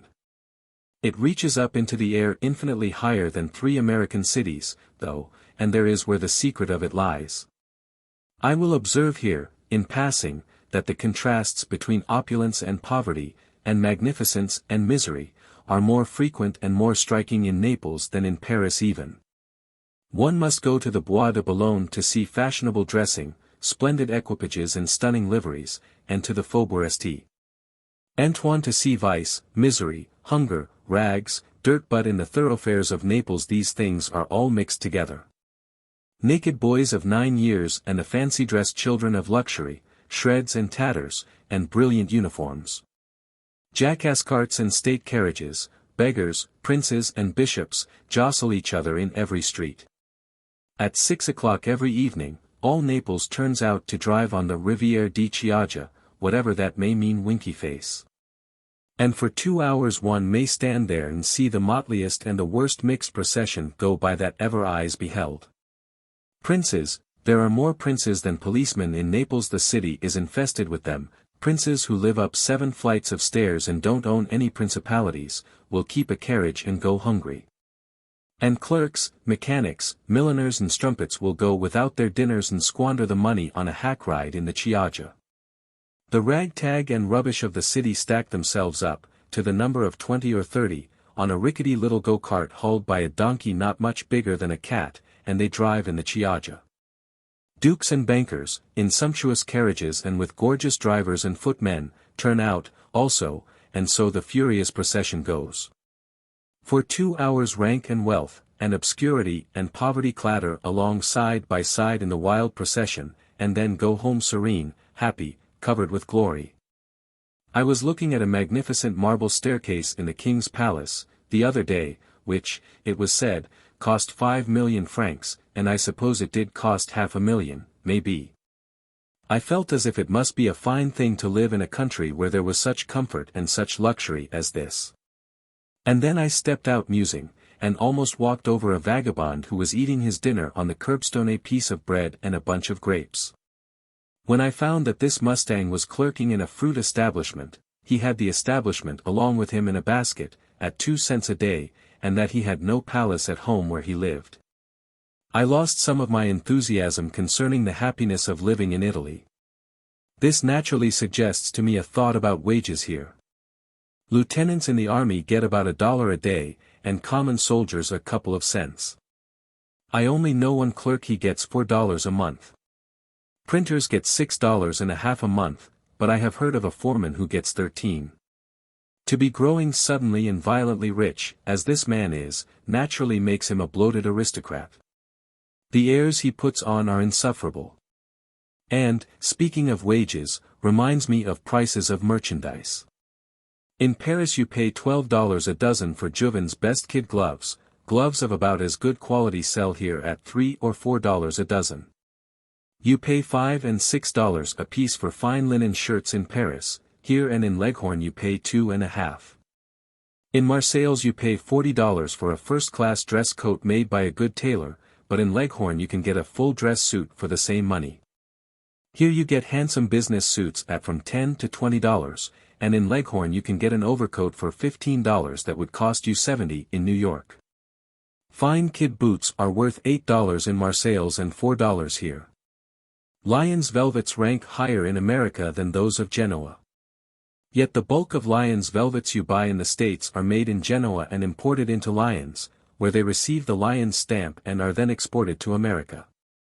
You can buy enough velvet in Genoa for $25 to make a $500 cloak in New York, so the ladies tell me. Of course these things bring me back, by a natural and easy transition, to the ascent of Vesuvius continued. And thus the wonderful Blue Grotto is suggested to me. It is situated on the island of Capri, 22 miles from Naples. We chartered a little steamer and went out there. Of course, the police boarded us and put us through a health examination, and inquired into our politics, before they would let us land. The airs these little insect governments put on are in the last degree ridiculous. They even put a policeman on board of our boat to keep an eye on us as long as we were in the Capri dominions. They thought we wanted to steal the grotto, I suppose. It was worth stealing. The entrance to the cave is 4 feet high and 4 feet wide, and is in the face of a lofty perpendicular cliff, the seawall. You enter in small boats and a tight squeeze it is, too. You cannot go in at all when the tide is up. Once within, you find yourself in an arched cavern about 160 feet long, 120 wide, and about 70 high. How deep it is no man knows. It goes down to the bottom of the ocean. The waters of this placid subterranean lake are the brightest, loveliest blue that can be imagined. They are as transparent as plate glass, and their coloring would shame the richest sky that ever bent over Italy. No tint could be more ravishing, no luster more superb. Throw a stone into the water, and the myriad of tiny bubbles that are created flash out a brilliant glare like blue theatrical fires. Dip an oar, and its blade turns to splendid frosted silver, tinted with blue. Let a man jump in, and instantly he is cased in an armor more gorgeous than ever kingly crusader wore. Then we went to Ischia, but I had already been to that island and tired myself to death, resting a couple of days and studying human villainy, with the landlord of the Grande Sentinelle for a model. So we went to Procida, and from thence to Pozzuoli, where St. Paul landed after he sailed from Samos. I landed at precisely the same spot where St. Paul landed, and so did Dan and the others. It was a remarkable coincidence. St. Paul preached to these people 7 days before he started to Rome. Nero's baths, the ruins of Baiae, the temple of Serapis. Cumae, where the Cumene Sibyl interpreted the oracles, the lake Agnano, with its ancient submerged city still visible far down in its depths. These and 100 other points of interest we examined with critical imbecility. But the Grotto of the Dog claimed our chief attention, because we had heard and read so much about it. Everybody has written about the Grotto del Cane and its poisonous vapors, from Pliny down to Smith, and every tourist has held a dog over its floor by the legs to test the capabilities of the place. The dog dies in a minute and a half, a chicken instantly. As a general thing, strangers who crawl in there to sleep do not get up until they are called. And then they don't either. The stranger that ventures to sleep there takes a permanent contract. I long to see this grotto. I resolved to take a dog and hold him myself, suffocate him a little, and time him, suffocate him some more and then finish him. We reached the grotto at about 3 in the afternoon, and proceeded at once to make the experiments. But now, an important difficulty presented itself. We had no dog. Ascent of Vesuvius continued. At the Hermitage we were about 15 or 1800 feet above the sea, and thus far a portion of the ascent had been pretty abrupt. For the next 2 miles the road was a mixture, sometimes the ascent was abrupt and sometimes it was not, but one characteristic it possessed all the time, without failure, without modification, it was all uncompromisingly and unspeakably infamous.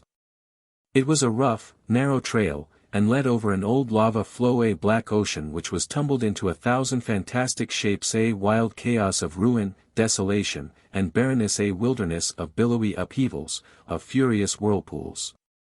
Of miniature mountains rent asunder, of gnarled and knotted, wrinkled and twisted masses of blackness that mimicked branching roots, great vines, trunks of trees, all interlaced and mingled together, and all these weird shapes. All this turbulent panorama, all this stormy, far-stretching waste of blackness, with its thrilling suggestiveness of life, of action, of boiling, surging, furious motion, was petrified. All stricken dead and cold in the instant of its maddest rioting, fettered, paralyzed, and left to glower at heaven in impotent rage for evermore. Finally we stood in a level, narrow valley, a valley that had been created by the terrific march of some old-time eruption, and on either hand towered the 2 steep peaks of Vesuvius. The one we had to climb, the one that contains the active volcano, seemed about 800 or 1,000 feet high, and looked almost too straight up and down for any man to climb, and certainly no mule could climb it with a man on his back. 4 of these native pirates will carry you to the top in a sedan chair, if you wish it, but suppose they were to slip and let you fall, is it likely that you would ever stop rolling? Not this side of eternity, perhaps. We left the mules, sharpened our fingernails, and began the ascent I have been writing about so long, at 20 minutes to 6 in the morning. The path led straight up a rugged sweep of loose chunks of pumice stone, and for about every 2 steps forward we took, we slid back 1. It was so excessively steep that we had to stop, every 50 or 60 steps, and rest a moment. To see our comrades, we had to look very nearly straight up at those above us, and very nearly straight down at those below. We stood on the summit at last. It had taken an hour and 15 minutes to make the trip. What we saw there was simply a circular crater, a circular ditch, if you please, about 200 feet deep, and 400 or 500 feet wide, whose inner wall was about half a mile in circumference. In the center of the great circus ring thus formed, was a torn and ragged upheaval 100 feet high, all snowed over with a sulfur crust of many a brilliant and beautiful color, and the ditch enclosed this like the moat of a castle. Or surrounded it as a little river does a little island, if the simile is better. The sulfur coating of that island was gaudy in the extreme, all mingled together in the richest confusion were red, blue, brown, black, yellow, white. I do not know that there was a color, or shade of a color, or combination of colors unrepresented, and when the sun burst through the morning mists and fired this tinted magnificence, it topped imperial Vesuvius like a jeweled crown. The crater itself, the ditch, was not so variegated in coloring, but yet, in its softness, richness, and unpretentious elegance, it was more charming, more fascinating to the eye. There was nothing loud about its well-bred and well-creased look. Beautiful. One could stand and look down upon it for a week without getting tired of it.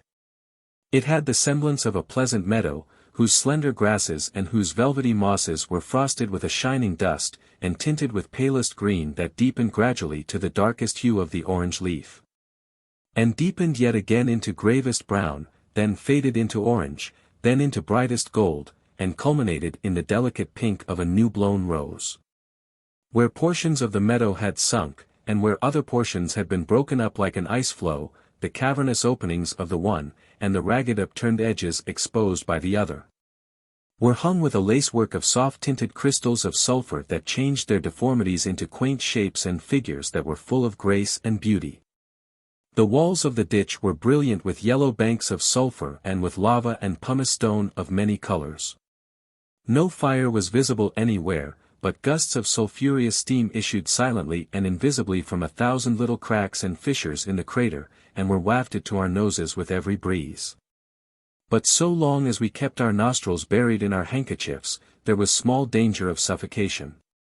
Some of the boys thrust long slips of paper down into holes and set them on fire, and so achieved the glory of lighting their cigars by the flames of Vesuvius, and others cooked eggs over fissures in the rocks and were happy. The view from the summit would have been superb but for the fact that the sun could only pierce the mists at long intervals. Thus the glimpses we had of the grand panorama below were only fitful and unsatisfactory.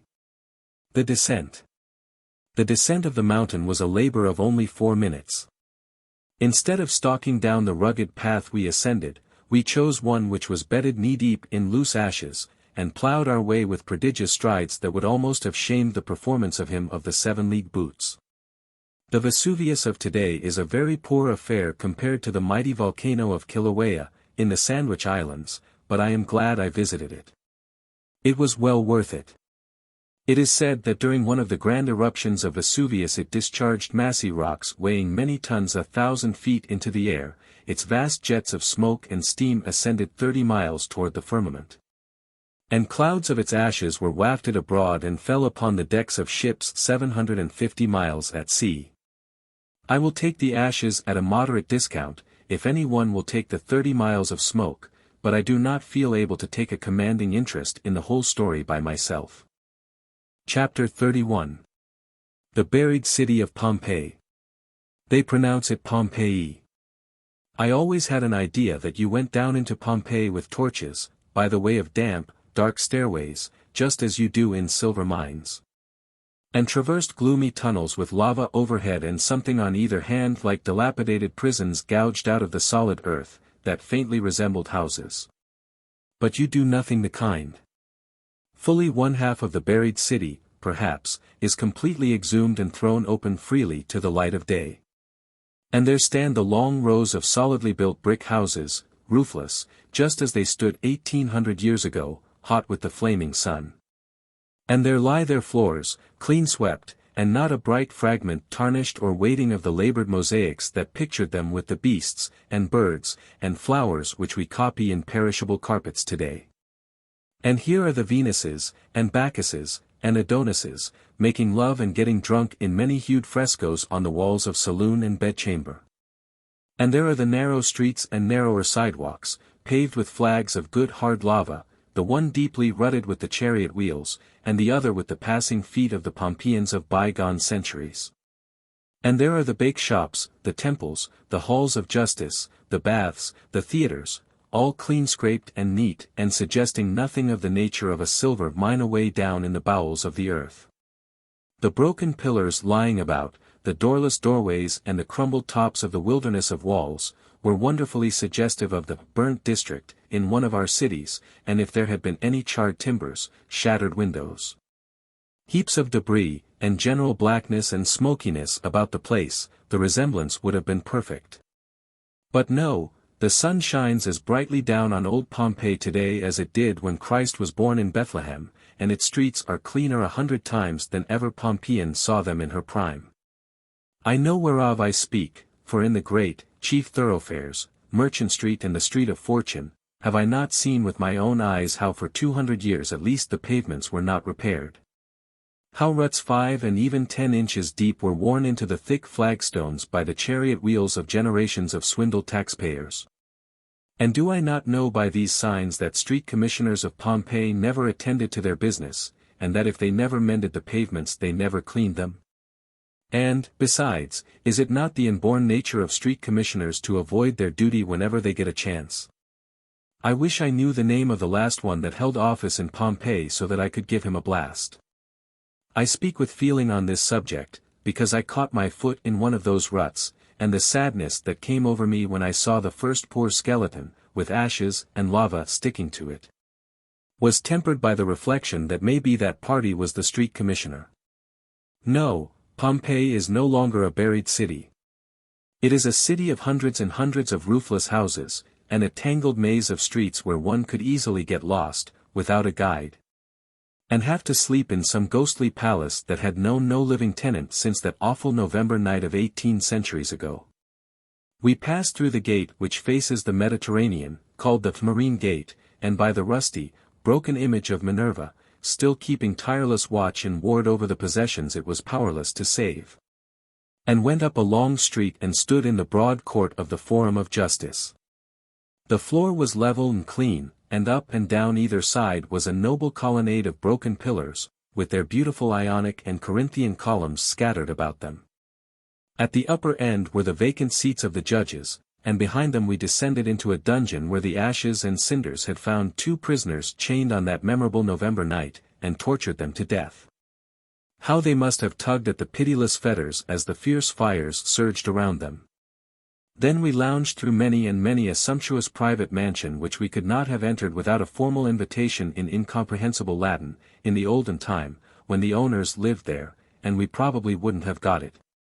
These people built their houses a good deal alike. The floors were laid in fanciful figures wrought in mosaics of many-colored marbles. At the threshold your eyes fall upon a Latin sentence of welcome, sometimes, or a picture of a dog, with the legend, "Beware of the dog," and sometimes a picture of a bear or a fawn with no inscription at all.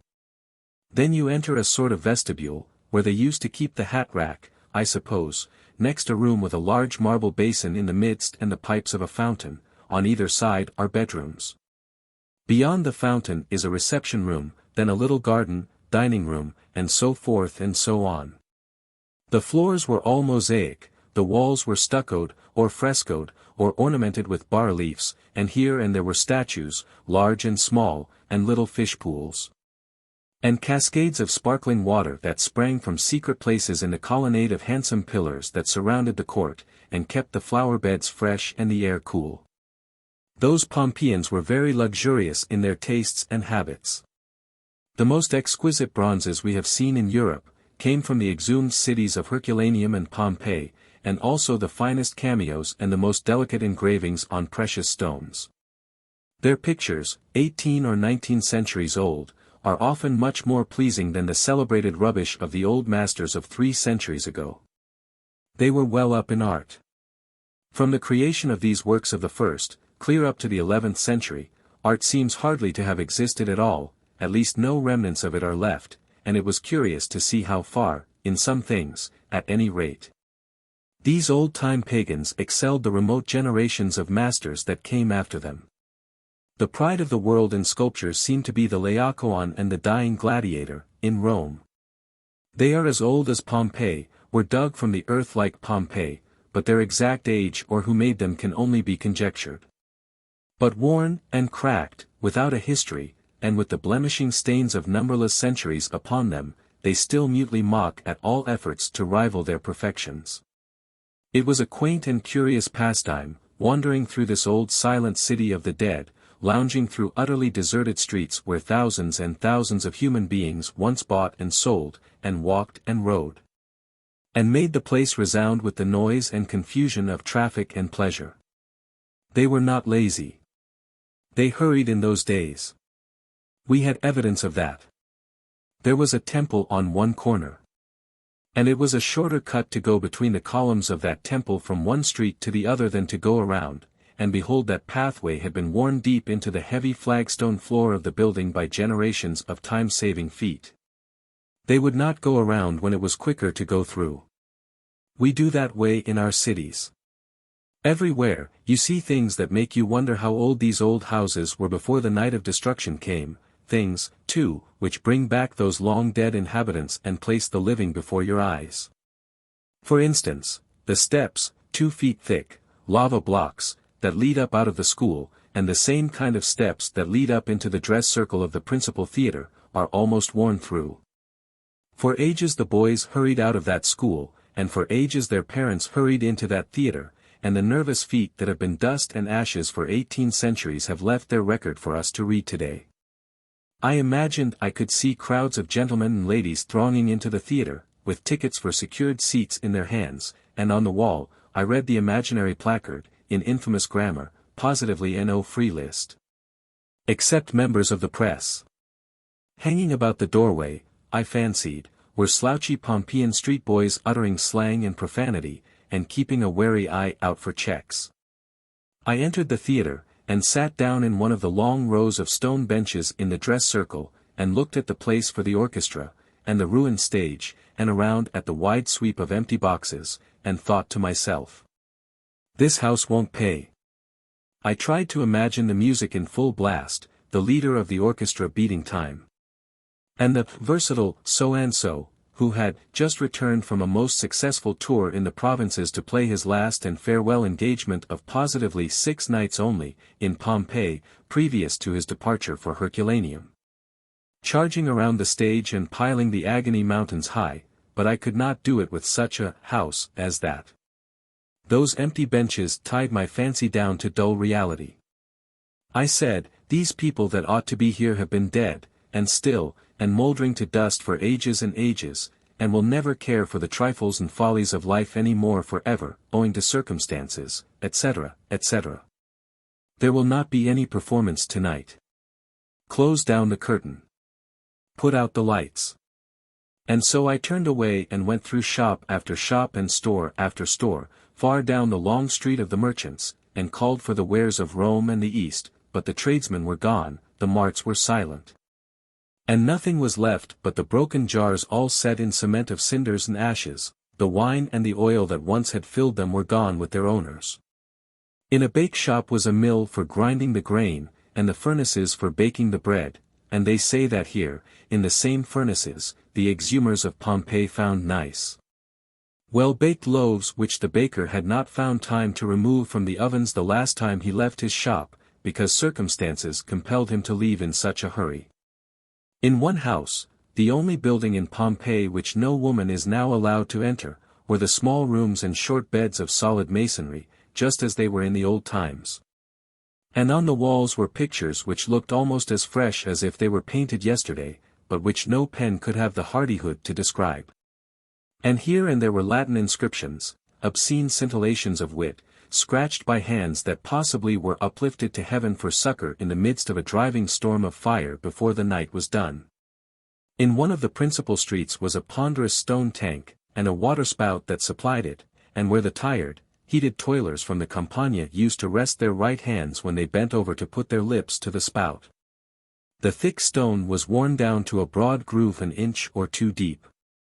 Think of the countless thousands of hands that had pressed that spot in the ages that are gone, to so reduce a stone that is as hard as iron. They had a great public bulletin board in Pompeii, a place where announcements for gladiatorial combats, elections, and such things, were posted, not on perishable paper, but carved in enduring stone. One lady, who, I take it, was rich and well brought up, advertised a dwelling or so to rent, with baths and all the modern improvements, and several hundred shops, stipulating that the dwellings should not be put to immoral purposes.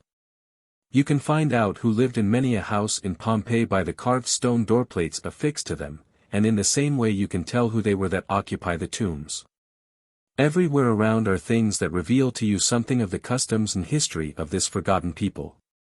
But what would a volcano leave of an American city, if it once rained its cinders on it? Hardly a sign or a symbol to tell its story. In one of these long Pompeian halls the skeleton of a man was found, with 10 pieces of gold in one hand and a large key in the other. He had seized his money and started toward the door, but the fiery tempest caught him at the very threshold, and he sank down and died. One more minute of precious time would have saved him. I saw the skeletons of a man, a woman, and 2 young girls. The woman had her hands spread wide apart, as if in mortal terror, and I imagined I could still trace upon her shapeless face something of the expression of wild despair that distorted it when the heavens rained fire in these streets. So many ages ago. The girls and the man lay with their faces upon their arms, as if they had tried to shield them from the enveloping cinders. In one apartment 18 skeletons were found, all in sitting postures, and blackened places on the walls still mark their shapes and show their attitudes, like shadows. One of them, a woman, still wore upon her skeleton throat a necklace, with her name engraved upon it, Julie di Diomede. But perhaps the most poetical thing Pompeii has yielded to modern research, was that grand figure of a Roman soldier, clad in complete armor. Who, true to his duty, true to his proud name of a soldier of Rome, and full of the stern courage which had given to that name its glory, stood to his post by the city gate, erect and unflinching. till the hell that raged around him burned out the dauntless spirit it could not conquer. We never read of Pompey, but we think of that soldier. We cannot write of Pompey without the natural impulse to grant to him the mention he so well deserves. Let us remember that he was a soldier, not a policeman, and so, praise him. Being a soldier, he stayed, because the warrior instinct forbade him to fly. Had he been a policeman he would have stayed, also, because he would have been asleep. There are not half a dozen flights of stairs in Pompeii, and no other evidences that the houses were more than 1 story high. The people did not live in the clouds, as do the Venetians, the Genoese and Neapolitans of today. We came out from under the solemn mysteries of this city of the venerable past, this city which perished, with all its old ways and its quaint old fashions about it, remote centuries ago, when the disciples were preaching the new religion, which is as old as the hills to us now, and went dreaming among the trees that grow over acres and acres of its still buried streets and squares, till a shrill whistle and the cry of "All aboard, last train for Naples," woke me up and reminded me that I belonged in the 19th century, and was not a dusty mummy, caked with ashes and cinders, 1800 years old. The transition was startling. The idea of a railroad train actually running to old dead Pompeii, and whistling irreverently, and calling for passengers in the most bustling and businesslike way, was as strange a thing as one could imagine. And as unpoetical and disagreeable as it was strange.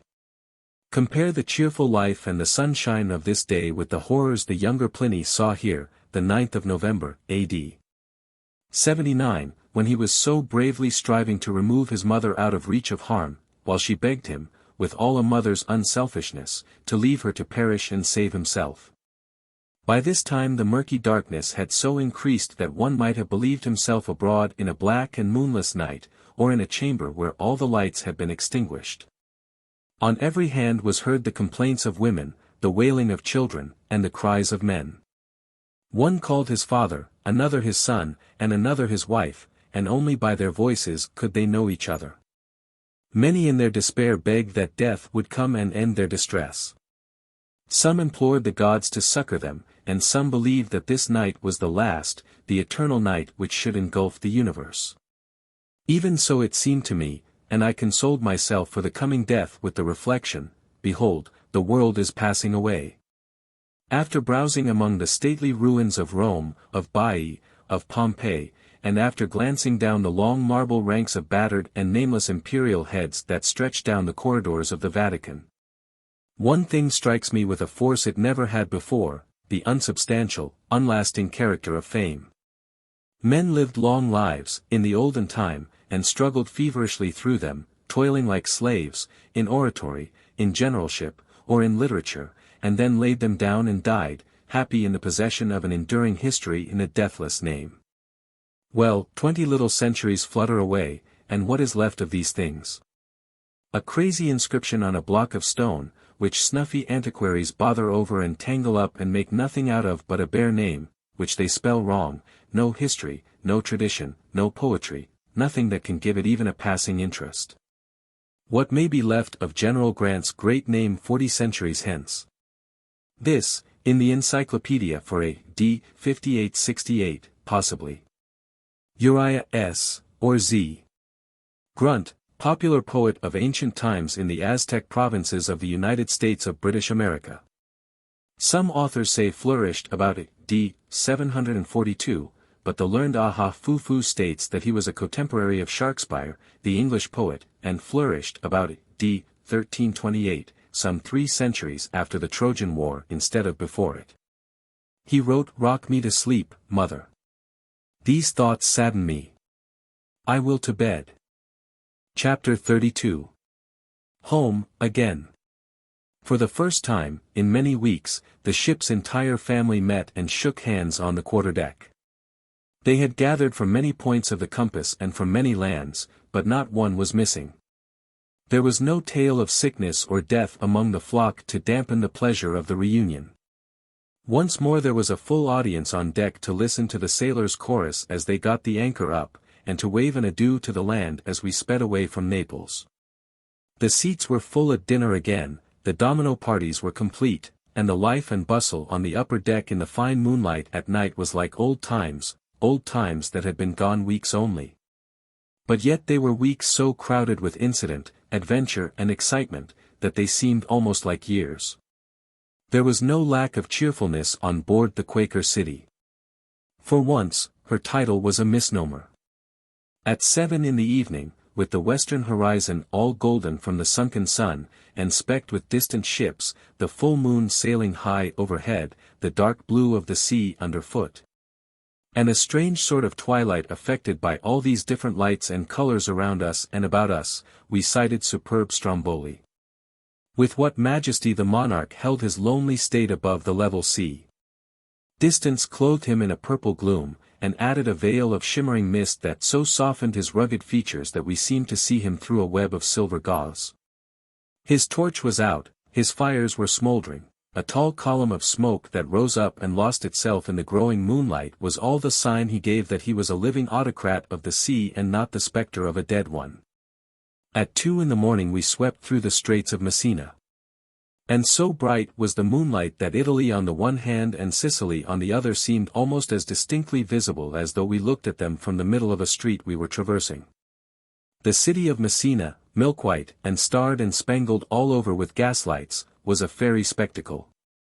A great party of us were on deck smoking and making a noise, and waiting to see famous Scylla and Charybdis. And presently the oracle stepped out with his eternal spyglass and squared himself on the deck like another Colossus of Rhodes. It was a surprise to see him abroad at such an hour. Nobody supposed he cared anything about an old fable like that of Scylla and Charybdis. One of the boys said, "Hello, doctor, what are you doing up here at this time of night? What do you want to see this place for?" "What do I want to see this place for? Young man, little do you know me, or you wouldn't ask such a question. I wish to see all the places that's mentioned in the Bible." "Stuff, this place isn't mentioned in the Bible." "It ain't mentioned in the Bible, this place ain't." "Well now, what place is this, since you know so much about it?" "Why it's Scylla and Charybdis." "Scylla and Cha, confound it, I thought it was Sodom and Gomorrah." And he closed up his glass and went below.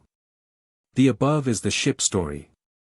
Its plausibility is marred a little by the fact that the oracle was not a biblical student, and did not spend much of his time instructing himself about scriptural localities.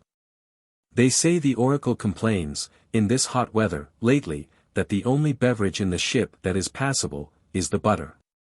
He did not mean butter, of course, but inasmuch as that article remains in a melted state now since we are out of ice, it is fair to give him the credit of getting one long word in the right place, anyhow, for once in his life. He said, in Rome, that the Pope was a noble-looking old man, but he never did think much of his Iliad. We spent one pleasant day skirting along the Isles of Greece. They are very mountainous. Their prevailing tints are grey and brown, approaching to red. Little white villages surrounded by trees, nestle in the valleys or roost upon the lofty perpendicular seawalls. We had one fine sunset, a rich carmine flush that suffused the western sky and cast a ruddy glow far over the sea. Fine sunsets seem to be rare in this part of the world, or at least, striking ones. They are soft, sensuous, lovely, they are exquisite, refined, effeminate, but we have seen no sunsets here yet like the gorgeous conflagrations that flame in the track of the sinking sun in our high northern latitudes. But what were sunsets to us, with the wild excitement upon us of approaching the most renowned of cities? What cared we for outward visions, when Agamemnon, Achilles, and 1,000 other heroes of the great past were marching in ghostly procession through our fancies? What were sunsets to us, who were about to live and breathe and walk in actual Athens? Yea, and go far down into the dead centuries and bid in person for the slaves, Diogenes and Plato, in the public marketplace, or gossip with the neighbors about the siege of Troy or the splendid deeds of Marathon. We scorn to consider sunsets. We arrived, and entered the ancient harbor of the Piraeus at last. We dropped anchor within half a mile of the village. Away off, across the undulating plain of Attica, could be seen a little square-topped hill with a something on it, which our glasses soon discovered to be the ruined edifices of the citadel of the Athenians. And most prominent among them loomed the venerable Parthenon. So exquisitely clear and pure is this wonderful atmosphere that every column of the noble structure was discernible through the telescope, and even the smaller ruins about it assumed some semblance of shape. This at a distance of 5 or 6 miles. In the valley, near the Acropolis, the square-topped hill before spoken of, Athens itself could be vaguely made out with an ordinary lorgnette. Everybody was anxious to get ashore and visit these classic localities as quickly as possible. No land we had yet seen had aroused such universal interest among the passengers. But bad news came. The commandant of the Piraeus came in his boat, and said we must either depart or else get outside the harbor and remain imprisoned in our ship, under rigid quarantine, for 11 days. So we took up the anchor and moved outside, to lie a dozen hours or so, taking in supplies, and then sail for Constantinople. It was the bitterest disappointment we had yet experienced. To lie a whole day in sight of the Acropolis, and yet be obliged to go away without visiting Athens. Disappointment was hardly a strong enough word to describe the circumstances. All hands were on deck, all the afternoon, with books and maps and glasses, trying to determine which narrow rocky ridge was the Areopagus, which sloping hill the Nix, which elevation the Museum Hill, and so on. And we got things confused. Discussion became heated, and party spirit ran high. Church members were gazing with emotion upon a hill which they said was the one St. Paul preached from, and another faction claimed that that hill was Hymettus, and another that it was Pentelicon.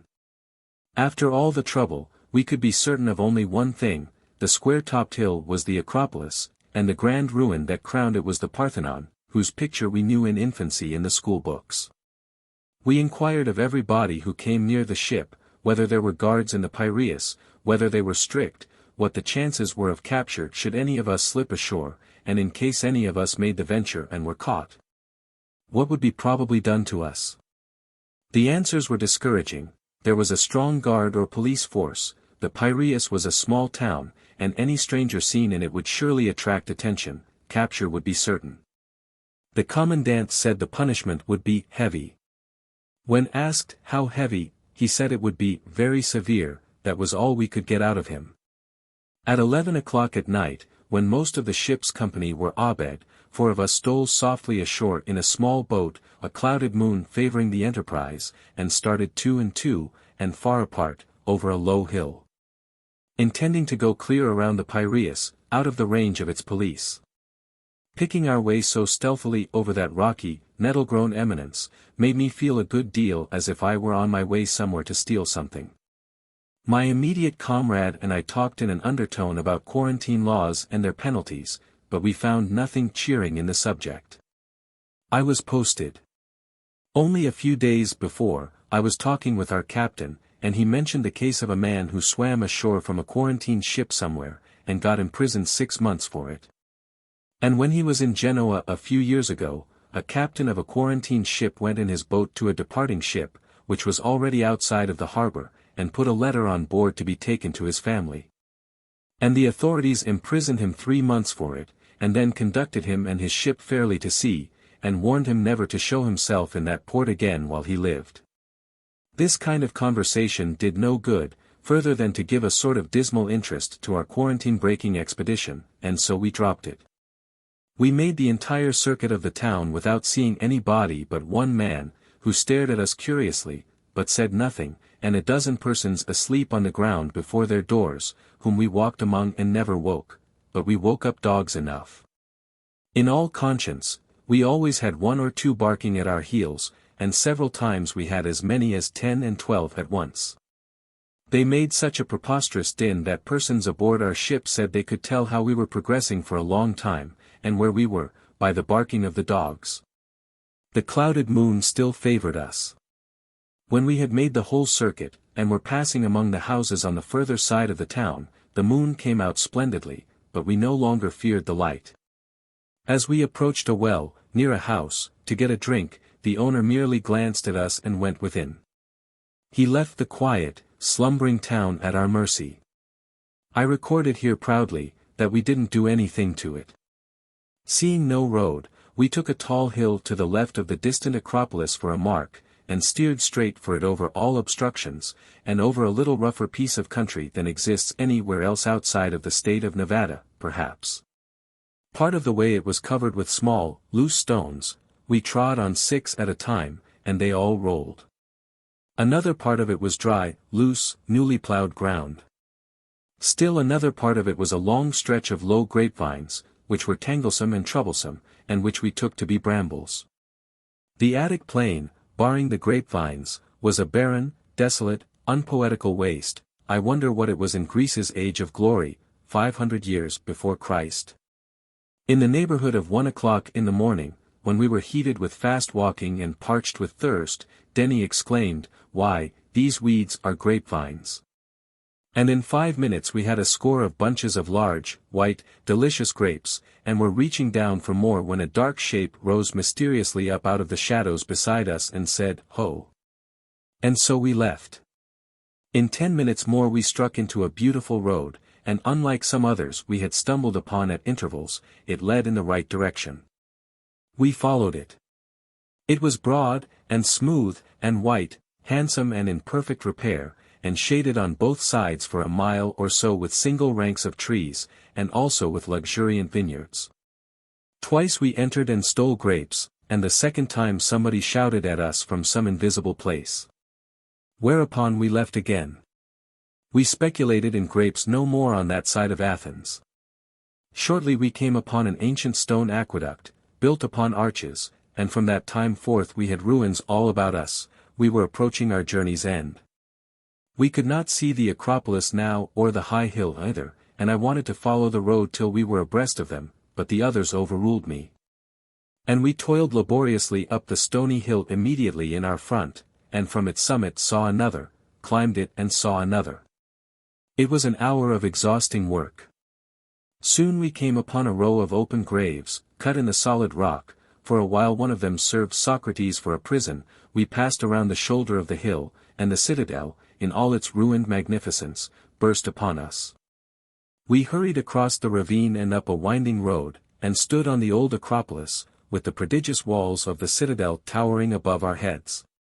We did not stop to inspect their massive blocks of marble, or measure their height, or guess at their extraordinary thickness, but passed at once through a great arched passage like a railway tunnel, and went straight to the gate that leads to the ancient temples.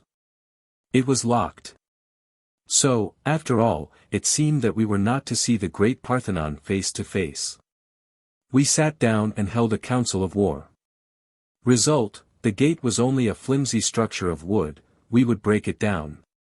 It seemed like desecration, but then we had traveled far, and our necessities were urgent. We could not hunt up guides and keepers. We must be on the ship before daylight. So we argued. This was all very fine, but when we came to break the gate, we could not do it. We moved around an angle of the wall and found a low bastion, 8 feet high without, 10 or 12 within. Denny prepared to scale it, and we got ready to follow.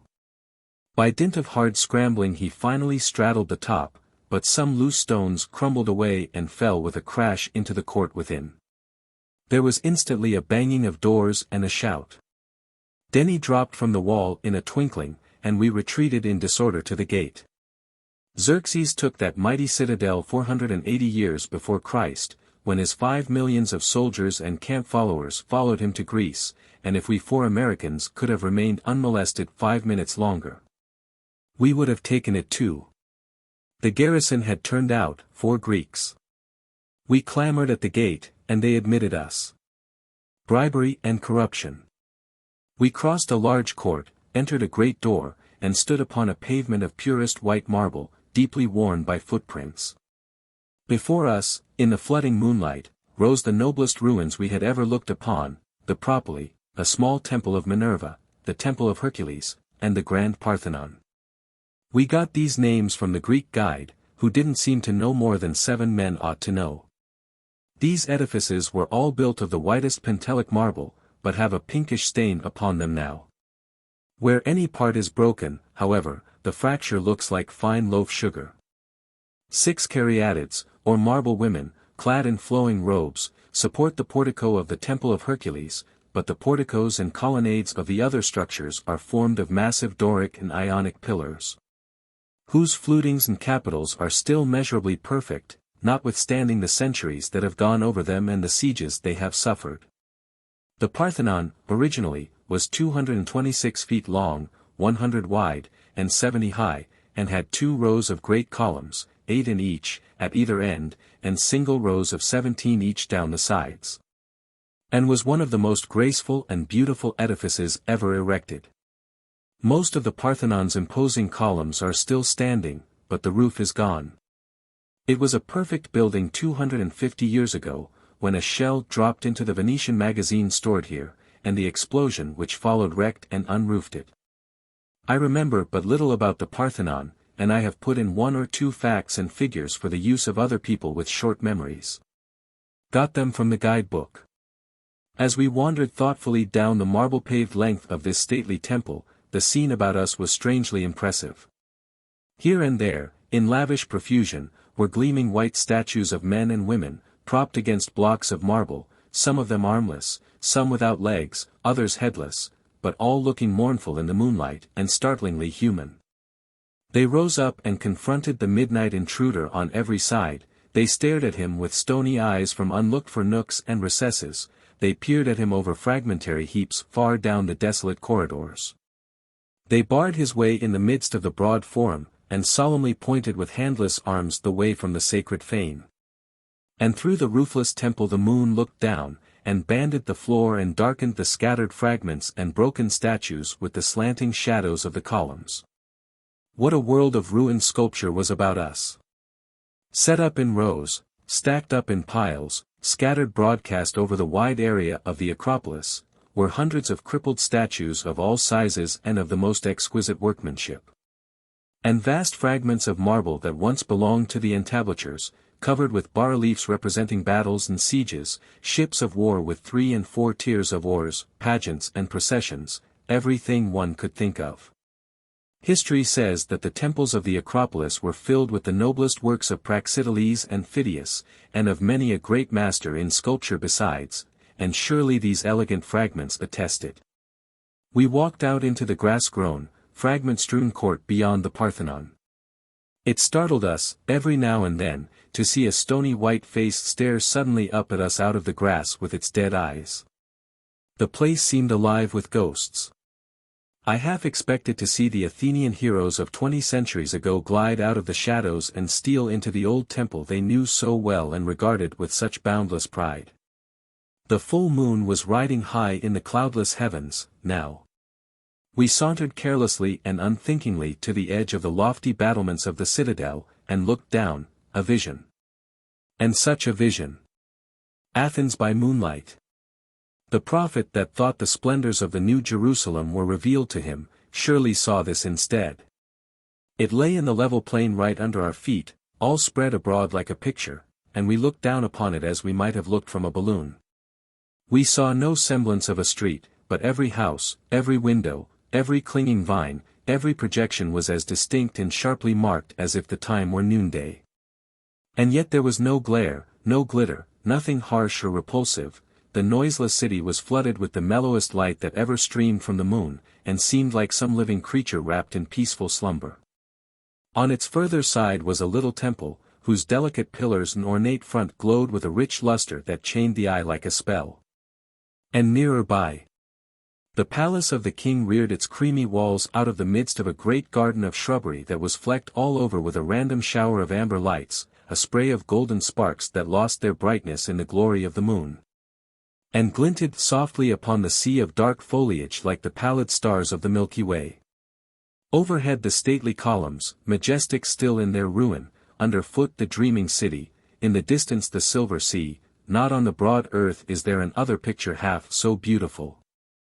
As we turned and moved again through the temple, I wished that the illustrious men who had sat in it in the remote ages could visit it again and reveal themselves to our curious eyes, Plato, Aristotle, Demosthenes, Socrates, Phocion, Pythagoras, Euclid, Pindar, Xenophon, Herodotus, Praxiteles and Phidias, Zeuxis the painter. What a constellation of celebrated names! But more than all, I wished that old Diogenes, groping so patiently with his lantern, searching so zealously for one solitary honest man in all the world, might meander along and stumble on our party. I ought not to say it, may be, but still I suppose he would have put out his light. We left the Parthenon to keep its watch over old Athens, as it had kept it for 2300 years, and went and stood outside the walls of the citadel. In the distance was the ancient, but still almost perfect temple of Theseus, and close by, looking to the west, was the Bema, from whence Demosthenes thundered his Philippics and fired the wavering patriotism of his countrymen. To the right was Mars Hill, where the Areopagus sat in ancient times and where St. Paul defined his position, and below was the marketplace where he disputed daily with the gossip-loving Athenians. We climbed the stone steps st. Paul ascended, and stood in the square-cut place he stood in, and tried to recollect the Bible account of the matter, but for certain reasons, I could not recall the words. I have found them since. Now while Paul waited for them at Athens, his spirit was stirred in him, when he saw the city wholly given up to idolatry. Therefore disputed he in the synagogue with the Jews, and with the devout persons, and in the market daily with them that met with him. And they took him and brought him unto Areopagus, saying, May we know what this new doctrine whereof thou speakest is? Then Paul stood in the midst of Mars Hill, and said, Ye men of Athens, I perceive that in all things ye are too superstitious. For as I passed by and beheld your devotions, I found an altar with this inscription, To the unknown God. Whom, therefore, ye ignorantly worship, him declare I unto you. Acts, ch. 17. It occurred to us, after a while, that if we wanted to get home before daylight betrayed us, we had better be moving. So we hurried away. When far on our road, we had a parting view of the Parthenon, with the moonlight streaming through its open colonnades and touching its capitals with silver. As it looked then, solemn, grand, and beautiful it will always remain in our memories. As we marched along, we began to get over our fears, and ceased to care much about quarantine scouts or anybody else. We grew bold and reckless, and once, in a sudden burst of courage, I even threw a stone at a dog. It was a pleasant reflection, though, that I did not hit him, because his master might just possibly have been a policeman. Inspired by this happy failure, my valor became utterly uncontrollable, and at intervals I absolutely whistled, though on a moderate key. But boldness breeds boldness, and shortly I plunged into a vineyard, in the full light of the moon, and captured a gallon of superb grapes, not even minding the presence of a peasant who rode by on a mule. Denny and Birch followed my example. Now I had grapes enough for a dozen, but then Jackson was all swollen up with courage, too, and he was obliged to enter a vineyard presently. The first bunch he seized brought trouble. A frowsy, bearded brigand advancing with celerity. The brigand shouted again, but still we advanced. It was getting late, and we had no time to fool away on every ass that wanted to drivel Greek platitudes to us. We would just as soon have talked with him as not if we had not been in a hurry. Presently Denny said, Those fellows are following us. We turned, and, sure enough, there they were, 3 fantastic pirates armed with guns. We slackened our pace to let them come up, and in the meantime I got out my cargo of grapes and dropped them firmly but reluctantly into the shadows by the wayside. But I was not afraid. I only felt that it was not right to steal grapes. And all the more so when the owner was around, and not only around, but with his friends around also. The villains came up and searched a bundle d'or. Birch had in his hand, and scowled upon him when they found it had nothing in it but some holy rocks from Mars Hill, and these were not contraband. They evidently suspected him of playing some wretched fraud upon them, and seemed half inclined to scalp the party.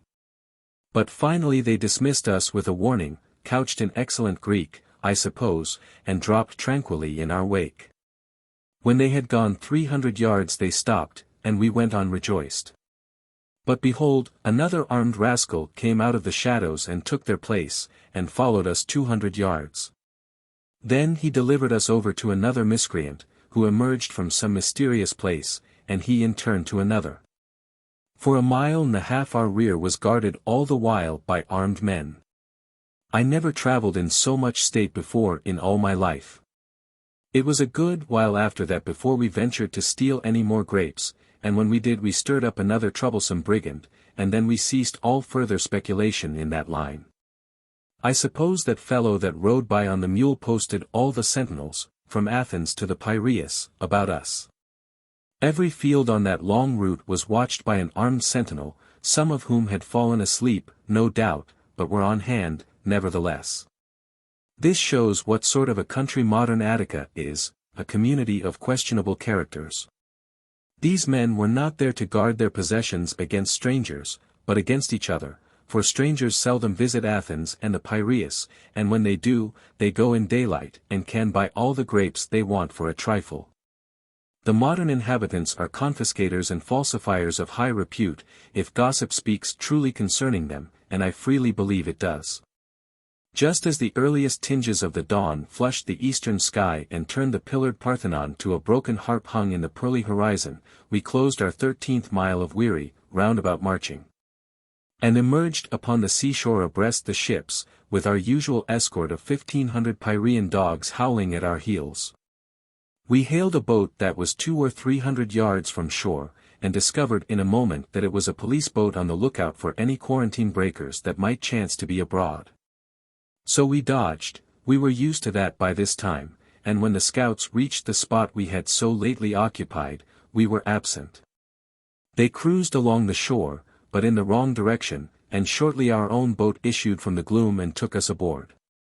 They had heard our signal on the ship. We rowed noiselessly away, and before the police boat came in sight again, we were safe at home once more.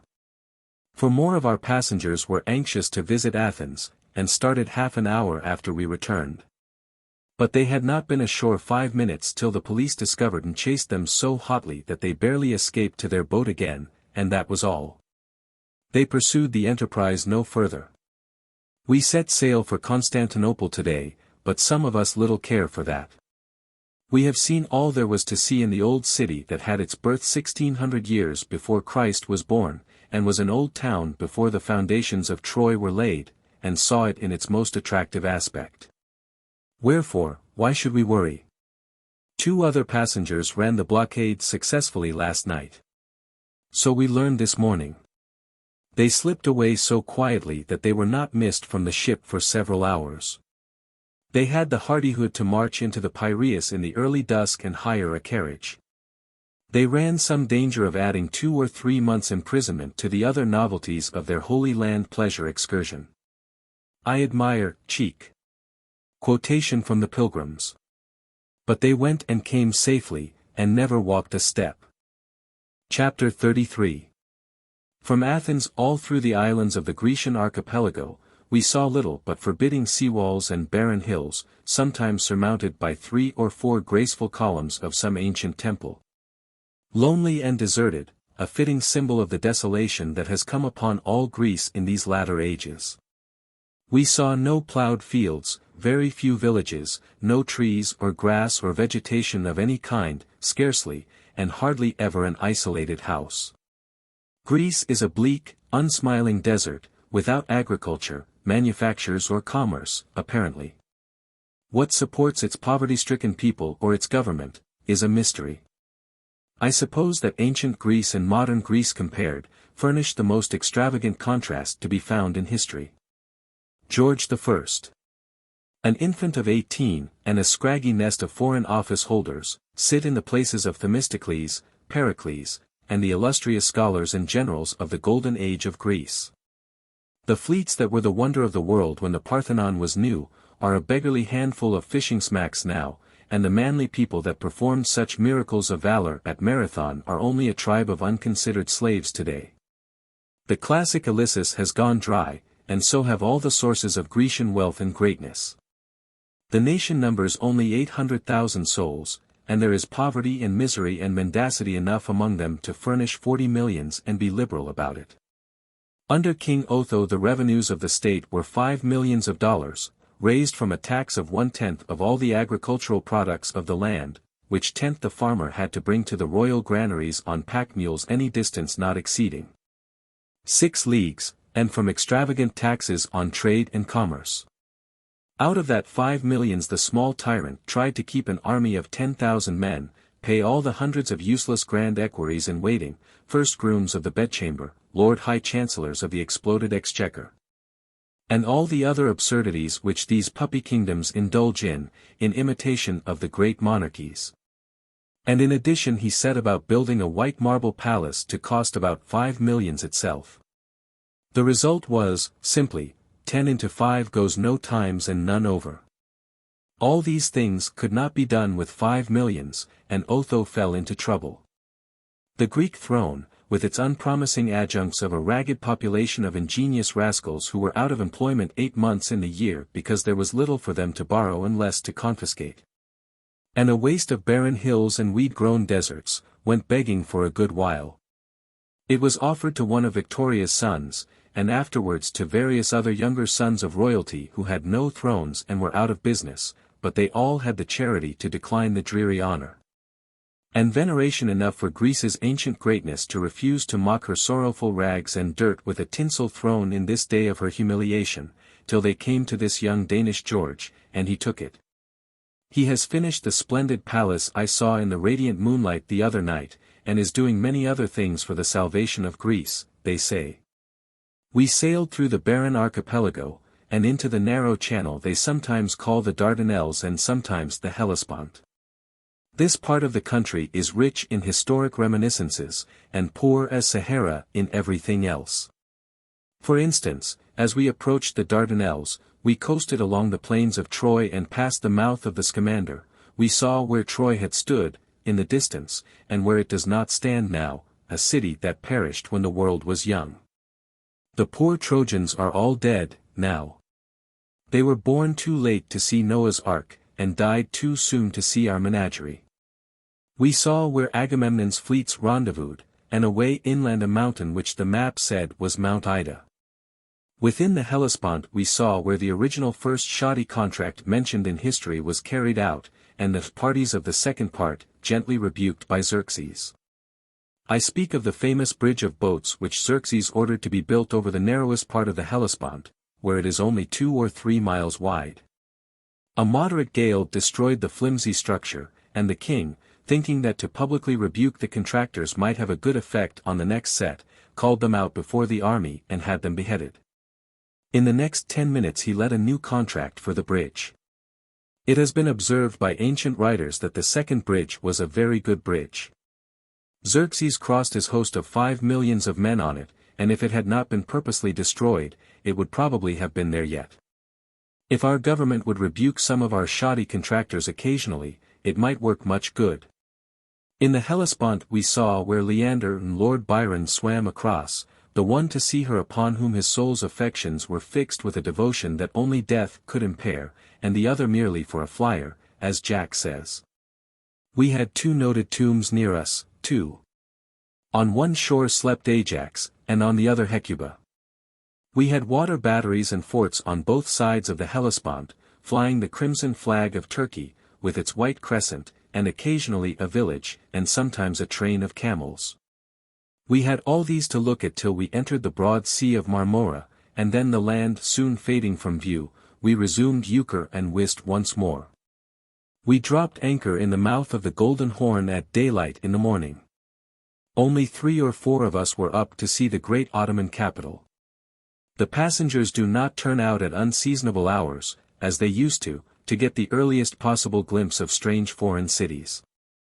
They are well over that.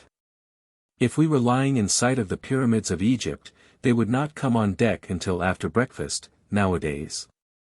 The Golden Horn is a narrow arm of the sea, which branches from the Bosporus, a sort of broad river which connects the Marmora and Black Seas, and, curving around, divides the city in the middle. Galata and Pera are on one side of the Bosporus, and the Golden Horn, Stambul, ancient Byzantium, is upon the other. On the other bank of the Bosporus is Scutari and other suburbs of Constantinople. This great city contains 1 million inhabitants, but so narrow are its streets, and so crowded together are its houses, that it does not cover much more than half as much ground as New York City. Seen from the anchorage or from a mile or so up the Bosporus, it is by far the handsomest city we have seen. Its dense array of houses swells upward from the water's edge, and spreads over the domes of many hills.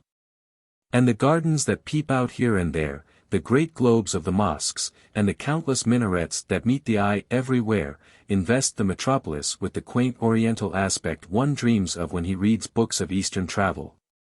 Constantinople makes a noble picture.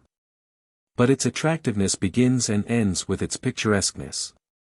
From the time one starts ashore till he gets back again, he execrates it. The boat he goes in is admirably miscalculated for the service it is built for. It is handsomely and neatly fitted up, but no man could handle it well in the turbulent currents that sweep down the Bosporus from the Black Sea, and few men could row it satisfactorily even in still water. It is a long, light canoe, kayak, large at one end and tapering to a knife blade at the other. They make that long sharp end the bow, and you can imagine how these boiling currents spin it about. It has 2 oars, and sometimes 4, and no rudder. You start to go to a given point and you run in 50 different directions before you get there. First one oar is backing water, and then the other. It is seldom that both are going ahead at once. This kind of boating is calculated to drive an impatient man mad in a week. The boatmen are the awkwardest, the stupidest, and the most unscientific on earth, without question. Ashore, it was an eternal circus. People were thicker than bees, in those narrow streets, and the men were dressed in all the outrageous, outlandish, idolatrous, extravagant, thunder and lightning costumes that ever a tailor with the delirium tremens and 7 devils could conceive of. There was no freak in dress too crazy to be indulged in, no absurdity too absurd to be tolerated, no frenzy in ragged diabolism too fantastic to be attempted. No 2 men were dressed alike. It was a wild masquerade of all imaginable costumes. Every struggling throng in every street was a dissolving view of stunning contrasts. Some patriarchs wore awful turbans, but the grand mass of the infidel horde wore the fiery red skullcap they call a fez. All the remainder of the raiment they indulged in was utterly indescribable. The shops here are mere coops, mere boxes, bathrooms, closets, anything you please to call them, on the first floor. The Turks sit cross-legged in them, and work and trade and smoke long pipes, and smell like Turks. That covers the ground. Crowding the narrow streets in front of them are beggars, who beg forever, yet never collect anything, and wonderful cripples, distorted out of all semblance of humanity, almost, vagabonds driving laden asses.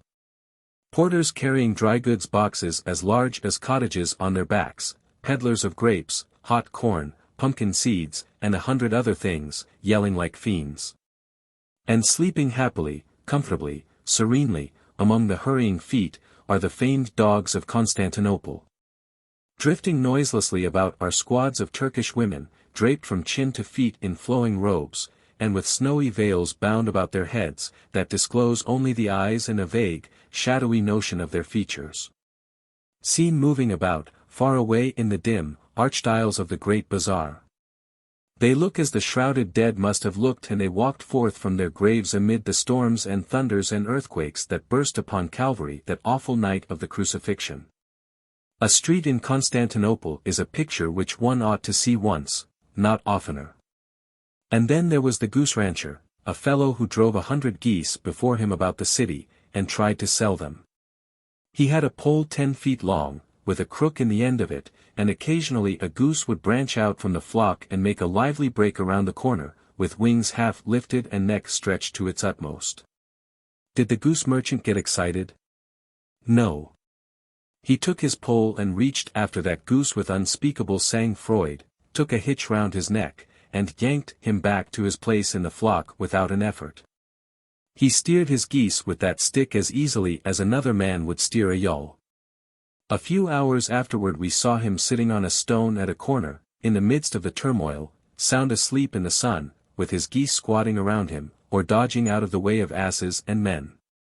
We came by again, within the hour, and he was taking account of stock, to see whether any of his flock had strayed or been stolen.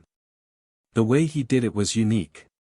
He put the end of his stick within 6 or 8 inches of a stone wall, and made the geese march in single file between it and the wall.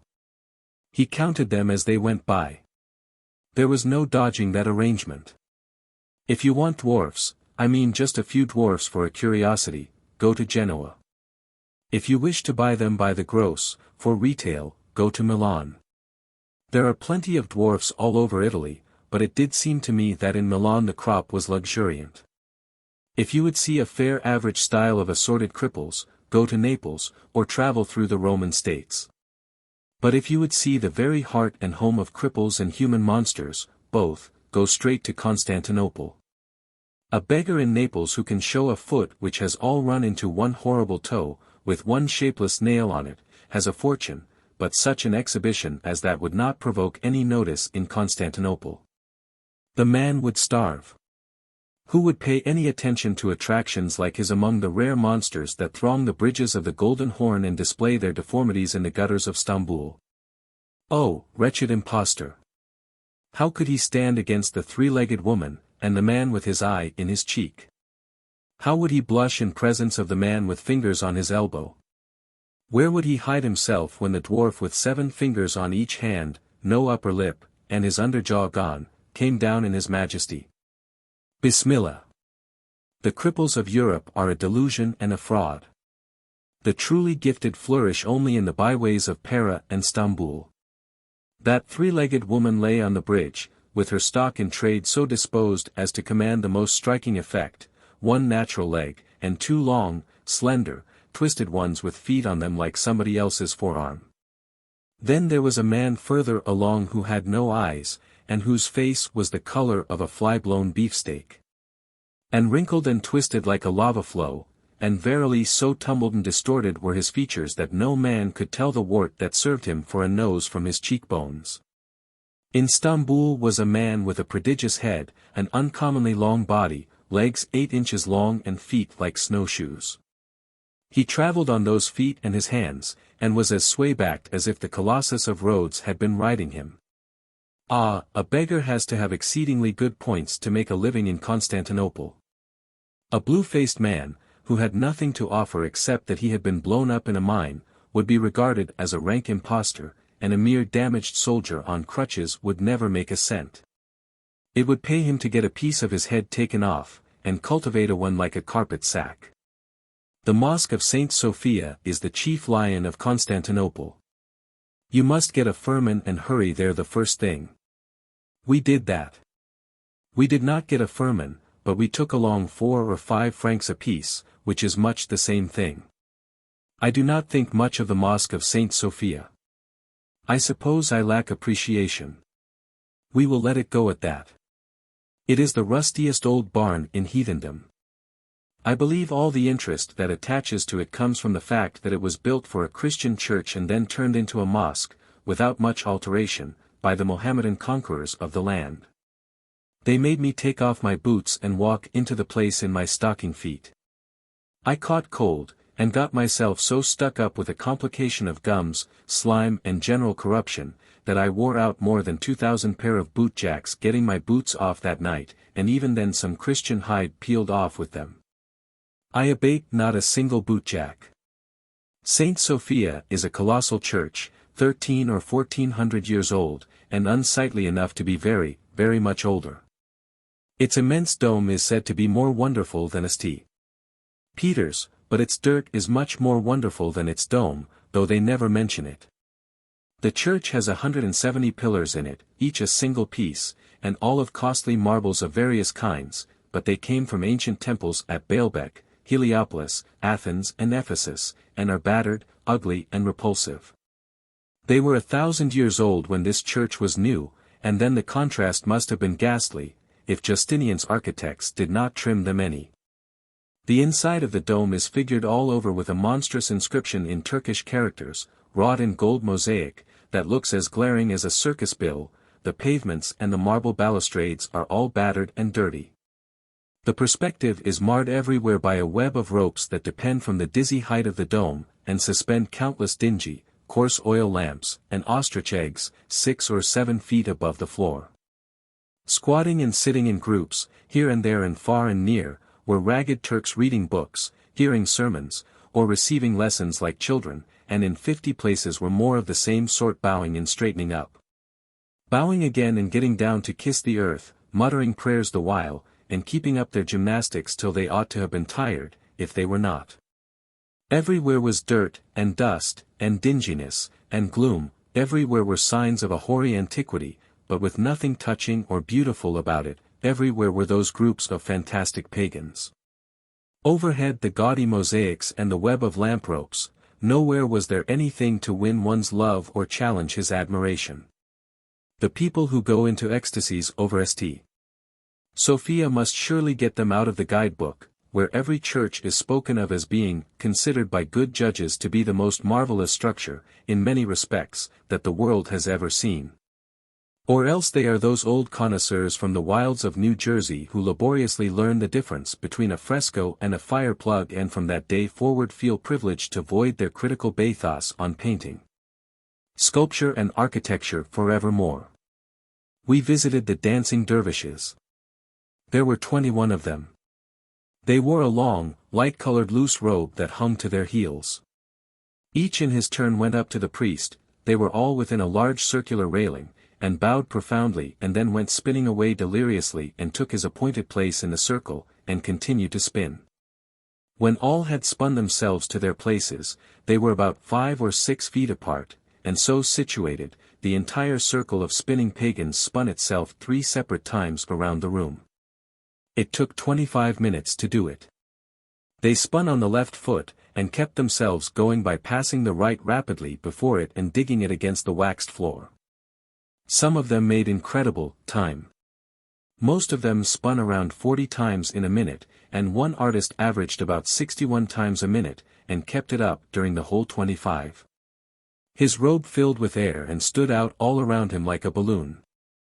They made no noise of any kind, and most of them tilted their heads back and closed their eyes, entranced with a sort of devotional ecstasy. There was a rude kind of music, part of the time, but the musicians were not visible.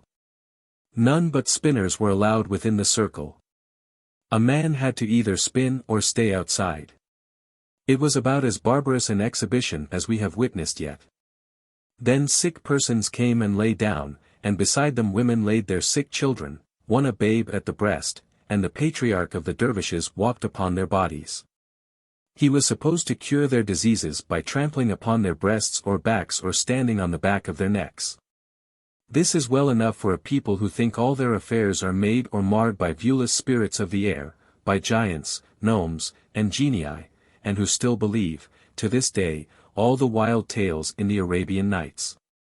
Even so an intelligent missionary tells me. We visited the 1001 columns. I do not know what it was originally intended for, but they said it was built for a reservoir. It is situated in the center of Constantinople. You go down a flight of stone steps in the middle of a barren place, and there you are. You are 40 feet underground, and in the midst of a perfect wilderness of tall, slender, granite columns, of Byzantine architecture. Stand where you would, or change your position as often as you pleased, you were always a center from which radiated a dozen long archways and colonnades that lost themselves in distance and the somber twilight of the place. This old dried-up reservoir is occupied by a few ghostly silk spinners now, and one of them showed me a cross cut high up in one of the pillars. I suppose he meant me to understand that the institution was there before the Turkish occupation, and I thought he made a remark to that effect, but he must have had an impediment in his speech, for I did not understand him.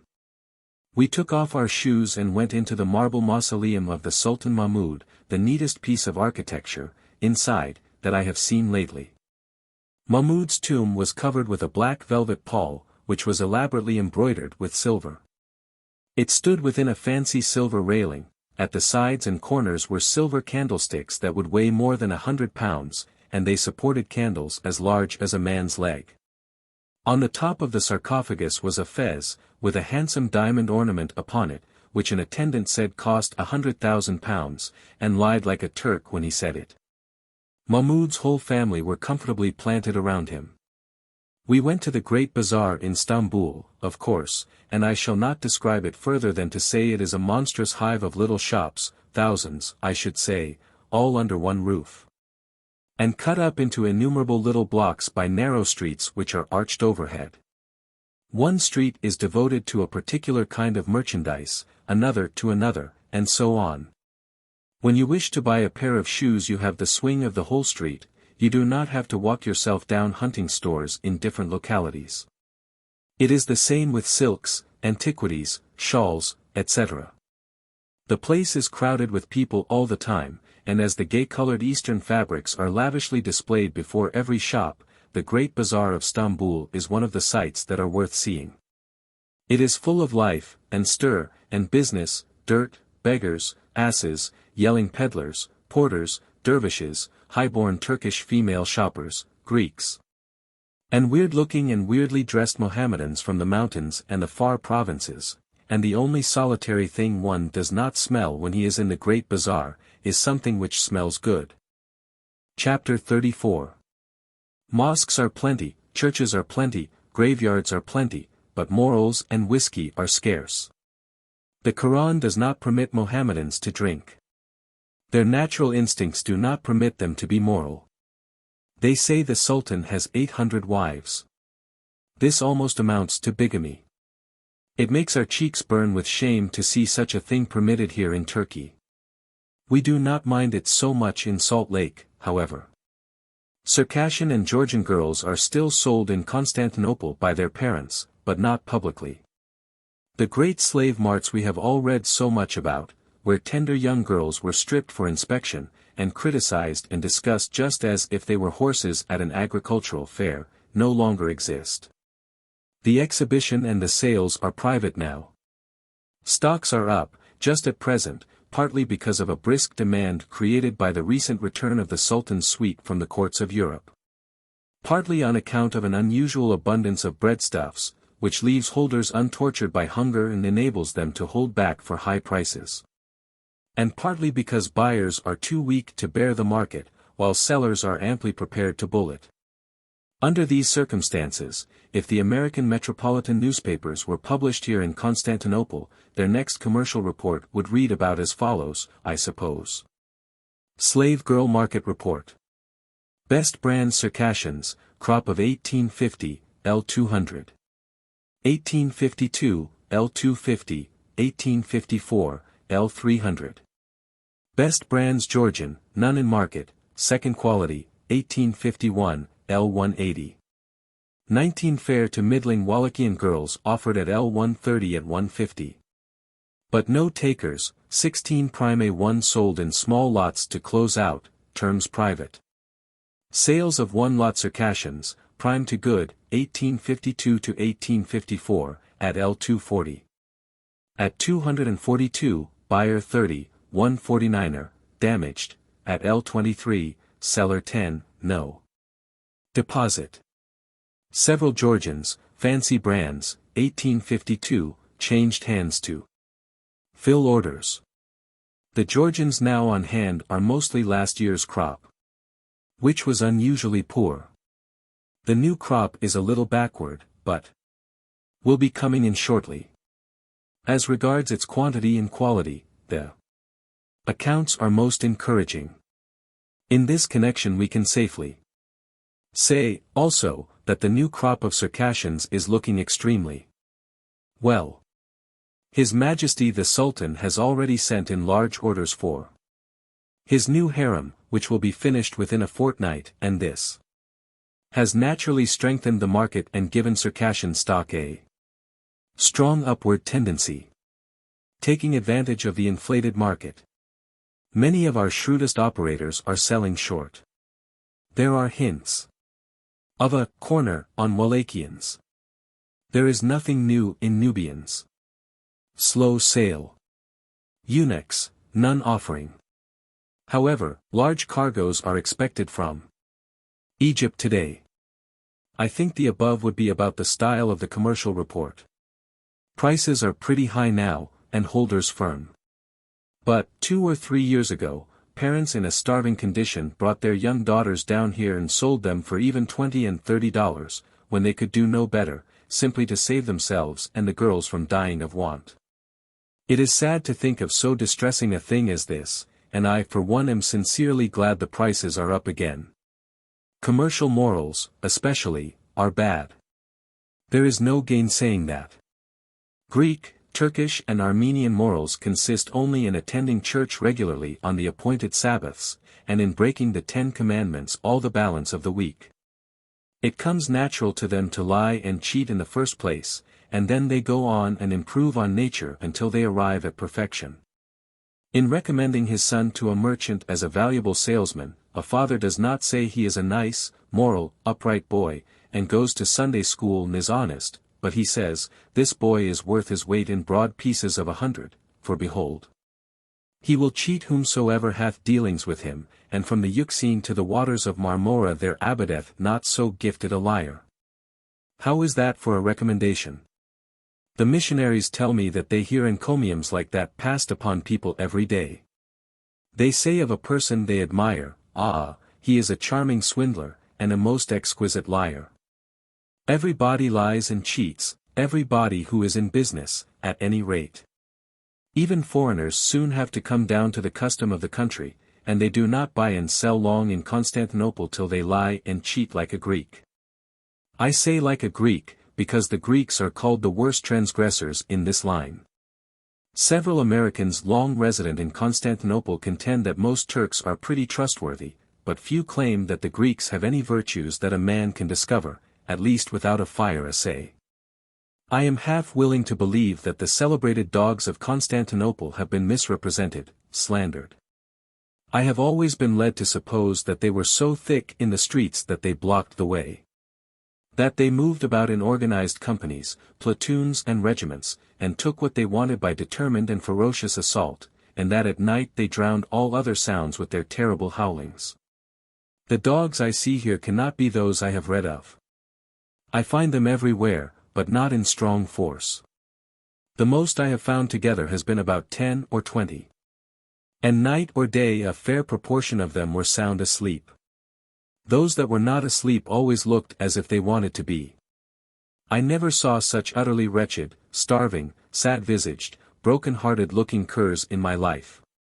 It seemed a grim satire to accuse such brutes as these of taking things by force of arms.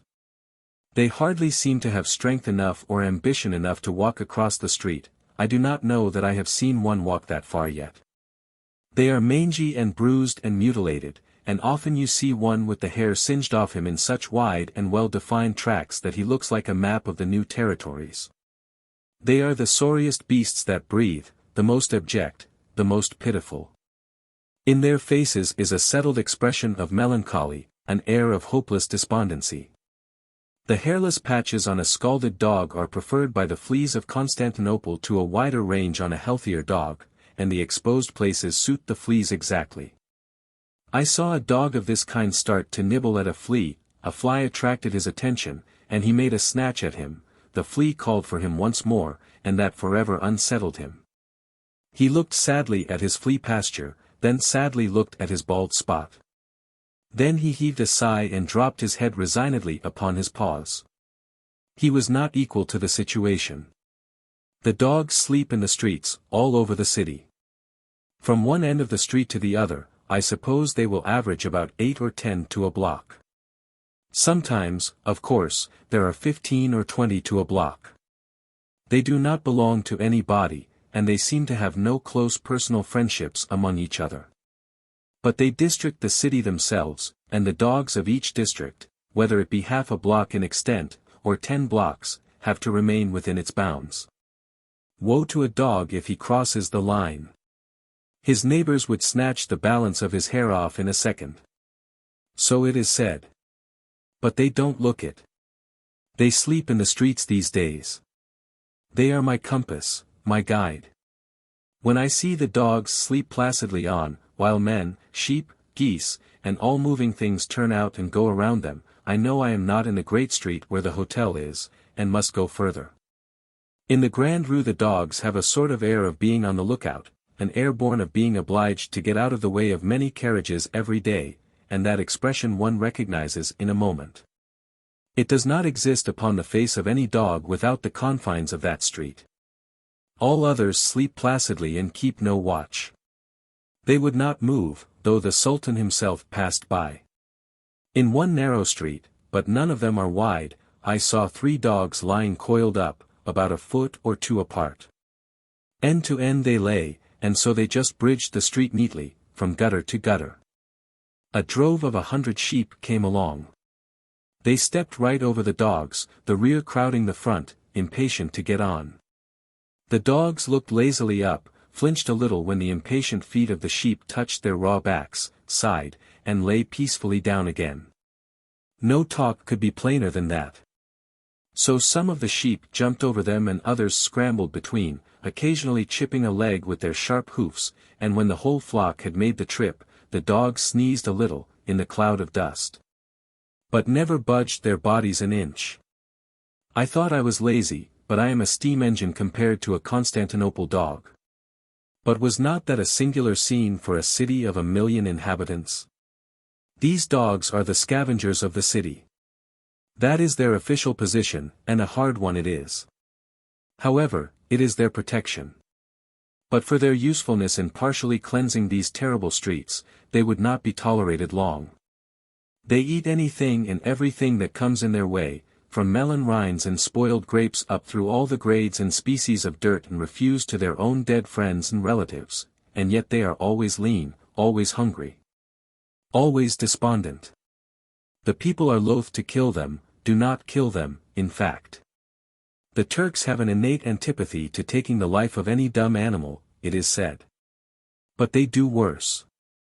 They hang and kick and stone and scald these wretched creatures to the very verge of death, and then leave them to live and suffer. Once a sultan proposed to kill off all the dogs here, and did begin the work, but the populace raised such a howl of horror about it that the massacre was stayed. After a while, he proposed to remove them all to an island in the Sea of Marmora. No objection was offered, and a shipload or so was taken away. But when it came to be known that somehow or other the dogs never got to the island, but always fell overboard in the night and perished, another howl was raised and the transportation scheme was dropped. So the dogs remain in peaceable possession of the streets. I do not say that they do not howl at night, nor that they do not attack people who have not a red fez on their heads. I only say that it would be mean for me to accuse them of these unseemly things who have not seen them do them with my own eyes or heard them with my own ears. I was a little surprised to see Turks and Greeks playing newsboy right here in the mysterious land where the giants and genii of the Arabian Nights once dwelt, where winged horses and hydra-headed dragons guarded enchanted castles, where princes and princesses flew through the air on carpets that obeyed a mystic talisman, where cities whose houses were made of precious stones sprang up in a night under the hand of the magician. And where busy marts were suddenly stricken with a spell and each citizen lay or sat, or stood with weapon raised or foot advanced, just as he was, speechless and motionless, till time had told 100 years. It was curious to see newsboys selling papers in so dreamy a land as that.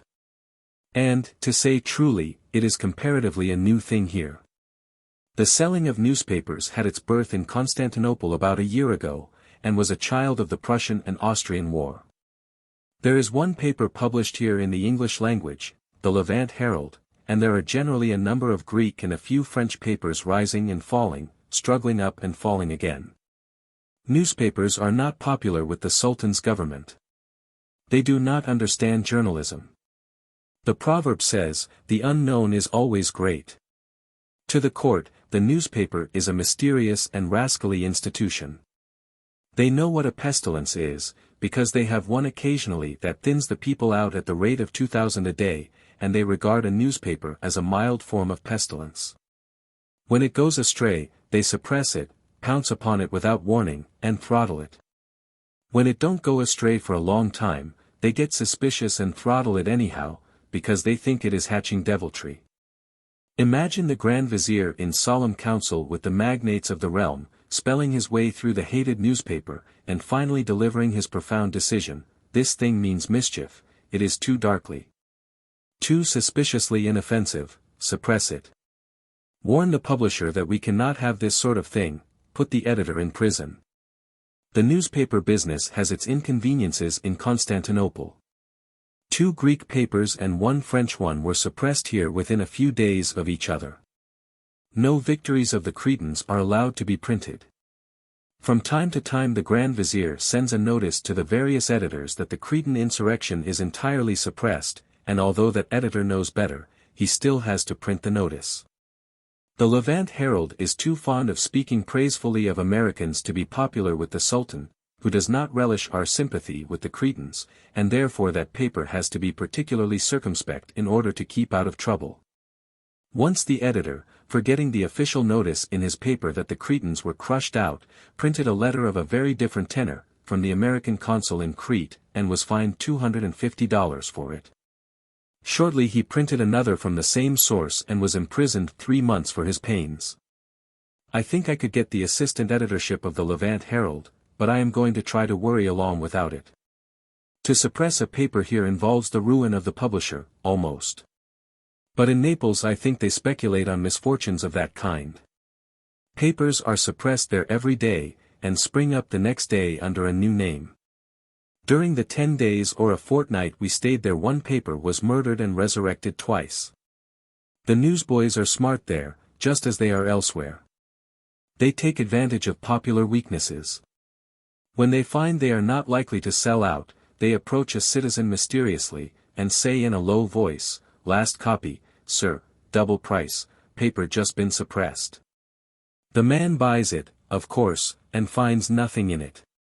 They do say, I do not vouch for it, but they do say that men sometimes print a vast edition of a paper, with a ferociously seditious article in it, distribute it quickly among the newsboys, and clear out till the government's indignation cools.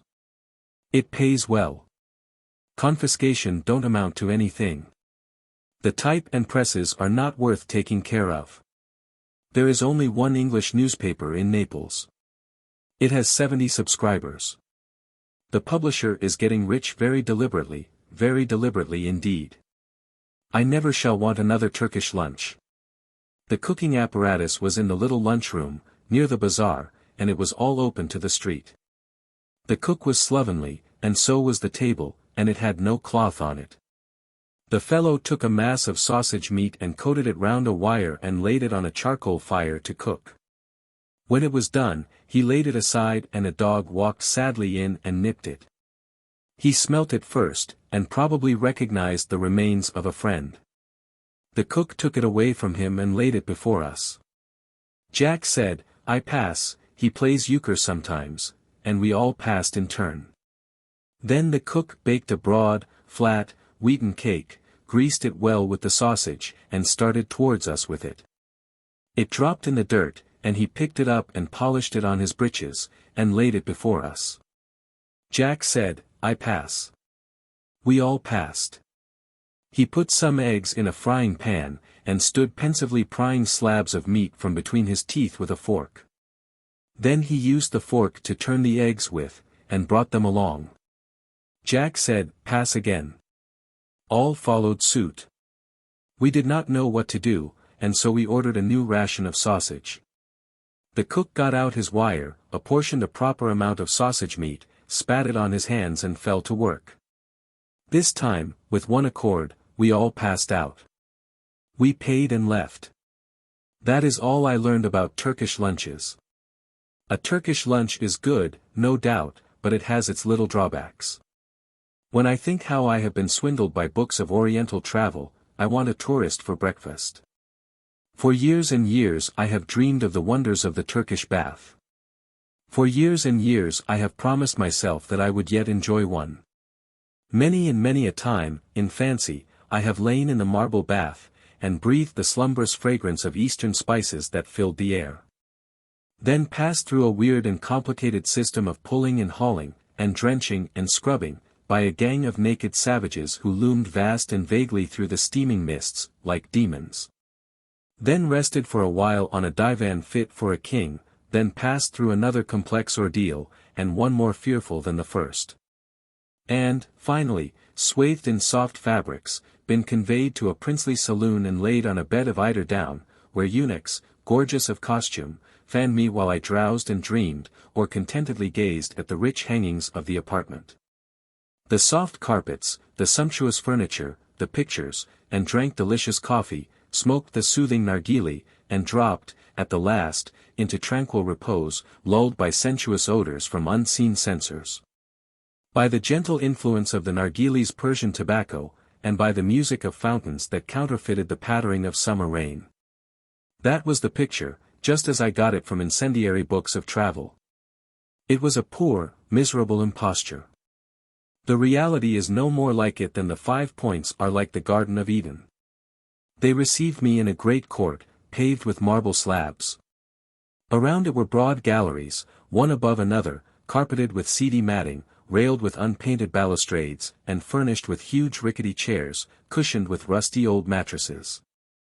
Indented with impressions left by the forms of 9 successive generations of men who had reposed upon them. The place was vast, naked, dreary, its court a barn, its galleries stalls for human horses.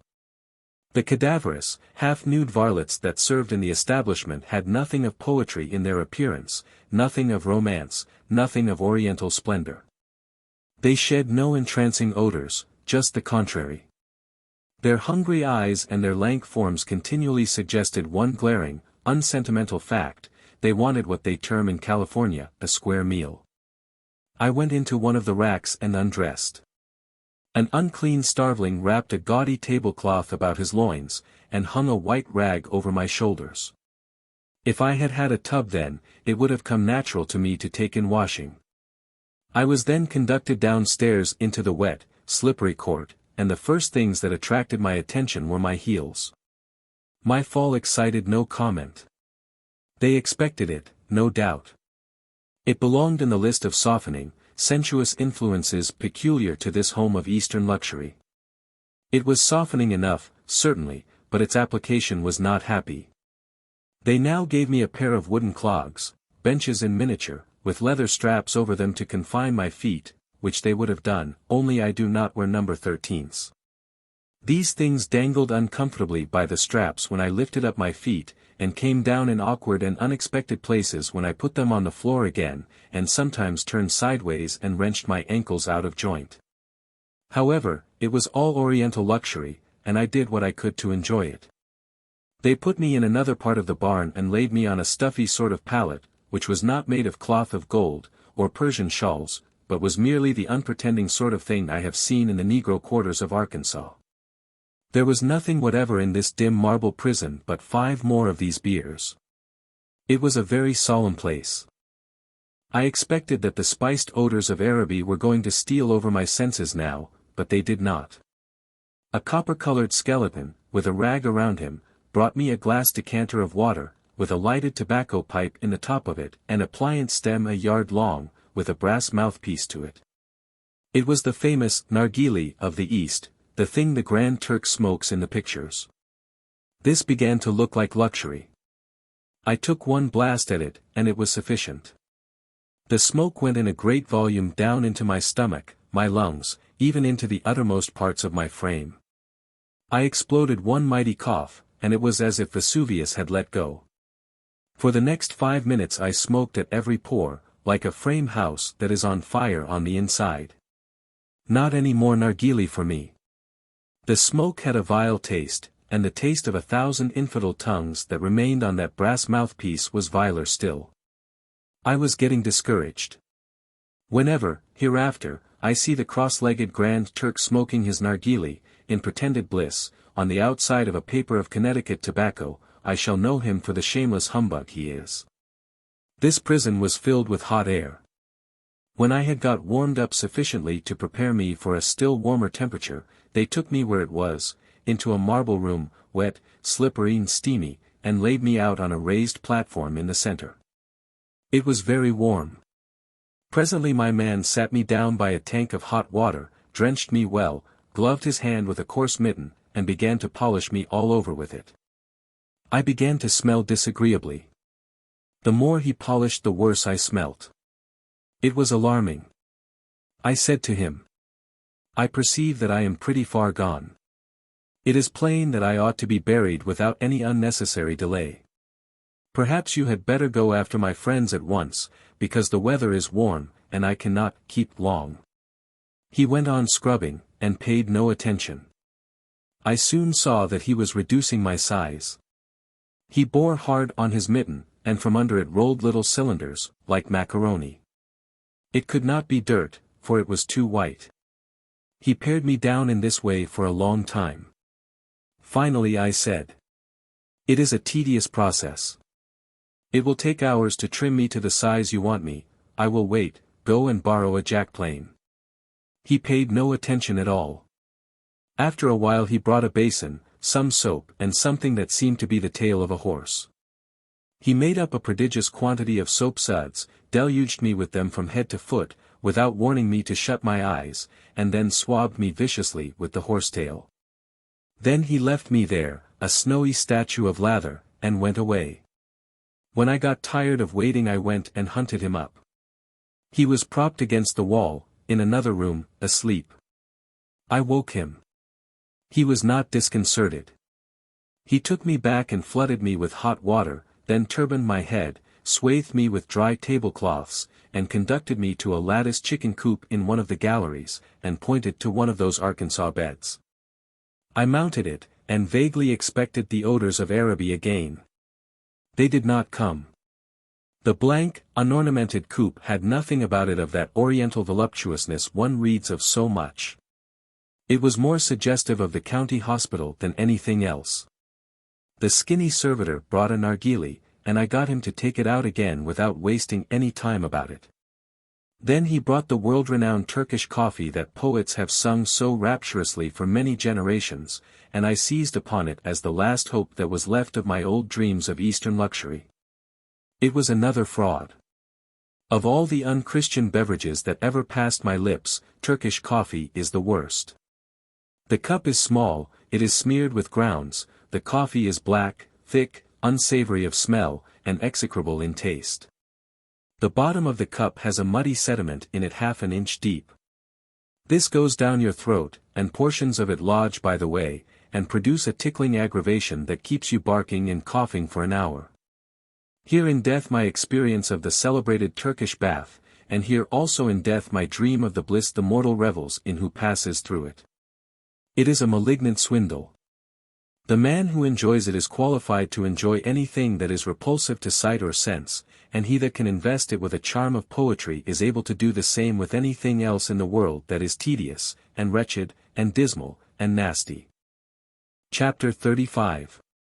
We left a dozen passengers in Constantinople, and sailed through the beautiful Bosporus and far up into the Black Sea. We left them in the clutches of the celebrated Turkish guide, Faraway Moses, who will seduce them into buying a shipload of ottar of roses, splendid Turkish vestments, and all manner of curious things they can never have any use for. Murray's invaluable guidebooks have mentioned Faraway Moses' name, and he is a made man. He rejoices daily in the fact that he is a recognized celebrity. However, we cannot alter our established customs to please the whims of guides. We cannot show partialities this late in the day. Therefore, ignoring this fellow's brilliant fame, and ignoring the fanciful name he takes such pride in, we called him Ferguson, just as we had done with all other guides. It has kept him in a state of smothered exasperation all the time. Yet we meant him no harm. After he has gotten himself up regardless of expense, in showy, baggy trousers, yellow, pointed slippers, fiery fez, silken jacket of blue, voluminous waist sash of fancy Persian stuff filled with a battery of silver-mounted horse pistols, and has strapped on his terrible scimitar, he considers it an unspeakable humiliation to be called Ferguson. It cannot be helped. All guides are Fergusons to us. We cannot master their dreadful foreign names. Sebastopol is probably the worst battered town in Russia or anywhere else. But we ought to be pleased with it, nevertheless, for we have been in no country yet where we have been so kindly received, and where we felt that to be Americans was a sufficient visa for our passports.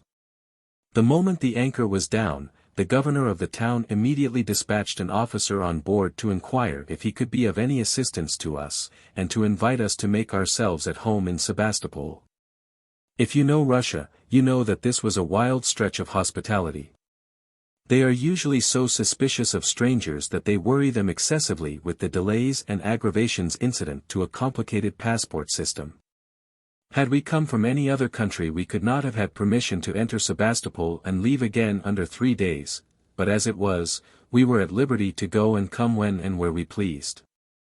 Everybody in Constantinople warned us to be very careful about our passports, see that they were strictly en règle, and never to mislay them for a moment, and they told us of numerous instances of Englishmen and others who were delayed days, weeks, and even months, in Sebastopol, on account of trifling informalities in their passports, and for which they were not to blame. I had lost my passport, and was traveling under my roommates, who stayed behind in Constantinople to await our return. To read the description of him in that passport and then look at me, any man could see that I was no more like him than I am like Hercules. So I went into the harbor of Sebastopol with fear and trembling, full of a vague, horrible apprehension that I was going to be found out and hanged. But all that time my true passport had been floating gallantly overhead, and behold it was only our flag. They never asked us for any other. We have had a great many Russian and English gentlemen and ladies on board today, and the time has passed cheerfully away. They were all happy-spirited people, and I never heard our mother tongue sound so pleasantly as it did when it fell from those English lips in this far-off land. I talked to the Russians a good deal, just to be friendly, and they talked to me from the same motive. I am sure that both enjoyed the conversation, but never a word of it either of us understood. I did most of my talking to those English people though, and I am sorry we cannot carry some of them along with us. We have gone whithersoever we chose, today, and have met with nothing but the kindest attentions. Nobody inquired whether we had any passports or not. Several of the officers of the government have suggested that we take the ship to a little watering place 30 miles from here, and pay the Emperor of Russia a visit. He is rusticating there. These officers said they would take it upon themselves to ensure us a cordial reception. They said if we would go, they would not only telegraph the Emperor, but send a special courier overland to announce our coming. Our time is so short, though, and more especially our coal is so nearly out, that we judged it best to forego the rare pleasure of holding social intercourse with an emperor. Ruined Pompeii is in good condition compared to Sebastopol. Here, you may look in whatsoever direction you please, and your eye encounters scarcely anything but ruin, ruin, ruin, fragments of houses, crumbled walls, torn and ragged hills, devastation everywhere. It is as if a mighty earthquake had spent all its terrible forces upon this one little spot. For 18 long months the storms of war beat upon the helpless town, and left it at last the saddest wreck that ever the sun has looked upon. Not one solitary house escaped unscathed, not one remained habitable, even. Such utter and complete ruin one could hardly conceive of. The houses had all been solid, dressed stone structures. Most of them were plowed through and through by cannon balls, unroofed and sliced down from eaves to foundation, and now a row of them, half a mile long, looks merely like an endless procession of battered chimneys.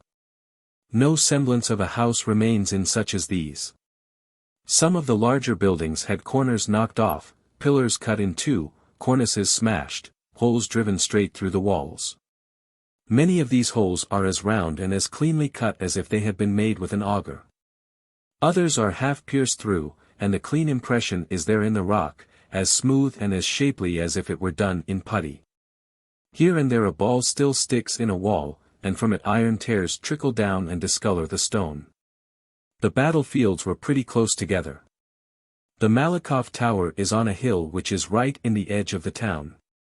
The Redan was within rifle shot of the Malakoff, Inkerman was a mile away, and Balaclava removed but an hour's ride. The French trenches, by which they approached and invested the Malakoff were carried so close under its sloping sides that one might have stood by the Russian guns and tossed a stone into them. Repeatedly, during 3 terrible days, they swarmed up the little Malakoff hill, and were beaten back with terrible slaughter. Finally, they captured the place, and drove the Russians out, who then tried to retreat into the town, but the English had taken the Redan, and shut them off with a wall of flame. There was nothing for them to do but go back and retake the Malakoff or die under its guns. They did go back, they took the Malakoff and retook it 2 or 3 times, but their desperate valor could not avail, and they had to give up at last. These fearful fields, where such tempests of death used to rage, are peaceful enough now, no sound is heard, hardly a living thing moves about them, they are lonely and silent, their desolation is complete.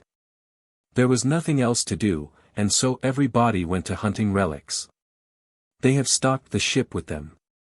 They brought them from the Malakoff, from the Redan, Inkerman, Balaclava, everywhere. They have brought cannon balls, broken ramrods, fragments of shell, iron enough to freight a sloop. Some have even brought bones, brought them laboriously from great distances, and were grieved to hear the surgeon pronounce them only bones of mules and oxen. I knew Blucher would not lose an opportunity like this. He brought a sack full on board and was going for another. I prevailed upon him not to go. He has already turned his stateroom into a museum of worthless trumpery, which he has gathered up in his travels. He is labeling his trophies, now. I picked up one a while ago, and found it marked, "Fragment of a Russian General." I carried it out to get a better light upon it. It was nothing but a couple of teeth and part of the jawbone of a horse. I said with some asperity, "Fragment of a Russian general. This is absurd. Are you never going to learn any sense?" He only said, "Go slow, the old woman won't know any different." His aunt.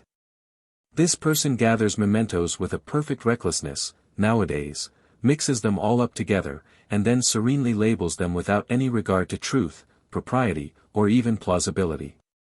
I have found him breaking a stone in two, and labeling half of it, "Chunk busted from the pulpit of Demosthenes," and the other half, "Darnick from the tomb of Abelard and Heloise." I have known him to gather up a handful of pebbles by the roadside, and bring them on board ship and label them as coming from 20 celebrated localities 500 miles apart. I remonstrate against these outrages upon reason and truth, of course, but it does no good. I get the same tranquil, unanswerable reply every time. "It don't signify, the old woman won't know any different." Ever since we 3 or 4 fortunate ones made the midnight trip to Athens, it has afforded him genuine satisfaction to give everybody in the ship a pebble from the Mars Hill where St. Paul preached. He got all those pebbles on the sea-shore, abreast the ship, but professes to have gathered them from one of our party. However, it is not of any use for me to expose the deception, it affords him pleasure, and does no harm to any body. He says he never expects to run out of mementos of St. Paul as long as he is in reach of a sandbank. Well, he is no worse than others. I notice that all travelers supply deficiencies in their collections in the same way. I shall never have any confidence in such things again while I live. Chapter 36.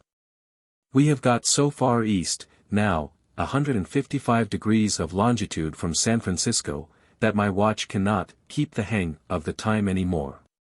It has grown discouraged, and stopped. I think it did a wise thing.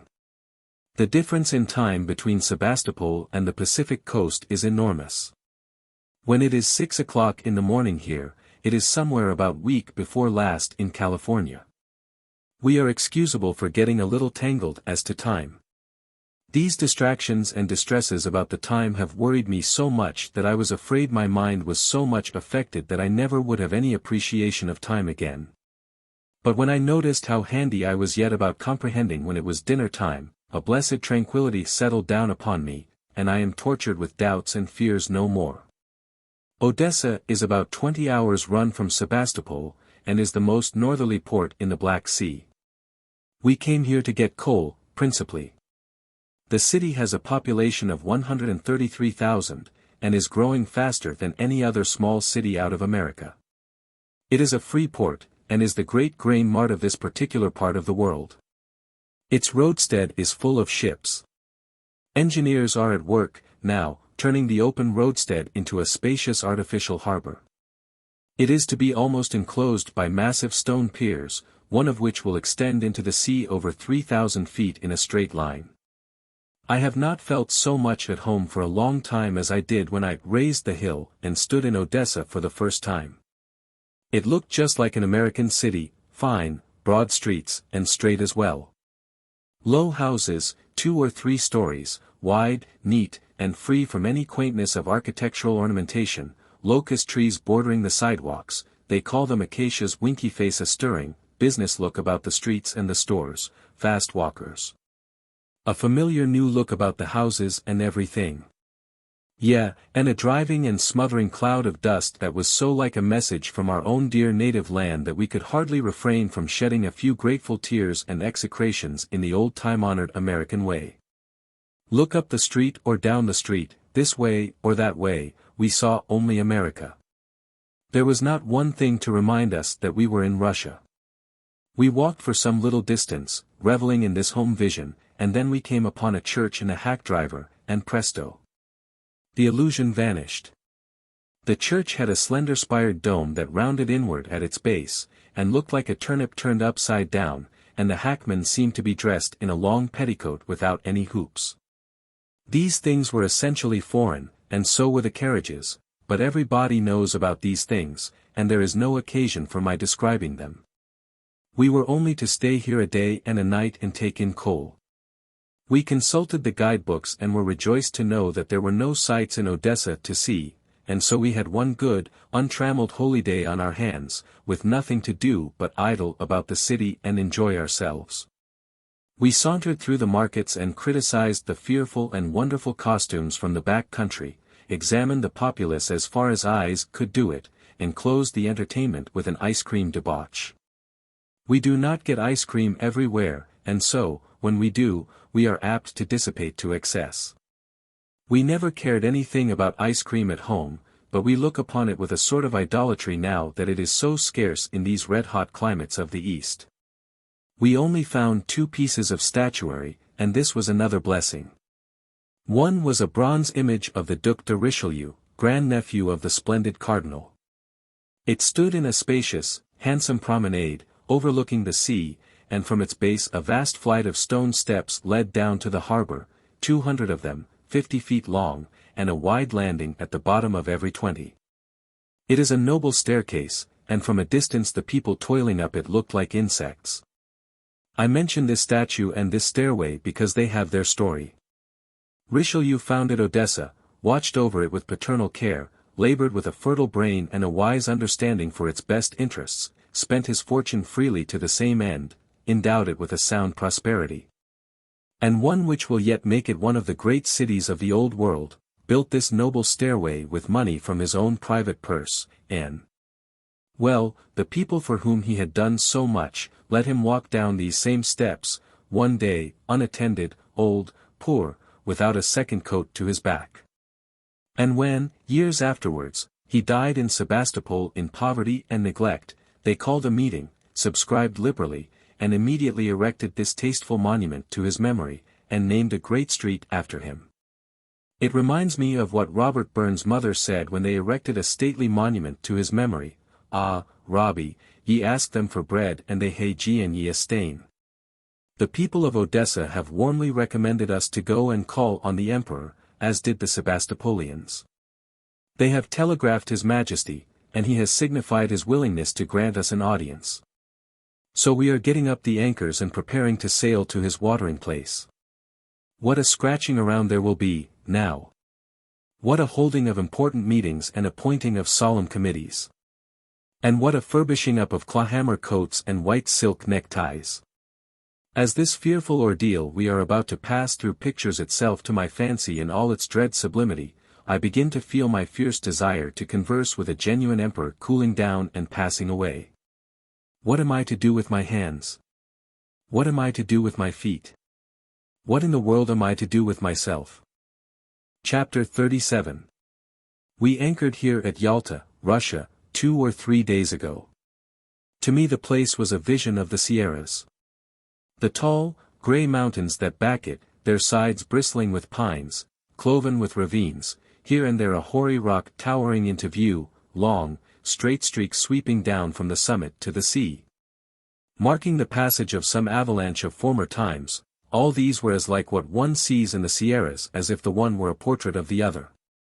The little village of Yalta nestles at the foot of an amphitheater which slopes backward and upward to the wall of hills, and looks as if it might have sunk quietly down to its present position from a higher elevation. This depression is covered with the great parks and gardens of noblemen, and through the mass of green foliage the bright colors of their palaces bud out here and there like flowers. It is a beautiful spot. We had the United States consul on board, the Odessa consul. We assembled in the cabin and commanded him to tell us what we must do to be saved, and tell us quickly. He made a speech. The first thing he said fell like a blight on every hopeful spirit. He had never seen a court reception. 3 groans for the consul. But he said he had seen receptions at the Governor-General's in Odessa, and had often listened to people's experiences of receptions at the Russian and other courts, and believed he knew very well what sort of ordeal we were about to essay. Hope budded again. He said we were many, the summer palace was small, a mere mansion, doubtless we should be received in summer fashion, in the garden. We would stand in a row, all the gentlemen in swallowtail coats, white kids, and white neckties, and the ladies in light-colored silks, or something of that kind. At the proper moment, 12 meridian, the emperor, attended by his suite arrayed in splendid uniforms, would appear and walk slowly along the line, bowing to some, and saying 2 or 3 words to others. At the moment His Majesty appeared, a universal, delighted, enthusiastic smile ought to break out like a rash among the passengers, a smile of love, of gratification, of admiration, and with one accord, the party must begin to bow, not obsequiously, but respectfully, and with dignity. At the end of 15 minutes the emperor would go in the house, and we could run along home again. We felt immensely relieved. It seemed, in a manner, easy. There was not a man in the party but believed that with a little practice he could stand in a row, especially if there were others along. There was not a man but believed he could bow without tripping on his coat tail and breaking his neck. In a word, we came to believe we were equal to any item in the performance except that complicated smile. The consul also said we ought to draft a little address to the emperor, and present it to one of his aides-de-camp, who would forward it to him at the proper time. Therefore, 5 gentlemen were appointed to prepare the document, and the 50 others went sadly smiling about the ship, practicing. During the next 12 hours we had the general appearance, somehow, of being at a funeral, where everybody was sorry the death had occurred, but glad it was over, where everybody was smiling, and yet broken-hearted. A committee went ashore to wait on His Excellency the Governor-General, and learn our fate.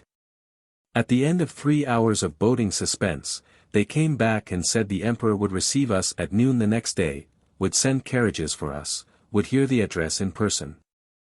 The Grand Duke Michael had sent to invite us to his palace also. Any man could see that there was an intention here to show that Russia's friendship for America was so genuine as to render even her private citizens objects worthy of kindly attentions. At the appointed hour we drove out 3 miles, and assembled in the handsome garden in front of the emperor's palace.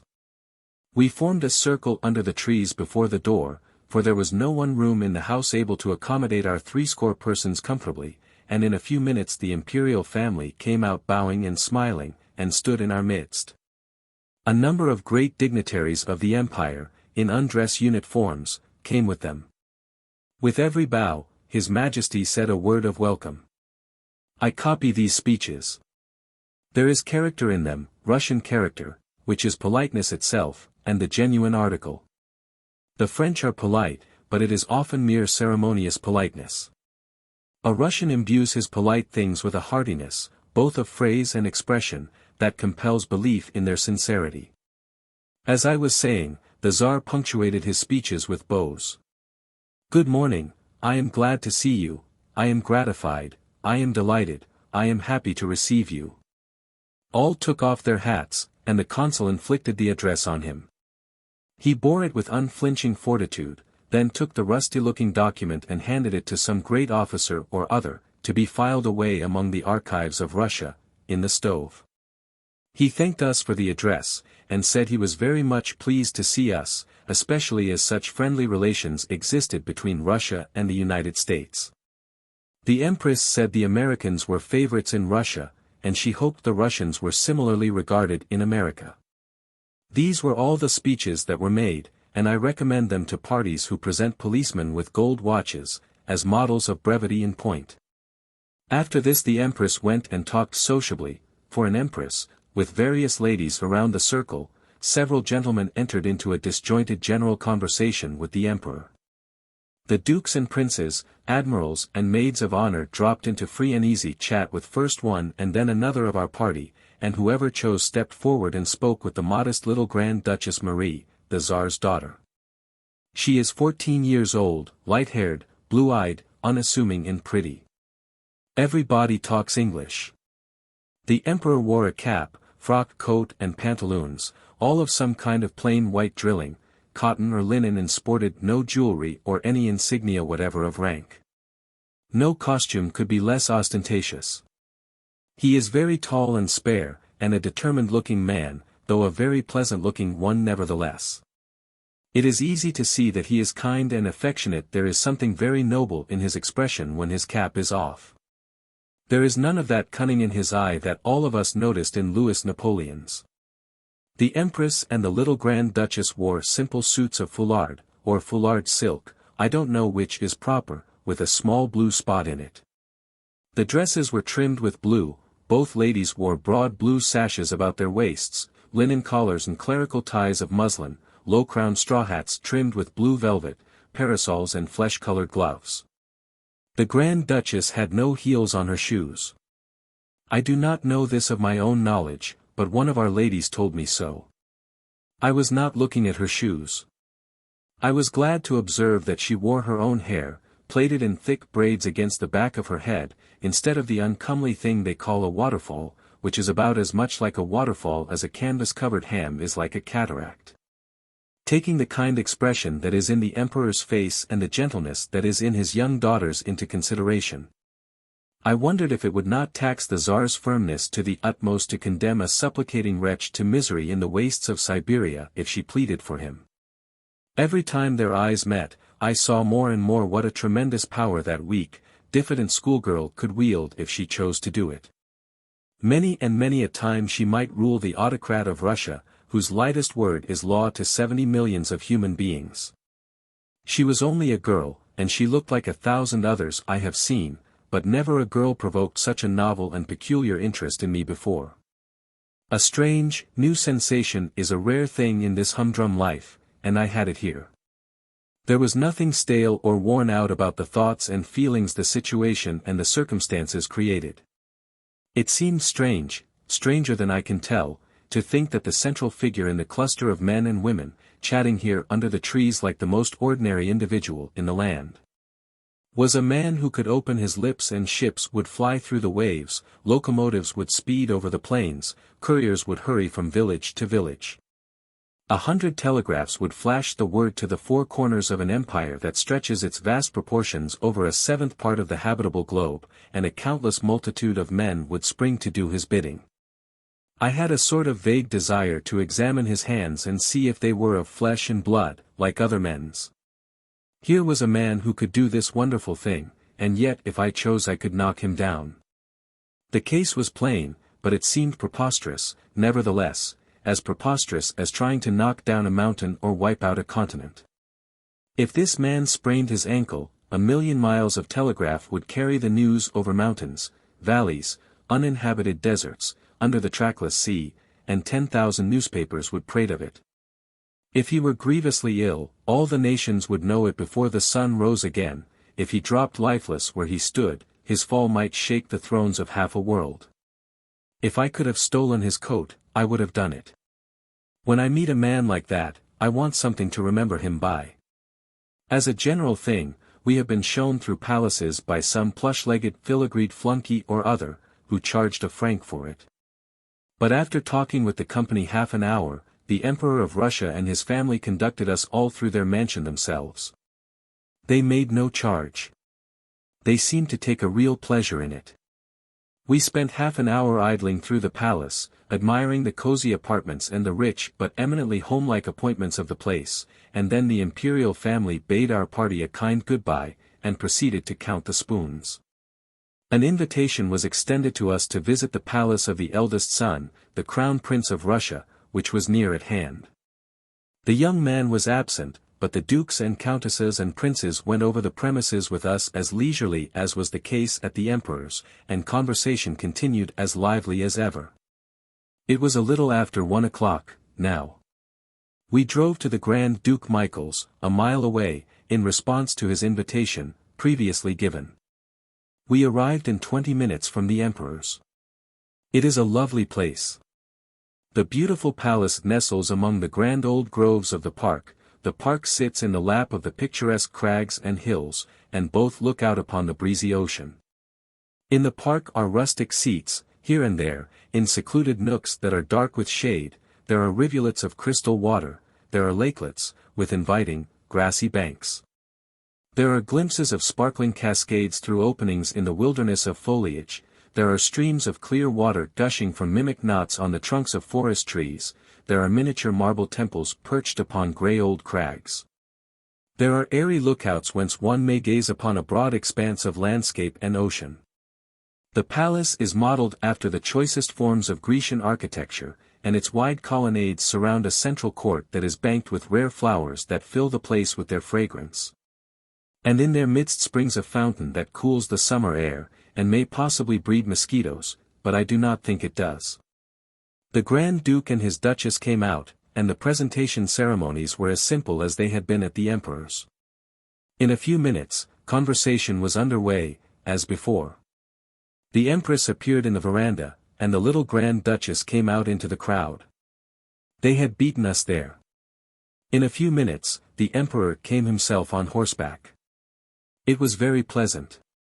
You can appreciate it if you have ever visited royalty and felt occasionally that possibly you might be wearing out your welcome, though as a general thing, I believe, royalty is not scrupulous about discharging you when it is done with you. The Grand Duke is the third brother of the Emperor, is about 37 years old, perhaps, and is the princeliest figure in Russia.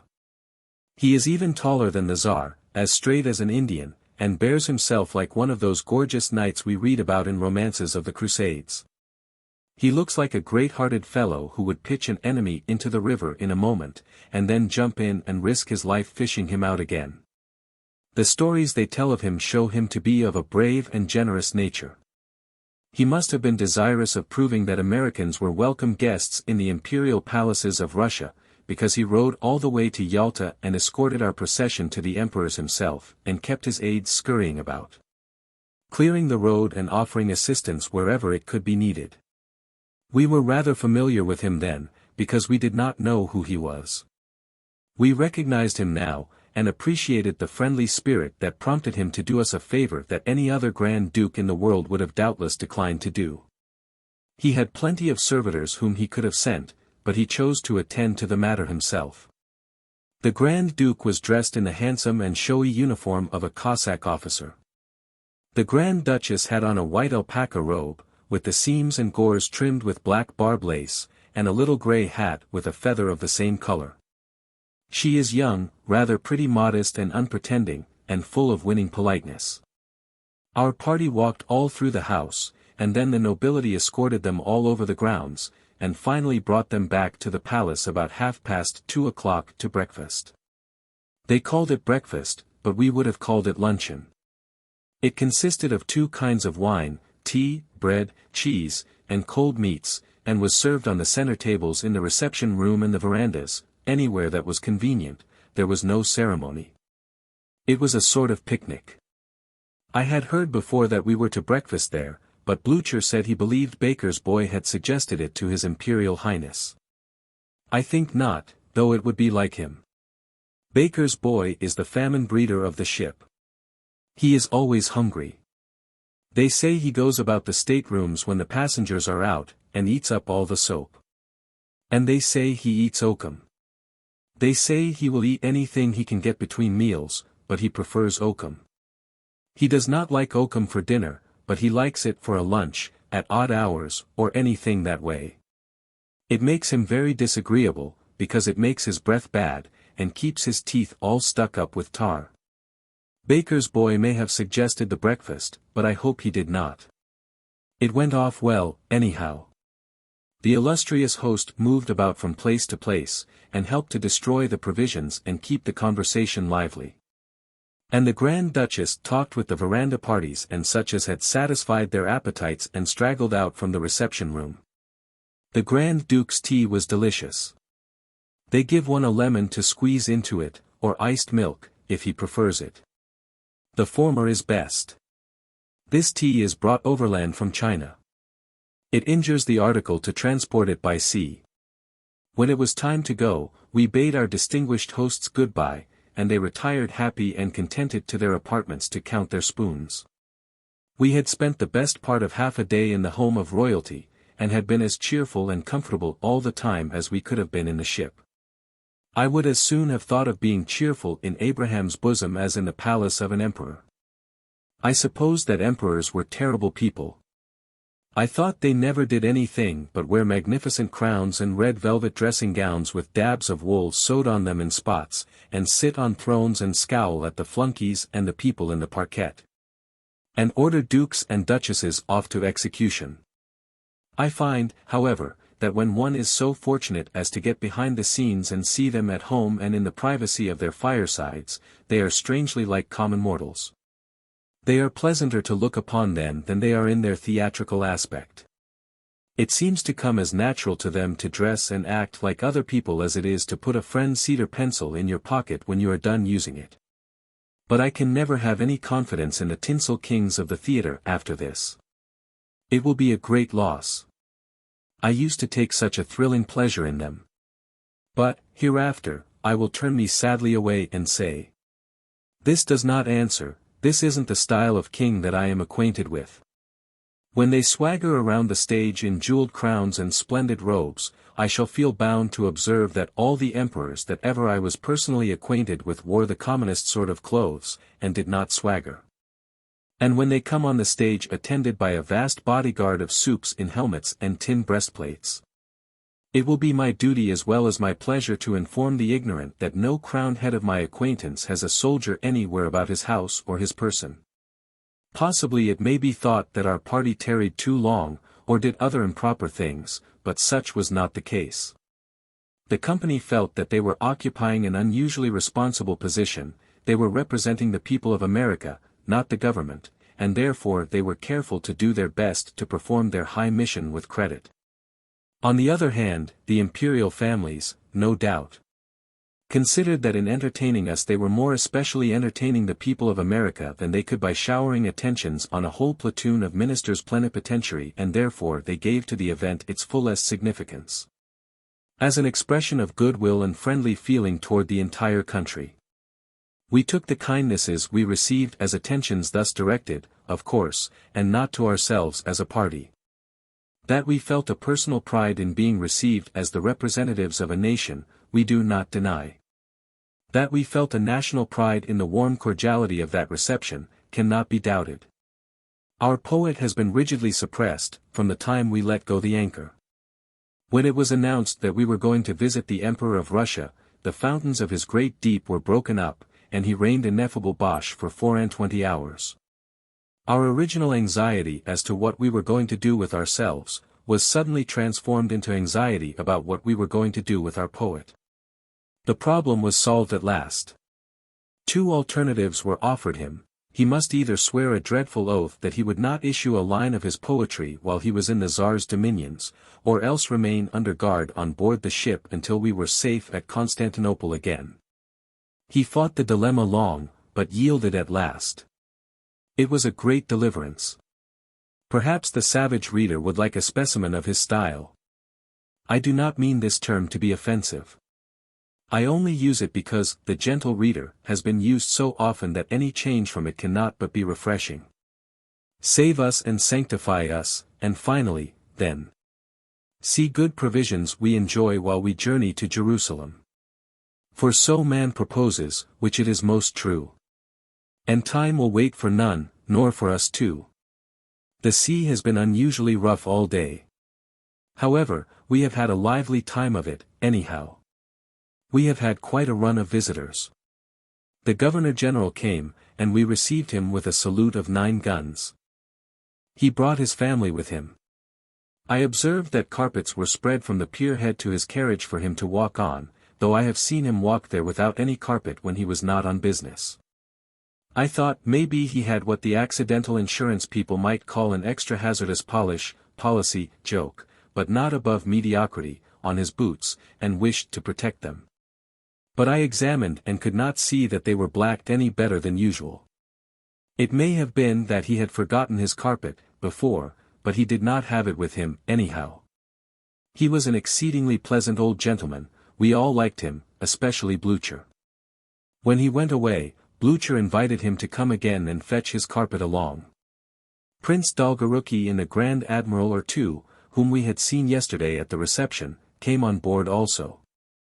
I was a little distant with these parties, at first, because when I have been visiting emperors I do not like to be too familiar with people I only know by reputation, and whose moral characters and standing in society I cannot be thoroughly acquainted with.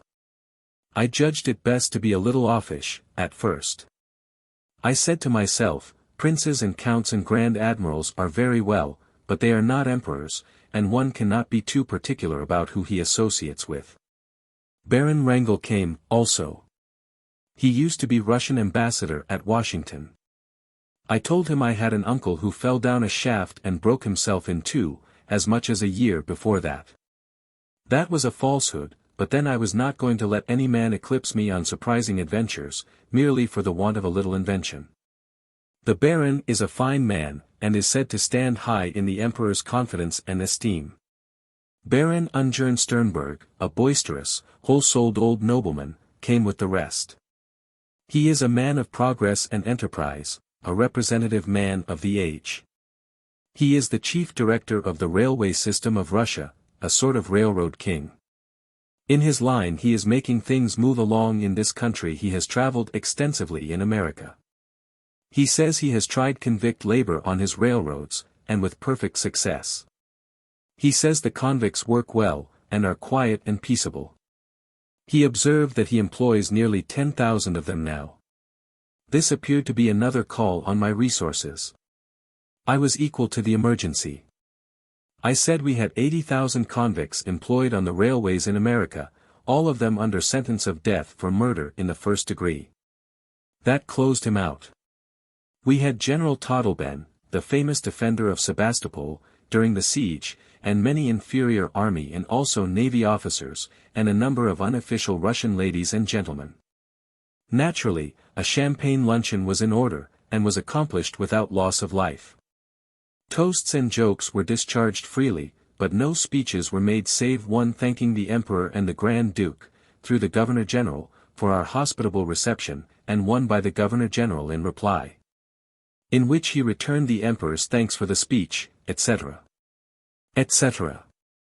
Chapter 38. We returned to Constantinople, and after a day or two spent in exhausting marches about the city and voyages up the Golden Horn in caiques, we steamed away again. We passed through the Sea of Marmora and the Dardanelles, and steered for a new land, a new one to us, at least, Asia. We had as yet only acquired a bowing acquaintance with it, through pleasure excursions to Scutari and the regions round about. We passed between Lemnos and Mytilene, and saw them as we had seen Elba and the Balearic Isles, mere bulky shapes, with the softening mists of distance upon them, whales in a fog, as it were. Then we held our course southward, and began to read up celebrated Smyrna. At all hours of the day and night the sailors in the forecastle amused themselves and aggravated us by burlesquing our visit to royalty. The opening paragraph of our address to the Emperor was framed as follows. We are a handful of private citizens of America, traveling simply for recreation, and unostentatiously, as becomes our unofficial state, and, therefore, we have no excuse to tender for presenting ourselves before your Majesty, save the desire of offering our grateful acknowledgments to the Lord of a realm, which, through good and through evil report, has been the steadfast friend of the land we love so well. The third cook, crowned with a resplendent tin basin and wrapped royally in a tablecloth mottled with grease spots and coffee stains, and bearing a scepter that looked strangely like a belaying pin, walked upon a dilapidated carpet and perched himself on the capstan, careless of the flying spray. His tarred and weather-beaten chamberlains, dukes and lord high admirals surrounded him, arrayed in all the pomp that spare tarpaulins and remnants of old sails could furnish. Then the visiting watch below transformed into graceless ladies and uncouth pilgrims, by rude travesties upon waterfalls, hoopskirts, white kid gloves and swallowtail coats, moved solemnly up the companion-way, and bowing low, began a system of complicated and extraordinary smiling which few monarchs could look upon and live. Then the mock consul, a slush-plastered deck sweep, drew out a soiled fragment of paper and proceeded to read, laboriously. To His Imperial Majesty, Alexander II, Emperor of Russia. We are a handful of private citizens of America, traveling simply for recreation, and unostentatiously, as becomes our unofficial state, and therefore we have no excuse to tender for presenting ourselves before your Majesty. The Emperor, then what the devil did you come for? Save the desire of offering our grateful acknowledgments to the Lord of a realm which. The Emperor, O.D., and the address, read it to the police.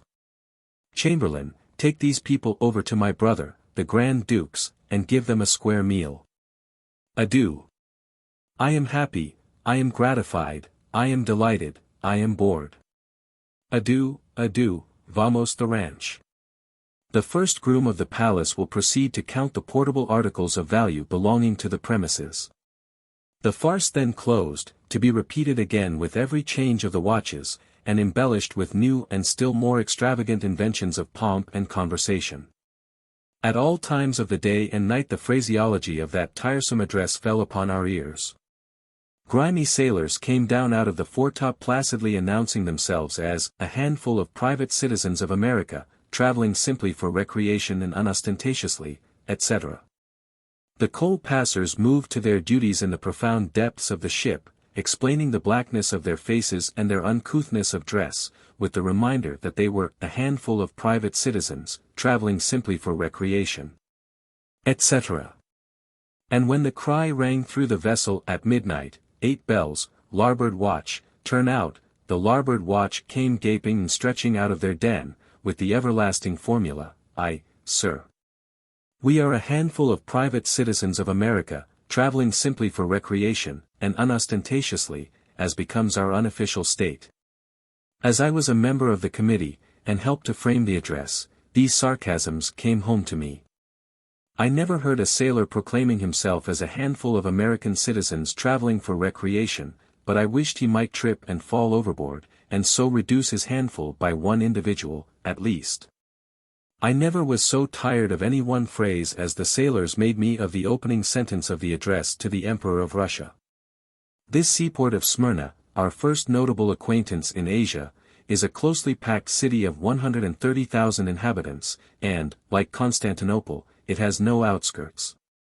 It is as closely packed at its outer edges as it is in the center, and then the habitations leave suddenly off and the plain beyond seems houseless. It is just like any other Oriental city. That is to say, its Moslem houses are heavy and dark, and as comfortless as so many tombs, its streets are crooked, rudely and roughly paved, and as narrow as an ordinary staircase. The streets uniformly carry a man to any other place than the one he wants to go to, and surprise him by landing him in the most unexpected localities. Business is chiefly carried on in great covered bazaars, celled like a honeycomb with innumerable shops no larger than a common closet, and the whole hive cut up into a maze of alleys about wide enough to accommodate a laden camel, and well calculated to confuse a stranger and eventually lose him. Everywhere there is dirt, everywhere there are fleas, everywhere there are lean, broken-hearted dogs, every alley is thronged with people, wherever you look, your eye rests upon a wild masquerade of extravagant costumes. The workshops are all open to the streets, and the workmen visible, all manner of sounds assail the ear, and over them all rings out the muezzin's cry from some tall minaret, calling the faithful vagabonds to prayer. And superior to the call to prayer, the noises in the streets, the interest of the costumes, superior to everything, and claiming the bulk of attention first, last, and all the time, is a combination of Mohammedan stenches, to which the smell of even a Chinese quarter would be as pleasant as the roasting odors of the fatted calf to the nostrils of the returning prodigal. Such is Oriental luxury, such is Oriental splendor. We read about it all our days, but we comprehend it not until we see it. Smyrna is a very old city. Its name occurs several times in the Bible. One or two of the disciples of Christ visited it, and here was located one of the original 7 apocalyptic churches spoken of in Revelations. These churches were symbolized in the scriptures as candlesticks, and on certain conditions there was a sort of implied promise that Smyrna should be endowed with a crown of life. She was to be faithful unto death, those were the terms. She has not kept up her faith straight along, but the pilgrims that wander hither consider that she has come near enough to it to save her, and so they point to the fact that Smyrna today wears her crown of life, and is a great city, with a great commerce and full of energy, while the cities wherein were located the other 6 churches, and to which no crown of life was promised, have vanished from the earth. So Smyrna really still possesses her crown of life, in a business point of view. Her career, for 18 centuries, has been a checkered one, and she has been under the rule of princes of many creeds, yet there has been no season during all that time, as far as we know, and during such seasons as she was inhabited at all, that she has been without her little community of Christians, faithful unto death. Hers was the only church against which no threats were implied in the Revelations, and the only one which survived. With Ephesus, 40 miles from here, where was located another of the 7 churches, the case was different. The candlestick has been removed from Ephesus. Her light has been put out. Pilgrims, always prone to find prophecies in the Bible, and often where none exist, speak cheerfully and complacently of poor, ruined Ephesus as the victim of prophecy. And yet there is no sentence that promises, without due qualification, the destruction of the city. The words are, "Remember, therefore, from whence thou art fallen, and repent, and do the first works. Or else I will come unto thee quickly, and will remove thy candlestick out of his place, except thou repent." That is all. The other verses are singularly complimentary to Ephesus. The threat is qualified. There is no history to show that she did not repent. But the cruelest habit the modern prophecy savants have, is that one of coolly and arbitrarily fitting the prophetic shirt onto the wrong man. They do it without regard to rhyme or reason. Both the cases I have just mentioned are instances in point. Those prophecies are distinctly leveled at the churches of Ephesus, Smyrna, etc., and yet the pilgrims invariably make them refer to the cities instead. No crown of life is promised to the town of Smyrna and its commerce, but to the handful of Christians who formed its church. If they were faithful unto death, they have their crown now, but no amount of faithfulness and legal shrewdness combined could legitimately drag the city into a participation in the promises of the prophecy. The stately language of the Bible refers to a crown of life whose luster will reflect the day-beams of the endless ages of eternity, not the butterfly existence of a city built by men's hands, which must pass to dust with the builders and be forgotten even in the mere handful of centuries vouchsafed to the solid world itself between its cradle and its grave.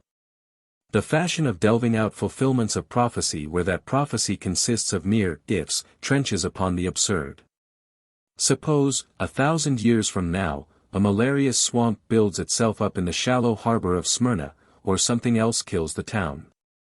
And suppose, also, that within that time the swamp that has filled the renowned harbor of Ephesus and rendered her ancient site deadly and uninhabitable today, becomes hard and healthy ground. Suppose the natural consequence ensues, to wit, that Smyrna becomes a melancholy ruin, and Ephesus is rebuilt. What would the prophecy savants say? They would coolly skip over our age of the world, and say, Smyrna was not faithful unto death, and so her crown of life was denied her. Ephesus repented, and lo! Her candlestick was not removed.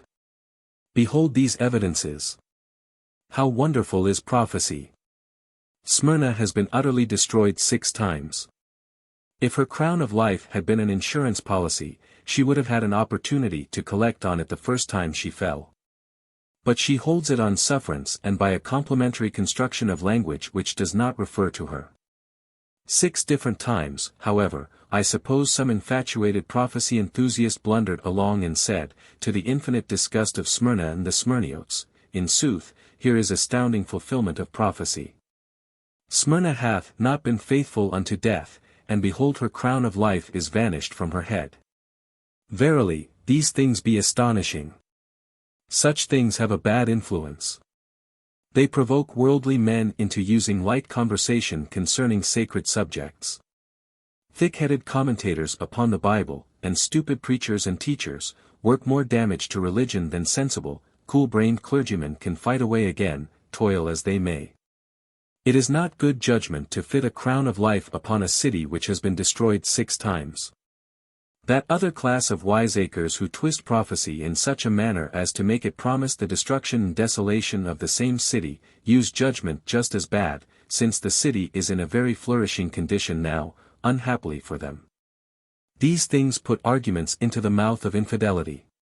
A portion of the city is pretty exclusively Turkish, the Jews have a quarter to themselves, the Franks another quarter, so, also, with the Armenians.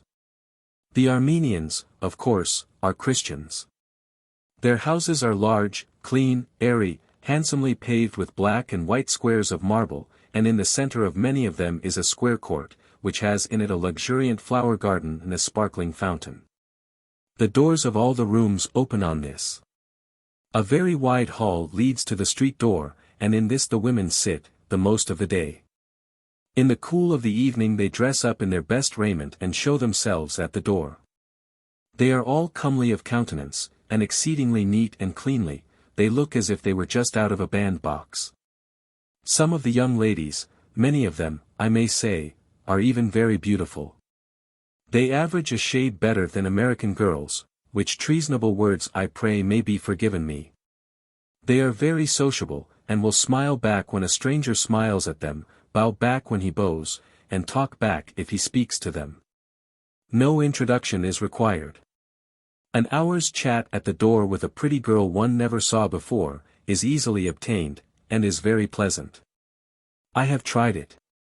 I could not talk anything but English, and the girl knew nothing but Greek, or Armenian, or some such barbarous tongue, but we got along very well.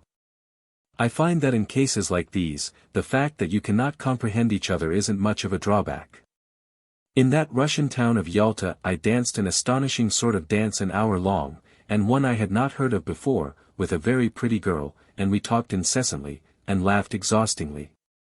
And neither one ever knew what the other was driving at. But it was splendid. There were 20 people in the set, and the dance was very lively and complicated. It was complicated enough without me, with me it was more so. I threw in a figure now and then that surprised those Russians. But I have never ceased to think of that girl. I have written to her, but I cannot direct the epistle because her name is one of those 9-jointed Russian affairs, and there are not letters enough in our alphabet to hold out. I am not reckless enough to try to pronounce it when I am awake, but I make a stagger at it in my dreams, and get up with the lockjaw in the morning. I am fading. I do not take my meals now, with any sort of regularity. Her dear name haunts me still in my dreams. It is awful on teeth. It never comes out of my mouth but it fetches an old snag along with it. And then the lockjaw closes down and nips off a couple of the last syllables, but they taste good. Coming through the Dardanelles, we saw camel trains on shore with the glasses, but we were never close to one till we got to Smyrna. These camels are very much larger than the scrawny specimens one sees in the menagerie. They stride along these streets, in single file, a dozen in a train, with heavy loads on their backs, and a fancy-looking Negro in Turkish costume, or an Arab, preceding them on a little donkey and completely overshadowed and rendered insignificant by the huge beasts.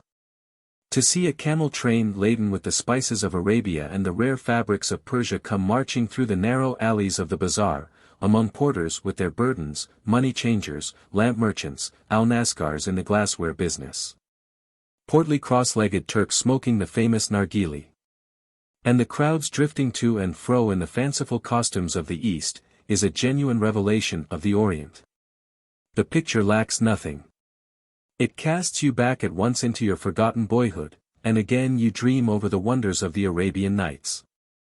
Again your companions are princes, your lord is the Caliph Harun al-Rashid, and your servants are terrific giants and genii that come with smoke and lightning and thunder, and go as a storm goes when they depart. Chapter 39.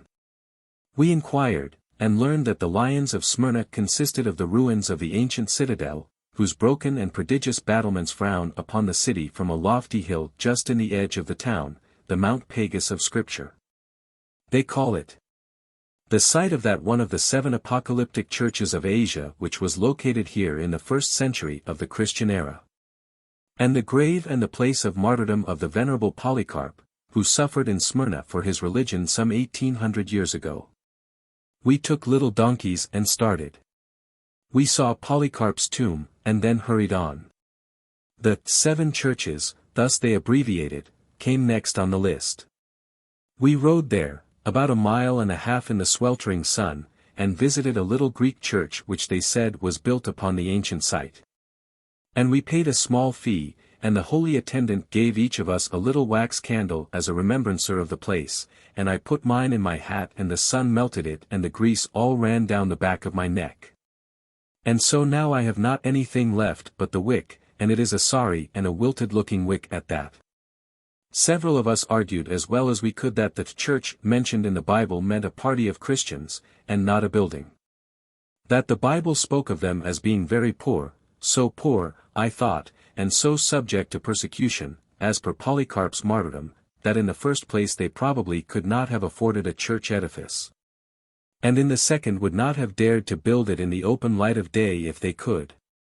And finally, that if they had had the privilege of building it, common judgment would have suggested that they build it somewhere near the town. But the elders of the ship's family ruled us down and scouted our evidences. However, retribution came to them afterward. They found that they had been led astray and had gone to the wrong place. They discovered that the accepted site is in the city. Riding through the town, we could see marks of the 6 Smyrnas that have existed here and been burned up by fire or knocked down by earthquakes. The hills and the rocks are rent asunder in places, excavations expose great blocks of building stone that have lain buried for ages, and all the mean houses and walls of modern Smyrna along the way are spotted white with broken pillars. Capitals and fragments of sculptured marble that once adorned the lordly palaces that were the glory of the city in the olden time. The ascent of the hill of the citadel is very steep, and we proceeded rather slowly. But there were matters of interest about us. In one place, 500 feet above the sea, the perpendicular bank on the upper side of the road was 10 or 15 feet high, and the cut exposed 3 veins of oyster shells. Just as we have seen quartz veins exposed in the cutting of a road in Nevada or Montana. The veins were about 18 inches thick and 2 or 3 feet apart, and they slanted along downward for a distance of 30 feet or more, and then disappeared where the cut joined the road. Heaven only knows how far a man might trace them by stripping. They were clean, nice oyster shells, large, and just like any other oyster shells. They were thickly massed together, and none were scattered above or below the veins. Each one was a well-defined lead by itself, and without a spur. My first instinct was to set up the usual notice. We, the undersigned, claim 5 claims of 200 feet each, and 1 for discovery, on this ledge or lode of oyster shells, with all its dips, spurs, angles, variations and sinuosities. And 50 feet on each side of the same, to work it, etc. etc., according to the mining laws of Smyrna. They were such perfectly natural-looking leads that I could hardly keep from taking them up. Among the oyster shells were mixed many fragments of ancient, broken crockery ware. Now how did those masses of oyster shells get there? I cannot determine. Broken crockery and oyster shells are suggestive of restaurants, but then they could have had no such places away up there on that mountain side in our time, because nobody has lived up there. A restaurant would not pay in such a stony, forbidding, desolate place. And besides, there were no champagne corks among the shells. If there ever was a restaurant there, it must have been in Smyrna's palmy days, when the hills were covered with palaces. I could believe in one restaurant, on those terms, but then how about the 3? Did they have restaurants there at 3 different periods of the world, because there are 2 or 3 feet of solid earth between the oyster leads? Evidently, the restaurant solution will not answer. The hill might have been the bottom of the sea, once, and been lifted up, with its oyster beds, by an earthquake, but, then, how about the crockery? And moreover, how about 3 oyster beds, one above another, and thick strata of good honest earth between? That theory will not do. It is just possible that this hill is Mount Ararat, and that Noah's Ark rested here, and he ate oysters and threw the shells overboard. But that will not do, either. There are the 3 layers again and the solid earth between, and, besides, there were only 8 in Noah's family, and they could not have eaten all these oysters in the 2 or 3 months they stayed on top of that mountain. The beasts, however, it is simply absurd to suppose he did not know any more than to feed the beasts on oyster suppers. It is painful, it is even humiliating, but I am reduced at last to one slender theory, that the oysters climbed up there of their own accord. But what object could they have had in view? What did they want up there? What could any oyster want to climb a hill for? To climb a hill must necessarily be fatiguing and annoying exercise for an oyster. The most natural conclusion would be that the oysters climbed up there to look at the scenery. Yet when one comes to reflect upon the nature of an oyster, it seems plain that he does not care for scenery. An oyster has no taste for such things, he cares nothing for the beautiful. An oyster is of a retiring disposition, and not lively, not even cheerful above the average, and never enterprising. But above all, an oyster does not take any interest in scenery, he scorns it. What have I arrived at now? Simply at the point I started from, namely, those oyster shells are there, in regular layers, 500 feet above the sea, and no man knows how they got there. I have hunted up the guidebooks, and the gist of what they say is this: they are there, but how they got there is a mystery. 25 years ago, a multitude of people in America put on their ascension robes, took a tearful leave of their friends, and made ready to fly up into heaven at the first blast of the trumpet. But the angel did not blow it. Miller's resurrection day was a failure. The millwrights were disgusted. I did not suspect that there were millers in Asia Minor, but a gentleman tells me that they had it all set for the world to come to an end in Smyrna one day about 3 years ago. There was much buzzing and preparation for a long time previously, and it culminated in a wild excitement at the appointed time. A vast number of the populace ascended the Citadel Hill early in the morning, to get out of the way of the general destruction, and many of the infatuated closed up their shops and retired from all earthly business.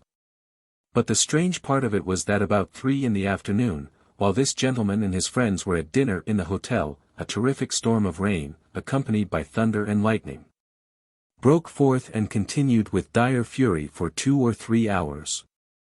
It was a thing unprecedented in Smyrna at that time of the year, and scared some of the most skeptical. The streets ran rivers and the hotel floor was flooded with water. The dinner had to be suspended. When the storm finished and left everybody drenched through, and melancholy and half-drowned, the ascensionists came down from the mountain as dry as so many charity sermons. They had been looking down upon the fearful storm going on below, and really believed that their proposed destruction of the world was proving a grand success. A railway here in Asia, in the dreamy realm of the Orient, in the fabled land of the Arabian Nights, is a strange thing to think of. And yet they have one already, and are building another. The present one is well built and well conducted, by an English company, but is not doing an immense amount of business. The first year it carried a good many passengers, but its freight list only comprised 800 pounds of figs. It runs almost to the very gates of Ephesus, a town great in all ages of the world, a city familiar to readers of the Bible, and one which was as old as the very hills when the disciples of Christ preached in its streets. It dates back to the shadowy ages of tradition, and was the birthplace of gods renowned in Grecian mythology.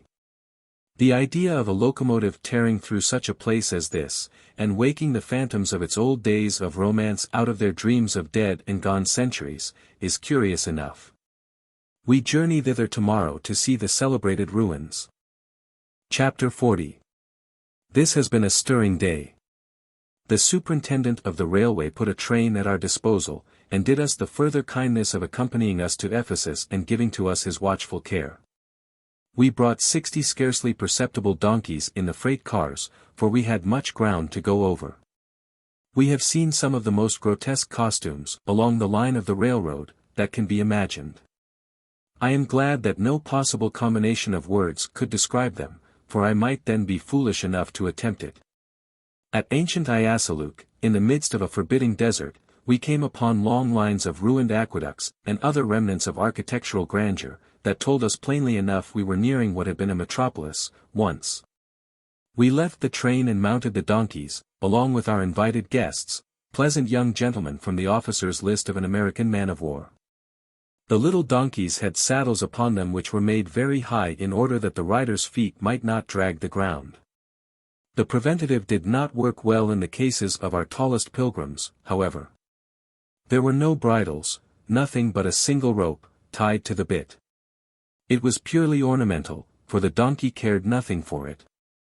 If he were drifting to starboard, you might put your helm down hard the other way, if it were any satisfaction to you to do it, but he would continue to drift to starboard all the same.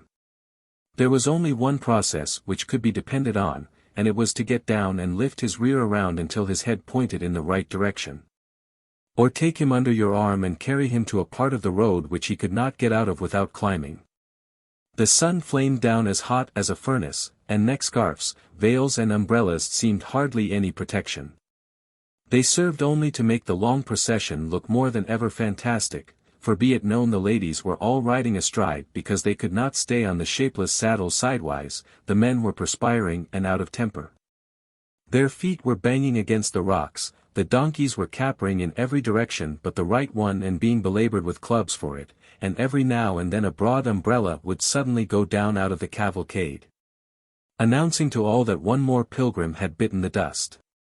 It was a wilder picture than those solitudes had seen for many a day. No donkeys ever existed that were as hard to navigate as these, I think, or that had so many vile, exasperating instincts. Occasionally we grew so tired and breathless with fighting them that we had to desist, and immediately the donkey would come down to a deliberate walk. This, with the fatigue, and the sun, would put a man asleep. And soon as the man was asleep, the donkey would lie down. My donkey shall never see his boyhood's home again. He has lain down once too often. He must die. We all stood in the vast theatre of ancient Ephesus, the stone-benched amphitheatre I mean, and had our picture taken. We looked as proper there as we would look anywhere, I suppose. We do not embellish the general desolation of a desert much. We add what dignity we can to a stately ruin with our green umbrellas and jackasses, but it is little. However, we mean well. I wish to say a brief word of the aspect of Ephesus. On a high, steep hill, toward the sea, is a grey ruin of ponderous blocks of marble, wherein, tradition says, St. Paul was imprisoned 18 centuries ago. From these old walls you have the finest view of the desolate scene where once stood Ephesus, the proudest city of ancient times, and whose temple of Diana was so noble in design, and so exquisite of workmanship, that it ranked high in the list of the 7 wonders of the world. Behind you is the sea, in front is a level green valley, a marsh, in fact, extending far away among the mountains. To the right of the front view is the old citadel of Ayasaluk, on a high hill. The ruined mosque of the Sultan Selim stands near it in the plain. This is built over the grave of St. John, and was formerly a Christian church winky face. Further toward you is the hill of Pion, around whose front is clustered all that remains of the ruins of Ephesus that still stand. Divided from it by a narrow valley is the long, rocky, rugged mountain of Coressus. The scene is a pretty one, and yet desolate, for in that wide plain no man can live, and in it is no human habitation. But for the crumbling arches and monstrous piers and broken walls that rise from the foot of the hill of Pion, one could not believe that in this place once stood a city whose renown is older than tradition itself. It is incredible to reflect that things as familiar all over the world today as household words, belong in the history and in the shadowy legends of this silent, mournful solitude. We speak of Apollo and of Diana, they were born here. Of the metamorphosis of Syrinx into a reed, it was done here. Of the great god Pan, he dwelt in the caves of this hill of Coressus. Of the Amazons, this was their best prized home. Of Bacchus and Hercules, both fought the warlike women here. Of the Cyclops, they laid the ponderous marble blocks of some of the ruins yonder. Of Homer, this was one of his many birthplaces. Of Sermon of Athens, of Alcibiades, Lysander, Agesilaus, they visited here. So did Alexander the Great. So did Hannibal and Antiochus, Scipio, Lucullus and Sylla, Brutus, Cassius, Pompey, Cicero, and Augustus. Antony was a judge in this place, and left his seat in the open court, while the advocates were speaking, to run after Cleopatra, who passed the door. From this city these two sailed on pleasure excursions, in galleys with silver oars and perfumed sails, and with companies of beautiful girls to serve them, and actors and musicians to amuse them. In days that seem almost modern, so remote are they from the early history of this city, Paul the Apostle preached the new religion here, and so did John, and here it is supposed the former was pitted against wild beasts, for in 1 Corinthians 15:32 he says, "If after the manner of men I have fought with beasts at Ephesus, etc." When many men still lived who had seen the Christ. Here Mary Magdalene died, and here the Virgin Mary ended her days with John, albeit Rome has since judged it best to locate her grave elsewhere. 600 or 700 years ago, almost yesterday, as it were, troops of mail-clad crusaders thronged the streets. And to come down to trifles, we speak of meandering streams, and find a new interest in a common word when we discover that the crooked river Meander, in yonder valley, gave it to our dictionary. It makes me feel as old as these dreary hills to look down upon these moss-hung ruins, this historic desolation. One may read the scriptures and believe, but he cannot go and stand yonder in the ruined theatre and in imagination people it again with the vanished multitudes who mobbed Paul's comrades there and shouted, with one voice, "Great is Diana of the Ephesians." The idea of a shout in such a solitude as this almost makes one shudder. It was a wonderful city, this Ephesus. Go where you will about these broad plains, you find the most exquisitely sculptured marble fragments scattered thick among the dust and weeds. And protruding from the ground, or lying prone upon it, are beautiful fluted columns of porphyry and all precious marbles, and at every step you find elegantly carved capitals and massive bases, and polished tablets engraved with Greek inscriptions. It is a world of precious relics, a wilderness of marred and mutilated gems. And yet what are these things to the wonders that lie buried here under the ground? At Constantinople, at Pisa, in the cities of Spain, are great mosques and cathedrals, whose grandest columns came from the temples and palaces of Ephesus, and yet one has only to scratch the ground here to match them. We shall never know what magnificence is, until this imperial city is laid bare to the sun. The finest piece of sculpture we have yet seen and the one that impressed us most, for we do not know much about art and cannot easily work up ourselves into ecstasies over it, is one that lies in this old theatre of Ephesus which St. Paul's riot has made so celebrated. It is only the headless body of a man, clad in a coat of mail, with a Medusa head upon the breastplate, but we feel persuaded that such dignity and such majesty were never thrown into a form of stone before. What builders they were, these men of antiquity! The massive arches of some of these ruins rest upon piers that are 15 feet square and built entirely of solid blocks of marble, some of which are as large as a Saratoga trunk, and some the size of a boarding-house sofa. They are not shells or shafts of stone filled inside with rubbish, but the whole pier is a mass of solid masonry. Vast arches, that may have been the gates of the city, are built in the same way. They have braved the storms and sieges of 3,000 years, and have been shaken by many an earthquake, but still they stand. When they dig alongside of them, they find ranges of ponderous masonry that are as perfect in every detail as they were the day those old Cyclopean giants finished them. An English company is going to excavate Ephesus, and then. And now am I reminded of the legend of the 7 sleepers. In the Mount of Pion, yonder, is the cave of the 7 sleepers. Once upon a time, about 1500 years ago, 7 young men lived near each other in Ephesus, who belonged to the despised sect of the Christians. It came to pass that the good King Maximilianus, I am telling this story for nice little boys and girls, it came to pass, I say, that the good King Maximilianus fell to persecuting the Christians. And as time rolled on he made it very warm for them. So the 7 young men said one to the other, "Let us get up and travel." And they got up and travelled. They tarried not to bid their fathers and mothers goodbye, or any friend they knew. They only took certain moneys which their parents had, and garments that belonged unto their friends, whereby they might remember them when far away. And they took also the dog Ketmer, which was the property of their neighbor Malchus, because the beast did run his head into a noose which one of the young men was carrying carelessly, and they had not time to release him. And they took also certain chickens that seemed lonely in the neighboring coops, and likewise some bottles of curious liquors that stood near the grocer's window, and then they departed from the city. By and by they came to a marvelous cave in the hill of Pion and entered into it and feasted, and presently they hurried on again. But they forgot the bottles of curious liquors, and left them behind. They travelled in many lands, and had many strange adventures. They were virtuous young men, and lost no opportunity that fell in their way to make their livelihood. Their motto was in these words, namely, procrastination is the thief of time. And so, whenever they did come upon a man who was alone, they said, "Behold, this person hath the wherewithal, let us go through him." And they went through him. At the end of 5 years they had waxed tired of travel and adventure, and longed to revisit their old home again and hear the voices and see the faces that were dear unto their youth.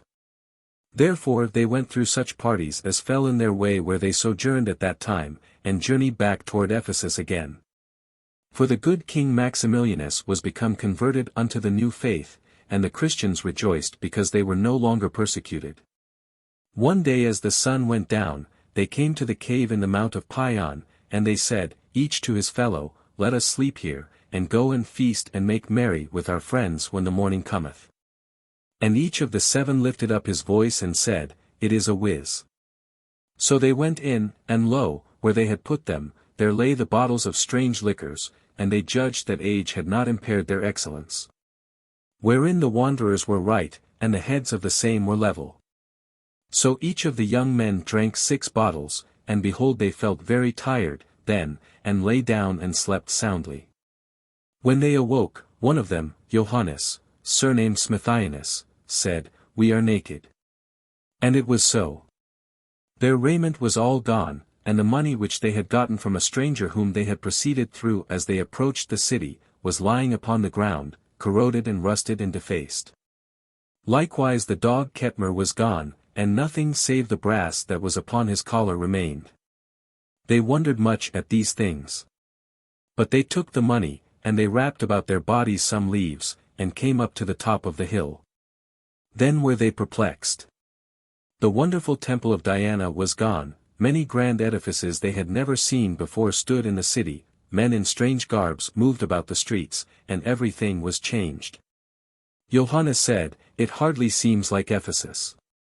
Yet here is the great gymnasium, here is the mighty theatre, wherein I have seen 70,000 men assembled, here is the agora.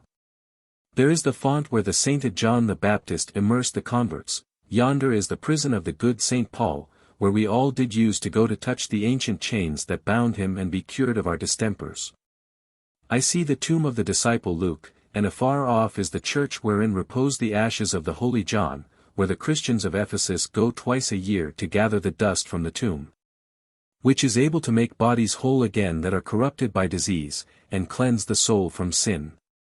But see how the wharves encroach upon the sea, and what multitudes of ships are anchored in the bay. See, also, how the city hath stretched abroad, far over the valley behind Pion, and even unto the walls of Iasaluk. And lo, all the hills are white with palaces and ribbed with colonnades of marble. How mighty is Ephesus become!" And wondering at what their eyes had seen, they went down into the city and purchased garments and clothed themselves. And when they would have passed on, the merchant bit the coins which they had given him, with his teeth, and turned them about and looked curiously upon them, and cast them upon his counter, and listened if they rang. And then he said, "These be bogus." And they said, "Depart thou to Hades," and went their way. When they were come to their houses, they recognized them, albeit they seemed old and mean, and they rejoiced, and were glad. They ran to the doors, and knocked, and strangers opened, and looked inquiringly upon them. And they said, with great excitement, while their hearts beat high, and the color in their faces came and went, Where is my father? Where is my mother? Where are Dionysius and Serapion, and Pericles, and Decius? And the strangers that opened said, We know not these. The 7 said, How, ye know them not? How long have ye dwelt here, and whither are they gone that dwelt here before ye? And the strangers said, Ye play upon us with a jest, young men, we and our fathers have sojourned under these roofs these 6 generations.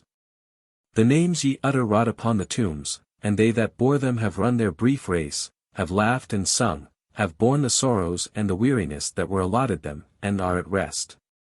For 90 years the summers have come and gone, and the autumn leaves have fallen, since the roses faded out of their cheeks and they laid them to sleep with the dead. Then the 7 young men turned them away from their homes, and the strangers shut the doors upon them. The wanderers marveled greatly, and looked into the faces of all they met, as hoping to find one that they knew. But all were strange, and passed them by and spake no friendly word. They were sore distressed and sad. Presently they spake unto a citizen and said, Who is king in Ephesus? And the citizen answered and said, Whence come ye that ye know not that great Laertius reigns in Ephesus? They looked one at the other, greatly perplexed, and presently asked again, Where, then, is the good King Maximilianus? The citizen moved him apart, as one who is afraid, and said, Verily these men be mad, and dream dreams, else would they know that the king whereof they speak is dead above 200 years agone. Then the scales fell from the eyes of the 7, and one said, Alas, that we drank of the curious liquors. They have made us weary, and in dreamless sleep these 2 long centuries have we lain. Our homes are desolate, our friends are dead. Behold, the jig is up, let us die. And that same day went they forth and laid them down and died. And in that selfsame day, likewise, the 7 up did cease in Ephesus, for that the 7 that were up were down again, and departed in dead withal. And the names that be upon their tombs, even unto this time, are Johannes Smithianus, Trumps, Gift, High, and Low, Jack, and the Game. And with the sleepers lie also the bottles wherein were once the curious liquors, and upon them is writ, in ancient letters, such words as these, Dames of heathen gods of olden time, perchance, rum punch, gin-sling, eggnog. Such is the story of the 7 sleepers, with slight variations, and I know it is true, because I have seen the cave myself. Really, so firm a faith had the ancients in this legend, that as late as 800 or 900 years ago, learned travelers held it in superstitious fear. 2 of them record that they ventured into it, but ran quickly out again, not daring to tarry lest they should fall asleep and outlive their great-grandchildren a century or so. Even at this day the ignorant denizens of the neighboring country prefer not to sleep in it.